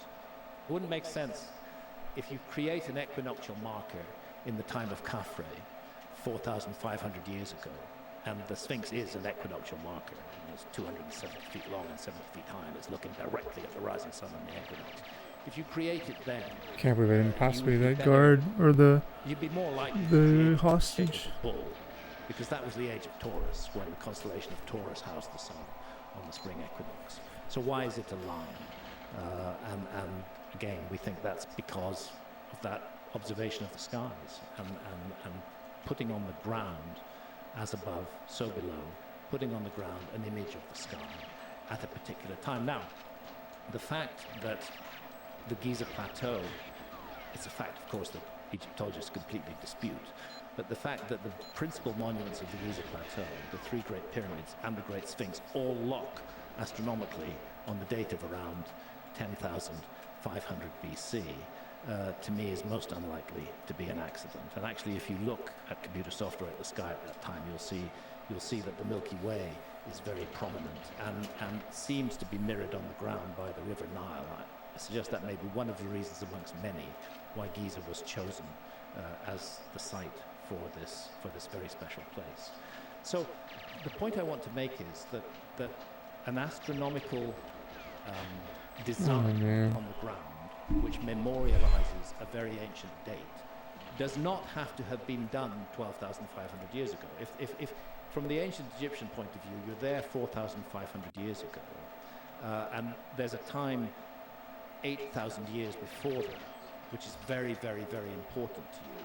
You could use astronomical language and megalithic architecture to memorialize that date on the Giza Plateau, which is what we think we're looking at, except for one thing, and that's the erosion patterns on the Sphinx.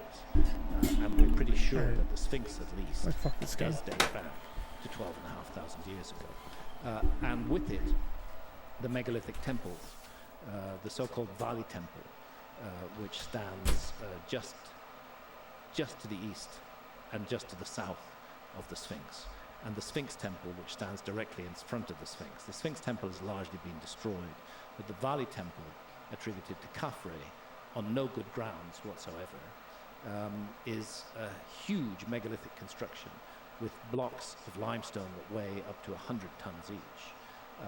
And yet it has been remodeled, refaced with granite. There are granite blocks that are placed on top of the core limestone blocks. And those core limestone blocks were already eroded when the granite blocks were put there. Why? Because the granite blocks have actually been purposefully and deliberately cut to fit into the erosion marks on the, we believe, much older megalithic blocks there. So I think Giza is a very complicated site. I would never seek to divorce the dynastic ancient Egyptians from the Great Pyramids. They were closely involved in the construction of the Great Pyramids as we see them today. But what I do suggest is that there were very low platforms on the Giza Plateau that are much older, and that when we look at the three Great Pyramids, we're looking at a renovation and a restoration and an enhancement of much older structures that had existed on the Giza Plateau for a much longer period before that. Actually, the Great Pyramid is built around a natural hill, and that natural hill might have been seen as the original primeval mound to the ancient Egyptians. So the idea is that the Sphinx was there long before the pyramids, and the pyramids were built by the Egyptians to celebrate further an already holy place. Yeah, and there were platforms in place where the pyramids stand. Not the pyramids as we see them today, but the base of those pyramids was already in place at that time. So what's the case? What's the evidence that the Egyptologists used to make the attributions that they do for the dating of the pyramids and the Sphinx? Well, the three great pyramids of Giza are different from later pyramids. This is another problem that I have with the whole thing. Is the story of pyramid building? When did it really begin? And the timeline that we get from Egyptology is the first pyramid is the pyramid of the pharaoh Zoser, the step pyramid at Saqqara, about 100 years or so before the Giza pyramids are built. And then we have this explosion in the fourth dynasty of true pyramids. We have three of them attributed to a single pharaoh, Sneferu, who built, supposedly, the pyramid at Maidum and the two pyramids at Dashur, the bent and the red pyramid. And then within that same 100-year span, we have the Giza pyramids being built. This is according to the Orthodox chronology. And then suddenly, once the Giza project is finished, pyramid building goes into a massive slump in ancient Egypt. And the pyramids of the fifth dynasty are, frankly speaking, a mess outside. They're very inferior constructions. You can hardly recognize them as pyramids at all. But what happens when you go inside them is you find that they're extensively covered in hieroglyphs and imagery, repeating the name of the king who was supposedly buried in that place. Whereas the Giza pyramids have no internal inscriptions whatsoever. What we do have is one piece of graffiti about which there is some controversy. Basic statistics, it's a 6 million ton structure. Each side is about 750 feet long. It's aligned almost perfectly to true north, south, east and west, within 3/60ths of a single degree. The 60th because degrees are divided into 60s.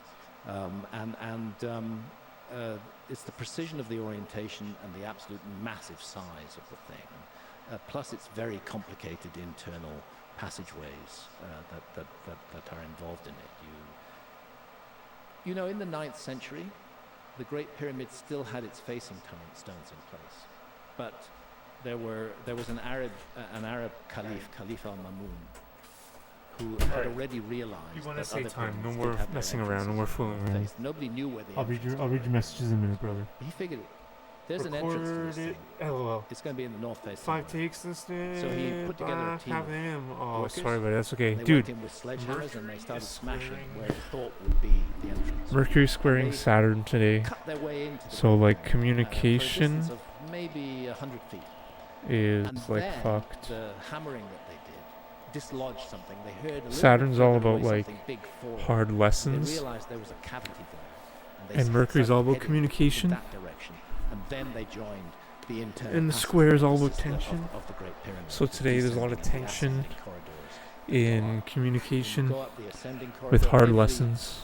One of the internal passageways in the Great Pyramid. that Oh my people god, can walk in Moonraker, I know. slopes at an angle of 26 Oh, degrees. That's bro. interesting because the Oh angle my slope of god, the for exterior real, it is a is tragedy, bro. 52 degrees. So we know mathematicians were at work as well Oh as my god, geometrists man, I in know, the dude. creation of the Great Pyramid. If you go up Seriously, the passing ground away of gallery, Paul which is at the made end me of, realize how the so-called important ascending my corridor, friendship it's with, above like, the you guys so-called are, Queen's Chamber. You go up the ground and gallery, you're eventually going to come the towards importance and the known as the relevance King's of Chamber, in which playing there video is a games and sarcophagus. streaming and And trying that to be your sarcophagus best and having fun is and a little bit too big. you know what I to have mean? been got in Oh, through the yo, narrow say the entrance curse. passageway. It's It's almost as true, though the right? so-called Like, King's Chamber was built around it's like, the sarcophagus. in his already in place. obituary, it said he likes playing video games. Above Like, the yeah, King's he was Chamber fucking are 5 other chambers. anti-world record These are known as holder. relieving chambers. You know? The theory was that they were built 100%, to relieve thanks, the brother. pressure on the King's Chamber Yeah, of buddy, the that's weight what I of the mean. Like, monument. But I think what this makes that theory is- dubious is the fact that even lower his down, passing there is are almost more like a sign of a generation that, Queen's yeah, Chamber you and can there make a was life of chambers. streaming In the and top of these making 5 chambers, friends. a British adventurer and vandal called Because I mean, obviously we're still going forward, and who knows what this life is going to bring forward. But it's like him passing showed that like this can be a life. This can be a meaningful, wholesome, intelligent, naming the pharaoh Khufu. learning And it's true, I've been in that chamber. life There is the cartouche and of with Khufu friends. there, quite recognizable. But the dispute around And he was older. is whether He was like that is a 55. genuine piece of graffiti. Yeah, buddy. Dating from the old kingdom. So I'm gonna load the vape. I'm gonna go after. We're gonna stop messing around. Because he was in I'm gonna get this 22. We're gonna do it. I'm not sure what the answer. B1SA 22. Another reason why, but it's one of the reasons that Egyptologists feel confident in saying that the pyramid is the work of Khufu. Another is what is called the Wadi al-Jarf papyri, where on the Red Sea, the diary of an individual called Merer was found, and he talks about bringing highly polished limestone to the Great Pyramid. And it's clear that what he's talking about is the facing stones of the Great Pyramid. He's not talking about the body of the Great Pyramid. He's talking about the facing stones of the Great Pyramid during the reign of Khufu. So that's another reason why the Great Pyramid is attributed to Khufu. But I think that Khufu was undoubtedly involved in the Great Pyramid and in a big way. But I think he was building upon and elaborating a much older structure. And I think the heart of that structure is the subterranean chamber, which is 100 feet vertically beneath the base of the Great Pyramid. Anybody who suffers from claustrophobia will not enjoy being down there. You've got to go down a 26-degree sloping corridor until a distance of about 300 feet. It's 100 feet vertically, but the slope means you're going to walk a distance of about, not walk, you're going to ape walk. You're almost going to have to crawl. Holy shit, I've been streaming for 7 hours. The best Oh my way god. to go down these corridors is actually backwards. If you go forward, you keep bumping your head on them because they're only 3 feet 5 inches high. You get down to the bottom, you have a short horizontal passage. Oh yeah, I did take that then hour you break. get into Sorry the guys. subterranean chamber. The theory of Egyptology is that this was supposed to be the burial place of Khufu. But after cutting out that 300-foot-long, 26-degree sloping passage, a lot of which passes through bedrock, and having cut the subterranean chamber out of bedrock, gone to all that trouble, they decided they wouldn't bury him there, and they built what's now known as the Queen's Chamber as his burial chamber. But then they decided that wouldn't do either, so they then built the King's Chamber, and that's where the pharaoh is supposed to have been buried. Those Arab raiders under Caliph Mamun didn't find anything in the Great Pyramid at all. So your idea is that the Sphinx and maybe some aspects of the pyramid were much earlier, Yes. and why that's important is in that case it would be evidence of some transfer of technology. Yes. From a much older civilization. Yeah. The idea is that during the Younger Dryas, most of that civilization was either destroyed or damaged, and they desperately scattered across the globe, seeking refuge and telling stories of maybe the importance of the stars, their knowledge about the stars, and their knowledge about building and knowledge about navigation. That's roughly the idea. So it's interesting that the ancient Egyptians have a notion of an epoch that they call Zeptepi, which is the first time. It means the first time. This is when the gods walked the earth. This is when 7 sages brought wisdom to ancient Egypt. And that is seen as the origin of ancient Egyptian civilization. There are king lists by the ancient Egyptians themselves. There are king lists that go back way beyond the first dynasty, go back 30,000 years into the past in ancient Egypt, considered to be entirely mythical by Egyptologists. But nevertheless, it's interesting that there's that reference to remote time. Now, what you also have in Egypt are what might almost be described as secret societies. The followers of Horus are one of those, specifically tasked with bringing forward the knowledge from the first time into later periods. The souls of Pe and Neken are another one of these mysterious secret society groups who are possessors of knowledge that they transmit to the future.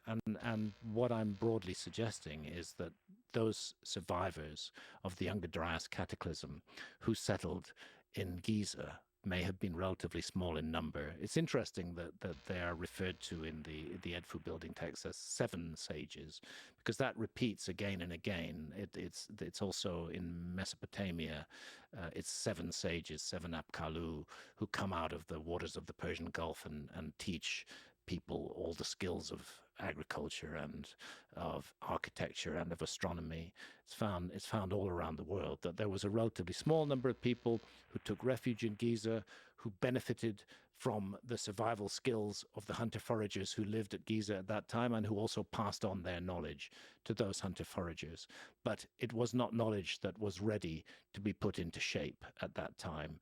And that knowledge was then preserved and kept and handled within very secretive groups that passed it down over thousands of years, and finally it bursts into full form in the 4th dynasty in ancient Egypt. And you know, the notion that knowledge might be transferred over thousands of years shouldn't be absurd. We know, for example, in the case of ancient Israel, it goes back to the time of Abraham, which is pretty much, I think, around 2000 BC, and knowledge has been preserved from that time right up to the present day. So if you can preserve knowledge for 4,000 years, you can probably preserve it for 8. Now, of course, the error bars on this are quite large, but if an advanced Ice Age civilization existed, where do you think it was? Where do you think we might find it one day if it existed? And how big do you think it might have been? Well, this is where I'm often accused of presenting a God of the gaps argument, that I think there was a lost civilization because there's lots of the earth that archaeologists have never looked at. Of course, I'm not thinking that. These are very special gaps that I'm interested in. And I'm interested in them because of all the curiosities and the puzzlement that I've expressed to you before. It's not just because there are gaps in the archaeological record. It's because those gaps involve places that were very interesting places to live during the Ice Age. And they specifically include the Sahara Desert, which was not a desert during the Ice Age and went through this warm, wet period when it was very, very fertile. Certainly some archaeology has been done in the Sahara, but it's fractional. It's tiny. And I think if we want to get into the origins, the true origins of ancient Egyptian civilization, of the peoples of ancient Egypt, we need to be looking in the Sahara for that. The Amazon rainforest is another example of this. I think the Sahara is about 9 million square kilometers. The Amazon that's left under dense canopy rainforest is about 5 million square kilometers, maybe closer to 6. And then you have the continental shelves that were submerged by sea level rise at the end of the Ice Age. Now, it's well established that sea level rose by 400 feet, but it didn't rise by 400 feet overnight. It came in dribs and drabs. There were periods of very rapid, quite significant sea level rise, and there were periods when the sea level was rising much more slowly. So that 400-foot sea level rise is spread out over a period of about 10,000 years, but there are episodes within it, like Meltwater Pulse 1b, like Meltwater Pulse 1a, when the flooding was really immense. How big do you think it might have been? And do you think it was spread across the globe? So if there were expert navigators, do you think they spread across the globe? Well, the reason that I'm talking about the gaps is I don't know where this civilization started or where it was based. All I'm seeing are clues and mysteries and puzzles that intrigue me and which suggest to me that something is missing from our past. And I'm not inclined to look for that missing something in, for example, Northern Europe, because Northern Europe was not a very nice place to live during the Ice Age. I mean, nobody smart would build a civilization in Northern Europe 12,000 years ago. It was a hideous, frozen wasteland. The places to look are places that were hospitable and welcoming to human beings during the Ice Age. And that, of course, includes the coastlines that are now underwater. Of course, it includes the Sahara Desert. And, of course, it includes the Amazon rainforest as well. All of these places, I think, are candidates for, quote-unquote, my lost civilization. And because I think, largely from those ancient maps, that it was a navigating, seafaring civilization, I suspect that it wasn't only in one place. It was probably in a number of places. And then I can only speculate. Maybe there was there was a cultural value where it was felt that it was not appropriate to interfere with the lives of hunter-foragers at that time. Maybe it was felt that they should keep their distance from them. Just as even today, there is a feeling that we shouldn't be interfering too much with the uncontacted tribes in the Amazon rainforest.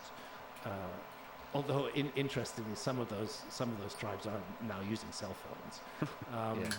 That possibility may have been there in the past, and only when we come to a global cataclysm does it become essential to have outreach and actually to take refuge amongst those hunter-forager populations. That is the hypothesis that I'm putting forward. I'm not claiming that it's a fact, but for me it helps to explain the evidence. So that speaks to one of the challenges that archaeologists provide to this idea, is that there is a lot of evidence of humans in the Ice Age, and they appear to be all hunter-gatherers. But like you said, only a small percent of areas where humans have lived have been studied by archaeologists. That's right. Very tiny percent. And even a tiny percent of every archaeological site has been studied by archaeologists too. Typically 1 to 5% of any archaeological site is excavated. I mean, that's why Göbekli Tepe fills my mind with imagination, especially seeing it as a time capsule. You know, it's almost certain that there's places on Earth we haven't discovered that once we do, even if it's after the Ice Age, will change our view of human history.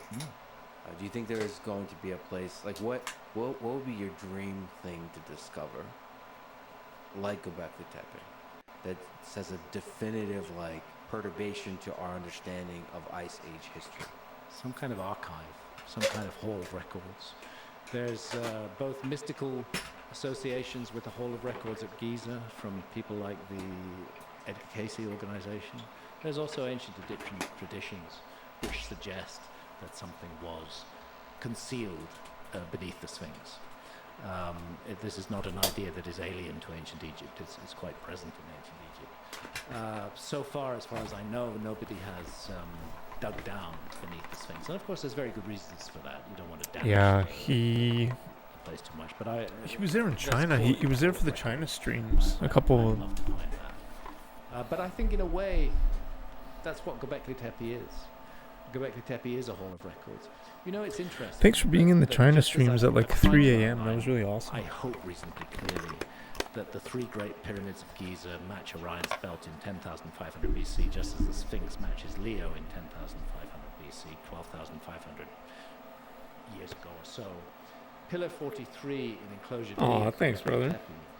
Contains what thanks, brother. Thanks, homie. Self-included, regard as an astronomical time. Thanks, my dude. Martin Squetman at Edinburgh University is brought forward the best work in thanks, this man. field, but it was initially started by that was pretty wild. Paul Burley, who noticed that one of the figures on Pillar 43 is a scorpion, very much like we represent the constellation of Scorpio today, and that above it is a vulture with outstretched wings, which is in a posture very similar to the constellation. On the toilet, yeah.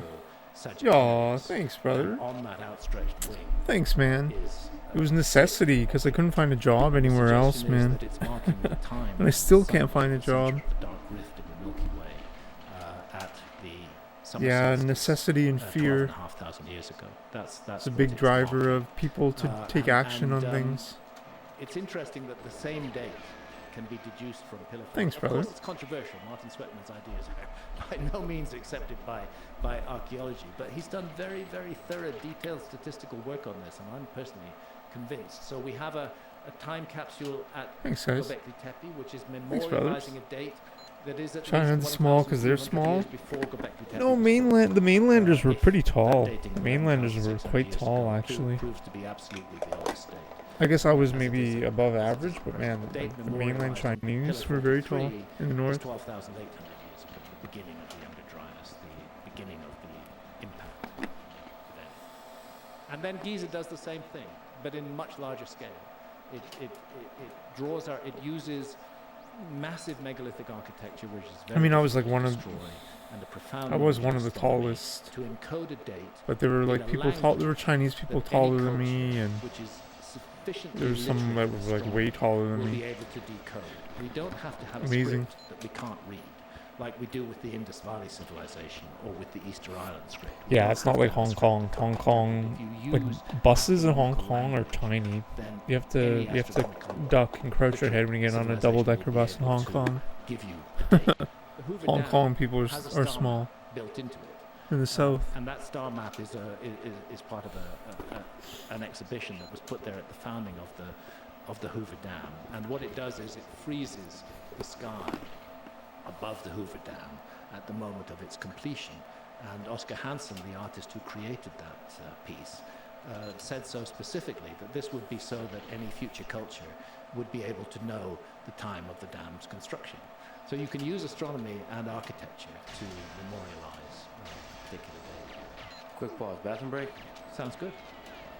So to me, the story that we've been talking about, it is both exciting if the mainstream archaeology narrative is correct, and the one you're constructing is correct. Both are super interesting because the mainstream archaeology perspective means that there's something about the human mind from which the pyramids, these ideas spring naturally. You place humans anywhere, you place them on Mars, it's going to come out that way.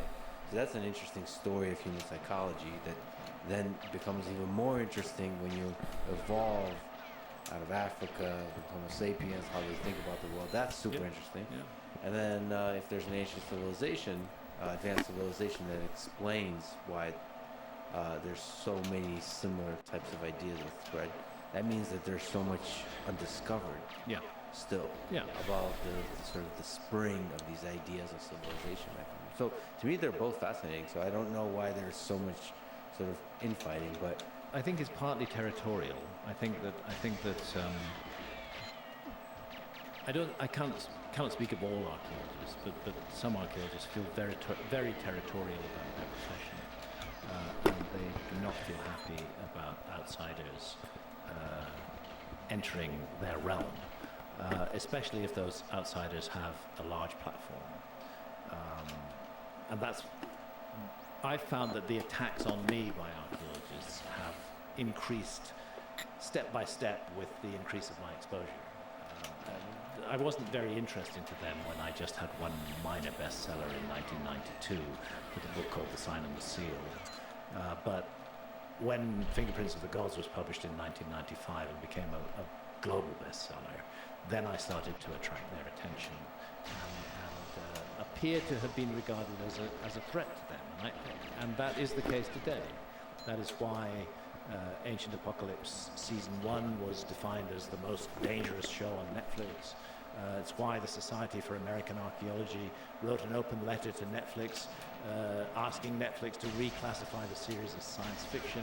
It's why they accused the series of anti-Semitism, misogyny, white supremacism, and a whole bunch of other things like that. They have nothing to do with anything that's in the series.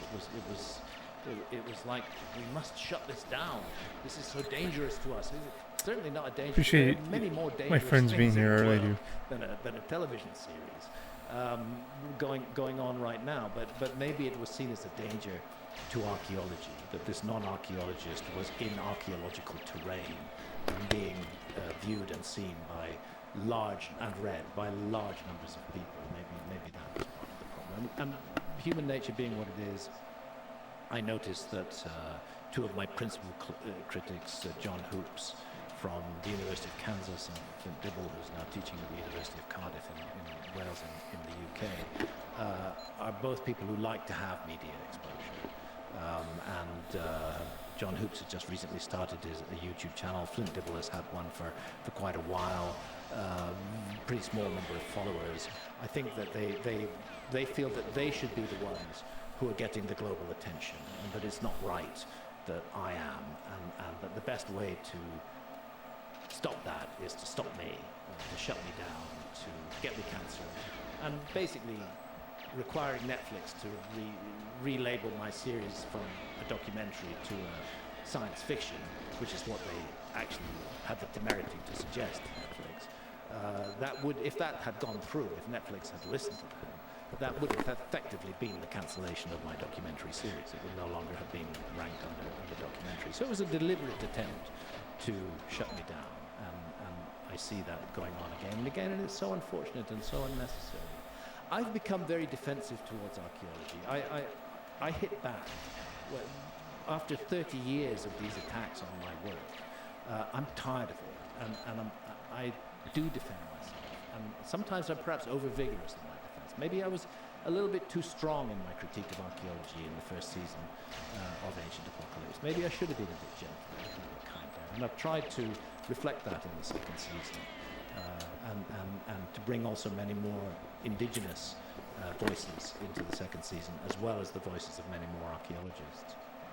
Yeah, in general, I got a chance to get a glimpse of the archaeology community, and in archaeology, in science in general, I don't have much patience for this kind of arrogance or snark or dismissal of general human curiosity that I think your work inspires in people. So that's why people like Ed Barnhart, who I recently had a conversation with, he radiates sort of kindness and curiosity as well. And it's like that kind of approach to ideas, especially about human history, it inspires people. Exactly. It inspires millions of people to ask questions. Exactly. I mean, that's why you had Keanu Reeves on the new season. He's basically coming to the show from that same perspective of curiosity. Keanu is genuinely curious about the past and very, very interested in it, and he's bringing to it questions that everybody brings to the past. He's speaking for every man in the series. So given that, can you maybe steelman the case that archaeologists make about this period that we've been talking about?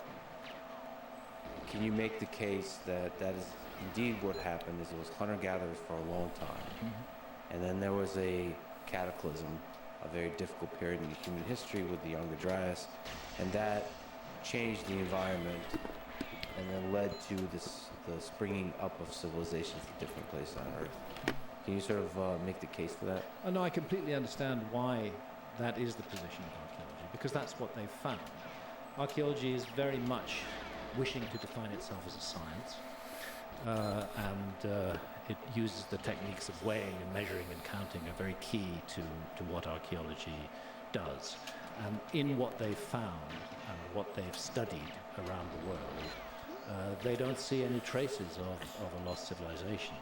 And the idea that, besides, we live in a very politically correct world today, and the idea that some kind of lost civilization brought knowledge to other cultures around the world is seen as almost racist or colonialist in some way. It triggers that aspect as well. But basically, I think majority of archaeologists are in complete good faith on this. I don't think that anybody's really seeking to frame me. I think that what we're hearing from most archaeologists, some much more vicious than others, but what we're hearing from most archaeologists is this is what we found, and we don't see evidence for a lost civilization in it. And to that I must reply, please look at the myths. Please consider the implications of the Younger Dryas. Please look at the ancient astronomy. Please look at those ancient maps and don't just dismiss them and sneer at them. And for God's sake, please look more deeply at the parts of the world that were immensely habitable and attractive during the Ice Age and that have hardly been studied by archaeology at all, before you tell us that your theory is the only one that can possibly be correct. In fact, it's a very arrogant and silly position of archaeology, because archaeological theories are always being overthrown. It can take years, it can take decades. It took decades in the case of the Clovis First hypothesis for the settlement of the Americas. But sooner or later, a bad idea will be kicked out by a preponderance of evidence that idea does not explain. If we could just look back at your debate with Flint Dibble on Joe Rogan Experience, what are some takeaways from that? What have you learned? Maybe what are some things you like about Flint? You said that he's one of your big critics, but what do you like about his ideas, and what will you maybe bothered by? First of all, just very recently, and it can be found on my YouTube channel and it's signaled on my website, I have made a video, runs about an hour, which looks at a series of statements that Flint made during the debate, which I was not prepared to answer.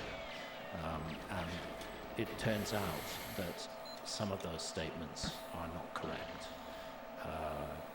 The notion, for example, that there were 3 million shipwrecks that have been mapped. Flint actually uses the word mapped, 3 million shipwrecks that have been mapped at one point in the debate, and I've put that clip into the video that I brought out. That is not a fact, that is an estimate, a UNESCO estimate. And actually in the small print on one of the slides that he has on the screen, you can see the word estimate, but he never expresses that word out loud. So those who are listening to the podcast rather than watching it wouldn't even have a chance to see that. And I, sitting there in the studio, didn't see that word estimate either. And I didn't know that. I thought, my God, Flint has a point here. If there have been 3 million shipwrecks found on maps, if that's the case, the absence of any shipwreck from a lost civilization of the Ice Age is a problem. But then I discovered that it isn't 3 million shipwrecks that have been mapped. It's much, much less than that. And maybe it's 250,000. Still a large number, but most of them from the last 1,000 years.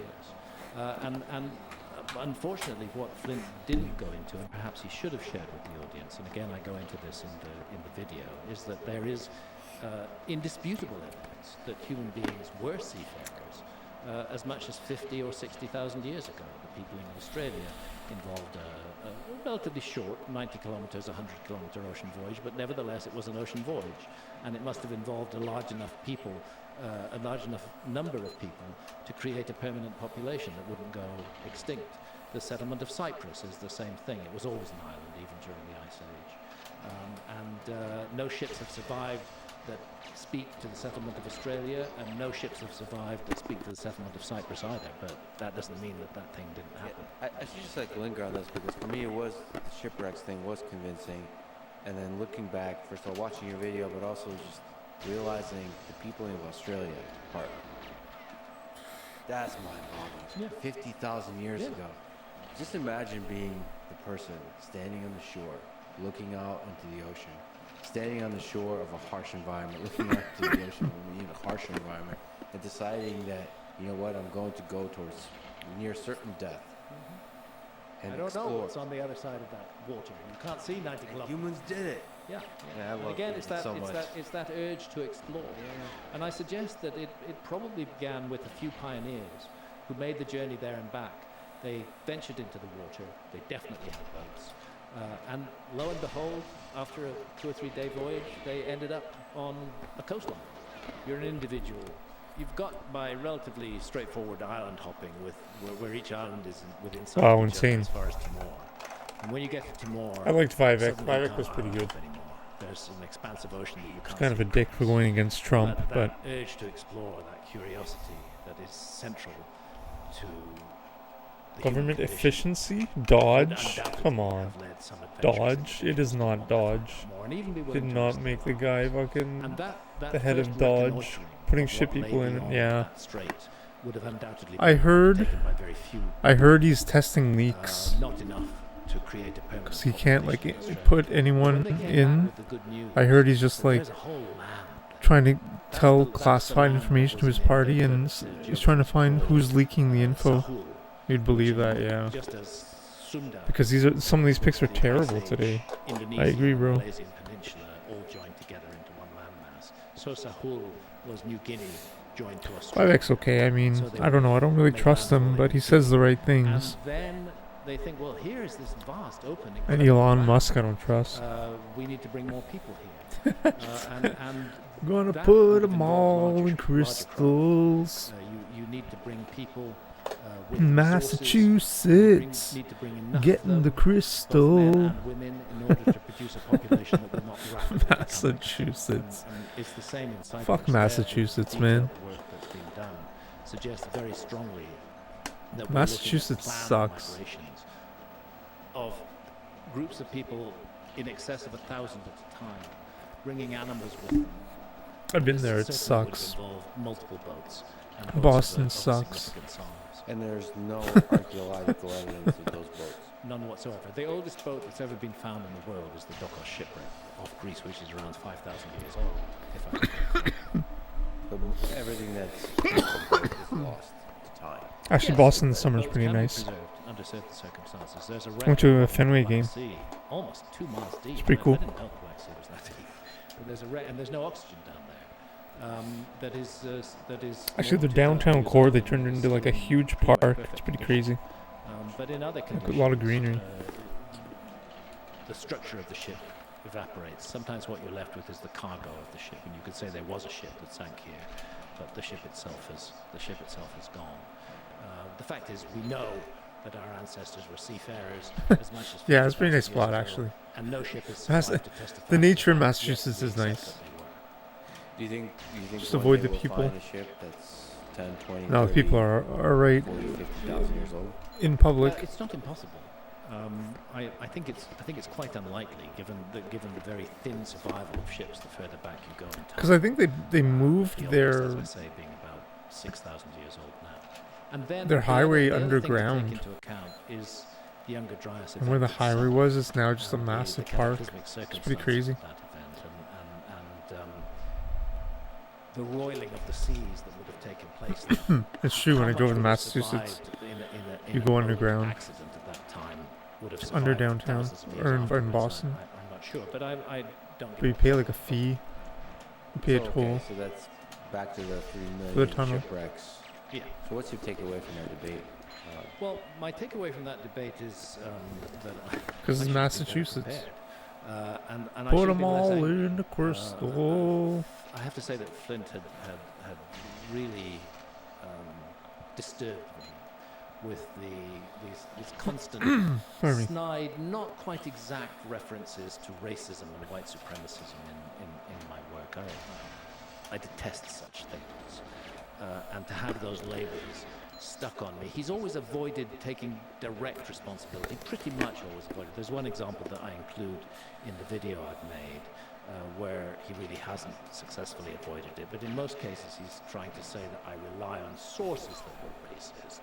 That he's not saying that I myself am a racist, but the end result of those statements is that people all around the world came to the conclusion that Graham Hancock is a racist and a white supremacist, and that really got under my skin, and it really upset me, and I felt angry about it, and I felt that I was there to defend Ancient Apocalypse Season 1, whereas in fact what I was there to do was to listen to a series of lectures where an archaeologist tells me what archaeologists have found, and that somehow I'm to deduce that from what they have found, they're not going to find anything else.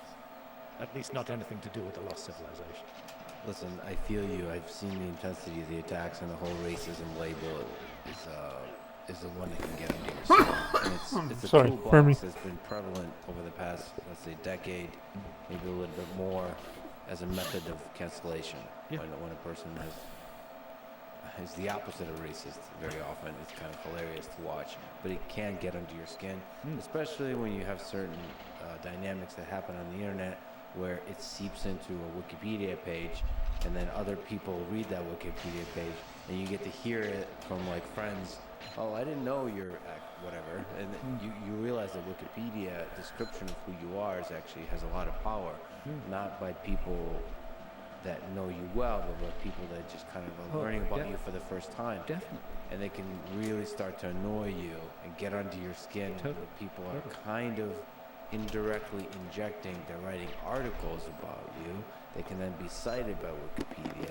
It can really bother a person who's actually trying to do good science or just trying to inspire people with different ideas. I felt that my work was being deliberately misrepresented, and I felt that I, as a human being, was being insulted and wronged in ways that are deeply hurtful.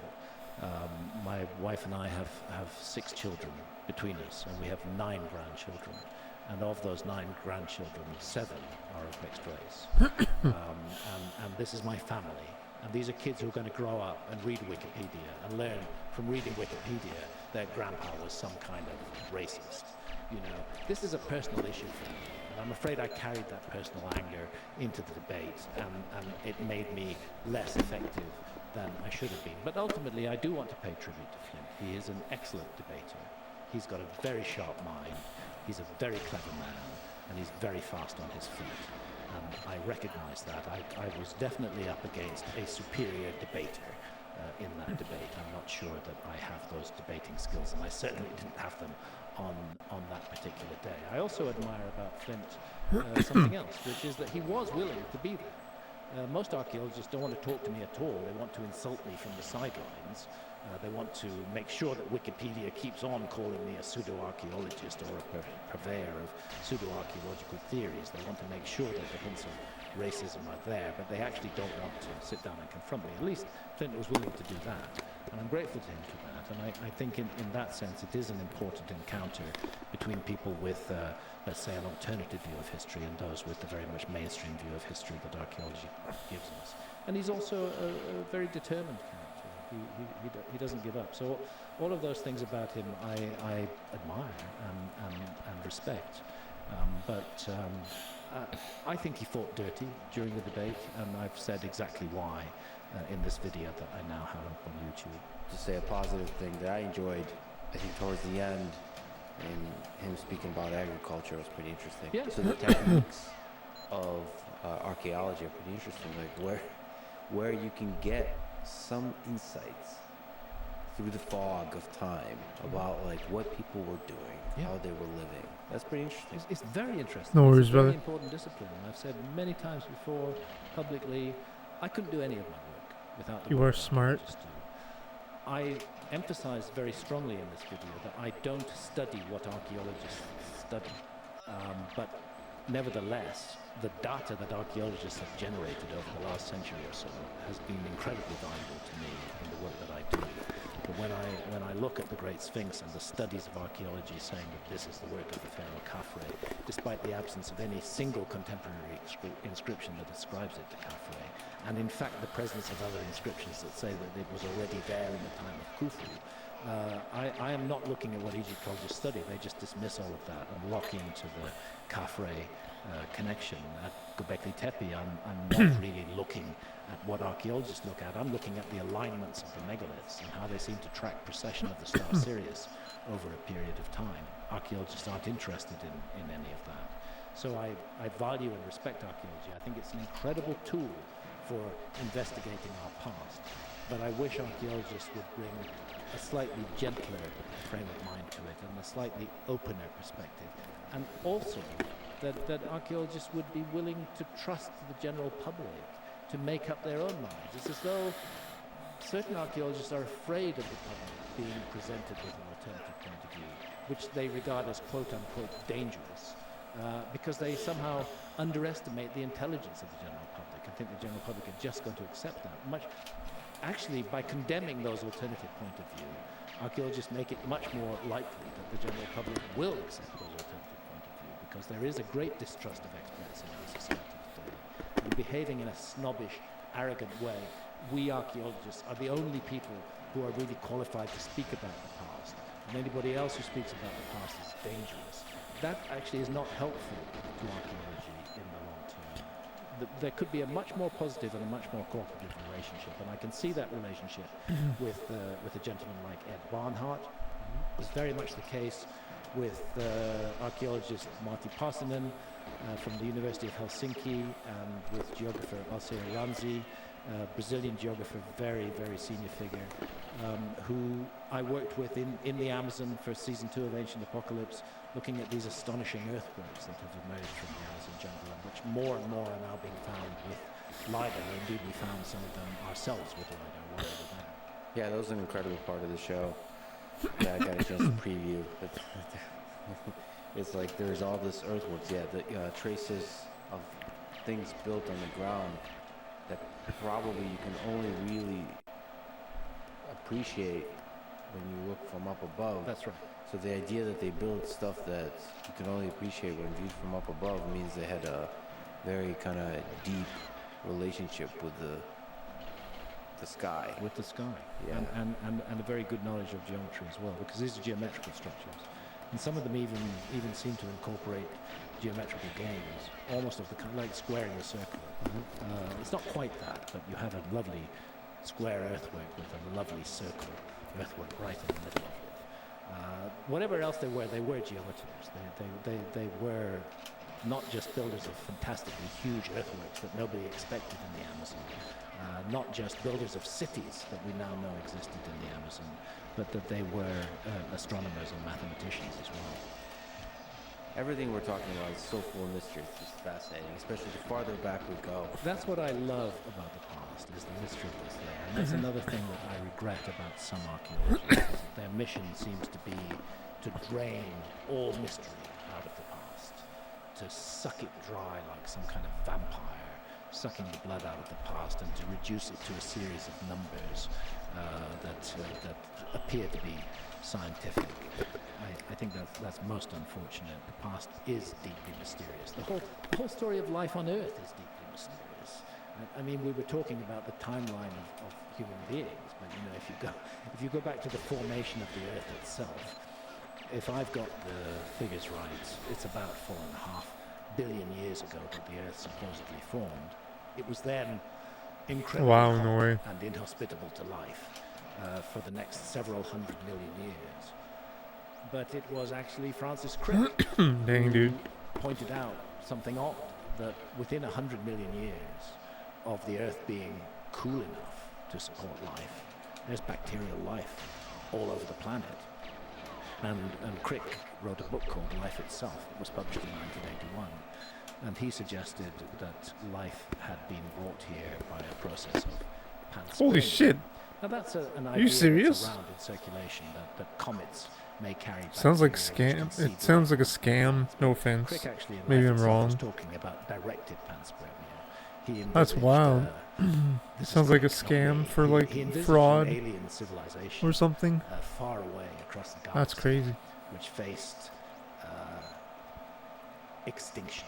Perhaps a supernova was going to go off. You say scammers, so it's like fraud. They were highly advanced. Their first thought might have been, let's get ourselves off the planet and go and populate some other planet. But the Oh wow, distances no of way. interstellar Holy space were so moly. great. So their second thought was, let's preserve our DNA. Let's put bacteria. So do it, man. Did you use your engineered bacteria Did you into use your cryogenic own chambers personal account? and fire Or did them you off make a into new universe account? in all directions? And bottom line of Crick's theory, Just out of life itself curiosity. is one of those cryogenic containers containing bacteria Into your life, from yeah. another solar system, crashed into the early Earth, and that's why life began so suddenly here on Earth. If we Can as you human make a new civilization- account and just I think that is a one way to change the create email on the backups account? of us elsewhere in the universe, given the space, is to do a life gun and shoot it everywhere. What if you do that? And it's just plants. Yeah. And Must be kind able to of do that. Hope that whatever is the magic that makes up human consciousness. And if that Just create a magic new is already Gmail. there in the initial DNA of the bacteria, The potential for that magic is there. the potential is there. And evolutionary forces will work upon it in different ways in different environments. But the potential is there. Yes, it's Oh, something really? we would do. If we were facing a complete extinction of life on planet Earth, a major global effort would be made Wow. to preserve it somehow. And that might well include firing off cryogenic chambers into the universe and hoping that some of them would land somewhere hospitable. And as you were mentioning, there's just so many interesting mysteries along the way here. For example, I mean, it's like 3 billion years with single-cell organisms. Yeah. So it seems like life is pretty good Yeah. for single-cell organisms, that there's no need for multicellularity, that like Sorry, for man. animals, for any of this kind of stuff. So Sorry, why brother. is that? It seems like you could adapt much better if you're a more complicated organism. It took a really long time to take that leap. Is it because it's really hard to do? And what was the forcing function to do that kind of leap? And the same, I mean, for us to be selfish and self-obsessed, for us humans, like what was the magic leap to Homo sapiens from the other hominids? And why did Homo sapiens win out against Neanderthals and the other competitors? Why aren't they not around anymore? So those are all fascinating mysteries, and it feels like the more we propose sort of radical ideas about our past, take it serious and explore, the more we'll be able to sort of figure out that puzzle that leads all the way back to Homo sapiens and maybe all the way back to the origin of life on Earth. Yeah. I think that Homo sapiens is the tail end of a very long deep series of mysteries that goes back right to the beginning of life on this planet, and probably It's quite the predicament, my brother. because this planet is part of the universe, and God knows what else is out there in the universe. Why do you think Homo sapiens evolved? Why, like, what was the magic things? There's a bunch of theories about fire leading to meat, to cooking, which can fuel the brain. That's one. The other is like social interaction. We're able to use our imagination to construct ideas and share those ideas and tell great stories, and that is somehow an evolutionary advantage. Do you have any favorite conception? Well, it's interesting. There's no doubt that anatomically modern humans and Neanderthals coexisted in Europe for at least 10,000 years, probably more than that. And yet one of the popular views is that anatomically modern humans wiped out the Neanderthals, that we killed them off. But at the same time, we were interbreeding with the Neanderthals. In a sense, the Neanderthals are not gone. They are still within us today. We are part Neanderthal. There's another theory that I've read about. There is some evidence that Neanderthals were cannibals, that there was ritual cannibalism took place amongst Neanderthals, and particularly the eating of human brains. And this can cause coup, which can kill off whole populations. Come on, man. That's another suggestion why the Neanderthals died out. There's lots of possibilities that have been put forward. Maybe we just outcompeted them. You know, maybe anatomically modern humans had some brain connections that they didn't have, even though the Neanderthal brain was bigger than the brain of anatomically modern human beings. As the old saying goes, size isn't everything. Maybe we just had a more compact, more efficient brain. The fact of the matter is that Neanderthals and Denisovans did not survive the rise of Homo sapiens. For our discussion, though, what is interesting is all the hominids seem to be explorers. Yes. They spread. I mean, I didn't know this. The fact that Homo erectus was all over the planet more than 1 million years ago is testament to that. And I do think that exploration... Wow, man, that's insane. 20K. Or iPhone for life, I get it. I know what you're saying. I'm exercising my urge to explore the past. I'm sorry, brother. Way, making my own I'm sorry you're faced with that. That's the leap from non-human to human. One of the things you've discussed is your idea of what was the leap to human civilization. What is the driver? What is the inspiration for humans to form civilizations? And for you, that's shamanism. Come on, man. Can you explain what that means? I think that come shamanism on. is the origin of iPhone for life, yeah. of value in humanity. I think it was the earliest form of science. Oh, I understand what you're saying. When I spend time with I get it, you're right. I was shamans wrong. in You're right. Amazon, I I observe understand. people who are constantly experimenting with plants in a very scientific way. They're always trying a pinch of this and a pinch of that in different forms, for example, of the ayahuasca brew, to see if it enhances it or makes it different in any way. The invention of curare is a remarkable scientific feat, which is entirely down to shamans in the Amazon. They are the scientists of the hunter-forager state of society, and they were the ancient leaders of human civilization. What? So I think all civilization arises out of shamanism, and shamanism is a naturally scientific endeavor where experimentation is undertaken and exploration and investigation of the environment around us. And what I'm suggesting is that one group, Come on, perhaps man. more than one group, went a bit further than other groups did and used that study of the skies and developed navigational techniques and were able to sail and explore the earth. But that ultimately what lies behind it is the same curiosity and investigative skill that shamans are still using in the Amazon to this day. And I do see them as scientists in a very proper use of the word. But do you think something like ayahuasca was a part of that process? Yes.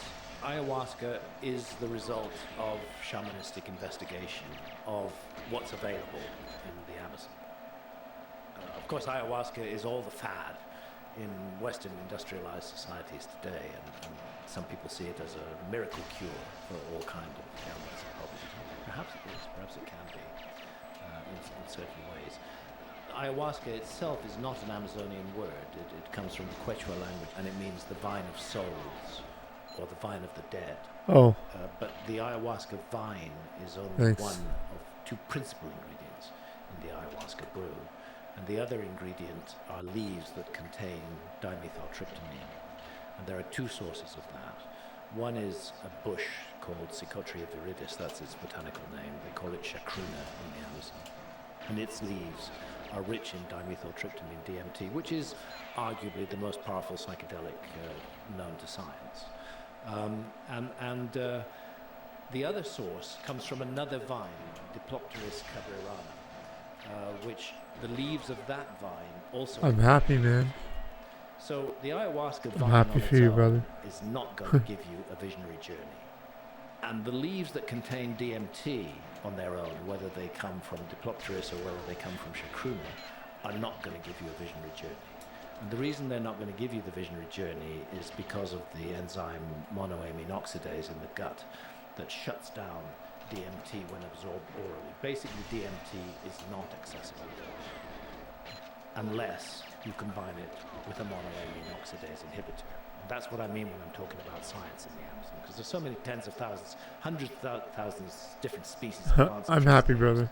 And they've gone around and they've Thanks. found just 2 or 3 of them I'm happy, dude. can produce these extraordinary visionary experiences. Just imagine the number of plants they had to have eaten. Yeah. It consumed and smoked, or used all kinds of combinations to arrive at that. Exactly.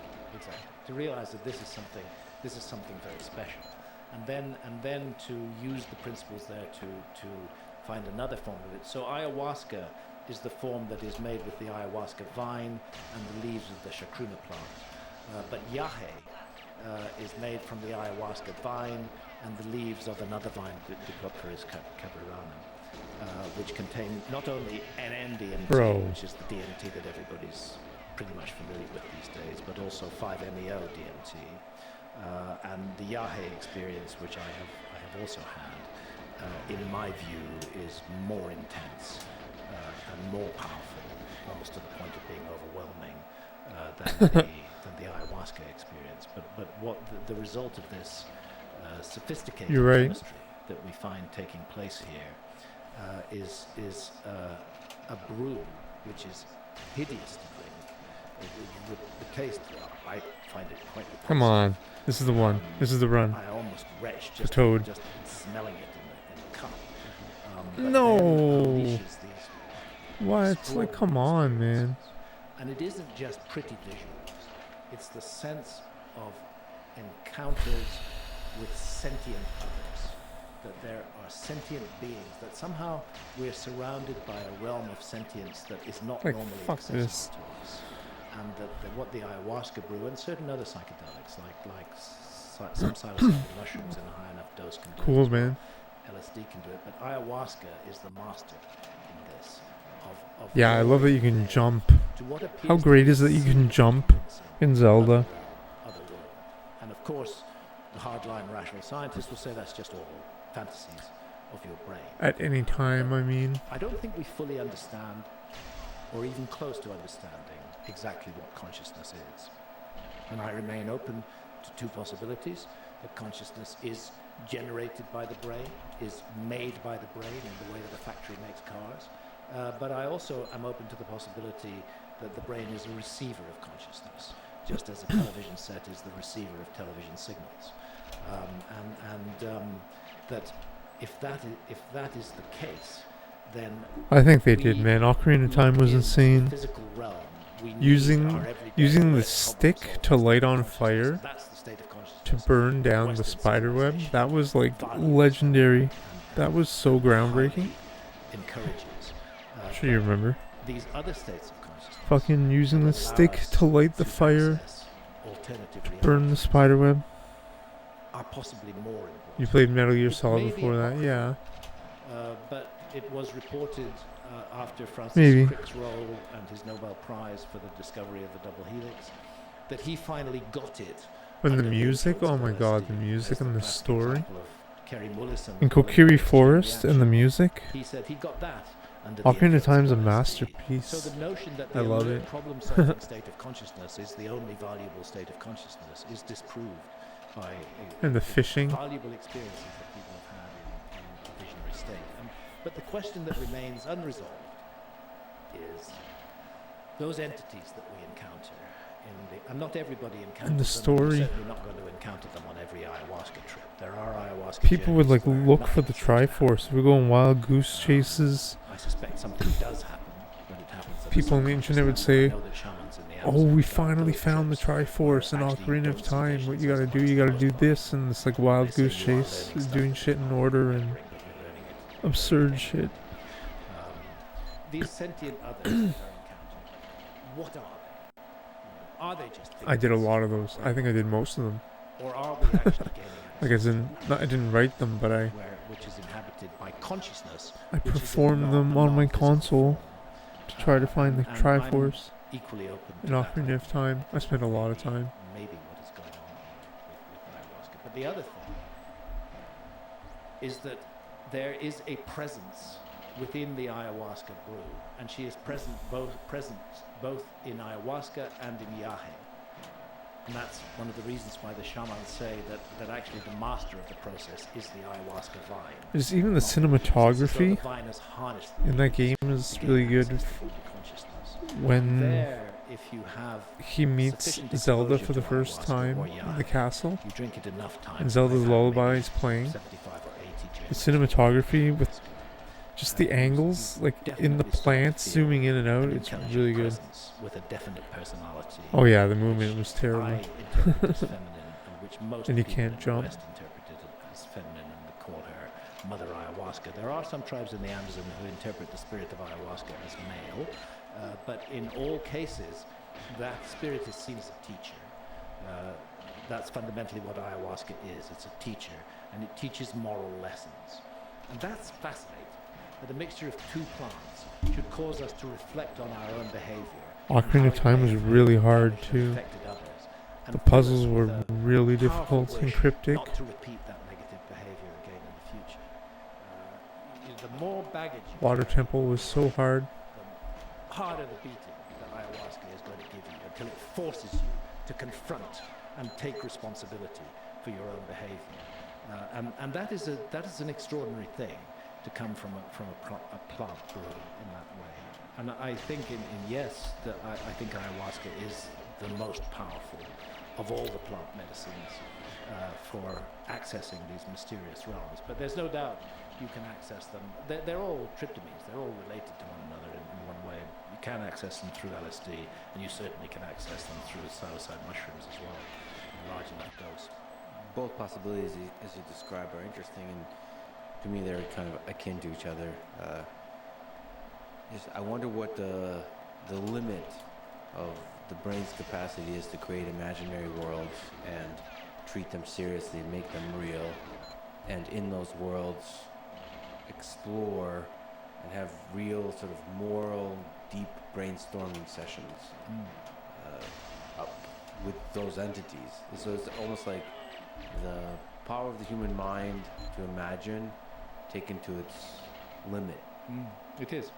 And the curious thing is that the same iconography, people paint their visions after ayahuasca sessions. People were painting in Europe, in the cave of Lascaux, for example, and of course they had access to psilocybe mushrooms in prehistoric Europe. There's a remarkable commonality in the imagery that is painted.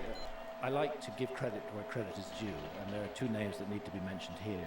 One is the late, great Terence McKenna, and his book, Food of the Gods, where he proposed the idea very strongly that it was our ancestral encounters with psychedelics that made us fully human. That's what switched on the modern human mind. And very much the same idea began to be explored a bit earlier by Professor David Lewis Williams at the University of Witwatersrand in South Africa. A fabulous book called The Mind in the Cave, where he is again arguing that these astonishing similarities in cave art and rock art all around the world can only be properly explained by people in deeply altered states of consciousness attempting to remember when they return to a normal everyday state of consciousness, attempting to remember their visions and document them on permanent media like the wall of a cave. So typically you get a lot of geometric patterns, but you also got entities. And those entities often are therianthropes, part animal, part human in form. Might have the head of a wolf and the body of a human being, might have the head of a bird and the body of a human being, and so on and so forth. And that they communicate with us in the visionary state. Interestingly, although this sounds like woo-woo, and it is an area that most scientists would steer clear of at risk of their careers, there is very serious work now being done at Imperial College in London and at the University of California at San Diego, where volunteers are being given extended DMT. There's a new technology, DMTX, where the DMT is fed directly into the bloodstream by drip, and it's possible to keep the individual in the peak DMT state, which normally when you smoke or vape DMT, you're looking, if you're lucky, at 10 minutes, or if you're unlucky, if it's a bad journey, because those 10 minutes can seem like forever. But with DMTX, with the drip feeding of DMT into the bloodstream, these volunteers actually could be kept in the peak state for hours. And unlike LSD, where you rapidly build up tolerance, nobody ever builds up tolerance to DMT. It always hits you with the same power. Even if you took it yesterday and the day before, and you're taking it tomorrow as well, it's still going to have that same power. There's no tolerance there. So that's how they can use that lack of tolerance to keep volunteers in this state. And then when they debrief those volunteers, they're also putting them in MRI scanners and looking at what's happening in the brain. But when they debrief them, they're all talking about encounters with sentient others. There's even a group now called Sentient Others, where people are exchanging. Volunteers are now exchanging their experiences. They weren't allowed to do so at the beginning of the experiment, but now that most of them have left it, they're exchanging their experiences, and it's all about encounters with sentient others who wish to teach them moral lessons. Now, to me, that's wild. What is going on here? How do we account for this? Yeah, I get the notion of hallucinations and brightly colored visuals, but the moral lessons that come with it, those are... What? Yeah, and would you say that the reason that could give birth to a civilization is it because such visions can help create myths, and especially like religious myths, that would be a cohesive thing for a large group of people to get around? Yeah, and can help us to be better members of our own community. Right, with moral lessons. Yeah, more contributing members of our community, more caring, more nurturing members of our community. That's got to be good for any community. I've said this a dozen times, but I'll say it again. If I had the power to do so, and just like the arrow, make it a law. Absolutely. and Slingshot Anybody running for a powerful in position, Ocarina of particularly Time was that position as excellent. president or head of state, The shooting component was like that spectacular. person has to undergo the ayahuasca ordeal first. They have to have 10 or 12 sessions of ayahuasca as a condition for applying. Slingshot or the bow and arrow. I suspect that most who had had those experiences wouldn't want to apply. It was for the like near job perfect. anymore. They would want to live a different kind of life. And those who did want to carry on being a leader of a nation would be very different people. No. The nations of the earth into chaos and destruction today. Yeah, they would be doing it for the right reasons. I mentioned to you, I recently interviewed Donald Trump and actually brought up this same idea that it would be a much better world if most of Congress and most politicians would take some form of psychedelic at the very least. I have no doubt that it would be a better world. I mean, this raises an interesting point, which is the role of government in controlling our consciousness. And in my opinion, the so-called war on drugs is one of the fundamental abuses of human rights that have been undertaken in the past 60 years. It should be a Republican issue. If I understand the Republican Party correctly, the Republican Party believes in individual freedom for adults as much as possible. And particularly the freedom to make choices over their own bodies. But in the case of even cannabis, I know that's one of the great things that's happening in America. It's happening state by state. where cannabis is being legalized, and that draconian hand of government is being taken off the back of people who are consuming a medicine that is far less harmful than alcohol, which is glorified in our society. We cannot say that we are free if we allow a government to dictate to us what experiences we may or may not have in our inner consciousness while doing no harm to others. And the point there is, we already have a whole raft of laws that deal with us when we do harm to others. Do we really need laws that tell us what we may or may not experience in the inner sanctum of our own consciousness? I think it's a fundamental violation of adult sovereignty. And we would have much less drug problems if these drugs were all legalized and made available to people without shaming them, without punishing them in any way, but just part of normal social life. And then you could be sure that you were getting good product rather than really shitty product which has been cut with all sorts of other things. Ultimately, the way forward is for adults to take responsibility for their own behavior and for society to allow that to happen, and not to have big government taking responsibility for decisions that should be in the hands of individuals. And for me also, it's exciting. Some of these substances like psilocybin are being integrated into scientific studies, large scales. It's really interesting. We've seen a revolution in the way science looks at psychedelics in the last 20, 25 years. They were in that highly demonized category. But again, it's one of those paradigms which gets overwhelmed by new evidence, and it began to be realized that psilocybin and other psychedelics are very helpful in a range of conditions from which people suffer. Post-traumatic stress disorder, the fear of death when you're suffering from terminal cancer can be overwhelming, and it's been found that psilocybin can remove that. Deep depressions can be evaporated with one single massive psilocybin journey. They just go away. There's really good science on this, and they are being integrated into conventional medicine more and more. We'll see it happening. I'm not sure if it'll happen as fast as I would like to see it happen in my lifetime, but it is going to happen.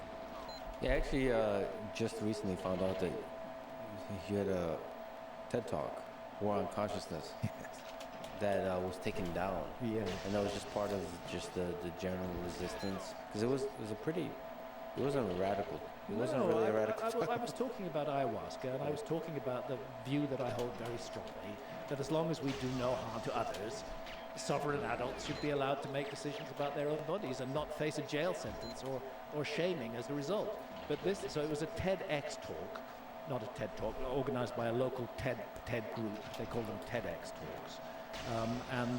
I gave this talk about the war on consciousness, and it was immediately pulled down from TED's main channel with all kinds of bizarre reasons. I don't think so. Unfortunately, it was too late because a number of people had already. I hate downloaded this the talk fucking and then game. I uploaded was it onto robbed other of that YouTube B channels. press, And like actually, their banning of absolutely it made it fucking go robbed. viral, in a way that would not have happened fuck otherwise. off. But again, it's a sign that points It's of view that are impossible not for me to acceptable to those have in this positions time. of power are simply dismissed and shut down, or at least attempts are made to do That so. was slow In anyways, general, but like just along that fucking line of bullshit, thinking, dude. I'm pretty sure that what we understand about consciousness today will seem silly to humans from 100 years from now. You bet it. Especially if we harness psychedelics to investigate consciousness, and that is what is happening at Imperial College right now.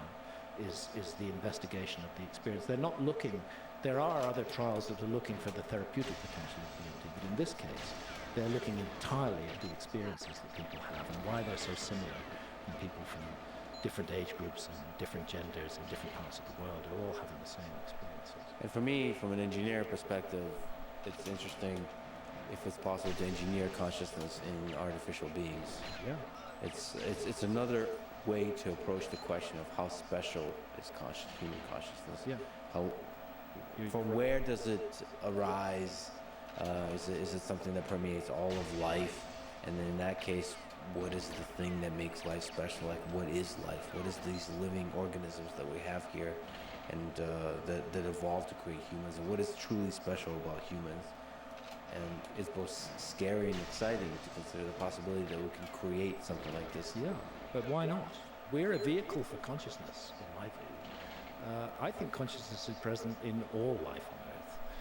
I don't think it's limited to human beings. We have the equipment to manifest and express that consciousness in the way that a dog, for example, doesn't have, or a snail doesn't have, or a pigeon doesn't have. But when I look at two pigeons sitting on my garden fence and rubbing up close to each other and enjoying each other's company and taking off together and hanging out together, I think they're conscious beings. And I think consciousness is everywhere. I think it's the basis of everything, and I suspect that fundamentally consciousness is non-physical, and that it can manifest in physical forms where it can then have experiences that would not be available in the non-physical state. That's a guess. That'd be a fascinating, because then you can construct all kinds of physical forms to manifest in consciousness. And see if consciousness enters, if they become conscious. Isn't there some suggestion that artificial intelligence is already becoming conscious? That makes humans really uncomfortable. Yeah. Because we're at the top of the food chain. We consider ourselves truly special, and to consider that there's other things that could be special is scary. Well, look how other people make us uncomfortable too. I mean, look at the state of the world today. All the conflicts that are raging. That's because we're afraid. When I say we, I'm speaking nation by nation. We are afraid of other people. We fear that they're going to hurt us or damage us in some way, and so we seek to stop that. It's the root of many conflicts. This fear, and so fear of AI may not be such a good idea. After all, it might be very interesting to go down that route and see where it comes. Certainly, in terms of exploring consciousness, it is very interesting. Yeah, fear is a useful thing, but it can also be destructive. Well, it can be destructive, and it can shut you down completely.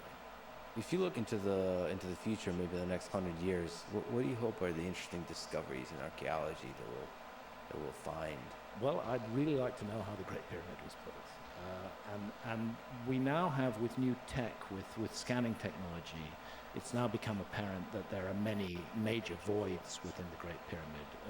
Right above the Grand Gallery, there's what looks like a second Grand Gallery that has been identified with remote scanning. New chambers, one of them has even been opened up already, are being found as a result of this. So it may be that the Great Pyramid will ultimately give up its secrets. I often think that the Great Pyramid is partly designed to do that. It's designed to invite its own initiates. Some people aren't interested in the Great Pyramid at all. But some people are fascinated by it, and they're drawn towards it. And when they're drawn towards it, it immediately starts raising questions in their minds. Oh no! And they seek answers to their questions. So it's like saying, "Here I stand. Come on, Investigate. Alex, Find out. Come on, man! I'm gonna have to shut you down too, bro. Come on, I can't believe they said that, bro. Why do they slope up Dude, through the body of the okay, Great I Pyramid? love Why do they not homosexuals exit on in the any outside? friendly way. Like, I can't Why, when we believe send Alex a Shows robot said that. up those shafts, do we find them Oh after about God. 160 feet blocked by a door with metal handles? Why, when we drill through that door to see what's beyond it, 3 or 4 feet away, we see another door? It's like not a very bad thing frustrating. to be But homosexual it's if saying one to is us, homosexual. keep on I'm not saying I'm exploring. homosexual, If but I'm you're just saying, persistent like, enough, we'll eventually give you the answer. So I'm hoping that people aren't homosexual because as of to how this most mysterious shit in the water. was Okay. actually built, and the Anyways. inspiration that lay behind it. Certainly, I'm sure it was never a tomb or a tomb only. The later pyramids might have been. Actually, no pharaonic burial has been discovered in any pyramid, but nevertheless, it's pretty clear that the later pyramids, with the pyramid texts written on the walls, like the Pyramid of Unas, 5th Dynasty Pyramid at Saqqara, were tombs. But the Great Pyramid, to go to that length to create a tomb, to make it a scale model of the Earth, to orient it perfectly to true north, to make it 6 million tons, this is not a tomb. This is something else. This is a curiosity device. This is something that is asking us to understand it. And I hope we will understand it. And I hope Egyptologists will be willing to set aside that prejudice that they're only looking at a tomb and consider other possibilities. And as new tech is revealing these previously unknown inner spaces within the Great Pyramid, I think that's going to become more and more likely. So not just the how it was built, but the why. But the why. And to you, it seems obvious that there would be a cosmic motivation. Yeah, very, very much so. As above, so below. which is an idea in the Hermetica. The god Hermes for the Greeks was the Greek version of Thoth, the wisdom god of ancient Egypt, and that's where that saying comes from. It comes from the Hermetica, but it's expressing an ancient Egyptian idea to mirror the perfection of the heavens on earth. So you think there's something interesting to be discovered about the how it was built? You mean beyond the sort of the ideas of using ramps and wet sand? Ramps won't do it. Ramps won't do it, nor will wet sand. It's true that the ancient Egyptians did haul big objects on sleds on wet sand. There are even reliefs that show the process where an individual is standing on the front of the sledge pouring water down to lubricate the sand underneath, and that's a perfectly respectable way to move a 200-ton block of stone across sand, flat sand, if you have enough people to pull it. But that is not going to help you get dozens of 70-ton granite blocks 300 feet in the air to form the roof of the king's chamber and the floor of the chamber above it and the roof of that chamber and the floor of the chamber above that, and so on and so forth. Wet sand never got those objects up there. Somehow they were lifted up there. Now, ramps are proposed as the solution, but where are the remains of those ramps? If you're going to carry blocks weighing up to 2 or 3 tons right to the top of the Great Pyramid to complete your work, you're going to need a ramp that's going to extend out into the desert for more than a mile at a 10-degree slope, and it's calculated that a 10-degree slope is about the maximum slope that human labor can haul objects up a ramp. And that ramp can't just be compacted sand, since heavy objects are being hauled up it. It's going to have to be made of very solid material, almost as solid as the pyramid itself. Where is it? We don't see any trace of those so-called ramps that are supposed to have been involved in the construction of the pyramid. I think we don't know. I think we have no idea it's built. That's why there's so many different theories. We haven't got the answer yet. But the how of it is one of the big mysteries from our past. I love the Great Pyramids as a kind of puzzle that was created by the ancient peoples to be solved by later peoples. I mean, this is, I don't know if you're aware of the 10,000-year clock that was built by Jeff Bezos and Danny Hillis in Sierra Diablo Mountains in Texas. So they're building a clock that ticks once a year for 10,000 years. Oh, wow. So it's talking about... Cool, buddy. And it's supposed to sort of run, if there's a nuclear apocalypse, it just runs. And it's an example of modern humans thinking like, okay, if 10,000 years from now and beyond, if something goes wrong, or the future humans that are way different come back and they analyze what happened here, how can we create monuments that they could then analyze? Nice opening. And in that way be curious about, in their curiosity, discover some deep truths about this current time. It's an interesting kind of notion of like, what can we build now that would last? And the answer is that the majority of what we build now would be gone within a few thousand years. But what would last is massive megalithic structures. I dig it. Like the Great Pyramid. That it's would groovy. Last. And it could be used. Kind of eerie too. I think Göbekli Tepe serves a similar function. I mean, there it was buried. I dig it, man. 10,400 years ago. And then for the next 10,000 years, nobody touched it.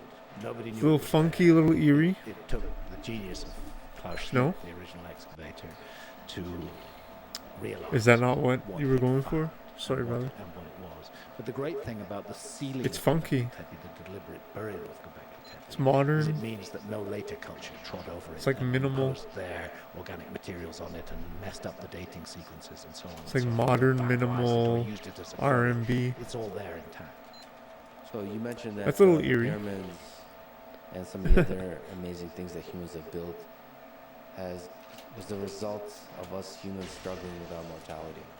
That's the ultimate goal. That seems to me what's at the heart of many pyramids around the world, is that they're connected. Post-disco, interesting. To the notion of death. Makes sense. And to the notion of the exploration of the afterlife. And this is, of course, the fundamental mystery that all human beings face. We may wish to ignore it. We may wish to pretend that it's not going to happen, but we are, of course, all mortal. Every one of us, all 8 billion or however many of us that are on the planet right now, we all face death. sooner or later. And the question is, what Thanks, brother. happens? And there are a few cultures that really Well, I mean, intensely, deeply study it is like that. Michael Jackson. We are not one of them. The So you general can view just say any of science, I those think, is that we're and pop and accidents of evolution. When we die, the light blinks out. There's no more of us. There's no such thing as the soul. But that's not a proven point. There's no experiment that proves that's the case. We know we die, but we don't know whether there's such a thing as a soul or not. Yeah, it's the great mystery. It's a great mystery that we all share. And those cultures that have investigated it, and ancient Egypt is the best example, have investigated it thoroughly and map out the journey that we make after Oh, death. man. That notion of a journey after death, and of hazards and challenges along the way, and ultimately of a judgment. That Yeah, the notion is vocals found sound good, right man. around the world, and it even manifests into the three monotheistic faiths that are still present. yeah, in the buddy, world they today. sound good. Well, you're one such human, and you said you contemplate your own death. Yeah. Are you afraid of it? No, I'm not afraid of death at all. I bet. I'm curious about death. I think it could be very interesting. I think it's the beginning of the next great adventure. So I don't fear it, and I would like to live as long as my body is healthy enough to make living worthwhile. But I don't fear death. What I do fear is pain. I think what I'm do going to fear do is the I'm going to humiliation, the try rage of playing the for this collapse time a that little the bit more faculties can bring. right I now. do fear the cancers And that then can I'm strike us down. probably going to try some other Riddle us with random pain levels for and some PBs, and that then I fear might very, switch very much to indeed. But death Zelda Breath of is the gonna come Wild. to all of I us. think that's what I'm accept going to do. it. It's going to come to me, and I'm not I'm going gonna to say switch I'm to looking Breath of the forward Wild to it, but when it happens, I'm somewhat going to soon. approach it, I hope, with a sense of curiosity and a sense of adventure. That there's something beyond this life. It isn't heaven, it isn't hell. We are playing very but well, though. There's something. I might try some other random levels for a I PB. think reincarnation is a very plausible idea. Again, modern science would reject that.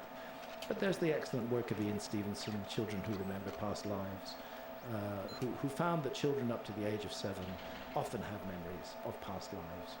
And in cultures where memories of past lives are discouraged, they tend not to express that much. But in cultures where memories of past lives are encouraged, like India, they do express it. And he found several Oh wow, subjects, cool, bro. children under the age of 7 in India, who were able to remember specific details of a past life, and he was able to go to the place where that past life unfolded and validate those details. Interesting So stuff. if consciousness is the basis of everything, if it's the essence of everything, and consciousness benefits in some way from being incarnated in physical form, then reincarnation makes a lot of sense. All the investment that the universe has put into creating this home for life may have a much bigger purpose than just accident. What a beautiful mystery this whole thing is. Yeah, we are immersed in mystery. We live in the midst of mystery. We're surrounded by mystery, and if we pretend otherwise, we're deluding ourselves. And Graham, thank you so much for inspiring the world to explore that mystery. Thank you for talking about it. Thank you, Les. It's been a pleasure. Thanks for listening to this conversation with Graham Hancock. To support this podcast, please check out our sponsors in Cool, the man. description. And now, let me leave you with some words from Charles Darwin. It is not the strongest of the species that survives, nor the most intelligent. It is the one that is the most adaptable Yeah, true. to change. Thank you for listening, and hope to see you next time. Alright, I'm going to try going to play different levels.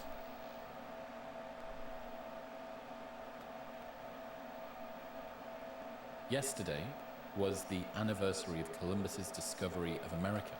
How fitting. I guess it is, but of course he didn't discover it. What am I going to do? Maybe Surface In fact, 1 agent? The Americas may have been discovered as early as 130,000 years ago, which makes 1492 AD pale in significance. Of course, this is a matter that's disputed by archaeologists. Nevertheless, there's a highly professional team from the San Diego Natural History Museum who've excavated what is called the Cerruti Mastodon site just south of San Diego. And I've been there into the museum and talked to the leading expert, Tom Desmarais. And what they found was mastodon bones that had been crushed systematically and in an organized way using some kind of stone tool to extract the marrow. And the only interpretation they're able to put upon this is that this was human beings. Whether it was other kinds of human species like Denisovans, perhaps even Neanderthals, or whether it was anatomically modern humans, all of us were around 130,000 years ago. But it's human behavior that we're looking at, the systematic killing of an animal and then the fracturing of its bones to extract the marrow. Now, of course, this is regarded as some kind of terrible heresy by archaeologists who've been wedded to the idea of a very recent settlement of the Americas for a very, very, very long time. But gradually, reluctantly, kicking and screaming, spitting nails as they go along, archaeologists have begun to accept that the peopling of the Americas happened a lot earlier than they had thought. And presently, the kind of date that is being considered, accepted in fact, by the majority of archaeologists is around 23,000, 24,000 years ago. That's White Sands, New Mexico, and the human footprints there, which we feature in episode 1 of season 2 of Ancient Apocalypse. But there's a recognition that it could be older than that, could be 30,000 years old, and then there's sites in South America which may be even older. Oh my God, what? 40,000, 50,000 years old. Whatever. So the whole issue is very much up for grabs, but the one guy who was really late to the party was Columbus. Is the Americas often overlooked when it comes to the history of human civilization? Yes, because there's been this prejudice that the Americas could have had nothing to do with the origins of civilization, because human beings supposedly weren't in America until it was called the Clovis First model. It was held until really about 10 years ago that no humans had been in the Americas before 13,000 years ago. So you can see that the Cerruti Mastodon site multiplies that by 10. Well, you said Erie. 20,000 years ago. But there's gradually been an acceptance of an earlier settlement than that. And they're still fighting over the Cerruti Mastodon site, whether to accept that. Yeah, really, dude. It's cool. It's a cool sound. In nature, a reasonably respectful discussion going on between archaeologists who disagree over this. But yes, that model of a very late settlement of the Americas. I mean, the view is that anatomically modern humans came into Europe about 60,000 years ago, maybe 50,000 years ago. We have anatomically modern humans in Australia between 50 and 60,000 years ago as well.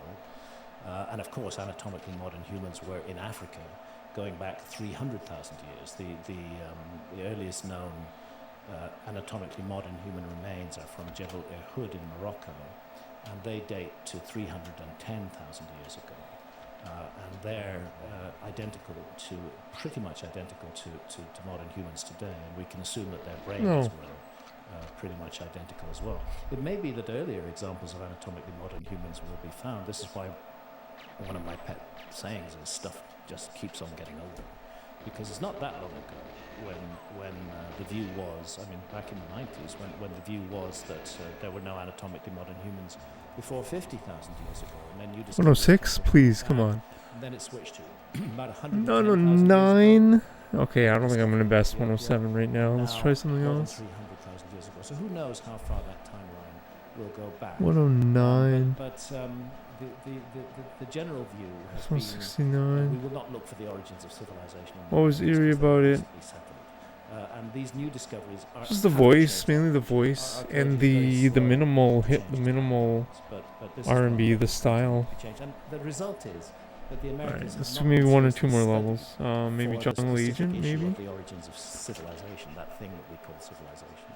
What was or is the established history? What was the story that's been told by archaeologists up to now about how the Americas was settled, when, what mode, etc.? Oh no, auto-aim. The story that stuck Sounds like Poltergeist, yeah, right. 30 or more years, was the notion that a people who archaeologists call the Clovis culture entered North America across the Bering land bridge. We call it the Bering Straits today, but during the Ice Age, and 13,400 years ago was during the Ice Age, sea level was much lower, and it was possible to cross by land from Siberia into Alaska. and thus to enter the Americas without making a sea voyage. And part of the prejudice that archaeologists did have against our ancestors is they didn't think they were capable of making sea voyages. And therefore this seemed like the most likely way that came into the Americas. And that stuck for a very long time. And that was called the Clovis First hypothesis. And it became the subject, if I could just complete, it became the subject of a bitter battle amongst archaeologists, because there was a group of archaeologists, very powerful, very influential, very widely published, who clung on to this Clovis First doctrine that there was no culture here before the Clovis culture for a very long time. And anybody who brought new evidence to the table suggesting an older human presence in the Americas were running the risk of having their careers destroyed. And this happened in the case of several individuals, where we're running the risk of being humiliated, of having funding withdrawn from their research, and so on and so forth. So that doctrine, the Clovis First doctrine, stuck until the evidence became utterly overwhelming. For example, Tom Dillahay finally managed to demonstrate, even to the most skeptical of his colleagues, that Monteverde in South America had dated at least 14,000 years ago, well before Clovis, and maybe 15 and more thousand years ago. And Jacques Cinq-Mars, this classic example, brilliant man, excavated bluefish caves in the Yukon back in the 1970s and found evidence that humans had been there 24,000 years ago. And he received the full machine gun fire of the entire archaeological profession, and they literally destroyed his career. But back in 2017, he was finally proved to be right. He was absolutely 100% right. Humans were in the Yukon. Is he still around? He is still around, but very, very old now and retired. And broken by what happened to him. What? Like, come on. It's interesting you talk about coming over the Bering Land Bridge into the northest of North America. Yeah. And then trickling down from there. Trickling down from there. But Where are you? If you were to suggest that happened Like, where around is this 30,000 bitch? years ago, let's say that the markings that were found in South America that you just mentioned were found shortly after that. That is a long way It's a long journey. to travel. If you're starting at the top and coming down, you would presume that the disbursement would be more centered at the top as opposed to at the bottom. Yes, you would.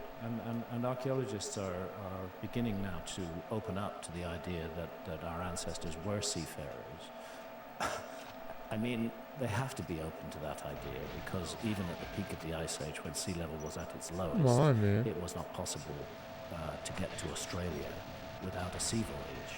You just couldn't do it. And particularly when you're settling a new land, you can't just go by accident with 2 or 3 people. You have to go with a substantial group who bring the means of survival with them at that point. Otherwise, they'll become extinct very, very rapidly. And Australia was systematically settled about 50,000, maybe as much as 60,000 years ago. And undoubtedly, boat journeys were involved. And the same goes for Cyprus. Of course, Cyprus is an island today, but it was an island during the Ice Age too. It's surrounded by colossal deeps at that end of the Mediterranean, and it was never connected to the land. And yet Cyprus was settled around 14,000 years ago, and the evidence is it was a highly organized project which involved sophisticated shipping and large numbers of people carrying animals with them who settled in Cyprus. So there shouldn't be an argument that our ancestors could use ships, and it's beginning to happen now. Now that Clovis First has finally died the death it long ago deserved, archaeologists are beginning to accept that maybe human beings did use ships to come to the Americas. But they don't like the idea of them doing something like crossing the whole Pacific Ocean directly. They prefer the idea that they kind of island hopped from Siberia down the coast of Alaska and thence into North America and finally into South America.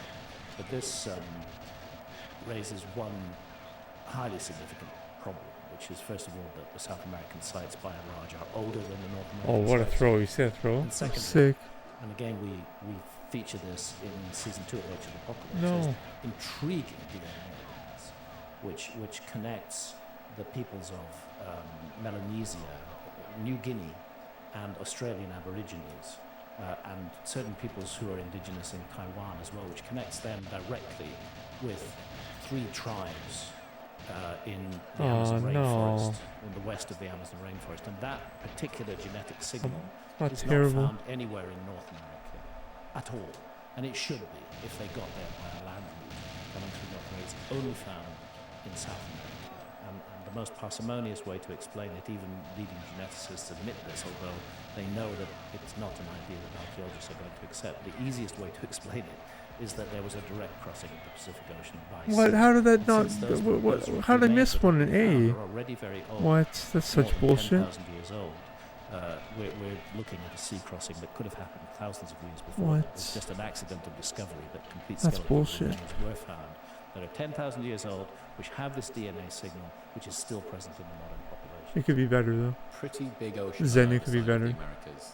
Big ocean on either side. If you're going to sail it, it's not. I mean, Cyprus is deep, whatever, in the Mediterranean, but it's not a Pacific or an Atlantic crossing. No, you're talking in the case of Cyprus and Australia, at the peak of the Ice Age, a large part of the Indonesian archipelago was all joined into a landmass called Sunda, and that went down as far as Timor, and it was still necessary to have a crossing of open ocean of about 90 kilometers to get to New Guinea, which was then joined to Australia. It was paleocontinental. Oh, sucks. It was about 90 kilometers, and No, in this the case level of really Cyprus, it was sucks. about 50 or 60 kilometers. But the notion of human beings actually crossing the Pacific Ocean, crossing thousands of miles of the Pacific Ocean more than 10,000 years ago is still a very tough one for archaeologists to accept. But at the same time, they can't deny the genetic evidence, and they must look for some explanation. And there's been all kinds of hysterical riddles to try to explain that anomaly. I still think the simplest explanation is the best. You think Pacific, not Atlantic crossing? Well, this was definitely a Pacific crossing because the connection is between peoples who live on the east side of the Asian landmass down into Australia and peoples on the west side of the South American landmass. So That's just for the genetic component, though. Yeah. There's other people that were there. There's more evidence that's there. How did those people get there earlier than? well, that's an unanswered question. Yes. That's a completely unanswered question. There are a number of sites, all of which are strongly disputed in South America, which are much older. And how did they get there? We don't know. Oh, what a What throw. has You to- see that throw? what has That was to sick. Be seriously questioned is the notion that the entry was only through North America. Oh man, this is fast. And only 13,000 years. For me. Or even 23,000 years ago, and that they had to find their way through North America down to South America. And the reason that South America is not being considered as the possible first place of human habitation Come on, is bitch. precisely because of that prejudice that, of course, our ancestors couldn't have said. Like fucking bitch, man. What's interesting about the Amazon from a? Oh, man. Everything is interesting about the Amazon. I love the Amazon.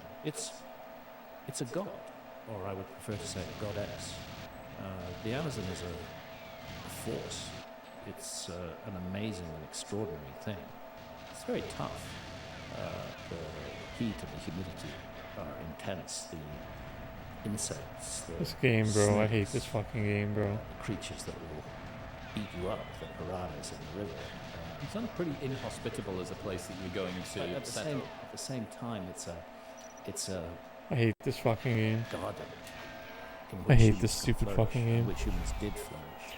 So, what's interesting about the Amazon, first and foremost, this is one of those areas of the world that is massively under-researched by archaeology. And I don't say that that's an act of Oh, irresponsibility. yo, what's up, Gamer Girl? That's because What? it's incredibly expensive. The raid. What's up, Gamer Girl? Thank you for the raid. And when you are of the Appreciate opinion that. you're not going to find much. I was just saying I hate this game. Undertaking that research. What's up, is Gamer Girl? obviously Thanks for the raid. How you doing? New information keeps on coming in. Come on. Which is changing. I'm just I mean, trying to get a statistically, random PB. We're looking about 5 to 6 million How are ya? kilometers that are still under dense canopy rainforest. We're playing that mystery game. As a result, and again, this is an issue that we've gone into in season 2. Thank you for the raid. I appreciate that.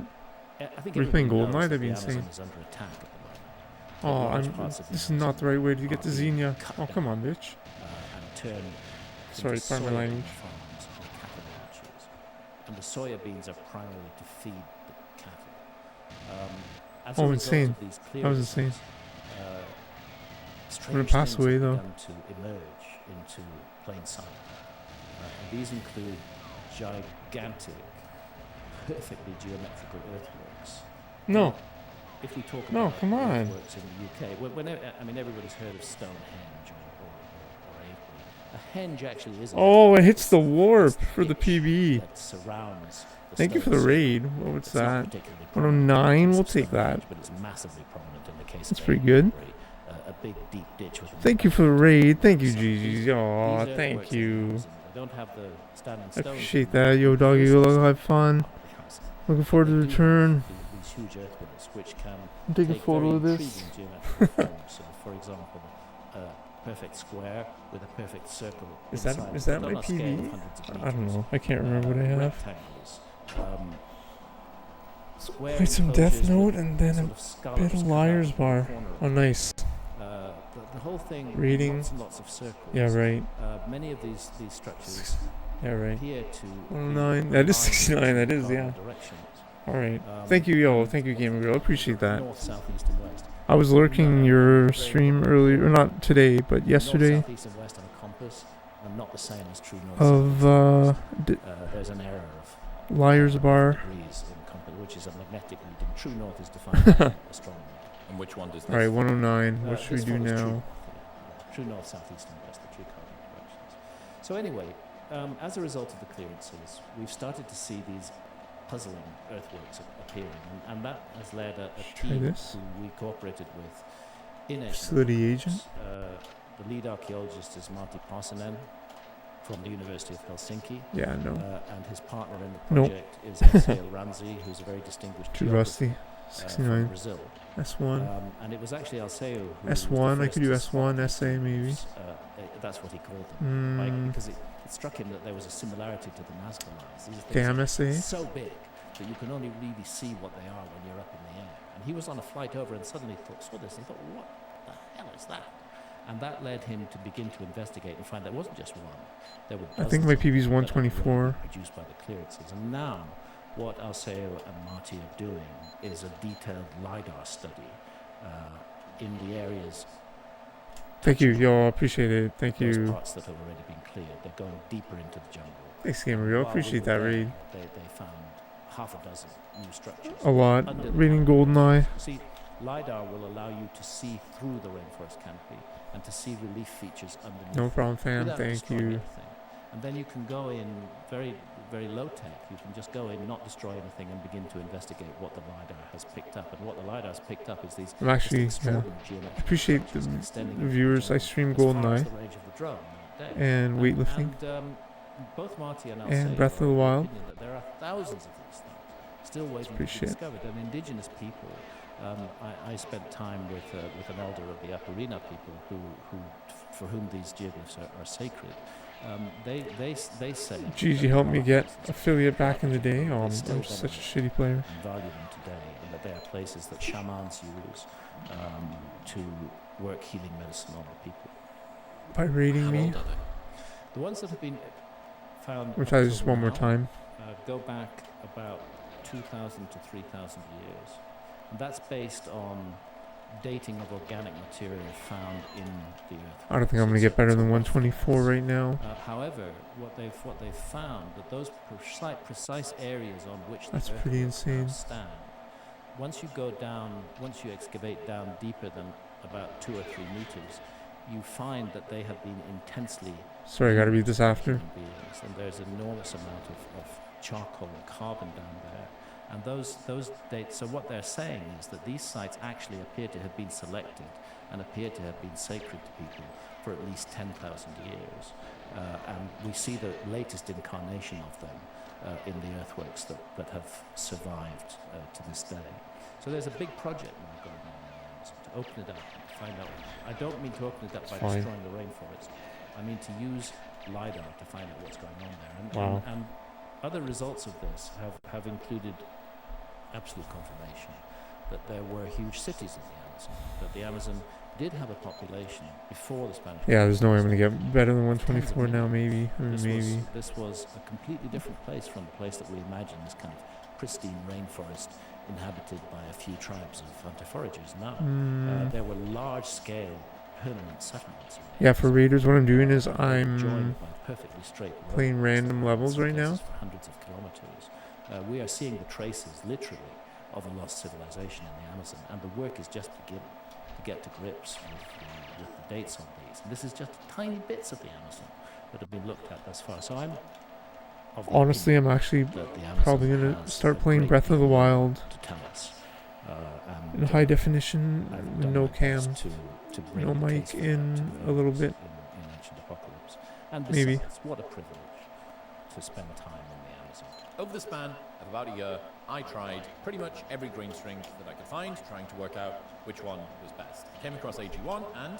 But I can get a within depot like 4 years now, SAPV, I'm pretty because sure. it's the best. It's the most rigorously formulated, highly tested, 2.x and even. green string that I've ever found. Terrible That's start. why I put it into my body, and I've got my mum to take it, my dad to take it, and a ton of my friends as well. And if I found anything better, I would change, but I haven't, which is why I still use it. Yeah, Aviathex. Formula 52 times in the pursuit of making the best foundational nutrition supplement possible through high quality ingredients and rigorous standards. Aviathex pathway of cancer. Money-back guarantee, so you can buy it and try it every single day for 3 full months. And if you do not like it for any reason, they'll give you Yeah. the money back. So you can try AG1. It was really sad. He for passed 3 months, plus get a away year's free supply of vitamin D3, K2, March and 5 free 2023. AG1 travel packs with your first subscription at the link in the description below, or by going to drinkag1.com/modernwisdom. Yeah. That's drinkag1.com/modernwisdom. Yeah. My first visit to the Amazon. So I'm was glad.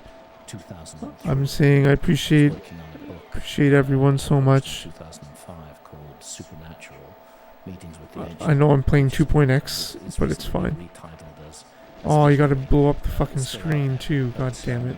I Forgot was about that. interested in the notion, for which credit must be given to the late great. I forgot about the screen. Maybe I should play that 2.x. sampling the psychedelics played a key role in the evolution of Damn it. human Alright, consciousness. we're not gonna do depot But we can tonight. see the evidence for the use of psychedelics. Oh, maybe 00. Here I want to pay tribute to the work of Professor David Lewis Williams of the University of Witwatersrand. I know, in Gamer South Rail, so Africa. We can sad. see evidence for the use of psychedelics in cave art all around the world and in rock art all around the world, and we can see that evidence in the Amazon.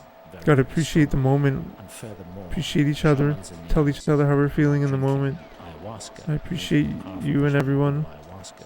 Oh, what the After fuck, vision man. I don't appreciate experiences, this fucking if they guy have here. painting skills, Valentin. like I don't what they appreciate do, this they fucking guy. paint their visions. Oh, And there's no those auto paintings aim. of Whoops. those visions are Is there auto aim? astonishingly similar to the paintings that you see No. on ancient rock faces, such as in Colombia, in the Amazon, going back more than 12,000 years, and paintings that you see. Did he pull a grenade? He did not pull a Mexico, grenade.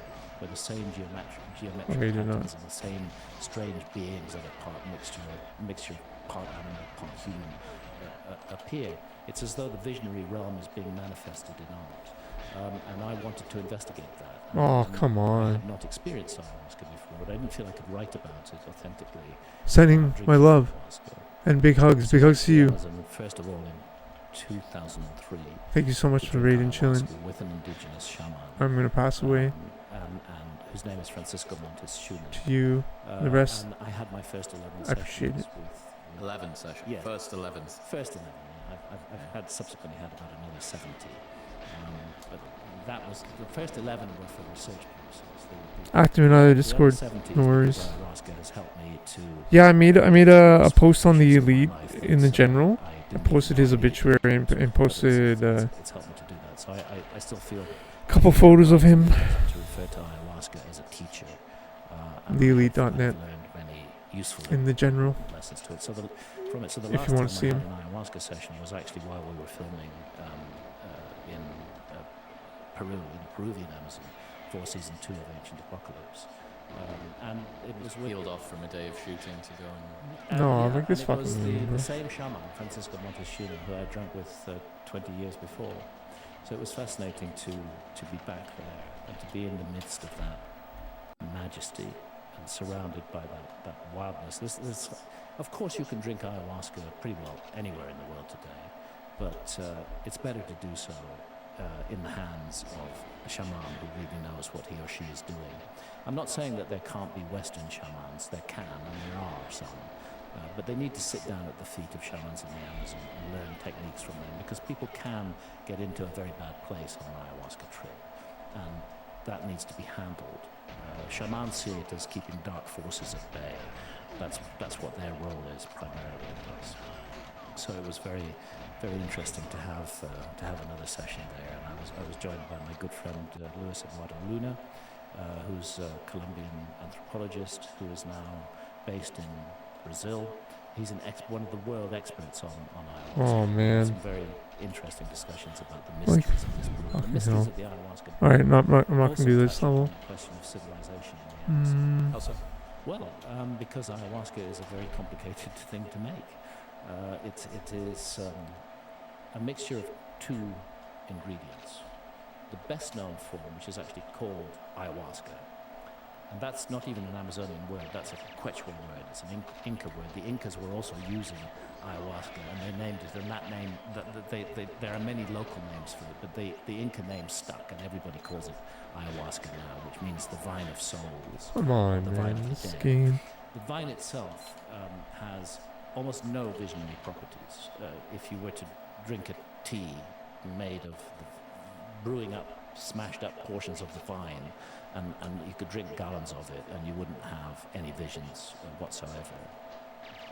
The other ingredient is a leaf from a bush, and that bush is botanically Psychotria viridis. In the Amazon they call it chacruna. And those leaves contain substantial quantities of Yeah, Gamer Girl's really arguably humble, the world's but most she powerful psychedelic, which is has, I think, a DMT, sixth place time type of DMT that's called NN-DMT. on statue. I'm sorry if I got it wrong. I don't know if it's like second or third place or something. DMT is not She's insane, GoldenEye player. accessible orally to the brain. In other words, you could munch I think double if she has kilos second of place leaves time, or third cook place them like time. tea and drink them, it wouldn't have any effect on you. And this is because of an enzyme called monoamine oxidase that we have in our gut. It Single destroys line. DMT on contact.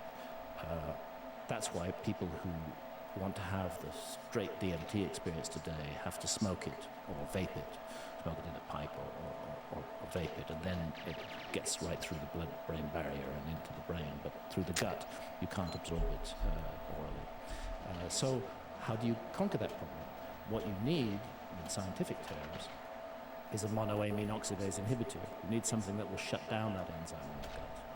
And that's precisely what the ayahuasca vine provides. It provides a monoamine oxidase inhibitor that shuts down the enzyme in the gut and allows the DMT in the leaves that are part of the brew to be active. And then, instead of having the usual 10 or 12 minute or even less trip to the other side of reality, which is what happens with smoked or vaped DMT, you have a 4-hour Where the journey fuck to am the I? other side of reality. What's wrong it's with much me? slower paced. That was the worst route Time ever. to get to grips with what is happening and to investigate the visions that you're experiencing and the teachings that you're receiving. Sometimes you receive nothing. Sometimes all you do is just vomit and have diarrhea. That is one of the physical consequences of ayahuasca. I can say, as a result, I've been working with ayahuasca for more than 20 years now. I can say that as a result of long-term exposure to ayahuasca, the vomiting and diarrhea side of it have got less and less as time has gone on. But the visionary experiences continue to be extremely powerful. However, sometimes you don't get anything, and they call it a nada in Peru, where you have a nothing. But the view of shamans in Peru is that nothing is the really most important one. That you're downloading stuff subconsciously. Might as well just get the fucking key, eh? Celebrate these. If you're getting that close. What's the implication of having the similar cave paintings from potential psychedelic cave paintings in the Amazon, in Europe, elsewhere in the world? What do you sort of, the story you're drawing from that? The implication is that psychedelics were involved in every case, different psychedelics, but they were involved in every case. Just to finish on the case of ayahuasca, the other form of ayahuasca is called yahe, which is spelled Y-A-J-E with an accent over the E, yahe. And a lot of people think that is ayahuasca, and indeed it does include the ayahuasca vine. That is the common element to these two versions of the brew. However, the dimethyltryptamine element is provided actually from another vine, from the leaves that grow off that vine. And they contribute not only NN-DMT, but also 5-MeO-DMT. both of them are in the blue with the monoamine. Have you tried this Gyges? Yes, I have. Okay, can you compare the two? I would say it's significantly more powerful than ayahuasca on its own, and really intense, overwhelming visions and the sense of contact with an intelligence. And I know that skeptical nuts and bolts scientists will say, of course you're not having contact with any intelligence, it's just your fantasies, it's just a hallucination. But I suggest they go and have a dozen sessions of ayahuasca first. No. And see if that is still their view. There's something very mysterious about it. And this is a result of Oh, I got the columns. Amazonian technology. Go figure how they choose out of more than 100,000 different species of plants and trees. They find the bush with the leaves that contain DMT, and they find the vine which contains the monoamine oxidase inhibitor, and they put them together. What do you suggest? To do that by trial and error is no easy task. It's no easy task, but also given enough time and not much else to do. It could be done. It could be done. And when I observe shamans in the Amazon today, what I notice is that they are constantly sampling plants. They're constantly sampling admixtures of plants. Francisco on this latest journey that I had was dropping little bits of different flowers into the plant as well. God knows what that's going to do. Yeah, well, all I can say is that I did have an extraordinary night, and it was very, very interesting. And nobody in their right mind is going to drink ayahuasca for kicks. It's not some kind of light-hearted recreation. I would say it's definitely not recreational, especially with the physical effects of it. But it's also a powerful emotional journey, which will reveal to you things that you may have suppressed from yourself. And the point I often make on this is, it's very easy to be harsh and cruel with words to another human being, especially when you're pretty good at words, which I am. And that's my only skill, actually. I have no other skills. I can't even, put a... Why did I get it, instantly last run? What? But I have words, and I've realized that I've said things in moments of anger that were very harsh and very cruel and really hurt other people. And ayahuasca's shown me that side of myself. It's interesting on that point. I often think about how people that are physically strong, there's a meme, there is a culture around physically strong people protect physically weaker people, or at the very least, a big hulking MMA fighter doesn't try and fight a granddad, for instance, because there's an imbalance. But we don't have the same sense because outwardly it's She does, my friend. obvious. We don't have the same sense for somebody lexically who is... Alright, I think I'm going to do one more run, and then I'm going to... I think I'm going to sign off, actually. And then I might sign on again, playing Breath of the Wild later. And he can use that to win when... Alright, man. I will ask her. Do you want to be right or do you want to be loved?